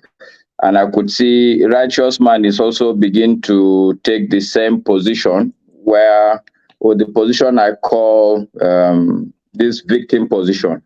The Igbo brothers, they keep talking about being, they keep taking a victim position, like it's only Igbo people that are suffering in Nigeria. I think that is part of the problem we have as a country. Because when you only isolate yourself and start talking about your own problem, then inadvertently, it's almost telling every other person that, look, you care only about yourself. They should go and worry about their own problems. And the fundamental idea of a country is the fact that we as human beings, we are social animals. No man can really survive on his own. Yeah, you can survive, but really, it's not how God configured us to live. So we need one another. Technically speaking, if you are three, you are better off. And as a country, I think that is the starting point for us to begin to talk less about us as either tribes or as individuals, but rather as a collective. So that's one. And I like the fact that Righteous Man also spoke about the fact that the platform needs to be a bit more solution oriented. So I'm saying that one of the solutions to the issues of Nigeria is that little bit of shift in our perspectives. It's true that the Igbo people are marginalized. I mean, you can't argue about that. These are people that the whole country fought to a standstill. So there's no gain saying that, oh, look, this is a particular tribe that was, as we fought the Igbo people. I mean, Nigeria fought the Igbo people. So that's fact, that's history. Nothing can change that. That's reality. Not the Igbo people, the Biafrans. It was Biafrans, not the Igbo people. Okay, all right. So it's neither here nor there if you ask me, because I don't know the exact difference between Biafra and Igbo people. Maybe you can educate me. I like being educated, and that's why I like forefather session more than the normal initial session, because there tend to be emphasis on pushback, on evidence, on knowledge. Like, oh, you're saying something, somebody can pull you back and say, no, this is what is there. And most times forefathers would quickly check and see whether what you're saying is correct. So educate me, what's the difference between Igbo and Biafra? Okay, my brother. Sanunkade, I understand that you are from the north. But that doesn't mean that I'm Hausa. That's another problem we have in the country. It's not everybody in the north that is Hausa. So don't speak Hausa to me. No. I want to greet you in the language that I understand. I learned in the north when I was in the military. Sanunkade. Dalu.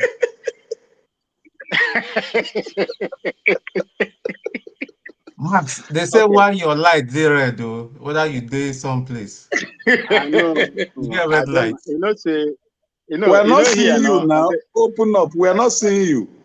Oh, don't worry. You see, I am in the. If you understand where I am, I'm in my farm. Okay. It's a bush, so you see how light is over here in the bush, almost 160 kilometers away from the metropolitan capital. So I am in my farm. I'm in my ranch. So that's where I'm talking from. You see, the reason why I said that it is not Igbo, you see, this is some of the things that we isolate a group of people or a tribe, and make our comment about them. And that is exactly what happened in the January 1966 coup. Till today, they call it Igbo coup. It wasn't an Igbo coup. If Nigerians cannot call the subsequent coups that happened in Nigeria Fulani coup, Hausa coup, Benue coup, and the rest of them, I don't see the reason why anybody will call the 1966 coup Igbo coup. If you look at what happened to the Igbos, you said that the Igbos, the whole Nigeria fought the Igbo people to a standstill. If you remember, there was nothing like Igbo that time. It was Eastern region. And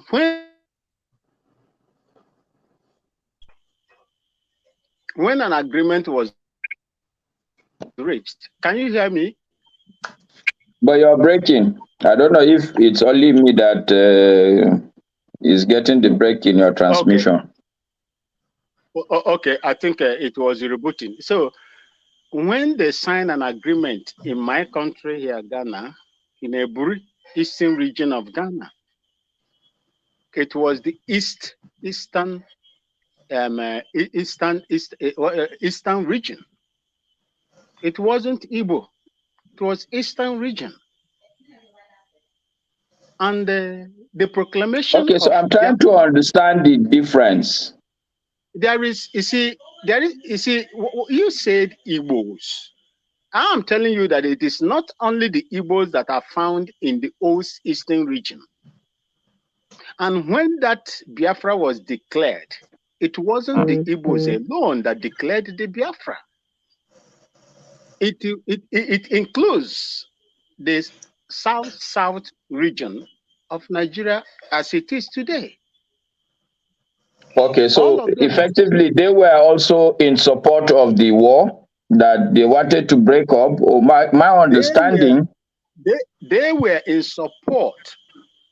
They were in support of Biafra as at that time because the eastern region. I think this is a good education for me because my understanding was that they were not fully in support, but I mean it's history for me. There's no need arguing about. If they were not, if you look at Nigeria, itself, immediately when that war started, go on. I think it's an Angas man from Plateau State.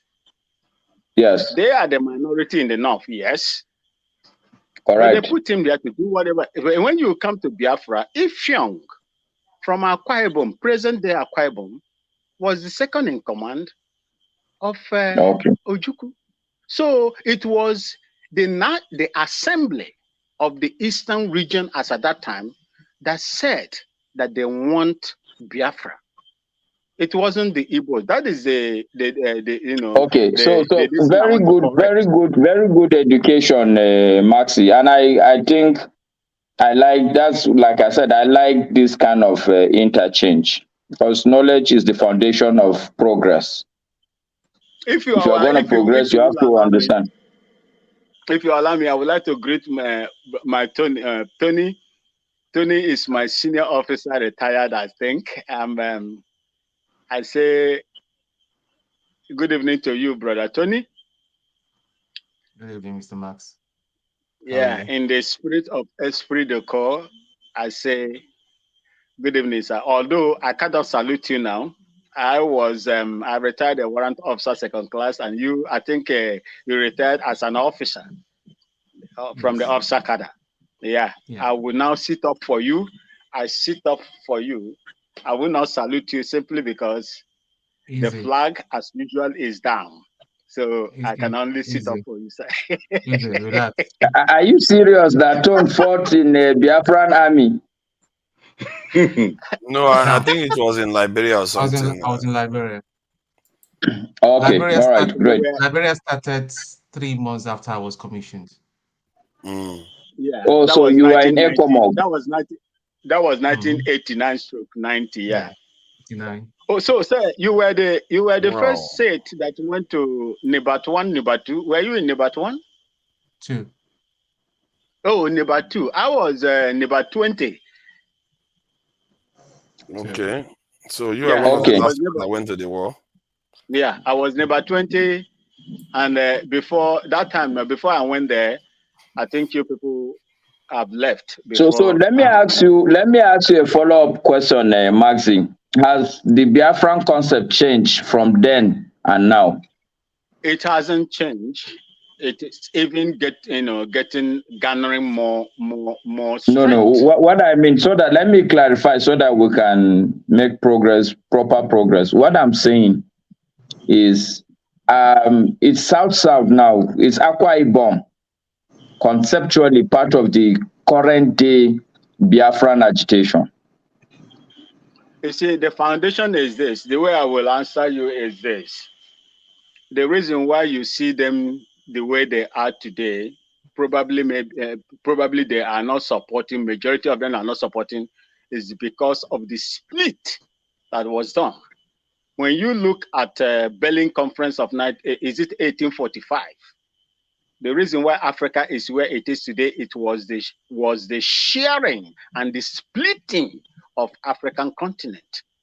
So if you bring it back to Nigeria,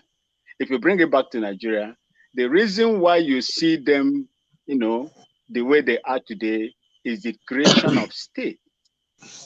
If not for that creation of states, they will still be where they are before this time. That's how I'll answer you. Okay, so thank you for the education. So I can go back and then make my point. In actual fact, the issue of fighting either Igbo people or Biafra was just a by the way. For me, the point is that yes, if Igbo people or Southeasterners say that look, the country they have an issue with Nigeria or they are not being treated fairly, I will understand and I would think I truly believe is justified. Why? Because like I said, this is even a whole region where the country ganged up and fought them. A war was fought. So it's without there's no gain saying that okay, there is some sort of gang up against the southeast or there's some sort of ill treatment that has been meted against the southeast. That is taken for granted where I stand. But the point I'm trying to make is that I think we need to move on. And when I say we need to move on, I mean that it is now in the interest of every Nigerian, every tribe in Nigeria, to really begin to look at things from a collective perspective. Yes, the Igbo people, the southeast, there is some injustice meted to the southeast. If you ask me, the north has not been treated fairly. And I can give you a couple of examples. The surprising examples I will give you would be some of the maltreatment actually is by some of the people that are the leaders that were actually originally from the north. But the north has not been treated. Yeah, my brother, I would like you to, in buttressing your point, I would like you to include the treatment the Southern Kaduna people are getting from the Nigerian government. Because do you know the reason why I resigned from the Nigerian Army 2004? Is because of the Southern Kaduna people. They are not my language. They are not my language. I resigned because of what the system wanted to use me to do against the Southern Kaduna, indigenous Southern Kaduna people, the Tayep people, the Gwari, the Kataf people, where my former general, late general, what is his name, Zamani Lekot, came from. That was the reason. Yeah, that was the reason. Very fine officer. So you see, that wanted to defend his own people from aliens that came in. I hope you know about the Laduga in Zango Kataf, Southern Kaduna. These are indigenous lands, over 70,000 hectares that was taken from them to form what is called Ruga. And surreptitiously, as we speak today, that 70,000 is no longer 70,000. It's well over 120,000 done by these indigenous people in Southern Kaduna, by the aliens, the strangers that have taken over that place. That was the Okay, reason so why I left. you're actually buttressing my point, Maxi, which is my point, that if all of us individually as tribes return back to our own corners and begin to only look at our own problems, things will only get worse. The reality is that the Nigerian state is actually not in the interest of any single tribe. People will tell you before now, before today, people will tell you that it's the Hausa Fulani. But I just watched the video of the people around Tinubu when he was jubilating after the election tribunal. I couldn't see any Hausa man there. So the truth is that today, the affairs of the country are no longer in the hands of Fulani or Hausa people. And we all can agree. Sorry to interject you, Rankadede. If you listen No, don't worry. Feel free. I like the give and take as long as we will be civil. Yes, sir. Yes, sir. You see, if you look at the video of a Nigerian comrade, that video is on social media. It would tell you when Tinubu was encouraged by the West, France, UK, US, to invade, to send boots. My brother, my senior comrade here, Tony, will tell you when we say sending boots on the ground in Niger, a man came out and said something. He said the Nigerians voted Tinubu tremendously. The video is all over there for us to see. So if you say that they did not reject, they voted tremendously. No, you are not getting me. No, you're not getting the point I'm making. I know that it is the northern governors that decided APC as a party should actually put its weight behind a southern candidate. So it's true, the North supported Tinubu to be in power, clearly. But I am saying that when people that surround the president are celebrating, and you look around these people, you can't find the house. I'm saying that that's the actual corridor of power today in the country. I could not locate a single house. You are very correct. Very, very correct. You're 100% correct. So I'm saying that if we all keep talking about tribes, before you say that, okay, it is Hausa Fulani. Today, it is not certainly Hausa Fulani that are ruling the country. But we can all see that the state's trajectory is still the same. Hausa Fulani, they are no longer the people in power. The problem in Zangon Kataf is there. The problem in Plateau State is still there, isn't it? Let us not forget about the Shiites, the way they've been treated. Exactly. So, and people don't seem to understand that during Buhari's regime, if there's any region that really has suffered, particularly from insecurity, is the North. I am from Kano. I live in Abuja. During Jonathan Goodluck's time, I drive from Abuja to Kano to see my mom very regularly. The only complaint we have is that there were many checkpoints. So a drive of 5 hours will take you 8 hours. For the last 4 years, I can't even contemplate driving by road because of bandits. People kidnap you and you stay in the bush for 6 months. As we speak, there's so much kidnapping still going on, so much banditry still going in the north. So it's not only the southeast that has problem, even the north has problem. So my point, to summarize, is that each and every tribe in Nigeria has received an unfair treatment by the state. Now, the solution is for us to realize individually as tribes or as regions or as small groups, we are receiving the same unfair treatment. And the idea is not for me to say, okay, because I'm an Igbo man, I'll speak only about Igbo problems. Or because I'm Zangon Kataf person, I will speak and rise up only about Kataf problems. Or because I'm a Hausa person, I will rise and speak only about Hausa-related problems.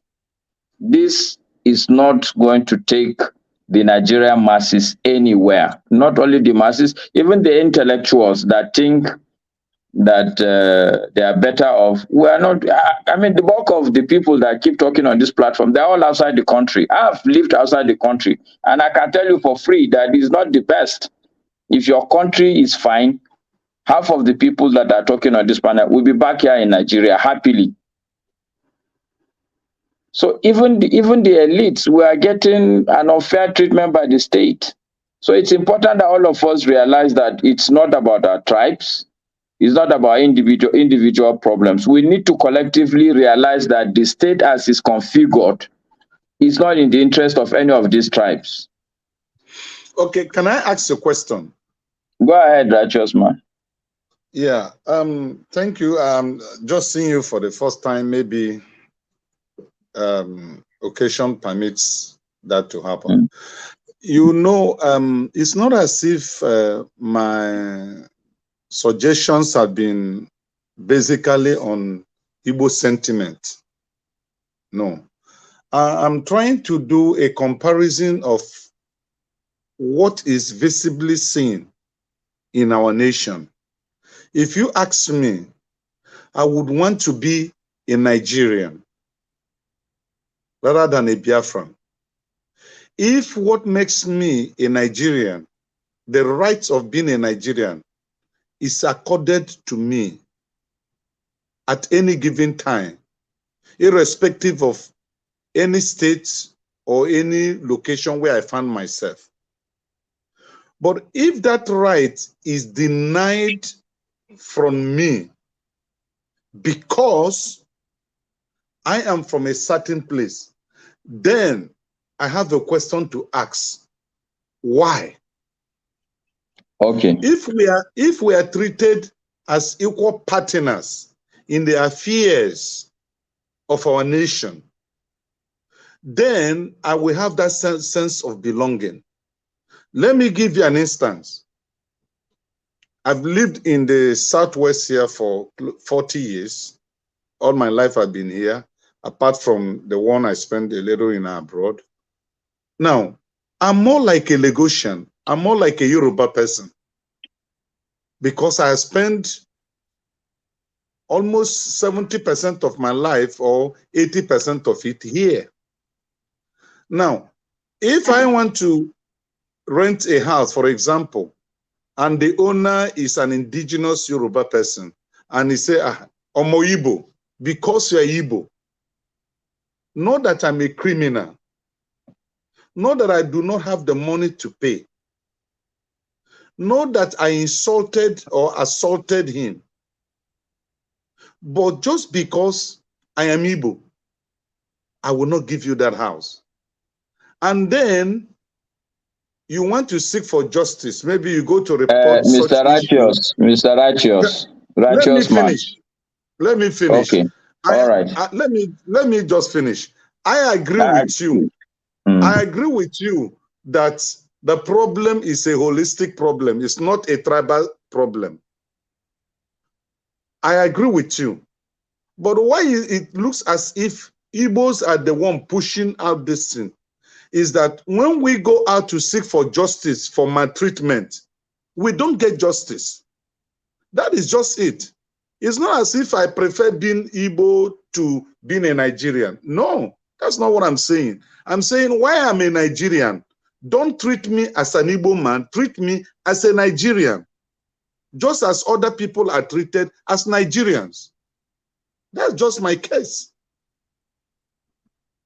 Okay, are you've landed? Yeah. Okay, why I wanted to interject is because there are two issues that I wanted to clarify to you. The first one is, yes, you're right. It will look as if you are treated or you are maltreated because of where you come from. It may look like that, but I can tell you, I have lived in Lagos also for a substantial part of my life. So I understand the dynamics. And I'll be very blunt with you. The reality is that in Nigeria, all tribes in Nigeria have their peculiarities.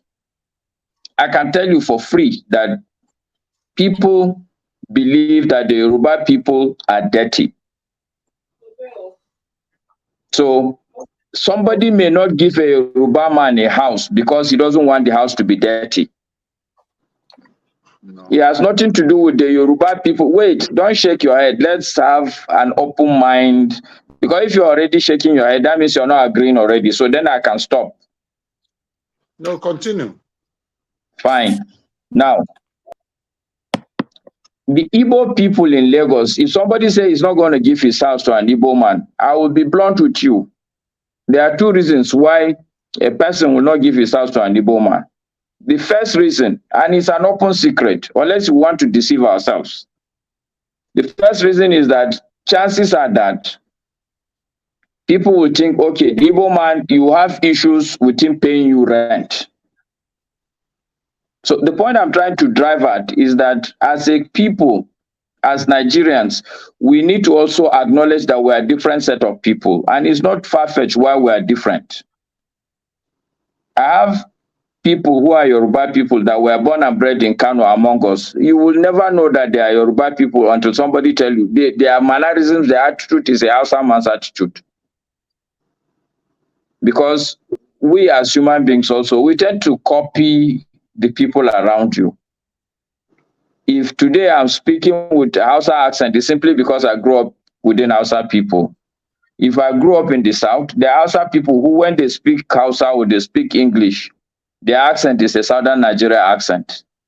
So I'm saying that I'm not putting down any tribe, or I'm not saying that there's a problem with any tribe, but I'm saying that as a group of people, we have characteristics that are different. Everybody knows that it's an open secret that an Igbo man likes money. If you say that an Igbo man likes money, it doesn't mean that he's a good man, he's a bad man. This is just a perception that people have. You can't help it. You behave the way you want to behave, and you cannot say people cannot have the perception that they have about you. People say Hausa man, they'll say Mala. Some people will go to the extra point of saying Malu, referring to the fact that the Hausa man is almost like a cow. And I tell my friends, look, yes, we can be angry, people refer to us like that, but partly it's because of the way we behave, the way we present ourselves. Things that we see that are not okay, sometimes we keep quiet, probably because of our upbringing. You are not brought up to be very vocal and be very antagonistic. Can I Go interject, ahead. please? Sure. Back then in Kaduna, when I was in Kaduna for 2.5 years training, a lot of people did not understand what path of the north I was, because my name does not bear it's not something that is not a very common Nigerian name. So a lot of people thought I was Fulani, right? Because I was tall, I was slim. All right. You're handsome also. Oh no. Let's leave that for another day. No, you're handsome. That's true. I'm an Igbo man. I don't think like an Igbo man. I'm not smart like an Igbo man until now in my 40s, late 40s. I've started to develop the attribute to make money. Now, so that's part of the problem we have in Nigeria, profiling and wrong profiling, if I dare say that, wrong profiling, very, very wrong profiling. So if we begin to deal with those sort of things, and people like you that have lived outside the country and you've interacted with people. Sorry, I take offense to all this handsome talk. What is all this handsome talk they are talking? I really take offense. He's a righteous man, not handsome. It's because he has some of us people. Ask him now. Ask righteous man. You can see, forefathers. There's no point. Because ask all of us. Do you think you are handsome or not? Yeah, our response. I think Senior Comrade Tony. Senior Comrade Tony. Is it what they like? It because he's got European pictures. They were like, oh, he's handsome. Yeah. To Niger, please. My senior comrade and my brother from Kano. I served in 3 Brigade, Bukavu Barracks in Kano. Yes. Who in Nigeria? Tell me, is there anybody in this world that doesn't like money? Anybody? Okay, so very good, very Maxi. Okay, so Tom, let me respond to you. Okay. Even the richest man, the richest black man, as we know today in the world, is an Hausa man. Fulani man. Yes. The Hausa people, we like money also. Wait, so is Dangote Hausa or Fulani? Profile the Igbo people who struggle Dangote Hausa or Fulani? To make. Okay. No, allow Tom, Maxi, let's allow Tom to land. Let's allow Tom to land so that we can make. So what I'm trying to say is that back then in the academy, there was nothing like Hausa or Igbo or Yoruba. It was we all saw ourselves as brothers. Even Matthew can tell you. Even Matthew, I wasn't very good with my Hausa, but back then I could understand. I could understand pretty much and all that. But again, it's something, in language, if you don't speak it and all that, you lose it and all that. And one of my best big brother, I could regard him as my big brother and friend, is a proper Hausa man and all that, So this thing, the core, I believe that the core problem we have in Nigeria is tribal. It is tribal. Yes. As long as we can deal with tribe and religion, those two things, and if you can tribalize yourself and remove yourself from the hold of religion, we'll start making progress as a nation. That's my take, Okay, so let me make a couple of clarifications, Tone. Yes, you're right. It's all about profiling. Okay. And we do it, everybody does it, and it's not right, it's not okay. But I'm a realist. Okay. You have to agree whether you are asleep or you are awake. Okay, whether it's a dream or it's for real, before you can make any step. If you are in a problem and you suddenly realize it's a dream, all you have to do is go back to your sleep. But the point I'm making, yes, this profiling, whether we like it or not, is for real. And it's not just about Igbo people liking money. We in the North believe that the typical Hausa Fulani person can leave his wife behind and take care of his cows. I'm sure somebody like KJ or John Abba will tell you that. People know that. That the average Fulani man, not the city Fulani man, the one that we call Bororo, people that will be moving from one place with their cows.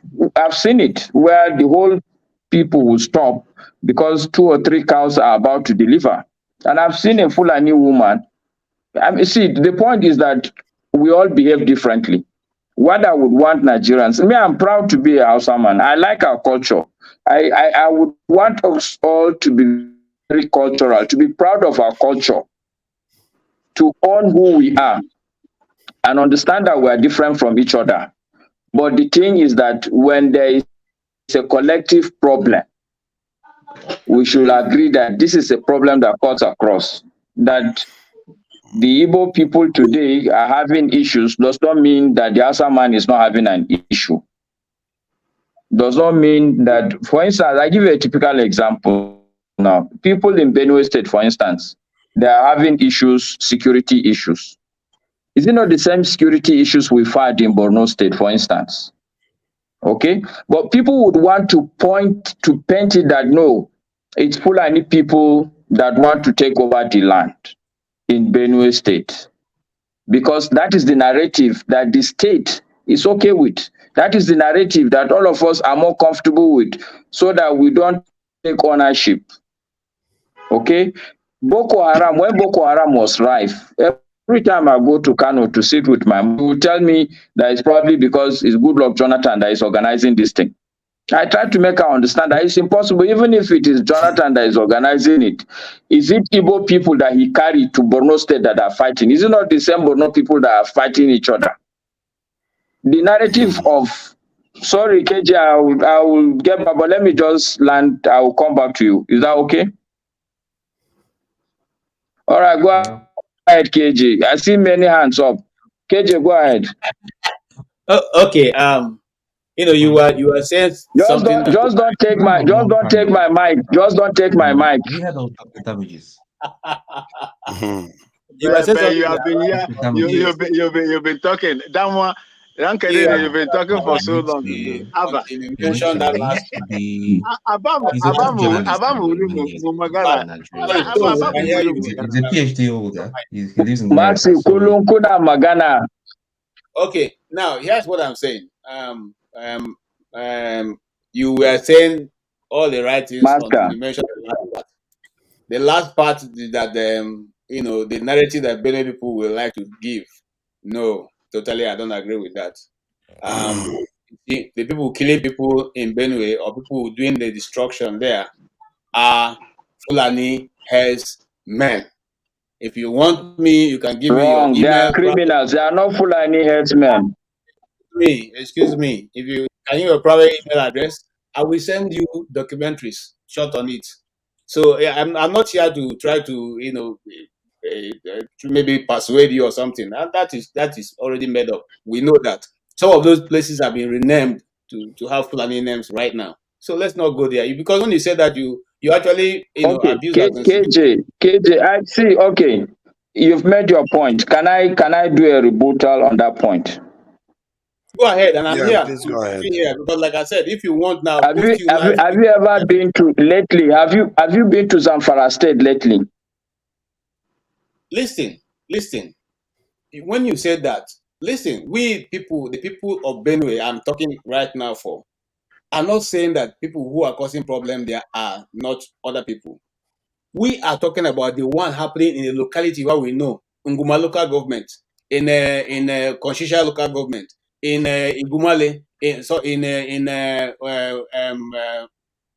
after Otukpo. Those ones, we are talking about the one happening in Nguma. We are talking about the one happening in Konshisha, in what is Guna's village name now? Okay, they were talking about those ones. We know them, we see them, the people see them. So when the people come out of so let me ask you a question, KJ. What in your interpretation, what do you see happen? What do you see happening there? I'm very conversant with Benue State also. I lived substantial part of my life in Otukpo. We still have a house in Otukpo. So I know the area from Aledi, Taraku, Otukpo, everywhere I know it also. So let's talk about it. What do you see happening? I don't. You see, this what we're even talking about is. I don't know what you want me to tell you. There are eyewitnesses. No. I mean, let's have a conversation. There are eyewitnesses I know who see these things, who know these things. What are you? I'm not sorry to interject. This is personal to me as a Benue guy. And I, of course, I have a respect for my brother Maska, especially he say he live in Utukpo for a while, which means it's also part of the society, and anything that happened there should be what touches him. I grew up mostly in Borno State, so there's no part of Borno State I don't know. But then I want to ask you a question. When you compare the insecurity or what is happening or what has happened in Borno State or still happening, whether you call it Boko Haram, you summarize it, you say that it's insecurity. So, and then you say that there's no evidence that it's a Fulani enhancement, rather it's a criminal No, no, no. activity. I did not say that. I did not say that. You did What not I say that. said, what Go I ahead. said, what I said, it is not Fulani headsmen. But you It say is it's criminal. insecurity and it's criminal. Okay, that's what I said. Yes. Exactly what I said. That's Okay. okay. So then my question to you is that when you say it's a criminal, we have what is going on in Borno State being carried out by the group which named themselves Boko Haram, right? That is the name of those Yes. people carrying that. Okay. In Benue, who is carrying out that criminality? That you know. If you don't know, it's okay. What I'm saying, John Abba, so that we can all be clear with each other. Okay. Look, if they are armed robbers simply because they are Igbo people, you can't say it is Igbo people. You have to call them out. They are armed robbers. These are bandits. The same thing they are doing in Benue State. This is exactly what's happening in Zamfara. There are places where people have relocated. They are not in their villages. And these are the same Fulani people, yes. They are Fulani What do you people, think? but the They are issue is coming not. a chunk of people. Okay, if you are in Kano right now, and Kanuri man, all the criminal they caught as criminal that carry out that criminality are Fulani people. Then of course you're going to say it's criminal activity, is whatever. So what's wrong if that kind of criminality is carried on over and over by Kanuri man? Is there anything wrong to say, okay, it's a criminal activity, it's criminal activity, but we have been carrying on by this kind of set of people all over and over? What's wrong in saying that? Absolutely wrong. There's everything wrong with it. For instance, let me give you another simple. The same Boko Haram, we can safely say that it's mostly Kanuri people. Have you ever anybody mixed Kanuri inside Boko Haram? Have you ever heard Because they people already linking named Kanuri with themselves. They Boko already Haram? named themselves, and it can You even be see, other tribes. Even it's It may not be okay. even one single tribe. John Abba, let me finish Okay. what I was trying. You see, Masca, I respect your views, but on this instance, like I said, I can post you. There's even a video that I did before I was able to leave the land. Which Okay, I'm not cutting off. I'm not interjecting. He do not disagree. The only thing is that he's trying to modernize it and using a classical word. No, So you see, even though it's carried on by these people, it's wrong for you to say this is the tribe of people. Right. This is the tribe. Yes, you can't say this is the tribe. Yes, but true to speak. How many Fulani people are alive? How many of them are involved in that? Master, who are the Sunam? Who are the Sunam people? Who are the Sunam? There's an interview that was What granted. Master is saying, yeah? What Master is saying Is it okay? Everybody listen now. See, this thing we're talking, we're just wasting saliva on it. The truth is that almost every. Please moderate this so that everybody will speak. If you allow me to 10 talk, by 10. Yeah, I guess. Masker has spent so much time here, when so let everybody speak 10 by 10. Because Masca has been coming for weeks and he barely has time to speak for 5 minutes before his phone throws him out. So this is one of the few times he's spoken. And told Nigerians that these are Fulani people. Like he have gone to the bush to meet them, to negotiate with them, to pay them so that they will stop killing people in Kaduna State. These people we have had interviews with. Remember, there's a BBC reporter who did an interview, in-depth interview with one of the leaders. And he gave all his reason for what you are doing. And he said where they are coming from. We know where they're coming from. Nigerian government know where they're coming from. They know the leaders, they know the sponsors. And they are all Fulanis. They be Fulanis out of Nigeria, but they are Fulanis. So don't come and tell us that we shouldn't call them Fulanis. Why is it that you don't want to call them Fulanis, but other people you can call them IPOB, you can call them Biafra, but you will not call them Fulanis? Why? But would you say, okay, KJ, will you say that IPOB is Igbo people? You call yourself a name. You called Yes, yourself in names. They Yes. called you the names. yes. No, hold on. IPOB is See, indigenous no, people of Biafra. no, And I mean, no. I'm Yeah, indigenous. I'm no, Igbo. no. KJ, you're wrong. So listen, No, I'm you not wrong. Don't tell you me I'm called wrong. yourself. Hold on now. See, IPOB is you gave indigenous people yourself. of Biafra. Every No, Igbo hold on. person is an indigenous Listen person. now. Wait. You gave yourself the name by yourself, right? Then somebody called you, so you have no right to be angry. You understand? Let me tell you, the truth is simple, right? Like, look, if you tag a whole tribe because of the few, you can't tell me the people who are committing this crime are more than the innocent people who are the good people Yes. of the tribe. It's not possible. So you can't, We like because narratives. We like conspiracy theory. This is the same argument you listen, put just time in listen. Nigeria. Hold When on. it has to do with something that is going on Listen in now. Look. if it's other people, you will Wait find a now, better. KJ, just All right, listen. Look, KJ, it was like KJ, it was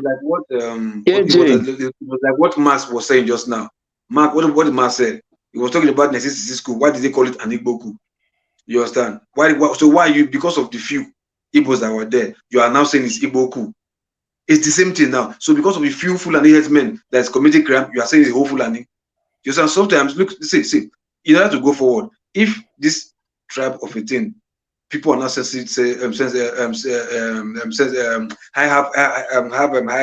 sensibility about it. Look, you better stop it if it's causing issue. I just give you an instance. The word wait, hold on, let me finish now. Wait, We let are me all finish now. Wait, we let are me finish all now. understand how to frame this thing. Loco, this is Wait, personal see, people. hold No. on. Listen. I will teach you, John yes. Haba, No, John Even Haba, if it's John personal to Haba you, is doesn't a, mean because John you Haba is a approach it the wrong Benue when way. man. people He when they can tell setting you you up, one at a everything time. about Benue. when John they Haba setting is a Benue man. He can tell you anything about It's it. a, And if You are one still not people has have getting an the point. agenda, See, listen, no, local, you're still people not have the getting the entitled point. to opinion, You are saying, Viewers are and not you going to say hear what whether you are it's saying one at a time.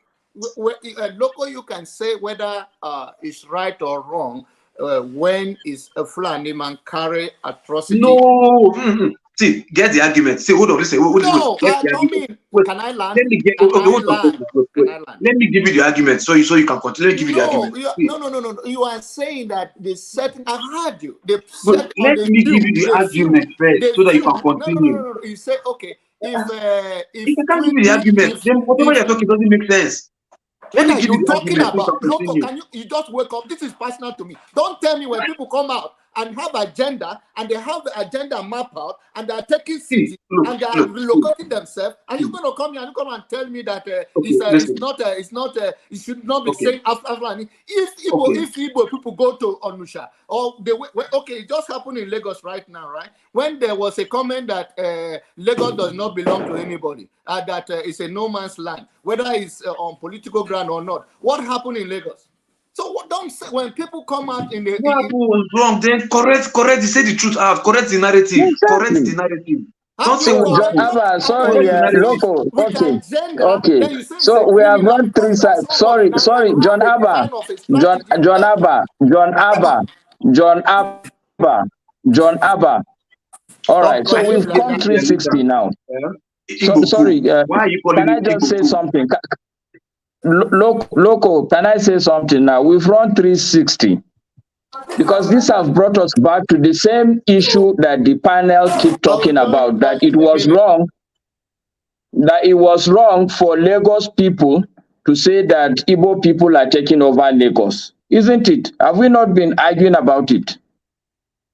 That's what people have been saying. Exactly. It's absolutely wrong for a Lagos man to say Igbo people are coming to take over Lagos. And it's exactly the same thing. If they are criminals, No, I it's not select exactly them the as same. It's criminals. not. It is not exactly the same because there is no. See, where There I is stand my ground Wait. is where no. It's See, not KJ, exactly the why same. are you angry? Why are you angry that 1960 school is called an Igbo coup? Why are you angry? I'm not angry. I'm not angry. You know why? No, not Because you, KJ. Righteous Maxi. I've No, Maxi started. even was KJ angry. did a lie. No, I've no, my KJ why deny. should In why the should past, in why the should past, we be it angry? has been angry. Why should we be angry over I was what not is not changed? You have Masker. them I was not angry. I was not angry that it is. No, You're saying that anger. it's wrong to call it an Igbo coup. It was wrong. Not that you are angry per se. It was wrong. These were Nigerian military officers that carried out a coup.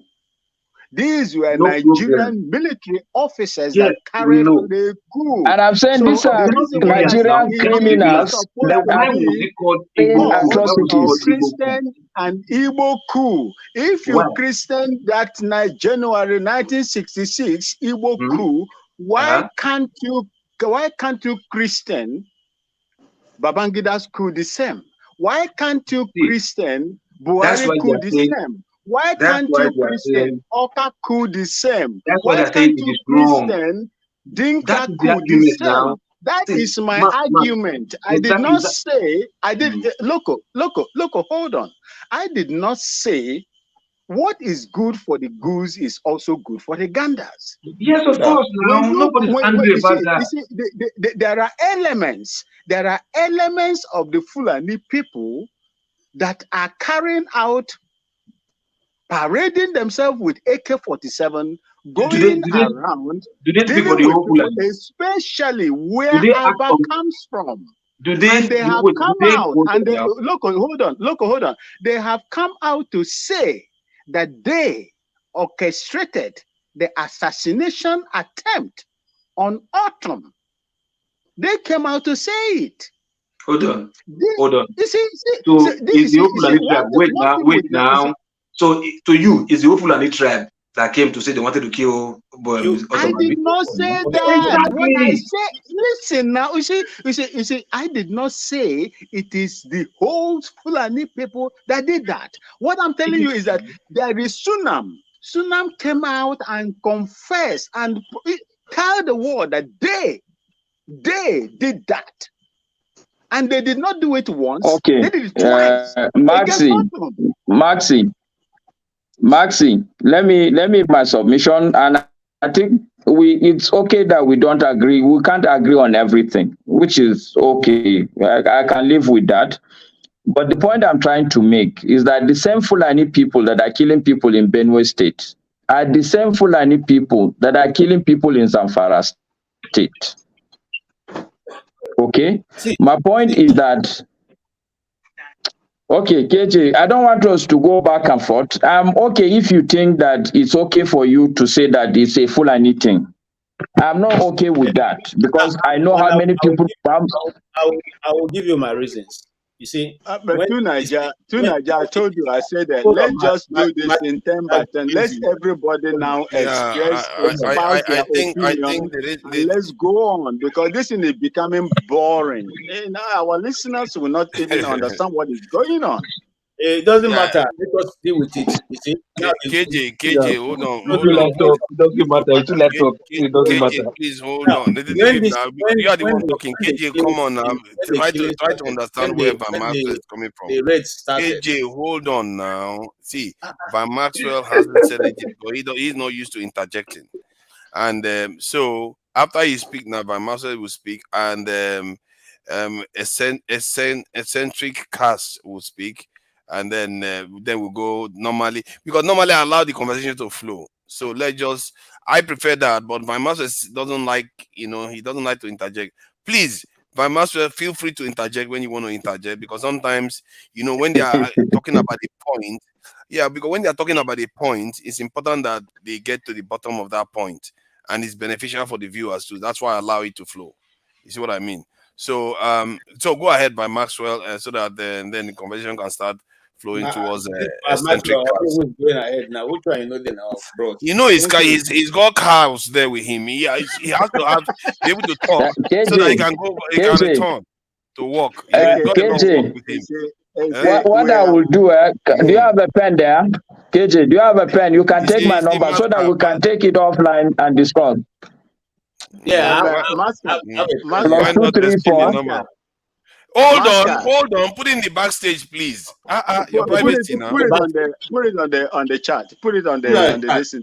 I would like to have a conversation. I would like to have a conversation with my brother Maska from Kano State, because I stayed in Kano State very well for almost 5 years. You see, See, now is interjecting of forefathers. This is interjection, Yes, classic man. interjection.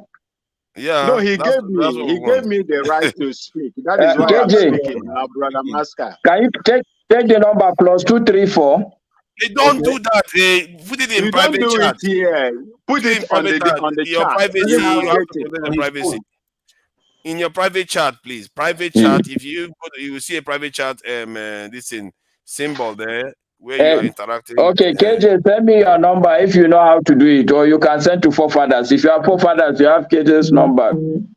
Yeah, Okay, yeah. my Send it. number is Send it to the private chat and Okay. yeah. Okay. Can I go on? Can I go on now? Yes, please go ahead. Thank you, to Niger. You see, Coups. I personally, I like my senior comrade there, Comrade Tony.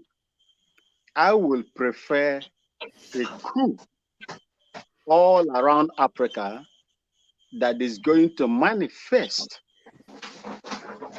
the dignity of the people of Africa, just like the Singaporean military officer did when he took over Singapore. That is what I want to see. Because if you look at these civilian presidents, I call them civilian dictators, right across Africa, they have destroyed Africa democratically than the military. I understand. Yes, we in the military, when we stage a coup and take over, a government, we operate with dictatorship. I'm hearing myself. We take over and we rule with decree, and that is not democratic. But that man in Singapore is a living experience, let me just say, evidence of what the military would do if actually they want to free their people. Singapore today, as we speak, is a member of the G20 or G7 or something like that. Singapore Singapore today the number you are calling is not assigned to a customer. Please check the number and dial again. Is an industrial nation. Singapore today is an industrial nation. That is what I want to see in the whole of the African continent. Okay, so when you talk of for people that want to change Nigeria, my brother, my senior comrade Tony will tell you, he's aware of what I'm going to tell you today. The Constitution, I always say here, there is no time I come into this platform that I will not speak about the Constitution of Nigeria. The Constitution of Nigeria is the foundation of the country. 1999, when Obasanjo was pulled out of prison, in Kotangora prison, to be the president of Nigeria, election was conducted and he became the president of Nigeria. He refused. I was in Aso Rock at that time as a member of Strike Force. He refused to work with the 1999 Constitution. But Abu Salami said, go ahead. We don't have time to waste. The world is against us. Everybody is against us. Go ahead. When you get in there, you can now, tinker with the 1999 Constitution. The people will now, the House of Representatives, the National Assembly will now decide on what to do. But that was bad. That 1999 Constitution is a military decree form constitution that has made Nigeria what it is today. Nigeria don't supposed to be there.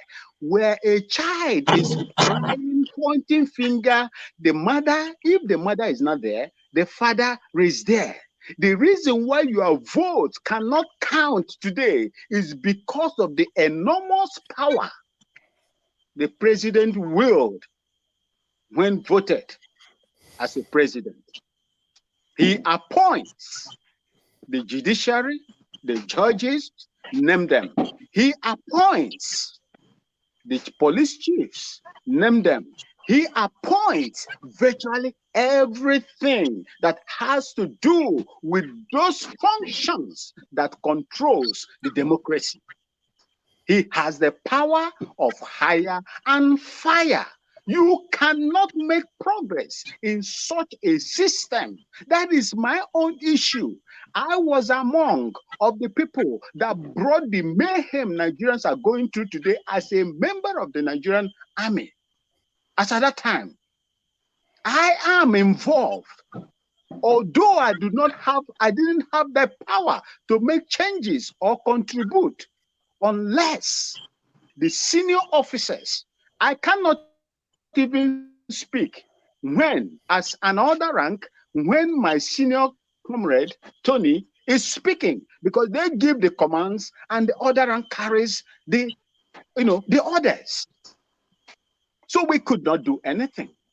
The problem Nigeria is having today is that 1999 constitution that willed so much powers to the president.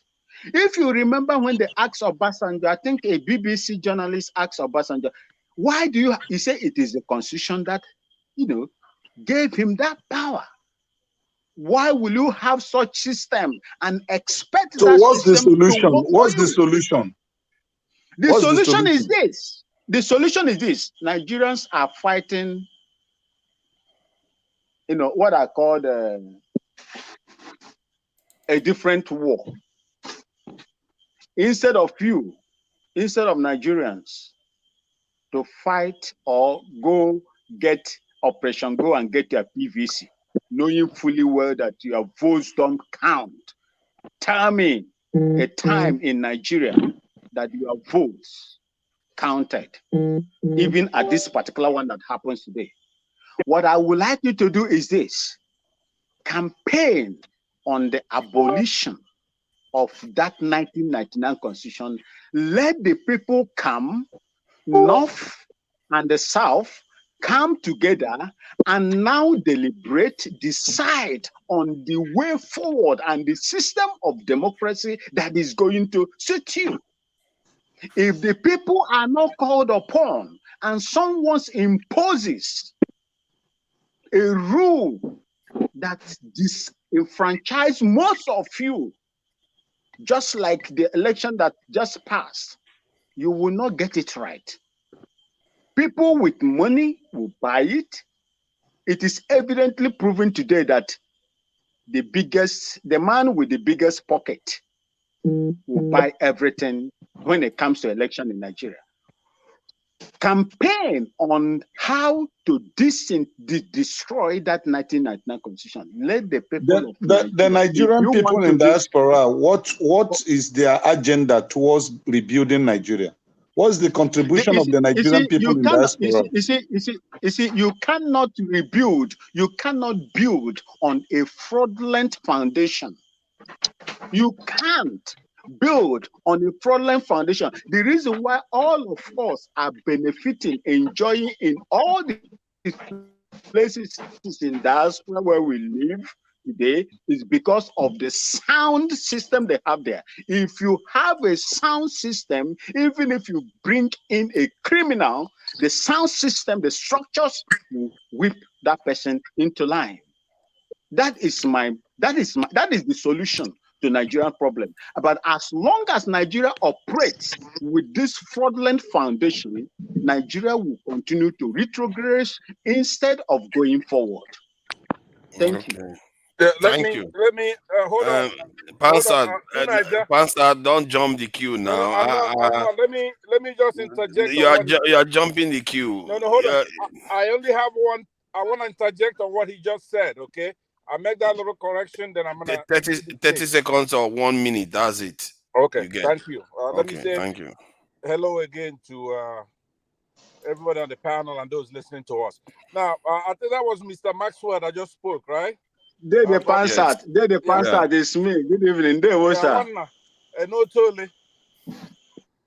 Now, Other man Namoche. Good.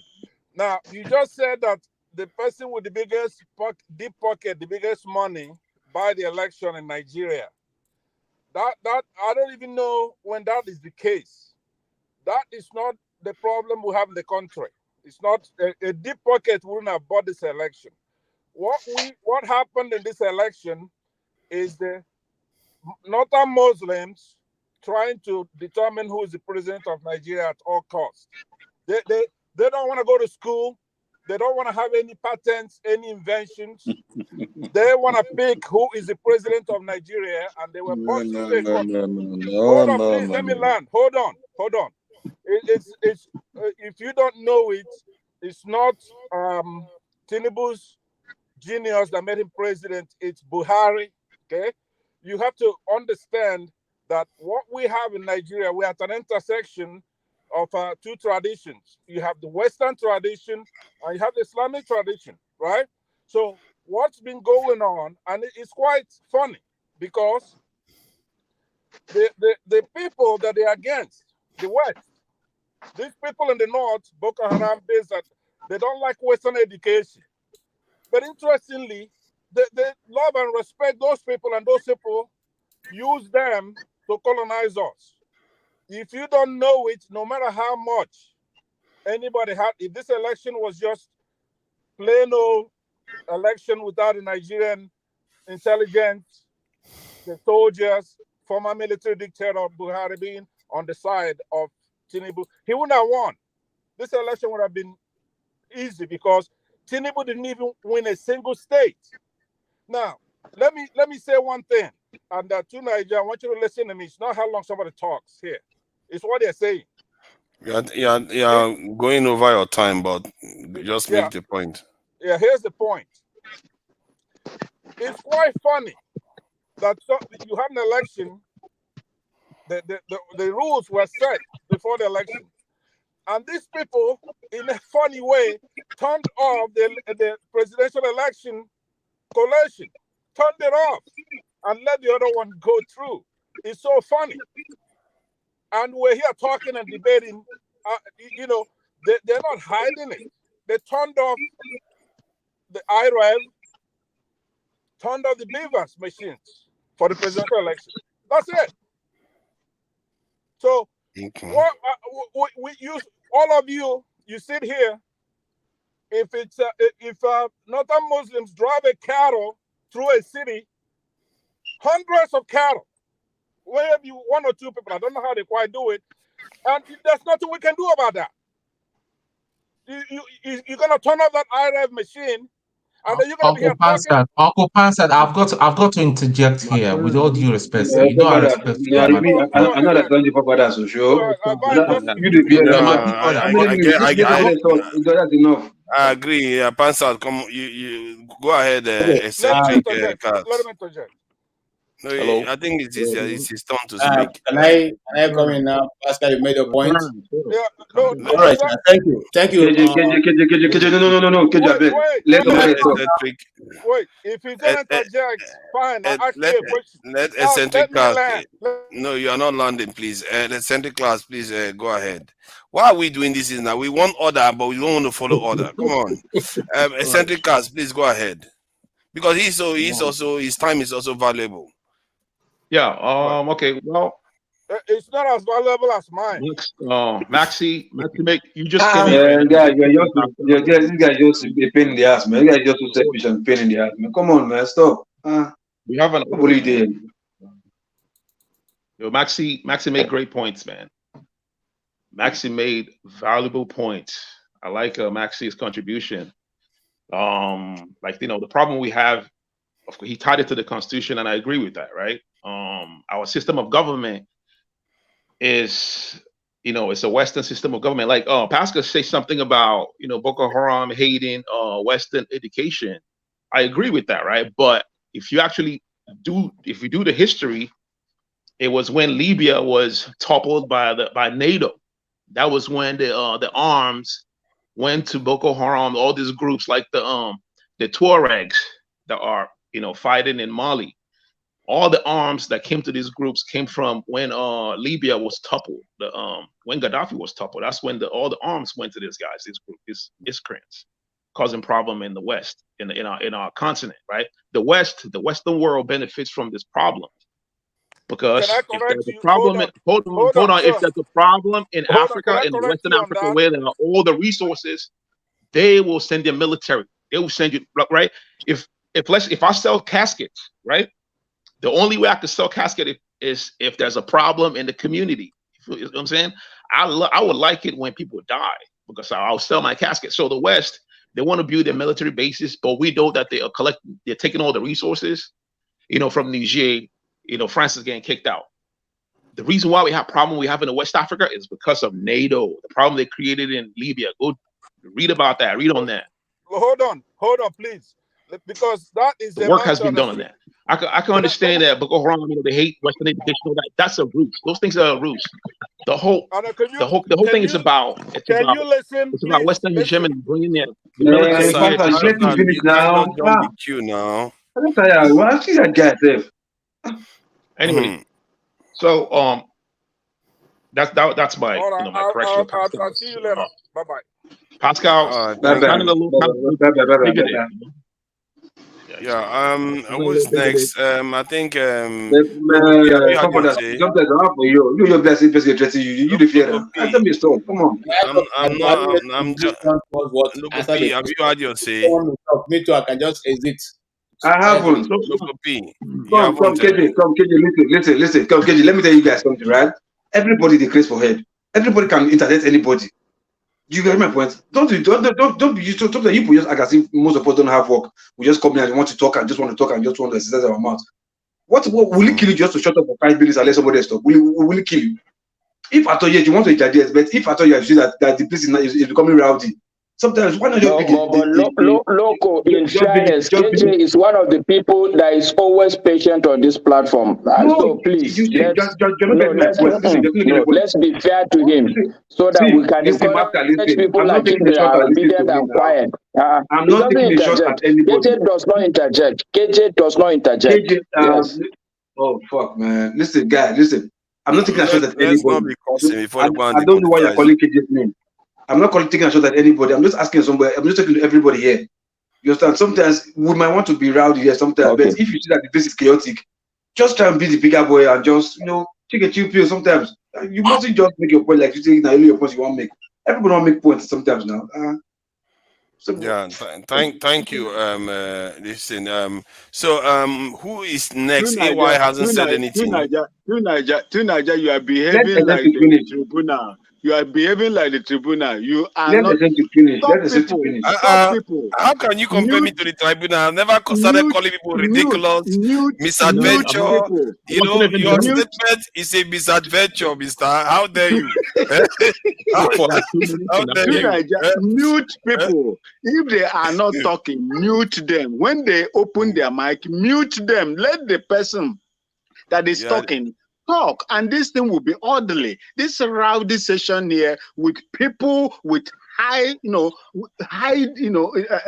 education and so on doesn't make it. People that are listening to us around the world will look at us as people that are just it is infantile. Thank you. Thank you. AY, please go ahead. I think Loco, if you want to say something, Loco, you can say, but I think you just said something. I said let's essentially finish. I thought you had finished. I thought he said he was finished. Okay, the other go guy, ahead then. Yeah, like I said, I agree with Maxi, right? Our system of government, the presidential system, is very expensive and it's expensive system, right? And it's a system that's that's easy to be manipulated by anyone with money. Anyone with money can buy, the politicians. And if you look at the government, the people that's running the show are the elites of every region. It doesn't matter if they're Yoruba, Hausa, Igbo. These guys are all working together, right? If you look at Tinubu's cabinet, it's filled with all the elites in the Yoruba land and the north and east, wherever they come from. You know what I'm saying? So we need to change the system. Like he said, we need to change the constitution. We need a constitution where everybody will come together. Like You can't run a country when there is no consensual agreement on how to run the country. And there should be a unifying history for all the parties in Nigeria. There has to be a unifying history, like in the United States of America, right? It's not a homogenous society, but there's a unifying history. The history that unifies America is that they kicked out the British, all the allied companies, all the regions like the French that control the Virginia and all that, they got unified and they wrote a constitution. And we need to do that. We need to rewrite a constitution and have like concrete laws, concrete rules, like the freedom of speech that can be impeded by the government. And also we need to separate, have like a separation of power where there's no reason why a single person would, I've got a question for you, sir. Go on. Are you Nigerian? I'm not. Look at my. Okay, cool.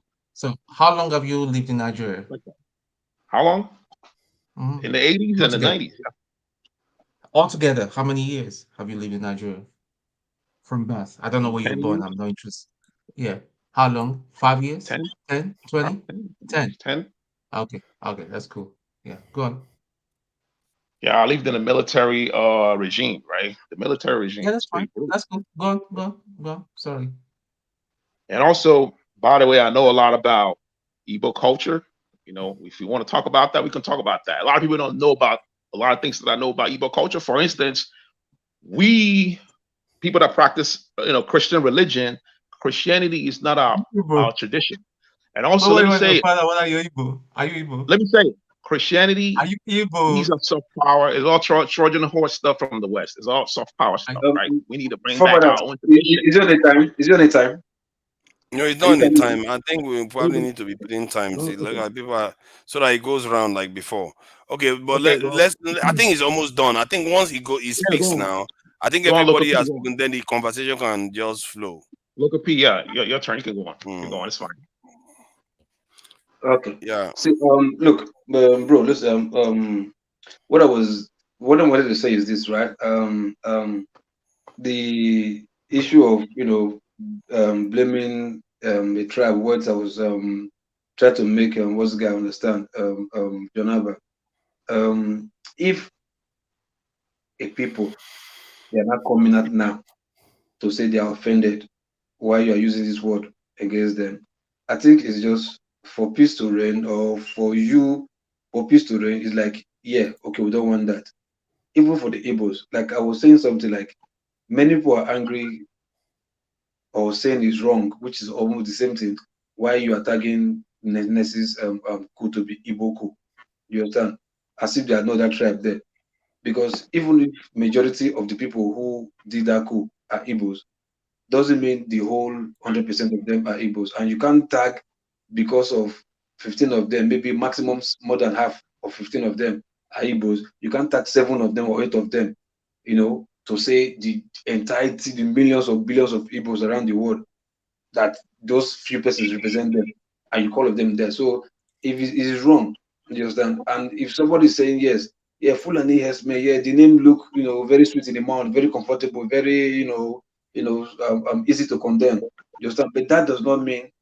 What about that one Fulani who's just a righteous person, who is a saint?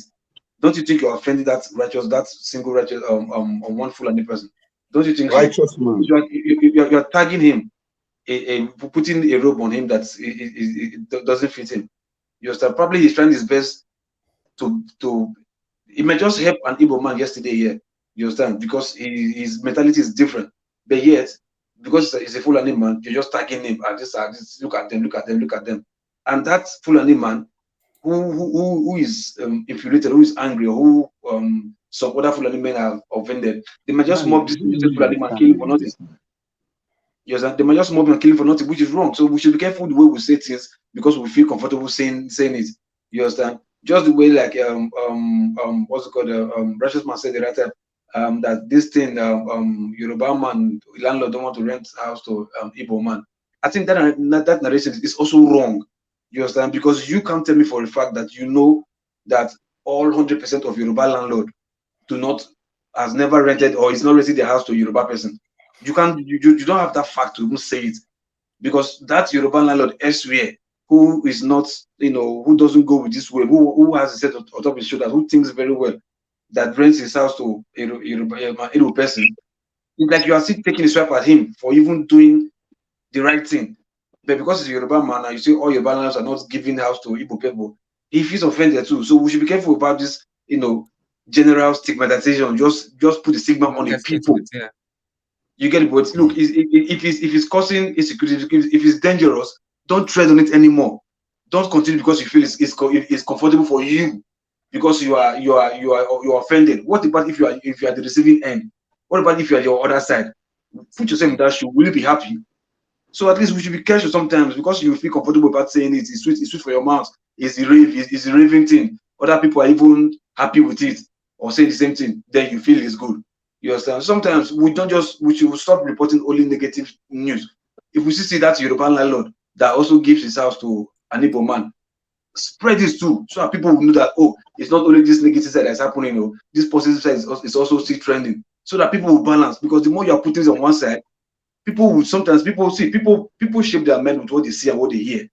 You get my point? So by the time you say it all the time, you send people joining you for just nonsense, foolishly joining you, supporting you for what they don't even know, because they hear people say it over and over and over and over again. Then sometimes they believe it's the truth, not knowing that there are other people out there who are just doing opposite of what these so-called people are doing. But nobody's telling that story. Just like you say, Nigerians are criminals. Yeah, we are criminals, we are 419. Everybody are 419 for Nigeria. If as if somebody's even angry that Nigerian passports, if you take the passports to embassy, the way they treat them, because as if they're criminals. Yeah. There were other criminals. Sorry, loco. You see my face now. See, there are other criminals that pass that airport. Speak. I think his time is up. Yeah, please. Okay, let me round up with this, right? There are other people, Nigerian criminals, who have used their passports to pass that embassy, maybe like Indonesia or Malaysia or whatever. You understand? Who they've caught, they're like criminals. But if I go there tomorrow and I pass and they treat me there, I will feel offended. You understand? Why do I feel offended? Because of you are stigmatizing me for the sins of other people that they did. None of us will be happy. So calling people generally, just put a name on them because they know it's not for me. It's a no for me, right? That's just what I want to say. Okay, please let me respond to. No, wait, Mr. Rashasman, wait. Yeah, some of the things he said, you've already dealt with it, and we've gone past that. No. He made a reference of my statement. Yeah, we've already dealt with it earlier. I want to clarify that statement. Mr. Rashasman, wait. It's going to cause confusion now. Let Maska speak, please. Yeah, Maska, please. No, but it's not supposed to be you, Tone. You're not supposed to be the next person to speak. It's not your turn. No, Maska. I said Maska. Hey, well, it's not even Maska's turn, man. Why you guys throwing me up and down? Eh? Okay. KJ, let KJ go, because to be fair, KJ was about to say something more than truth. And Righteous Man has been quiet for quite a while too. And I just wanted you to start this thing. Since you all prefer turn by turn, we'll go turn by turn. All I'm trying to say is that I will not go back to that Fulani story, because I don't think we're getting anywhere with it. If you're saying that those guys should not be called Fulani herdsmen now, and for more than 60 years now, for more than 50 years, they've referred to us as Biafrans and people who killed, Igbos who killed, and now you don't want Fulani herdsmen to be referred to as Fulani herdsmen, but yet you have used that term for the past 50 years to address Igbos, even when you know that the actual person who killed the Sardana of Sokoto, if you refer to it in that order, as you have divided Nigeria now, not even in Igbo land, and may probably say he's not an Igbo man. So let me leave that aside. I don't want to go there because we're not going to exhaust it today. What I want to raise to our attention is, I don't know if any other person have read the story, but it's on Sahara Reporters, that the CTC, the certified true copies of the judgment, came on the letter heading of Tinubu's legal team. And the question we are asking is, how come the certified true copies are coming on the legal team of Tinubu? Does it truly mean that, as they have always alleged, that these guys were I believe it's a rumor. It's not a rumor. It's here online. Which one you believe is a No, rumor? hold on. You know what I'm saying so Do we because have a link see, for it? exactly. See, labor lawyers are not daft. Labor lawyers are not daft not to see that thing and keep quiet, not to say this about It's it. not labor lawyer that are talking about it. It is Atiku's lawyers that are asking the question now to Okay, clarify. like I said, all the legal people, all the let's leave the okay, all the people against Tinubu, whether it's I think there are three parties. Yeah, I think Labour, PDP, and one other party. The three of them lawyers must have come out by now and be holding press conference concerning that thing. That's why I said I believe Please, it's can rumor. you check for Sahara reporters and check if there's any press release on that? Because Exactly. yeah, you should check. So when you want to say those things that you are believing, it's better you just run a quick background check to be sure that I saw it. I saw it today. I saw it. I saw the same thing. I saw it. Not what you is saying I'm talking about, not the report of Sahara reporters. Like if what Sahara reporters is reporting, if it's true, that's what I'm saying. Not I don't mean KJ is lying. KJ might see it there now. You understand? It's normal. Everybody can see it there. But what if what Sahara reporter is saying, if it's true? I'm just thinking out loud because for me, if I'm a lawyer, if I see that, I mean, I'll shout now. I'll cry out now. You understand? So that's what I'm saying. If the lawyers of Tinubu, Atiku, sorry, what's Atiku, Obi, and the other party, if they give them the copy, I think yesterday somebody said yesterday, I think it was this Stone say yesterday by now the copy was they've handed over the copy to them, whatever. So if that is being stated there, I think by now before Sahara reporter is shouting, all the three lawyers, the party lawyers must have they will have been holding press conference here and there, TV interviews and all that stuff. They would have even by themselves even published it, not even Sahara reporters. That's what I'm saying. I'm you just see thinking. that again may not totally be correct because if I was a legal team in the legal team of Atiku, I will not bring my files to the. You see, the press and all that cannot give me judgment. Where judgment comes is from the law court. So I will not bring the facts that I've discovered that is going to help me win my case to come and talk to you in the press. I will not do that. Okay, because you give your opponent ammunitions to use to fight you. Why would you want to do that? Nobody's going to award you the whatever you're looking for from the press. So But the information is out now. But now the information is out now. yeah, but So so the exactly. information came out because those who have a certified true copy are saying that look, oh, this is what we discovered. It wasn't because it came out, it just came out that way. It must have been a slip somewhere and this came out. Time will tell anyway. Time will tell. Okay. So yeah, who is next? I think Masca. Please go I've ahead. been raising my hand now. Yeah, please go ahead. Sorry about that. It took a Okay. while. I raised my hand because Loco took us to a point where I felt it's a good point for me to continue my trend of points. I started by saying that I liked what Righteous Man said, that most of the discussion should be tailored towards solutions. My training has been that for you to talk about solution, you need to understand the problem first. And I would say I've spent a while thinking about Nigeria as a country, which was why I said one of the problem I see is the fact that most of us, when we talk, we tend to talk about our own individual tribal problems.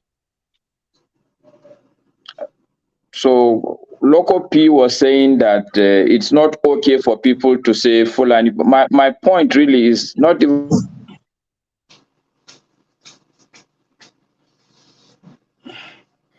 Your audio. Your audio has there's an issue with the audio again. You Yeah, are it losing stopped. him. We've lost him, Edwin. Yeah, it's playing up again. Righteous Man hasn't said anything for a while he sorts his stuff out. Righteous Man, please go ahead. As you can see, that the way he talked about that solution-oriented stuff seems to be quite a powerful this is submission. So I personally, to do that, you need vehicles to do it. And I've been talking about, I talked about it some time ago about the kind of people we need to do some of all these things. We need lawyers, we need accountants, We need people that are good in technology, especially software development, to come together and put some systems together to allow this to happen, especially from the point of view of the diaspora, to be able to do something on the continent. So sooner or later, we're going to start, when we start putting heads together with Dr. Damage, maybe something will start happening. Masca is not here. Russia's man, please go ahead. Yeah, going forward, we want a better nation. And like I have always been saying in this panel, I wish that Nigerians in diaspora should come together, because you guys are the bedrock. You guys. Hello? Yeah, we can hear you. We can hear We you. can hear you, sir. I say you guys, and somebody was re-echoing it. Okay, you men, since there is no woman there.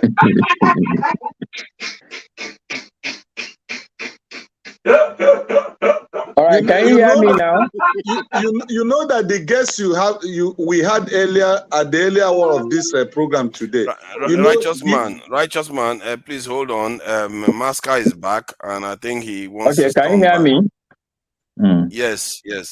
Okay, so maybe I have to speak a little bit faster, which is out of my character. But anyway, so I'm saying that the problem with the tribal narrative, if we ascribe our problems to tribal connotations, it complicates the problem. One, the Fulani people you will be referring to are not going to be too inclined to see the problem the way it is, because you are now painting them with a brush.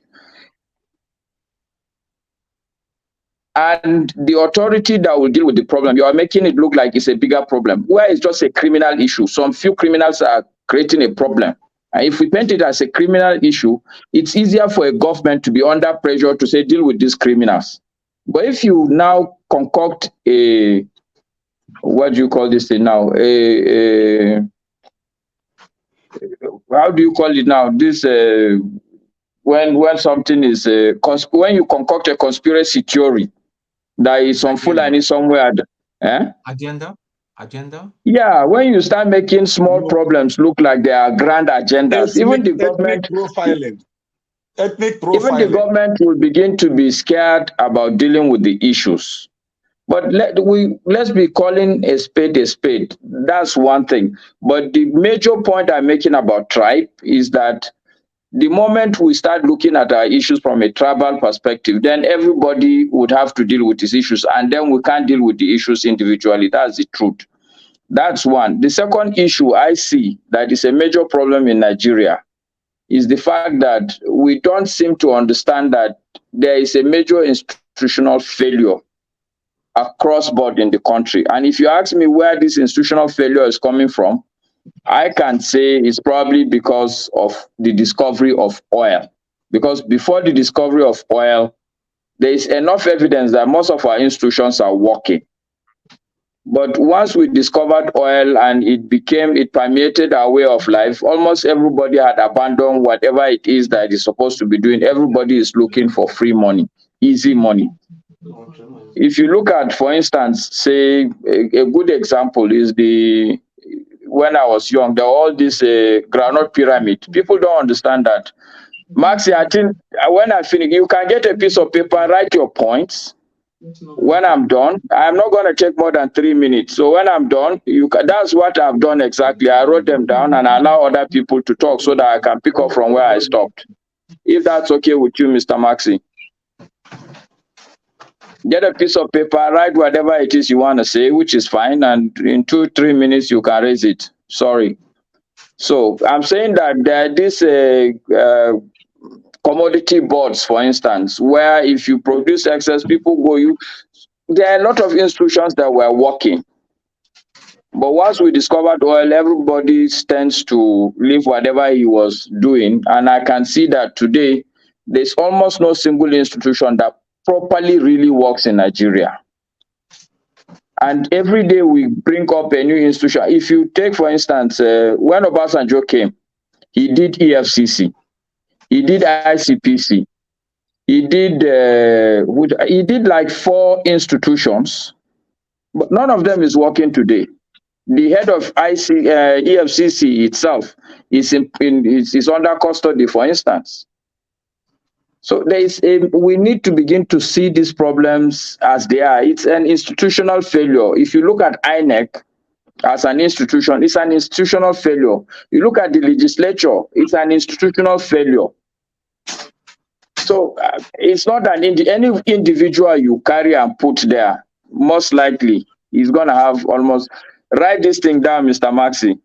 Write it down, Mr. Righteous Man. Write things down. We black people need to learn to write things down, please. I have written my own. I have written down Okay, since. so if you write it, put your hand down. I'm almost landing. I am not interjecting you. I'm just raising my hand. I'm not interjecting now. But you've been speaking since. You've been... okay. You don't want to hear my voice. I rest my case. If no, the not problem you, is the idea is for me not to speak. Maximum. No, I don't know. The guy in Ghana, okay, he has been talking all this while. So you see now all this while now I've not said even anything. And so anyway, I'm saying that there is institutional failure across the board. Okay. I'm also of the opinion that when we speak on this panel, we tend to lose sight of the fact that there is a superimposing world order that within which Nigeria operates. I have worked in the Democratic Republic of Congo, in Kinshasa.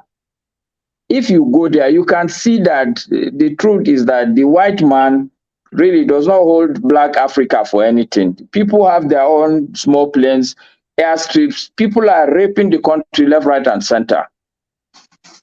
And this is what, if they can get away with, should happen to Nigeria. Me, I know that there is a lot of resources under our soil, even here in Nigeria. What is saving us is that we've refused to start fighting like Congo Democratic Republic people were fighting. Once we start that will be the end of it.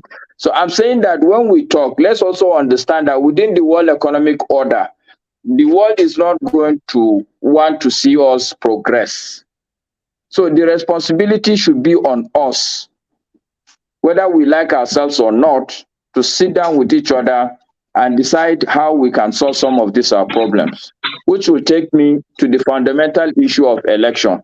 Because no matter what you do today, unless if you're going to start fighting each other with guns, which the white people would like, the only way we can solve the problem is to have a credible election.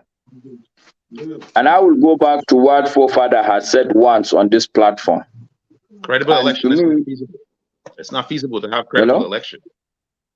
It's not feasible to have a credible election. It's possible, very possible. It's very, very possible. Very possible.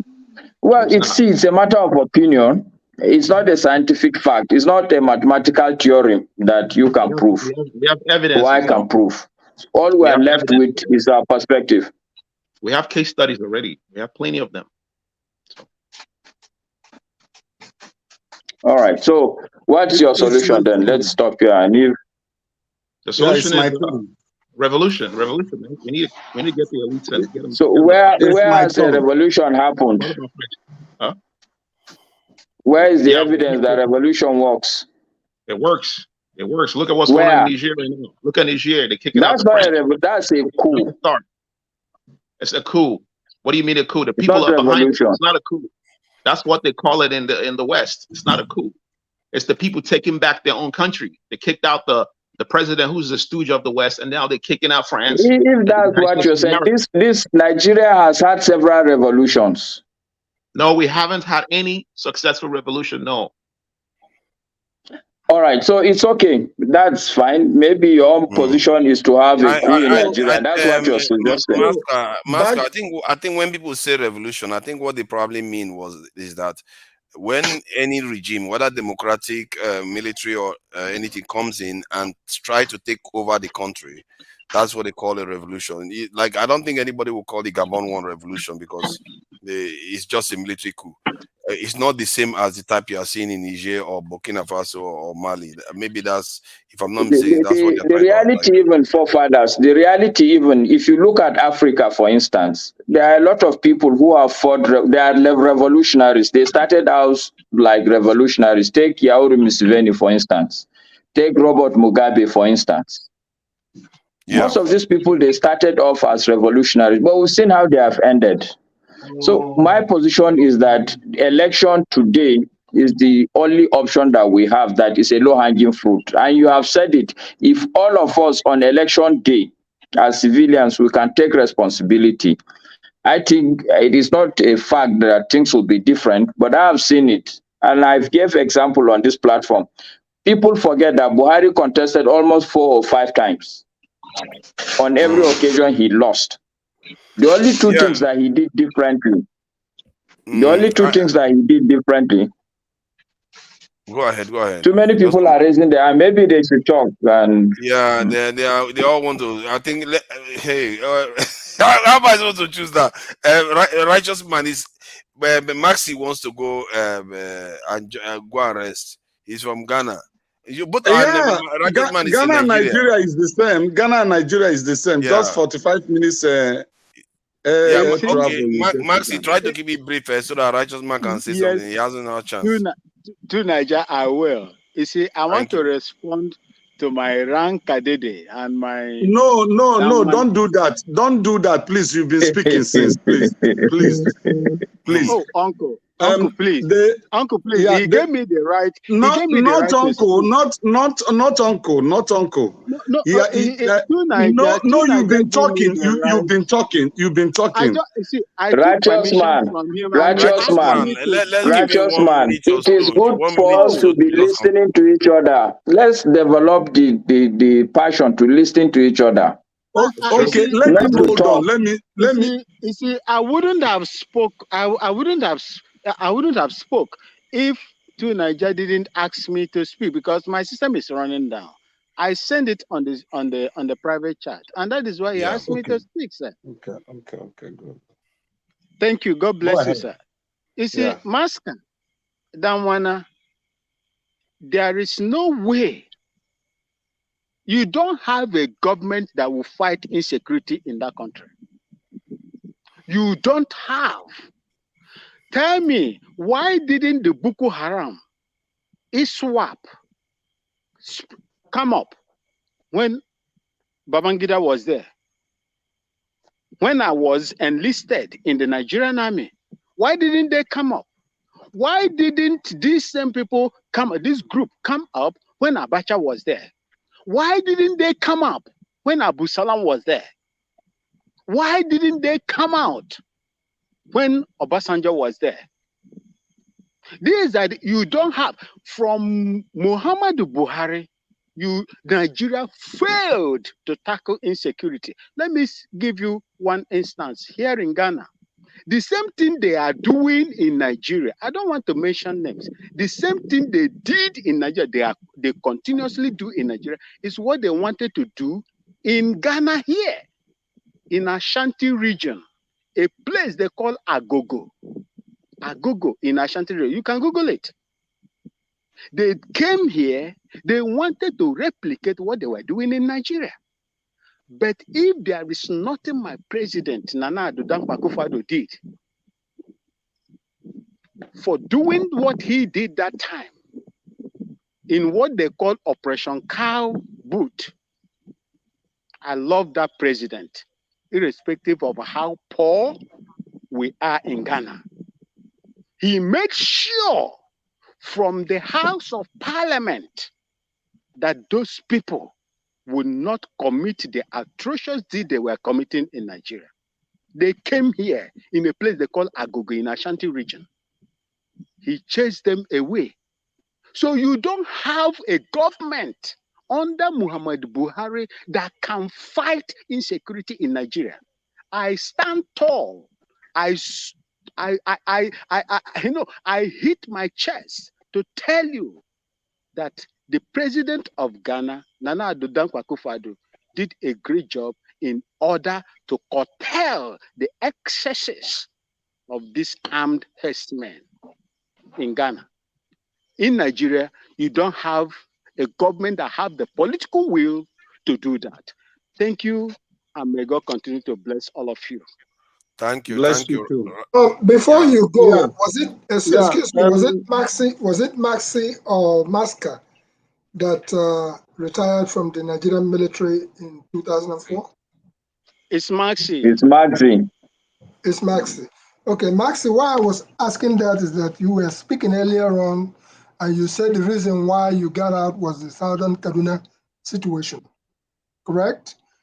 All right. Because of that, I'm not sure if any of us was aware. Our guest earlier on did not make it to the program yesterday because he was preparing to come for this program that is showed up on 90 Minutes Africa today. And also he was going to go for the EKG program, the Arrow People. The program yesterday, which I had sent to Dr. Damages, and I didn't have enough time to speak about it today, is about Nigeria's, by the Nigerian Voters Watch in collaboration with NADECO USA. Yesterday, they had a Nigerian Democratic Movement, the Middle Belt Forum, the Afanife Worldwide country, and the Country First Movement, Yell Out Nigeria, and National Lawyers Voters for the Voters Foundation. They had an international conference yesterday, and this was on Benue Plateau and Southern Kaduna genocide by the Nigerian government and the securities agencies. This event took place yesterday. The title was Silent Genocide on My Neighbors Next Door. That was the title of that program from yesterday. And out of it came a couple of things that I wanted to point out because there's been some development. Not at the moment, because I don't know whether Righteous Man would give into that, because Righteous Man wanted to say something, and there has been a lot of problems with order, and we want to try to restore some order to the this thing. So please, this in Igbo Basics. Please I'll hold back for a moment. I just posted the result of it on the private chat for whoever wishes to, because there's been some very serious development, which if you hang around, you could be able to hear what has developed and what is just happening from the UN angle. And I'm an idea. Go ahead. Thank you. Thank you. Okay. Thank you so much, Niger Watch, for having me. Let me go back to the house and see if I can just reconnect, charge this phone to join you later. Thank you so much. Righteous Man, thank you so much. My elder master. Now good. Alabaka Sadama. Now good, bro. Now good. Yeah. My brother from Kano, you made valid points. Very, very valid. I am against ethnic profiling of any kind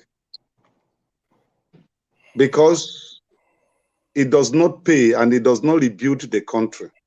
Rather, it divides us the more.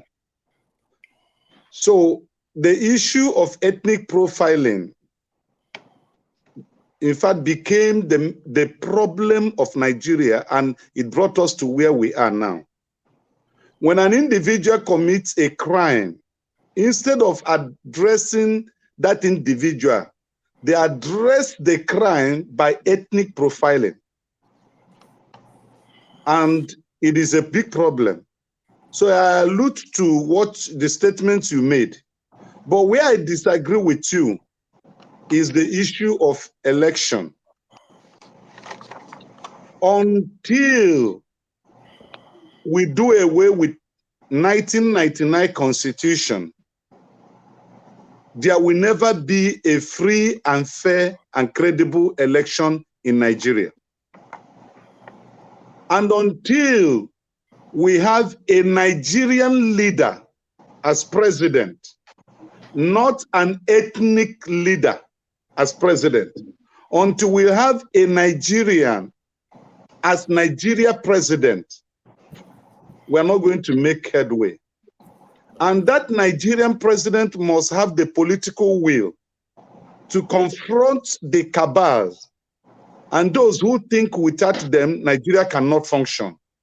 If we don't have a president with political will to confront those who says whatever they declare, whatever they want is what will happen, Nigeria can never make any progress.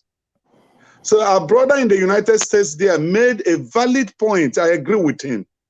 Every leader that have led Nigeria either under military regime or political dispensation, is like a Western stooge.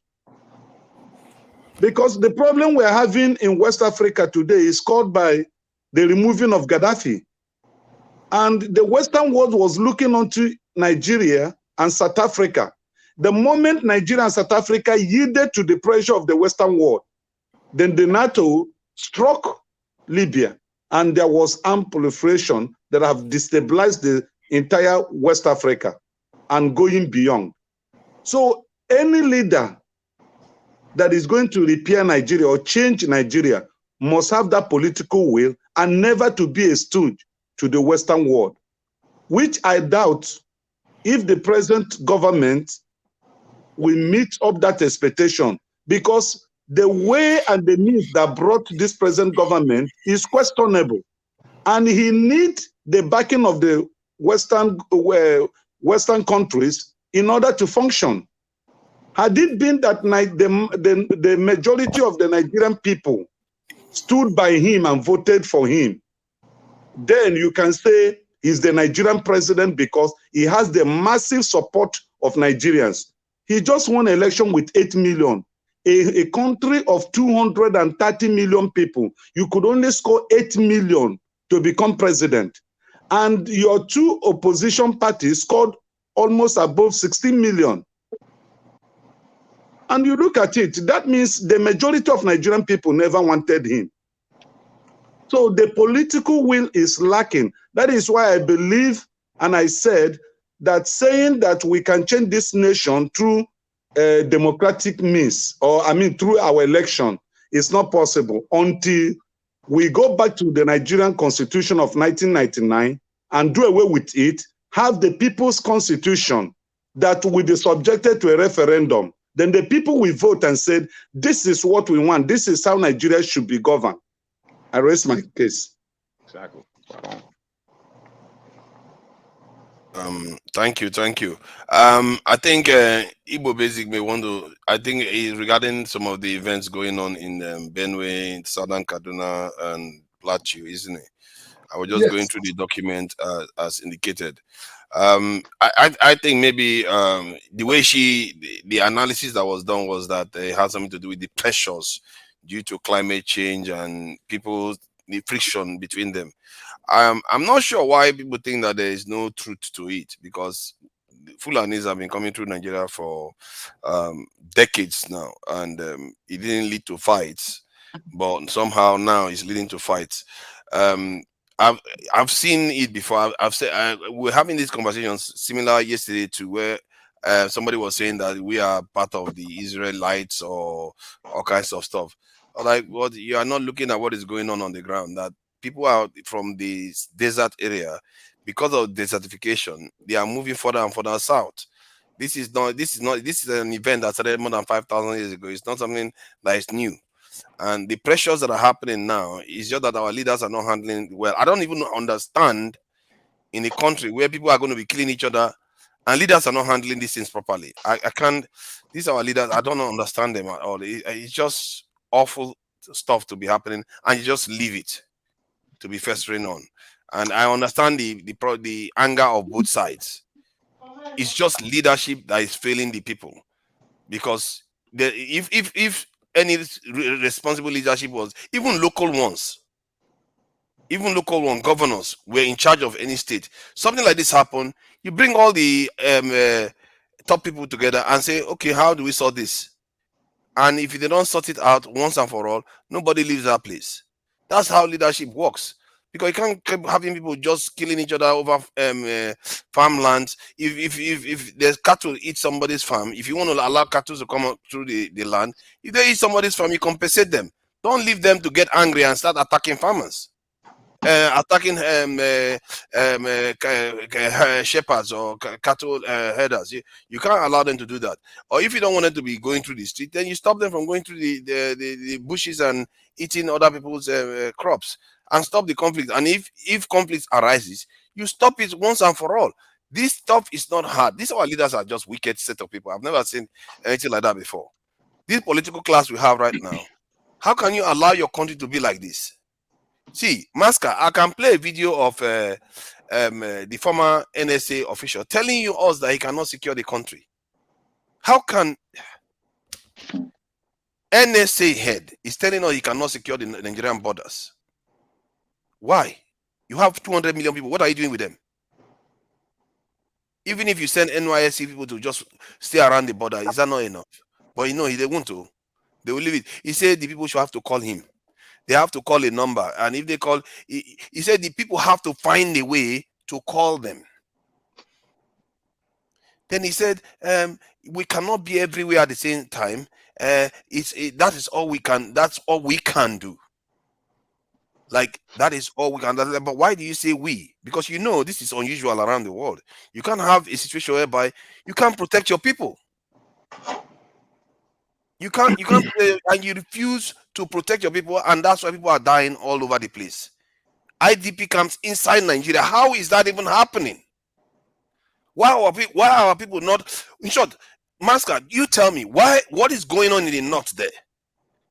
Why are they allowing these things to happen? Because most of these IDP camps are in the north.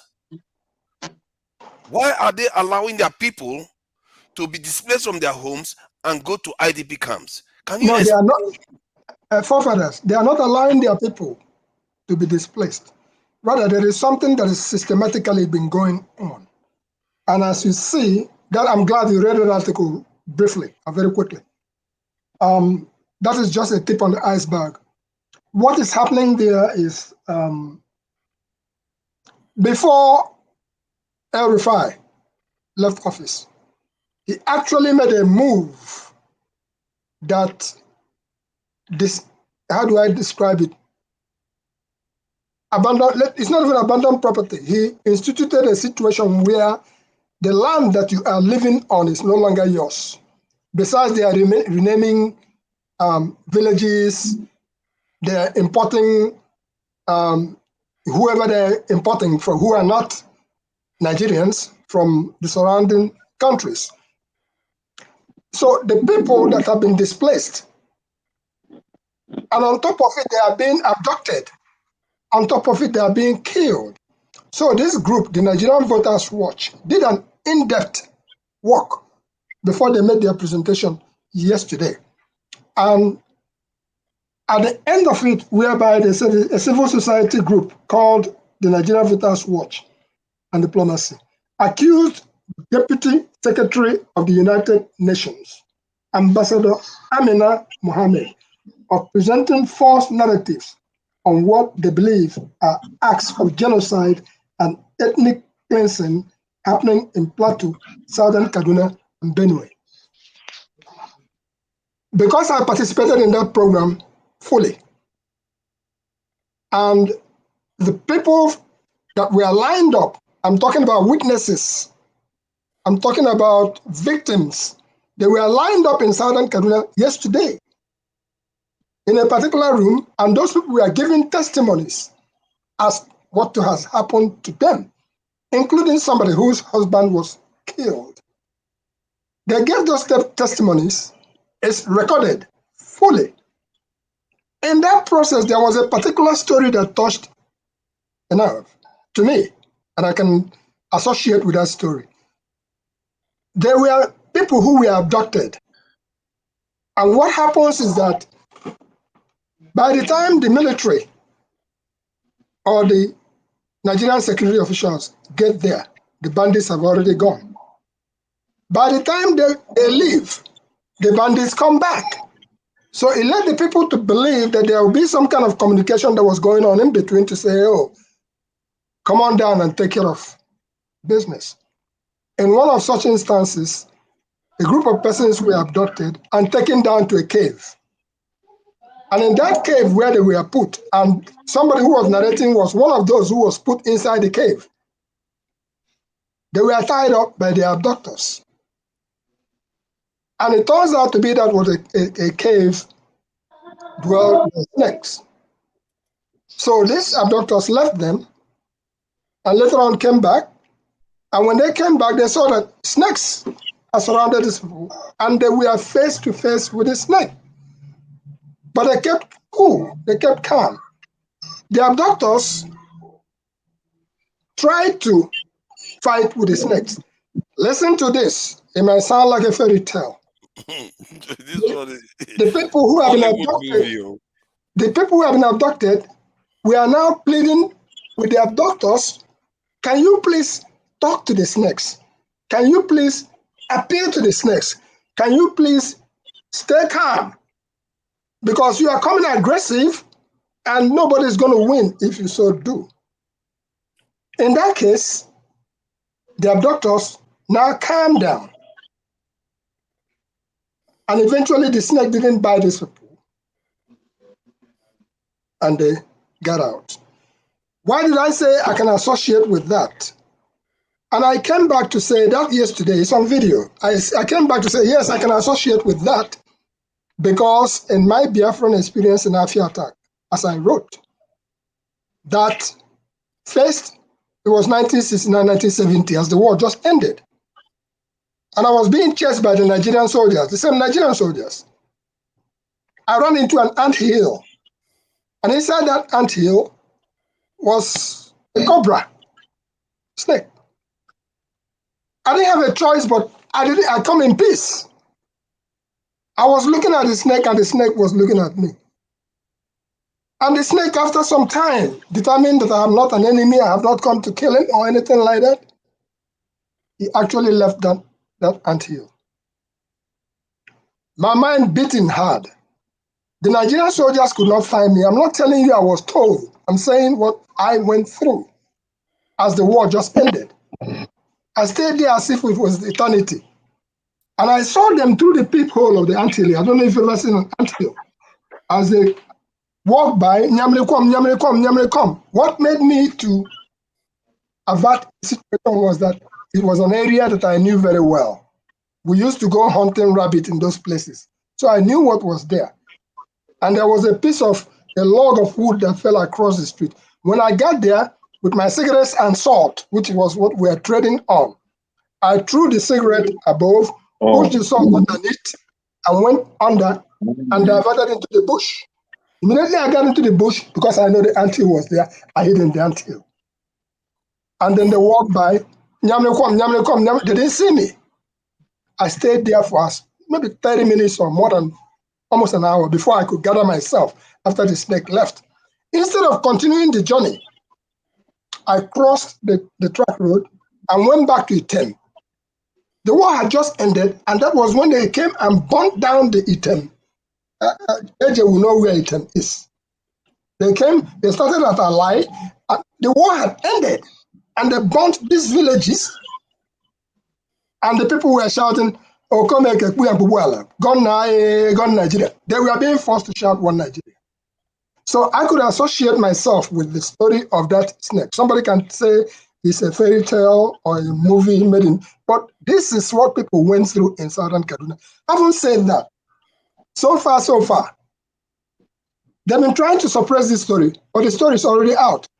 And one thing that came out of the conference yesterday was the Dr. Okwa, the Nadeko guy from here.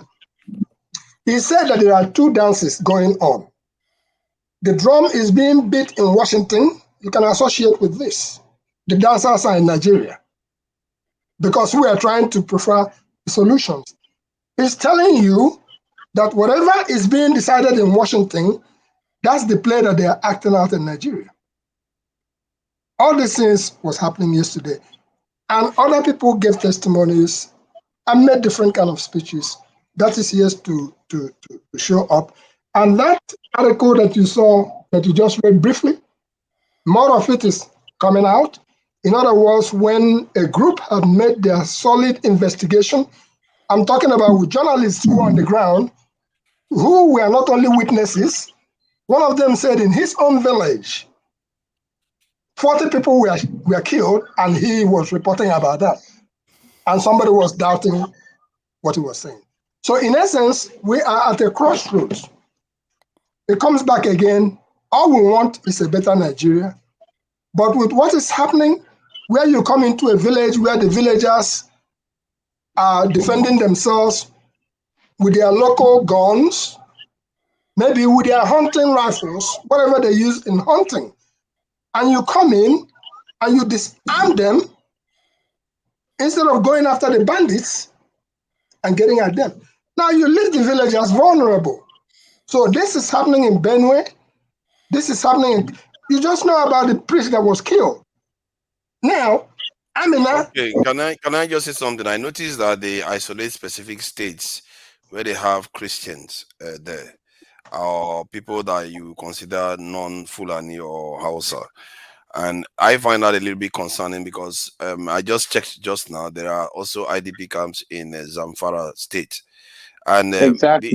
when we make when we make this thing, and this poison that we always inject into our national discourse is killing us. The problem is everywhere, and I was asking Masker, what is going on in the north that the leaders cannot shut these things down?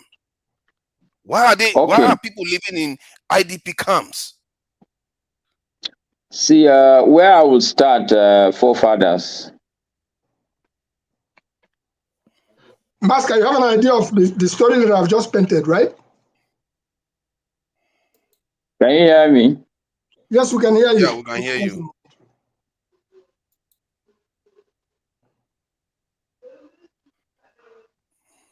Okay, why he's can you trying hear to me? Yes, we can hear you loud and clear. Can you hear me? Yes. Okay, Yes. very good. All right. So there are more like 3 issues all intertwined into one. Okay. But where I will start with is to say that even in Abuja here, there's an IDP camp. Oh my God. Yeah. So this is the point I was making earlier on. If a Southeasterner is saying that Nigeria didn't treat him well, equally a Northerner is not getting a fair deal from the government.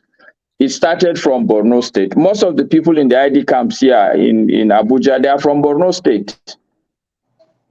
You can call anybody, he can go and verify for you. And these are Kanuri people, these are Muslims.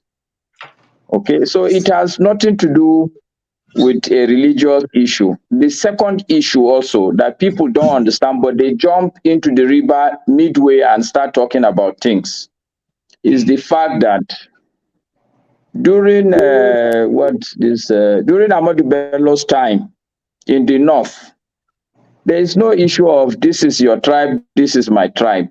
As long as you are a northerner, you are a northerner. If you know Sunday Awoni, do you know Sunday Awoni? Yep. Yes. Yeah. He's not a Hausa man, but he was very prominent during that regime. The Sadana of Sokoto makes sure that there is no issue of tribalism. But unfortunately for us, especially this is something that started from the South.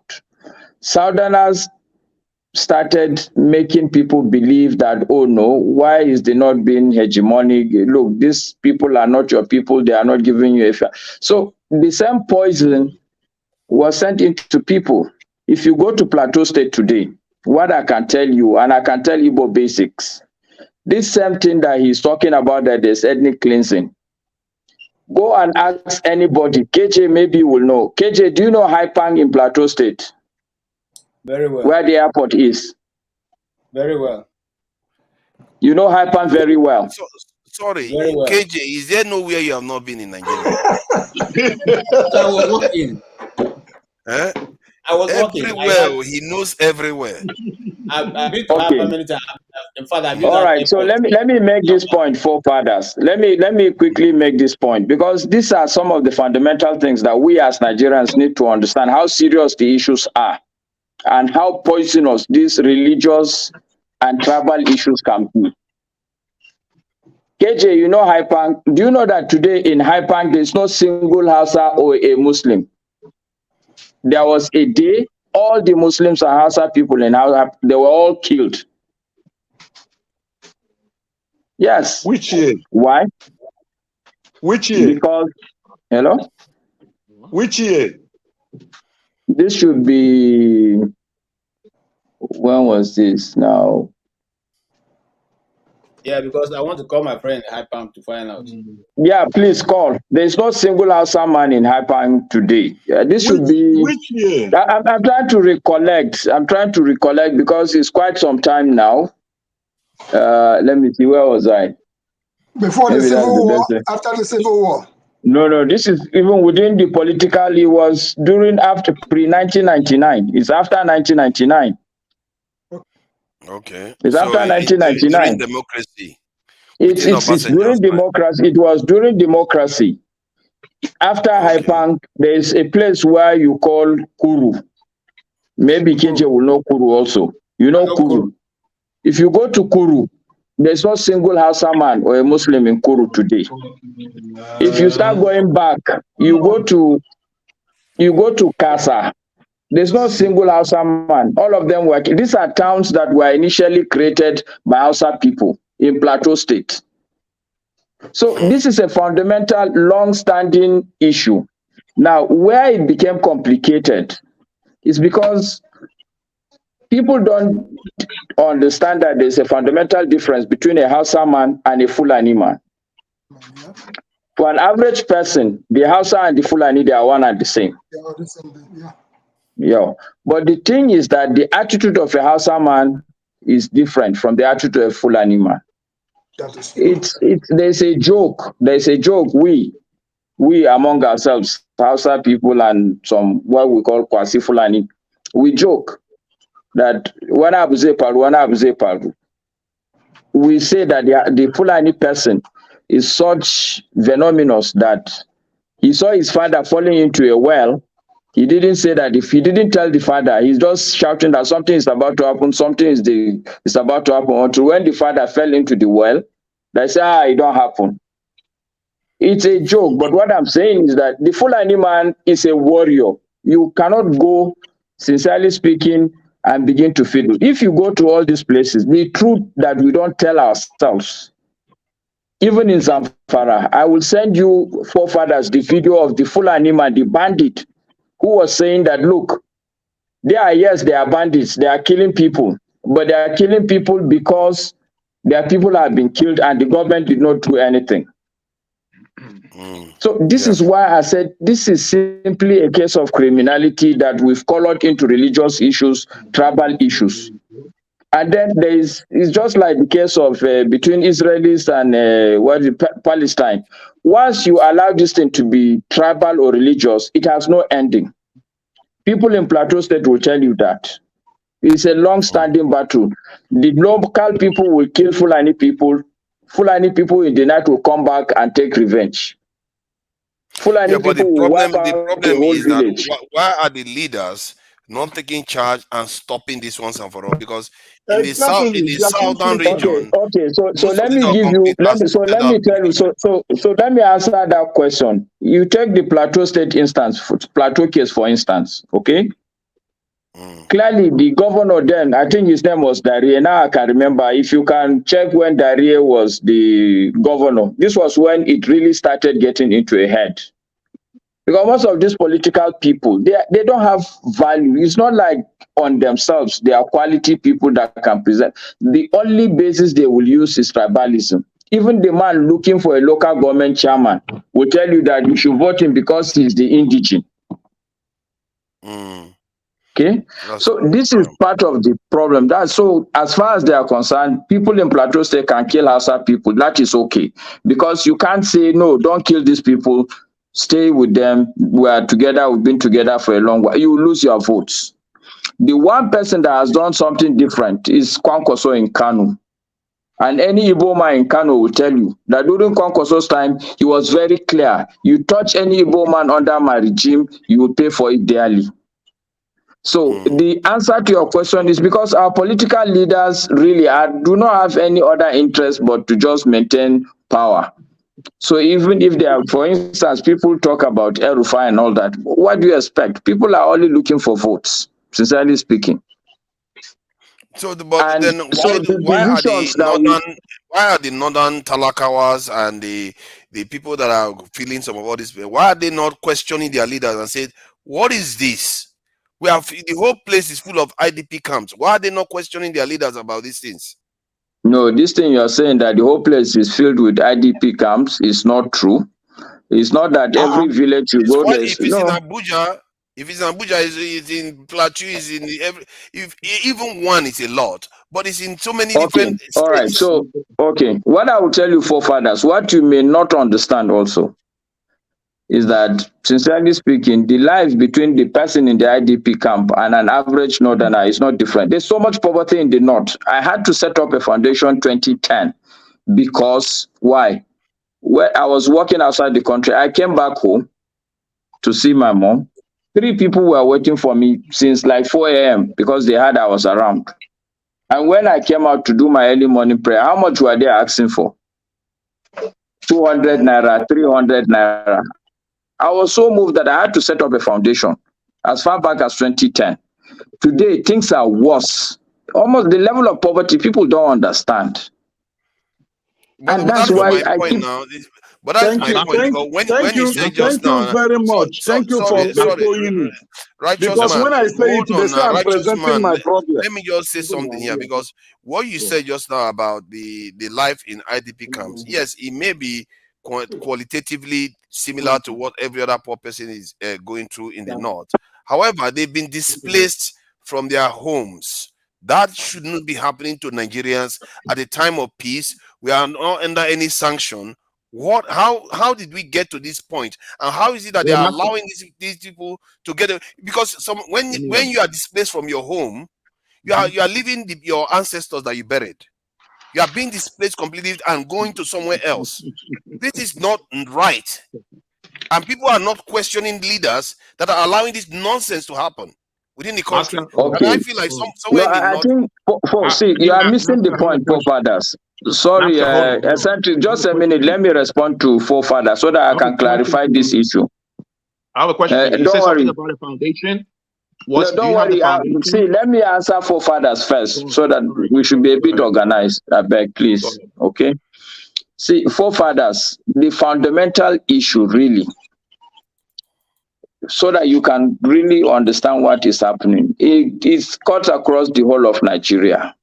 The government has failed. Nigeria, technically speaking, is a failed state. I tell people, a failed state is like a tree. A tree will die, it will still be standing. It will stand there. I don't expect that because the tree is there, it will fall down on the ground. It will stand there. It will be standing with all its branches. But you see that it's dry. I live in my own house here in Abuja. One has to provide water for his house. I had to spend so much money to put solar because the electricity is My epileptic. question is that why are the No, people I not will respond. reacting? They No, are not reacting. I've never seen them protest and say, enough. We are not going to have this. I've never seen it in the north. Why? Even in the south, people protested on what? People protested on what do you call it? The police. Yeah, The the south is NSAS, not different from the north. and it did work. They got something done. It did work. No, I The agree SARS with police you. was dismantled. But see what I'm saying. My point is that yes, the Nigerian populace, they are docile. In as much as you're perplexed, not right from the time I was in the university, I was an activist. It's not just that the Nigerian people are docile, but I think it's a function of education. And what I mean by education, I don't mean just the Western education, is the fact that as a people, we lack an encoded code of either morality, ethics, or expectations or standards. Nigeria, Mascot, yes. When someone that's in an area where there's poverty, right? Morality and all the things that you mentioned doesn't really matter. So I want to make a point.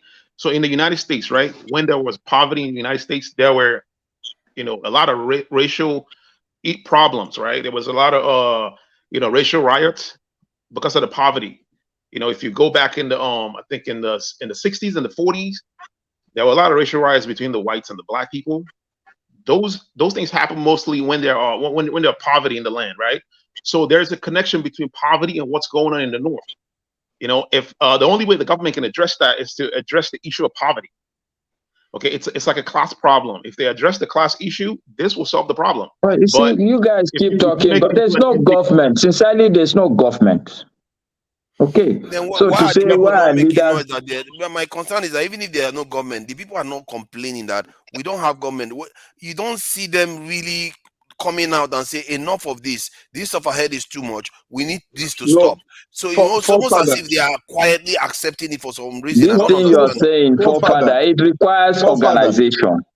And what I forefather. can tell Yes. you, the challenge the northern person has had, and a lot of southerners don't understand, don't appreciate the hopelessness that today an average northerner is going through.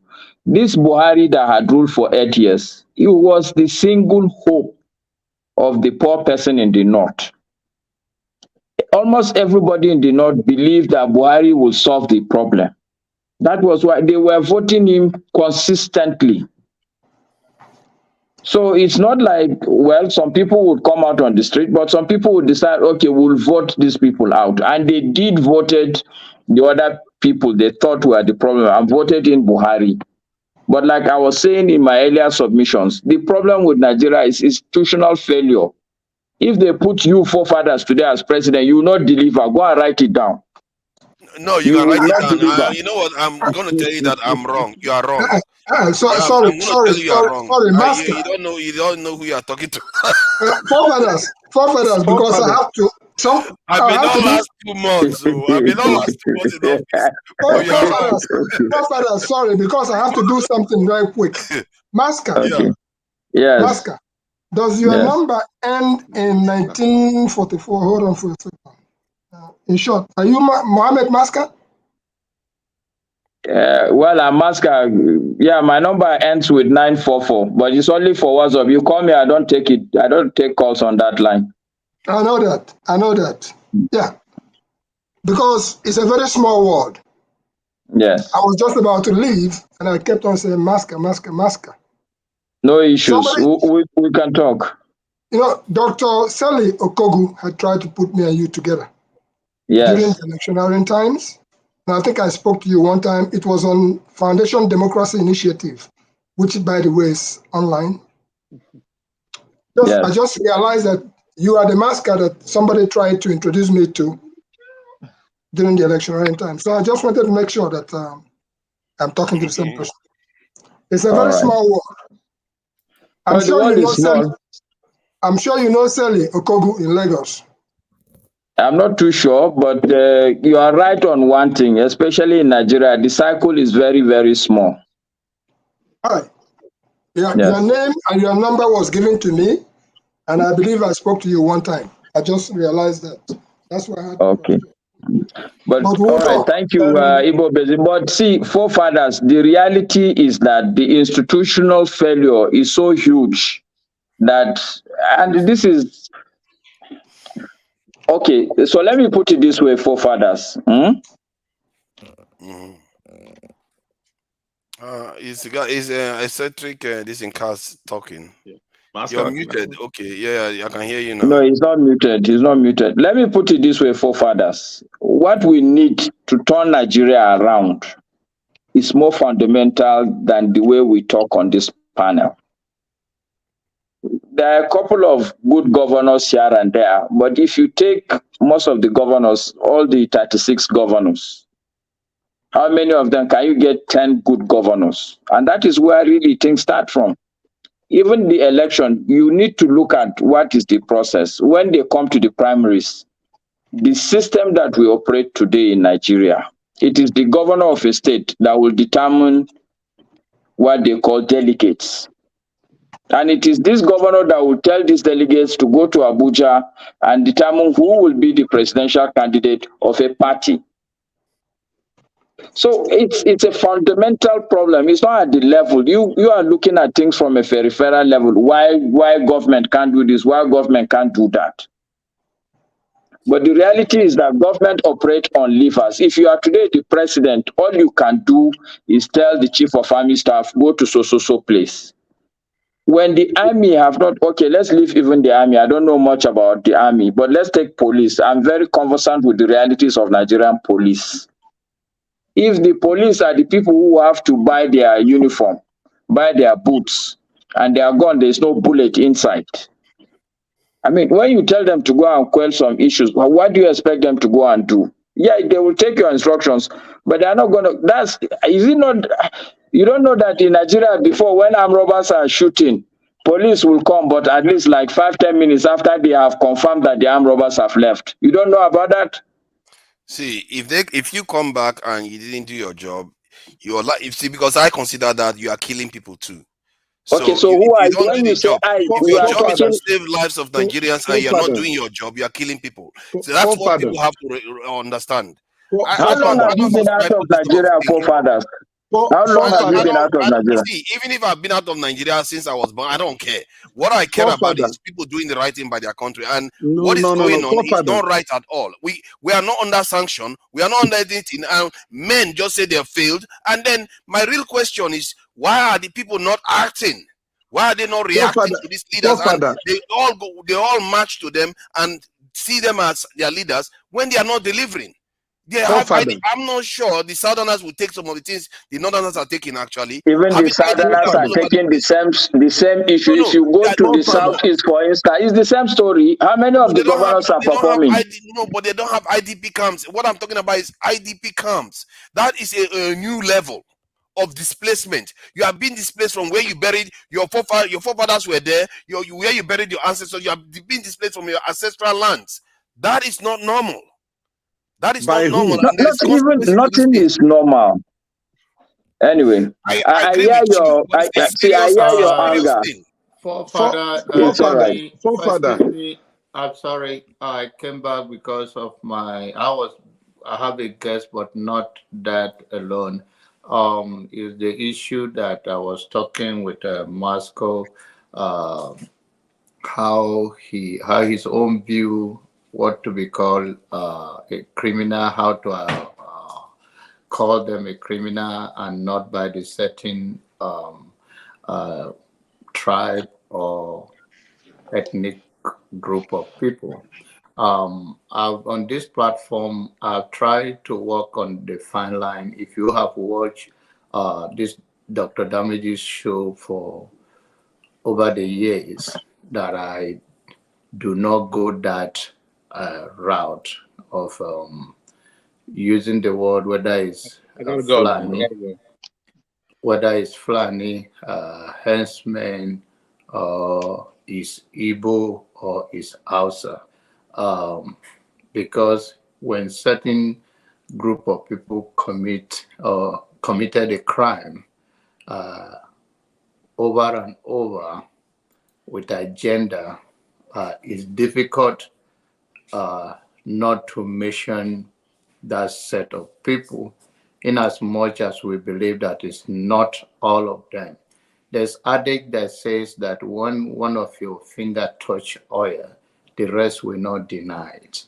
And I'm not saying whether here or elsewhere that all Fulanis or Fulani henchmen are bad. I even made a comment on this platform that some of the people think that somehow I don't stand out for my people. That is not true. We are one Nigeria and in a broader perspective, but sometimes we have to localize our pain. We have to localize issues. And we don't say that to create divisiveness in the society or in the community, but somehow we want Nigerian to work for all of us, and we should have open mind to say things, call it the way it is sometimes, and understand the political ramification of it sometimes, and how to be political correct.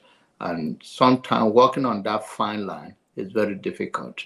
I'm not even saying that what you say is wrong, but you cannot tell people when they are going through some certain pain, I want to be political correct.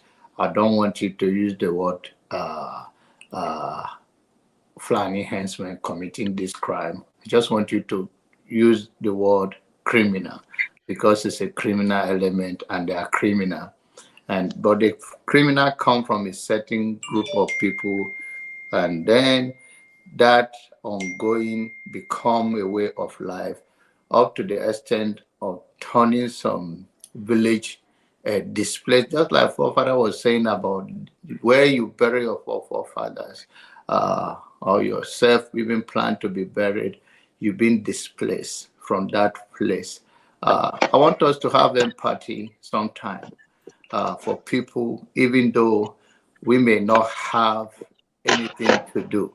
But there is nothing wrong in have empathy, whether it's Hausa, whether it's Yoruba, whether it's Igbo, whether it's Idoma, whether it's Igala. We are all human beings. There is a world become a global square in a village right now. There are some certain things you used to do to hide. You can't hide again. And that is the very crucial thing that people like Righteous Man. I may not believe in some of his things, but I respect the fact that he's in Nigeria and right now he's here and he's want his voice to be heard. And I believe that we all continue to channel a proper course how to address Nigeria issue, have a suggestion on solution, and not to cry, and let all of us get involved. Some of the issues earlier on that I wanted to talk about, when he mentions that when you go to places, I'm talking about Righteous Man, they say it's Omo Igbo, it's all of that. I think Masca addressed it some ways, and other and several others. It's a common sentiment. We say we endorses it or it's a right thing, but those things will not go away cheaply like that. There are things that are associated with all even individual and some villages, as we all come, even from the same state or speaking the same tribe, we still have such sentiment. We are not saying it's the right thing, and this is where we are in 21st century, trying to use social media as a tools also to speak truth and to engage and to also bring attention to what is going on in our community. We can show light on it, put those people on notice by measuring their name.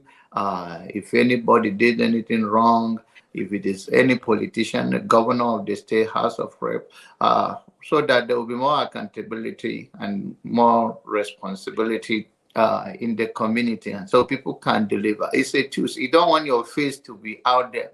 Even people that went to rob are robbing right now. They don't want to be identified as a robber because they want to hide. And some of them even wear masks to go and do those commit that crime. Why? Because they don't want to be known for what they do. But we, the public, we have the responsibility, the media have the responsibility to show light on them. And I understand also that we are fighting these people, that we're also going to fight you. If you do not if you are not aware or if you don't know that, then I think you don't have enough knowledge or you are naive in some ways. You cannot fight a corrupt person and you don't think the corrupt person will just run away. Some of them are very patient. They're going to fight you back. But we cannot live by fear. If you live by fear, there are many reasons. You can give yourself 1,000+ excuses to stay in your bed, and that does not still not stop whatever is going to happen. So let us have empathy for those that are going through changes, whether it's a certain community, whether it's a act of crime, whether it's a natural disaster, whether it's a poverty, whatever it is. Let's use social media like this platform to speak to it, and hopefully we will begin to push back on those criminals among us, whether a politician and even ordinary Nigeria. We call this thing, but I believe that change starts from each and every one of us. When we can look at the mirror and say, okay, what can I do today to put a smile on somebody's face? What can I do today? I'm a little more privileged than the other, can be a good neighbor to someone else. What can I do in my little way? And those things can be little as it can. If every individual in the society think that way, we can make a significant progress in our dealing with each other. But we cannot just turn blind eyes on those things and then trying to be political correct or find a way to justify it. A criminal or no criminal, the notion that if it's a criminal and it's from your own village or close to you, a guy defined it yesterday here. Say if you have a politician friend corrupt, you don't call it corruption, you call it connection. And that is the truth. We all have, because sometimes human nature is when you are benefiting from something, then you decided to take that, which is the selfish approach, which has been the biggest problem we have in Africa. We do not fight together as a brother to eradicate poverty, disease, and all of those things that is tearing down our community. And I hope we use this place and we continue to do so in order to change the narrative. And I believe that is what some of us and many of us are, but sometimes we get passionate and get overwhelmed with issue, and we don't you make it. We don't construct or conduct ourselves well. So that's my submission for now. Thank you for the time, man. Thank you. I want to go. Please, I want to go. Yeah, yes. Please go ahead, righteous man. Yeah, thank you. I just want to appeal to every one of us. Particularly, I'm appealing to Nigerians that are in diaspora. Please, we are looking onto you. Just like my brother that is in Kano, what he said, most of the things he said this evening, I said it yesterday and previously, that the way you guys are seeing what is happening in Nigeria, you see it from theoretical point of view. But we that are on ground here is telling you the reality of things that are happening. Yesterday, even somebody in the panel said, I don't know whether it's yesterday or today, that you want to tell us your story again. My brother in Kano started his own story. Sorry, I'm not in Kano. I'm from Kano, but I'm not in Kano. Just make sure so that we get everything right. Okay. I'm sorry. But you're in Nigeria, it's okay, right? It's fine. I'm just saying I'm from Kano, but I'm not in Kano. Okay. So he alluded to those stories I was telling, because if you are coming from the Western world or outside the African continent, or you are in Africa but not in Nigeria, and then you try to come in to make a change and discover that whatever you have put down crumbles. I mean, you will tell that story, just like what he was trying to tell us, how he started a foundation because of the poverty level he saw. And then somebody will now begin to challenge him. Why are you telling us your story? It is the story that we tell that will give us the picture of accuracy of what is on ground here. Because the poverty level in Nigeria, in fact, it's nowhere else you can find it in the world. I'm telling you, things are real bad here. And those in that spiral, you have everything it takes to bring this change. You have the connection, you have the financial capacity, you have the liberty from there to pioneer the change that we are looking for. But those of us that are in, man, on a lighter note, you are looking for hope. Where these are people, these are runaway Nigerians. That's not true. Masca, don't use that word, because, and I wanted to even tell righteous man, we are very close home. I think sometimes you make your statement like but you ran away. You ran away not too far. No, you are close home, but you ran away from home. Look, you are close home. What you do is to send dollars or pounds when they cry. You are not when I say we are close home, we come home often, and some of us we try. The Nigerian make us a victim. Doesn't mean, and we are not talking about even the government, even those ones that are very close to you in your family. You have to know how to play. From your accent, we know you come home, but where's eccentric and Jagun? Let them tell me that they come home regularly, and I'll tell them no. So what I'm trying to say is this: we are in a captured state. Nigeria is a captured state by a few group of people. And to dispose them is not going to be one day affair. It's not going to be 2 days, not even a year, not 4 years. The foundation of this change must be led by people from outside Nigeria, Nigerians that are outside this country. Just like how Israelites got back to their land in 1945 or thereabout, it was the Jews that were outside the Palestinian state that came in to fight the war and then restored the state of Israel back. So Nigerians that are outside this country, you are at liberty, you have freedom. There is limited things we can do here. You will be picked up by the police. Just make a statement and you are not part of the cabal. You are gone. So we're taking much risk here than you guys, Nigerians in diaspora think. We're not relaxing here. We're doing the little we know we can do. So we need your moral support. We need this platform to be a campaign platform to bring a change, not a platform for us to criticize ourselves. No, there is nowhere that we have perfection in the world.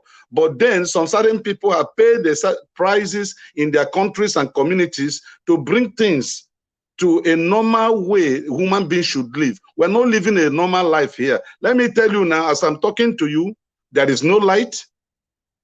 My generator, the fuel just got burned. It just finished. I'm using my second phone now to give me light so that I can, talk to you. Is that normal life? It's not normal. That is the terrible situation we are facing in this country. So we need a change, and this change must come from people from outside this country that are not living here right now. So that's my submission, and I want to go. I think let Mazi talk. Thank you so very much for being here all the time, righteous man. Looking forward to see you coming weekend. If there's no breaking news while we come by KJ. Thank you. Let all of us respond to you first before you go, righteous man, please. Let us respond to you first before you go. Uncle Abba. Anya one. Anya cho. Anya kwani goji. Anya. My brother Maska is from Kano State, but I think he resides in Abuja. Yeah. I lived in the northern part of Nigeria for 18 years during my military service, active military service. I've never gone to any other part of that country for 18 years of my service in that country. You see, the system that is practiced in the northern part of Nigeria is a feudal system. The top speaks and the lower cadre accept whether it is good or bad. That is the fact. Maska knows what I'm talking about. Yeah, you're right, Maxi, but it's half part of the story. Hold on. Do you know Malam Aminu Kano? Sure. Okay, what is the drive behind Malam Aminu Kano? What was the drive behind Nepo? He was also killed by the Nigerian system when he was also speaking out. You see, what I'm telling you, if you answered the question Kano, about what Aminu Kano stands for, because he was pushing against this hegemony of the elites. And I think he was one championing the Talakawas as a cause. Yes. If you come to see Maxi, in the whole of Nigeria, if you come to Kano, that is the headquarters of political enlightenment. Whether the people are winning or are losing is another story. What I also want to educate you. Can I just make my point? You see. Okay, go ahead. Sorry, Maxi. Yeah, Kano is not the political headquarters of the North. It's Kaduna. Kaduna is the political headquarters of the North. No, not political headquarter as in that designation. is I'm where saying it is. enlightenment, political enlightenment. Kano is the headquarter of political enlightenment. Okay, whichever way, I will not argue with you. But what I'm trying to tell you is this. What this North is structured in such a way that once the elite speaks, then the lower cadre agrees to what the elite say, whether good or bad. You can see it happen in NSAS. When the southern youths were saying that these people are killing us, police brutality, what did the northern elite say? They say, bring the police, the SARS, to the north to curtail insecurity in the north. They didn't support you. They didn't support the south. So in Nigeria, Maxi, you are in Ghana. Me, I'm in Nigeria during answers. I'm in the north. So my brother, I can enlighten you if you are really interested. But if hold you on. When I finish, you told me before to take a paper and write. Take a paper and write. correct. You are right. I will write.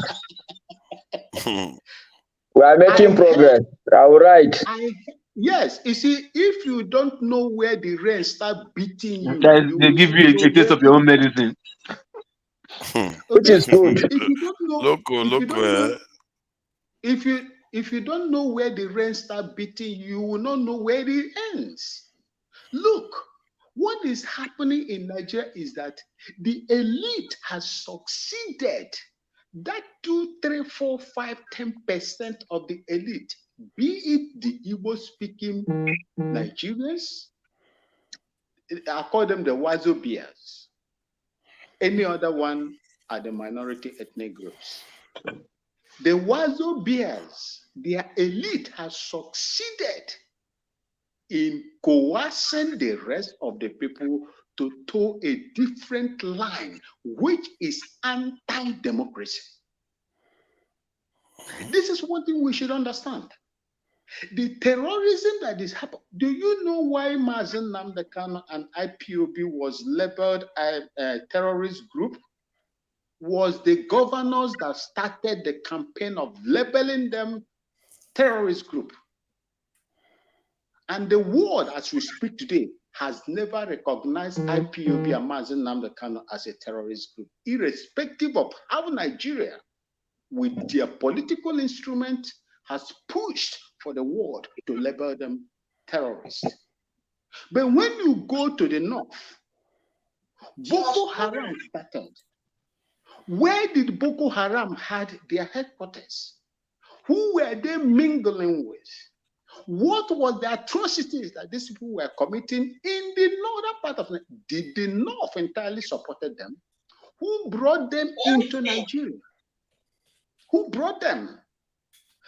I heard the former governor of Kaduna State telling Nigerians that they know where these people come from. They have traced them to where they come from, and they have paid them with Nigerian people's tax monies. Up to now, they are still committing the atrocities in Nigeria. Have you ever asked El Rufai where those people come from that are destabilizing Nigeria? Is Nigeria not, I don't know the adjective I will use. Is Nigeria not a failed state to have allowed foreigners to migrate from different places, come to Nigeria and create IDPs that you have in Nigeria today that we are complaining about? What happened to Nigerians themselves? How do you want to tell me that someone will come from outside, enter into your own sovereign territory, create IDPs, the people that come from there? Like the Benue. You see, I have a lot of friends from Idoma land. I have one that is now a staff officer, a colonel, that was working with me when I was a quarter guard sergeant. I allowed him to go to Elori to do his NCE, Elori, and today he's a colonel. We speak at length.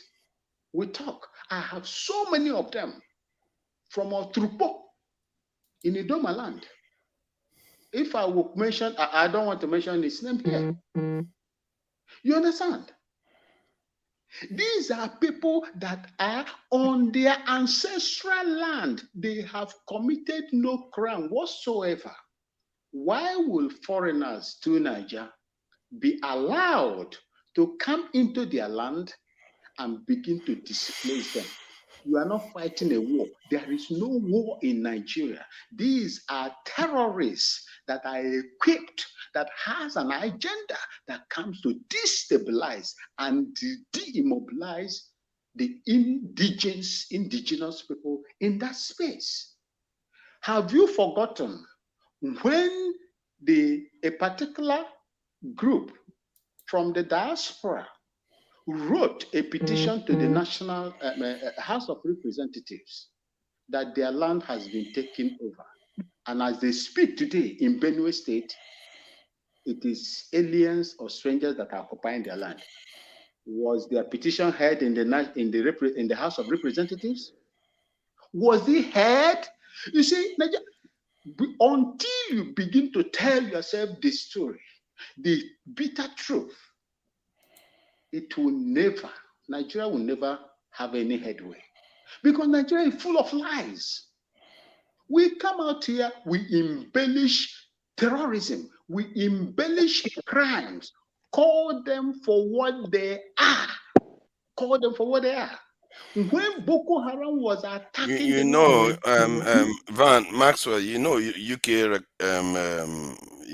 he recognizes IPOB as a terrorist group. That's what I'm gathering. That's what I'm gathering from some Nigerian. That's not true. That's not true. Is it fake news then? Because it's in Nigerian papers. Look, let me tell you, UK once in a time called the IPOBs to ask them willingly to go and apply for asylum in the United Kingdom. That is real. UK, irrespective. It's on Sahara Reporters and different this thing. I don't understand. I don't think it's right there. It is not different websites. No, it is not true. How can it not be true? How can I believe you when all of them are telling me? KJ, are you better than all these channels? Since KJ like to quote the reporters, KJ must be true. Sahara Reporters is there. Local. I have nothing against Cable is there. They are multiple sources. Local. Yeah. Come on, if I may, before I may continue. Maxim, I'm not cutting you off. I just want to deal with this issue because I know when that publication was done, and I did a lot of research to find out what was the truth, and we found out that was when the Nigerian government was pushing for the IPOB to be declared as a terrorist organization, and so they were taking every single thing they can put and throwing into the. It was never true. In fact, the UK government, if I check my documents now, I'll find out the letter that the UK government wrote through the Nigerian office, the Nigerian embassy. They never made that statement. So they said. Okay, so KJ, according to you now, according to you, all the reporters are saying the same. Sahara reporter lied. All of them lied. KJ, according to you, Sahara reporter lied. Listen, let me say this. I don't. Sorry, Maxwell. I don't want to take on Sahara reporters because I don't want to take on Sahara reporters. You see you now. There's so many things. Listen. There are so many things that they've written which is not correct. But I do not want to come and take, because if I take them, most of those things were written against people from the southeast. So I don't want to look tribal. So I just leave it. What I try to say here, not all reports from Sahara reporters are correct. Look, hold on. You see, Continue, I'm trying. Sorry. Thank you, sir. You see, when I see your bed, I remember Wolo Soyinka. No, he's coming back to come and attack KJ before going back to his bed. You see, my brothers. You see, what I'm trying to say here is this. You see, when it was the locals, let me say the Southeast governors that, orchestrated the proscription of Mazi Nnamdi Kanu and IPOB as a terrorist group. But when it got to the north, the truth must be told, and it would be bitter for anybody that would like to hear it. What did Muhammadu Buhari said, who eventually became the president of Nigeria? That any attack against Boko Haram is an attack against the north. Was that a statement that's supposed to come from someone who wants that terrorism in that region, geographical region, to stop? How did that guy, Yusuf, killed? How did he kill? You see, my brother Tony will tell you, if you want to cover, if we want to cover tracks, if we want to cover truths, we'll clean, facilitate, clean, and you will not see any tracks. How was he killed? He was arrested in the government house, handed over to the police, and he was killed. Why did they kill him? It's just like the way they arrest oil tankers in the Niger Delta, siphoning oil worth over $400 million a day, and they sink the ship. So when you destroy the evidence, how do you now prosecute those people? That was what happened to Yusuf in the government house under Shetima as at that time. Try to keep it brief. For Nigerians to see. Before you give us 9 o'clock news. You see, when you begin to hide, Maxi, that I'm writing things down doesn't mean that I should sleep off. Oh. His own note is going to be full by the time you are done. What are you? You are reading the whole encyclopedia. Maska, Dog Alador Anebe. Kabrani, I've been a chance. Very magana, don't la dana. No, you should wrap up. Okay. You see, the fact is this. If Nigerians want Nigeria to work, to be among the developing or developed countries around the world, you need to do only just one thing. As we speak, like I said, where a child is crying and pointing fingers, if the mother is not there, the father is there. Fight that right fight. Give yourself, instead of fighting for PVCs, Nigerians, the youth, they went, Operation Go and get your PVC. At the end, what happened? What happened? You voted, INEC selected, the judges, the court has validated it. And there is nothing. The Supreme Court will not do any other thing apart from what they did in Imo State. I said it before. To Nigeria will bear me witness. I've been saying this thing before even the elections. You know your country. You know Nigeria. Your votes don't count. Why will you now suggest to me to go and form a political party when I know that it will not work? Just like what happened right now. Maska, you want a Nigeria that will work. Look, in Ghana, we are poor. Wrap up, Maxi. Submit, make a conclusion so that we can all move forward. Look, we cannot even pay our debt. IMF is with us here. But what I will assure you is that we have rule of law in this country that tame anybody that wants to misbehave. If Nigerians come into Ghana here, They obey traffic laws. Why won't they obey traffic laws in Nigeria? If we go to vote here, we vote, I go home. And whatever that is being said there is being published online on the TVs. We watch them as provisional By results. Maxwell, do you even care for mascot, or he's literally begging you? His note is full. What do you want him? When are you going to finish? No, I'm not. See, I'm not interested in him finishing, but I want him to make a point. Let him. I need to understand where he's landing. Master, Okay. what I'm trying to tell you But is the this. tone is there too. The other people are there waiting for him. You cannot. You've been going on for about 15 minutes, so. Hey, 15 minutes? Yes. Oh, you didn't know? Okay, let me just round up. Because there were so many interjections. Local interjected me, so many people interjected me. It's okay. What I'm trying to tell you is this. There is no way you will have a country that will serve the interests of the people without a rule of law. That's just that. And the earlier people begin to know the war that you are going to fight, the better for you. Fight against that foundation. The foundation is the problem of Nigeria. If you cannot fight that foundation and correct it, whatever the political elites give you, take it. You cannot even protest. You protest, they will come after you. Thank you. Thank you, Maxwell. I think is either Tone or Masca can respond, then Jonaba can go. Tone, you want have something to say? You're muted. Masca can go on. I'm listening. No, Tone, you can go on. You see, look, my interest really, primarily, is to listen to hear people speak. Even though sometimes you want to make corrections. Most of the things I wanted to say anyway. There's no need to repeating ourselves, like a broken record. Okay.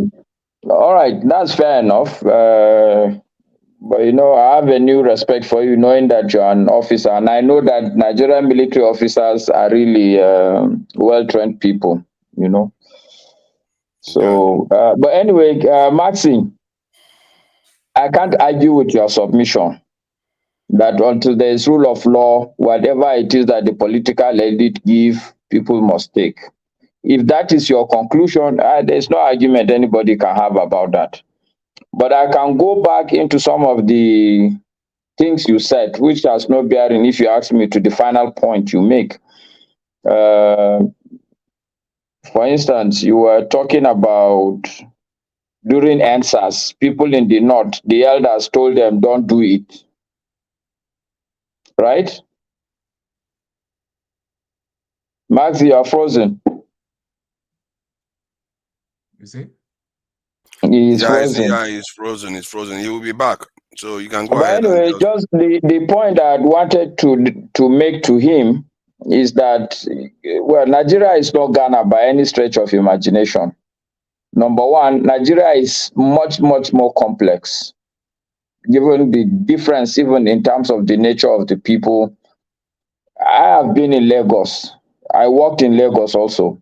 When my office was in Ikeja, even me, when you're driving at my level as a senior person, even then, way back then, police will stop me and say they want to go through my phone because they believe in Lagos, there are a lot of Yahoo boys. If they see any transfer of $1,000 or any discussion of $1,000 between you and anybody, it's a big issue. This doesn't happen in Kano, sincerely speaking. No police in Kano will stop you and say, let me go through your phone. So if the people in Lagos are angry with the police because of answers, the level of anger is not the same in Kano. So people should understand why people in Kano does not even understand what people are talking about with answers. The problems in Kano are fundamentally different from the problems in Lagos. Sorry, Masca, and that was what forefathers highlighted it earlier. That's so most of the problem even in the north, the southerners will not understand it because they've not experienced it. So Nigeria is a bit more of a complex place, and In that complexity, we lose even some of the small values, some of the small steps the country is taking. I would refer back to Maxi also. He's talking about people in the north saying, oh, whatever it is that people say, people take it.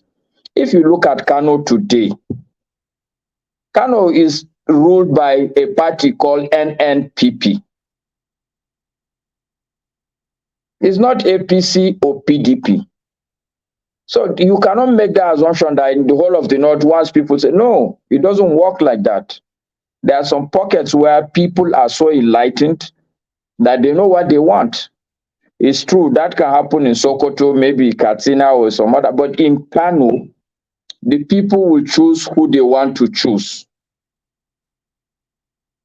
So, and my suggestion also is that if we focus less on the center for now, even in terms of election, the solution should be to make sure all of us in our respective states, we elect correct people. For instance, Kano State, we know that it is not the typical Nigerian political elite that are in charge in Kano.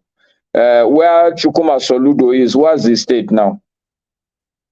Anambra.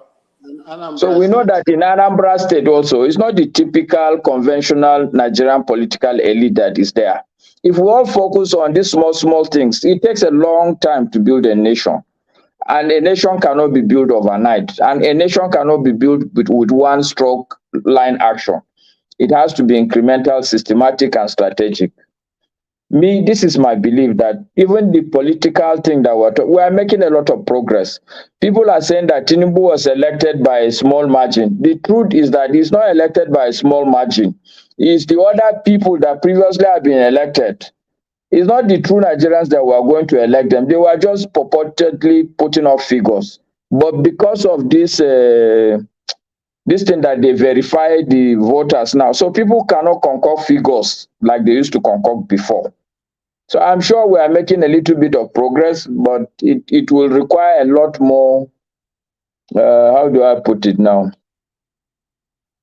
It will require a little bit more of coordination and strategic intent. If we can focus more on the state elections, rather than, because at the end of the day, as it is Nigeria today, if you're going to do a presidential election, a lot of other issues will come in. Tribalism will come in, religion will come in, this party nominate, things will come in. But if we put up the states and make sure at the state level in our states, in Kano, how are you going to talk about tribalism, for God's sake?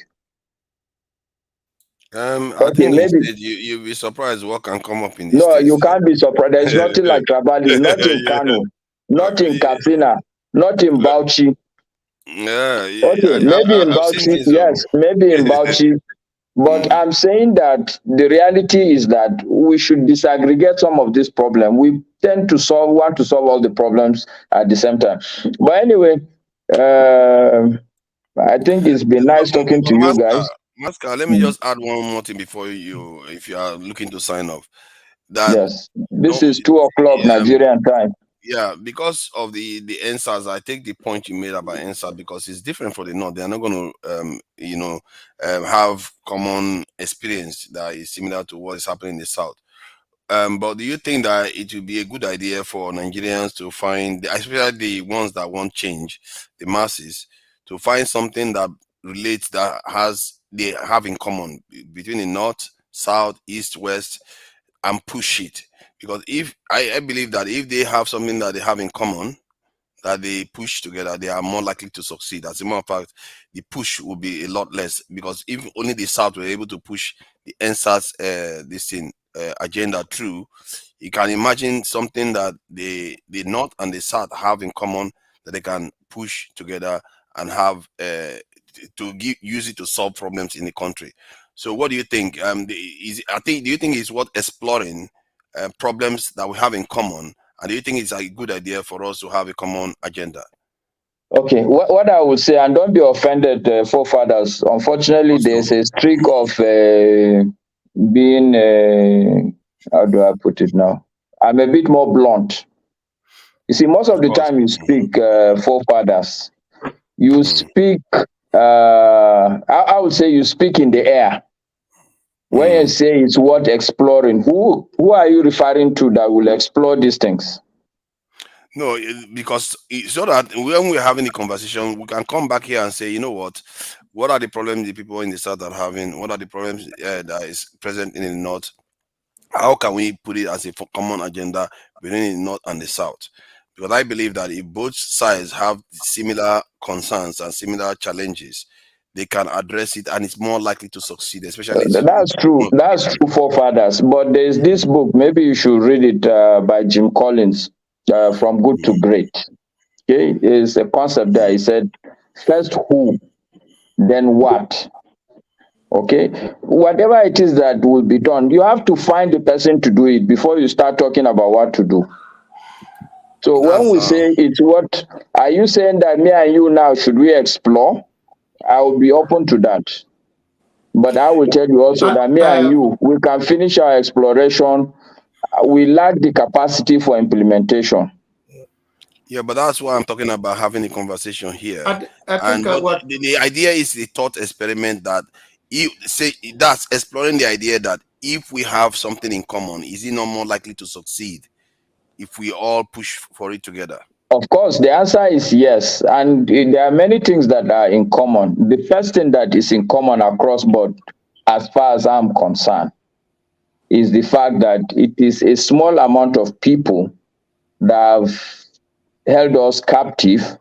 And this small amount of people are the least among us in terms of intellect, in terms of goodness, in terms of integrity, in terms of even understanding of how the world works.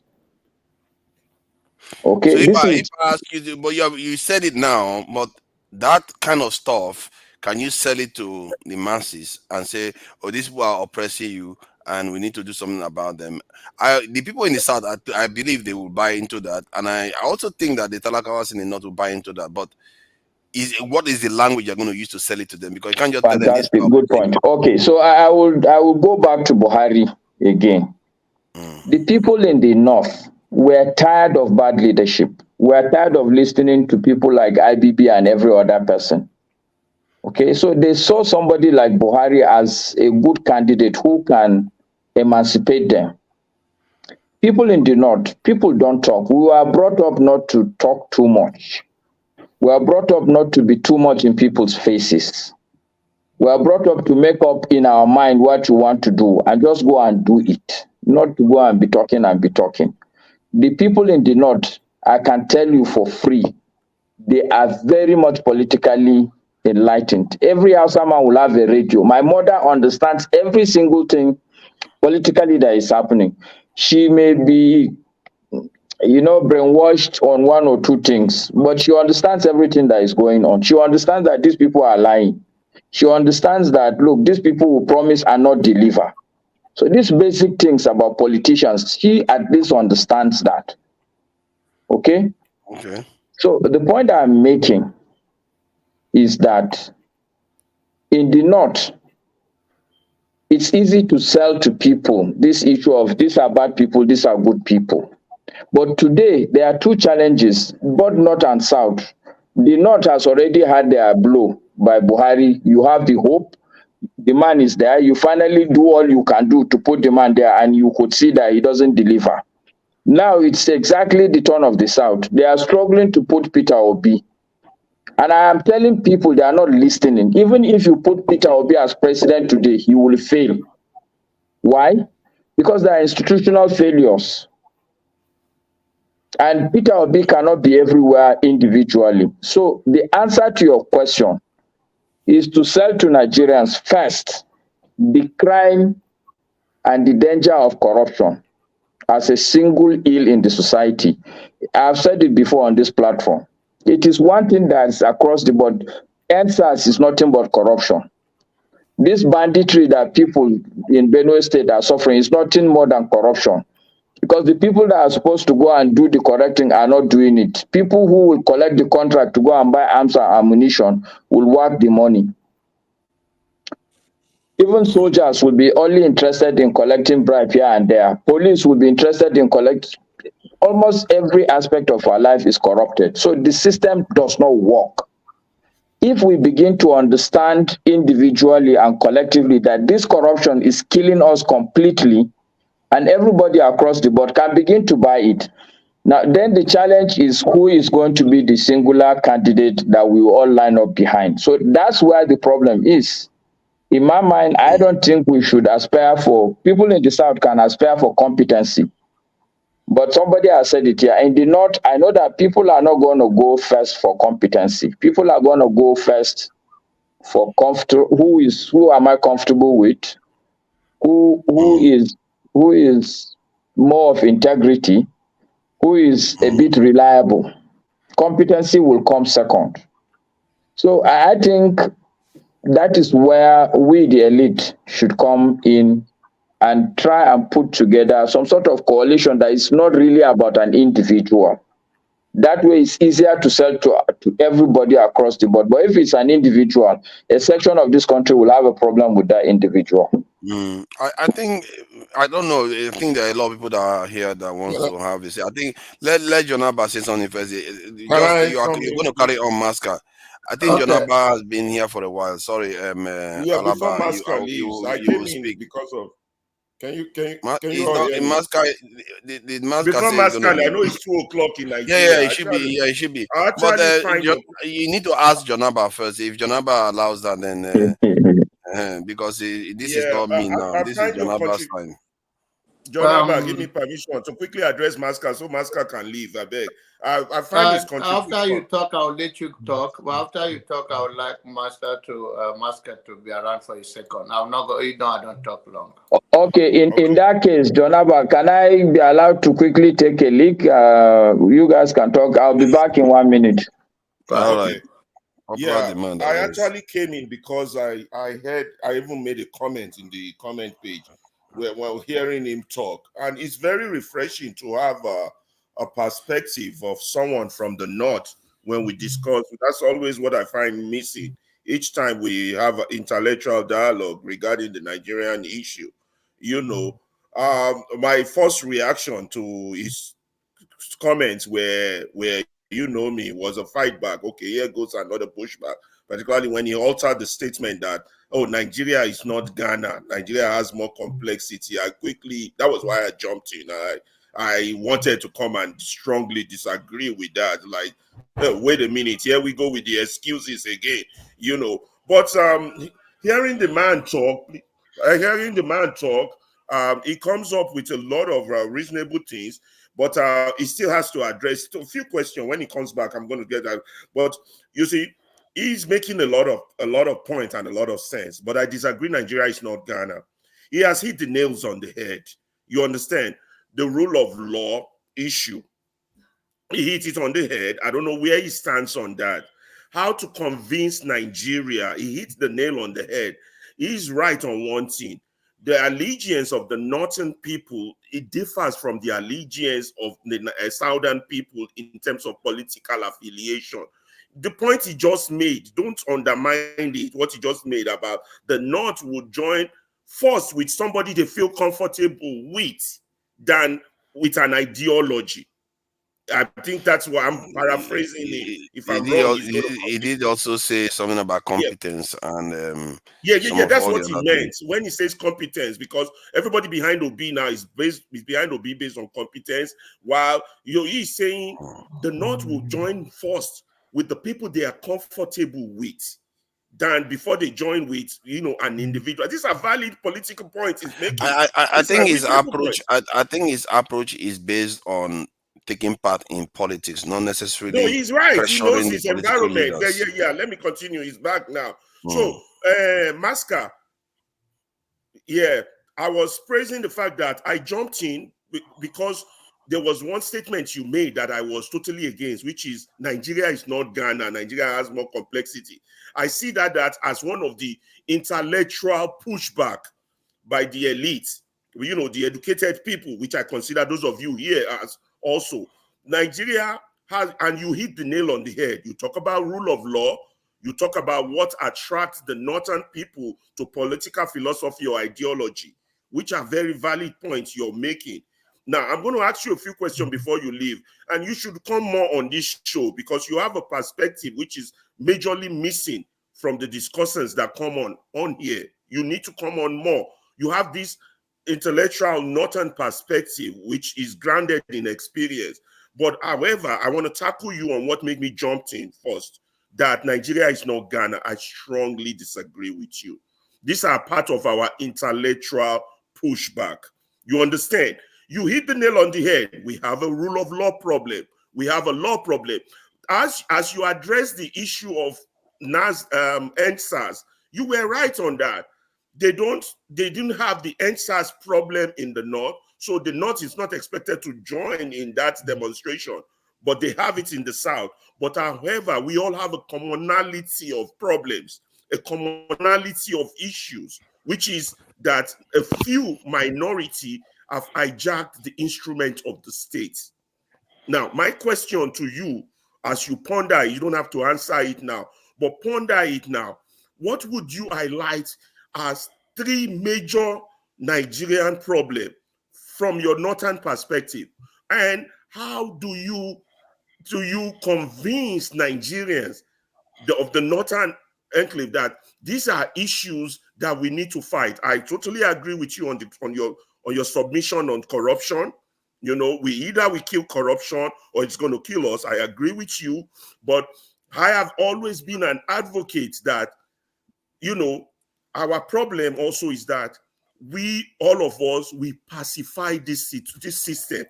This system is a rotten system. I personally compare it to apartheid. I compare it to segregation, and I think it's far much more dangerous than those two. You understand? How do we tackle this issue? Because every elite, and I'm a fan of Fela. Fela has been singing about Nigerians' problem. They killed his mother. Nobody ever was held accountable for that. They did all those things to that man. Nobody was ever held. Nigeria has never been a nation of law, but it's a nation of the big man, the rich man, the guy in power. You understand? This one has this, so he is right. Every other person is wrong. And the government we practice is government that benefits those that are powerful.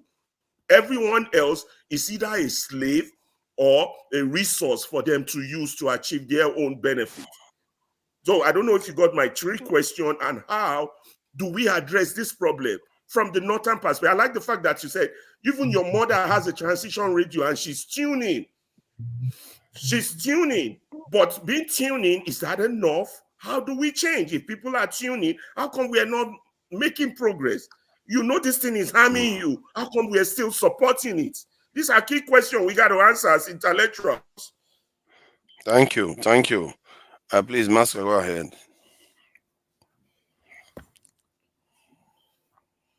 We can't hear you, Master. You're muted. He's muted. You're muted. Okay, can you hear me now? Loud and clear. Okay, Mr. Alaba Ferreira. Okay. Yes, Alaba all right. Ferreira. So, okay.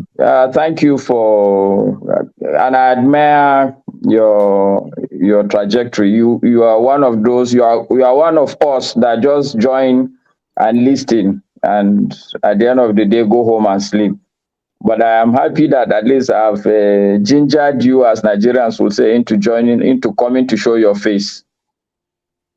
All right. So my sense is that even though you didn't put it as a question, but I feel you feel strongly about this. Ghana is not Nigeria, or Nigeria is not Ghana. You didn't put it as a question, but I would like to. I feel strongly. Yeah, I think. Yes, I have that feeling that you feel strongly about it. Now, yes, you might think that is an excuse. Yeah. But I'm a student of history. I try to understand the history of a lot of countries. I'm lucky also. I've moved around a lot of countries, but continentally and within the continent. In Africa, I've gone to a lot of countries. I've worked even in some of these countries. So I have a fair understanding. So before you know how complex something is, it's like, okay, let me give you an example. I have a car that I don't want anybody to drive, because just turning one button in the car, you might complicate issues for me. Okay? But there's a car that is purely manual, is normal. I mean, anybody can drive it. Now, in Nigeria, if you look at our history, you look at our reality, if you do a lot of in-depth study of nation building or nation history, there's a fundamental and unique issue with Nigeria. Some people will call it the cost of resources. Okay?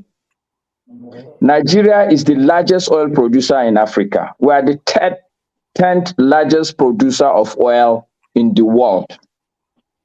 That fact may not hit you, but the reality is that the amount of money Nigeria gets, if you do the numbers, you'll be shocked.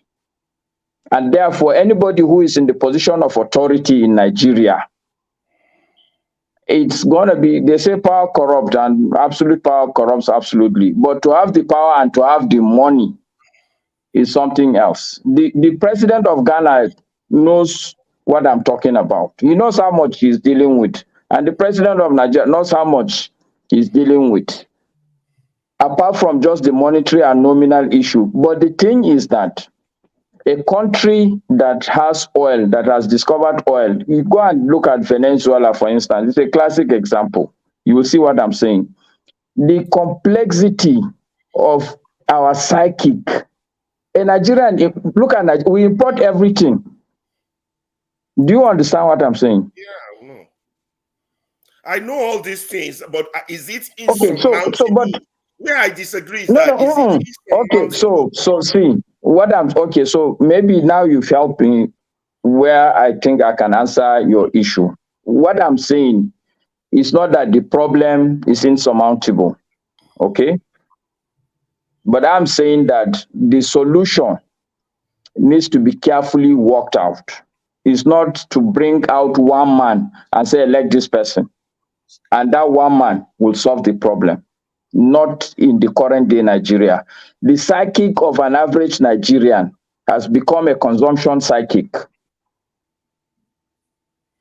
simply because of oil. Go on, when he was head of state, he said our problem is not money, it's how to spend it. People forget that. Maybe some people are not old enough. Yeah, this is a Nigeria that we did Otoji. There were more discipline within the military folds than we have now. There were more, not just military, in the government folks than we have now. You know, see, okay, let me tell you, okay, see, Mr. Alaba. But yeah. What I'm saying is that the genesis, the history, the root of a Nigerian problem is deeper than that of a Ghanaian problem. The oil, the oil resources or discovery of oil, it has destroyed all our industries, for instance. I agree. Me and you agree, but I don't want. So you cannot. So therefore, I'm just saying that you cannot compare. Settling in that premise that okay, because we have this problem, we can't. No. Okay, if you have power, no, Mr. Alaba, okay. So just give me 1 minute. After 1 minute, you can push back. The point I'm making, Mr. Alaba, is that the problems are surmountable. They are not an improbable problem. They are not intractable. Okay? If Rwanda today is what it is, then we can solve our problems. Okay? But I'm saying that our problems are more complex than Ghanaian problem. Ghana doesn't even have a problem to start with, if you ask me, if you compare it to Nigeria. Okay, what Ghana needs is somebody who can work out good economic theories. There's a bit of a rule of law. The people in Ghana are relatively sensible. They are not as senseless as we Nigerians, where you can see the things that is going to harm you, and they are the things you will continue to do. Just to obey traffic light here in Nigeria is a problem. So to deal with the issues in Nigeria would require a bit more fundamental operation. Okay. If to solve the problem in Ghana is plastic surgery, in Nigeria here, you have to do a transplant. This is what I'm saying. But transplants happen. Okay. People do transplant. I'm not saying that it's not impossible. That's what I'm saying on the Ghana issue. The second question you asked, in terms of the three problems, I think the first problem today is corruption. because it has destroyed the system completely. I tell people, the issue about corruption even is not just the money that people steal. People talk about people stealing money. It is not the cost. People like you are the true cost of corruption in Nigeria. The system is no longer working. The good people are going out, for instance. The second big problem with corruption is that the system itself will not work. All this thing that forefather is saying, why can't this person do this? Why can't that do this? Why can't the simple answer is corruption? Okay. Okay. I'll let you go. Why can't votes count? The answer is the rect officers who collect money. Okay. If you go to court, most likely, why do you think the judges are going to give a judgment that is not palatable? Why? What is the reason? Because the system is corrupt. Either you're going to give money or you're going to intimidate the people, or they are just simply even just trying to hang to their own positions. Okay, so corruption is number one big problem. Max, just give me 2 minutes. I'll wrap up. So the first problem today is corruption. The second problem is institutional decay. All the institutions, even if you stop corruption today, the institutions need to be overhauled. We have to rejig our institutions. They are no longer working. Some of them are even archaic. Okay? And the third big problem for me, I think, is the national psychic, which is what I was telling people, that we are now, everybody is back to his tent. An Igbo man is an Igbo man today. He's no longer a Nigerian. Okay? A Hausa man is looking at people and saying, okay, well, I've tried, it's not working. Let me just sit down and see what other people will do. A Yoruba man is saying that he wants an Odua republic. People in Kaduna State are saying that we're indigenous in this area, nobody is going to come. People in Plateau State are saying the same thing. Okay? So these three, if you take them, will still take you back to what I was saying. If a combination of these three things is quite complex, when you put also on top the fact that there's still a lot of money still in the country, whether we like it or not, Nigeria on a daily basis is getting a lot of money. And this money is not getting into everybody's hand, but the hand of the few, which is making them stronger day in, day out to perpetrate whatever they are doing. Okay? So the last one that I would wanted to add is because people don't seem to understand apathy. You know the meaning of apathy? Yeah. Okay. Yeah. When I was in secondary school, it's one of the first things they teach us in political science. Then they call it government in secondary school. They talk to you about apathy. If you check the trajectory of Nigeria, it is not surprising that an average Nigerian citizen is 100% in an apathetical mode. When I was born during the military regime, and we were hoping things would change. When I was about to finish secondary school, that was this guy, Shagali, during Shagali's regime. We were hoping things would be good.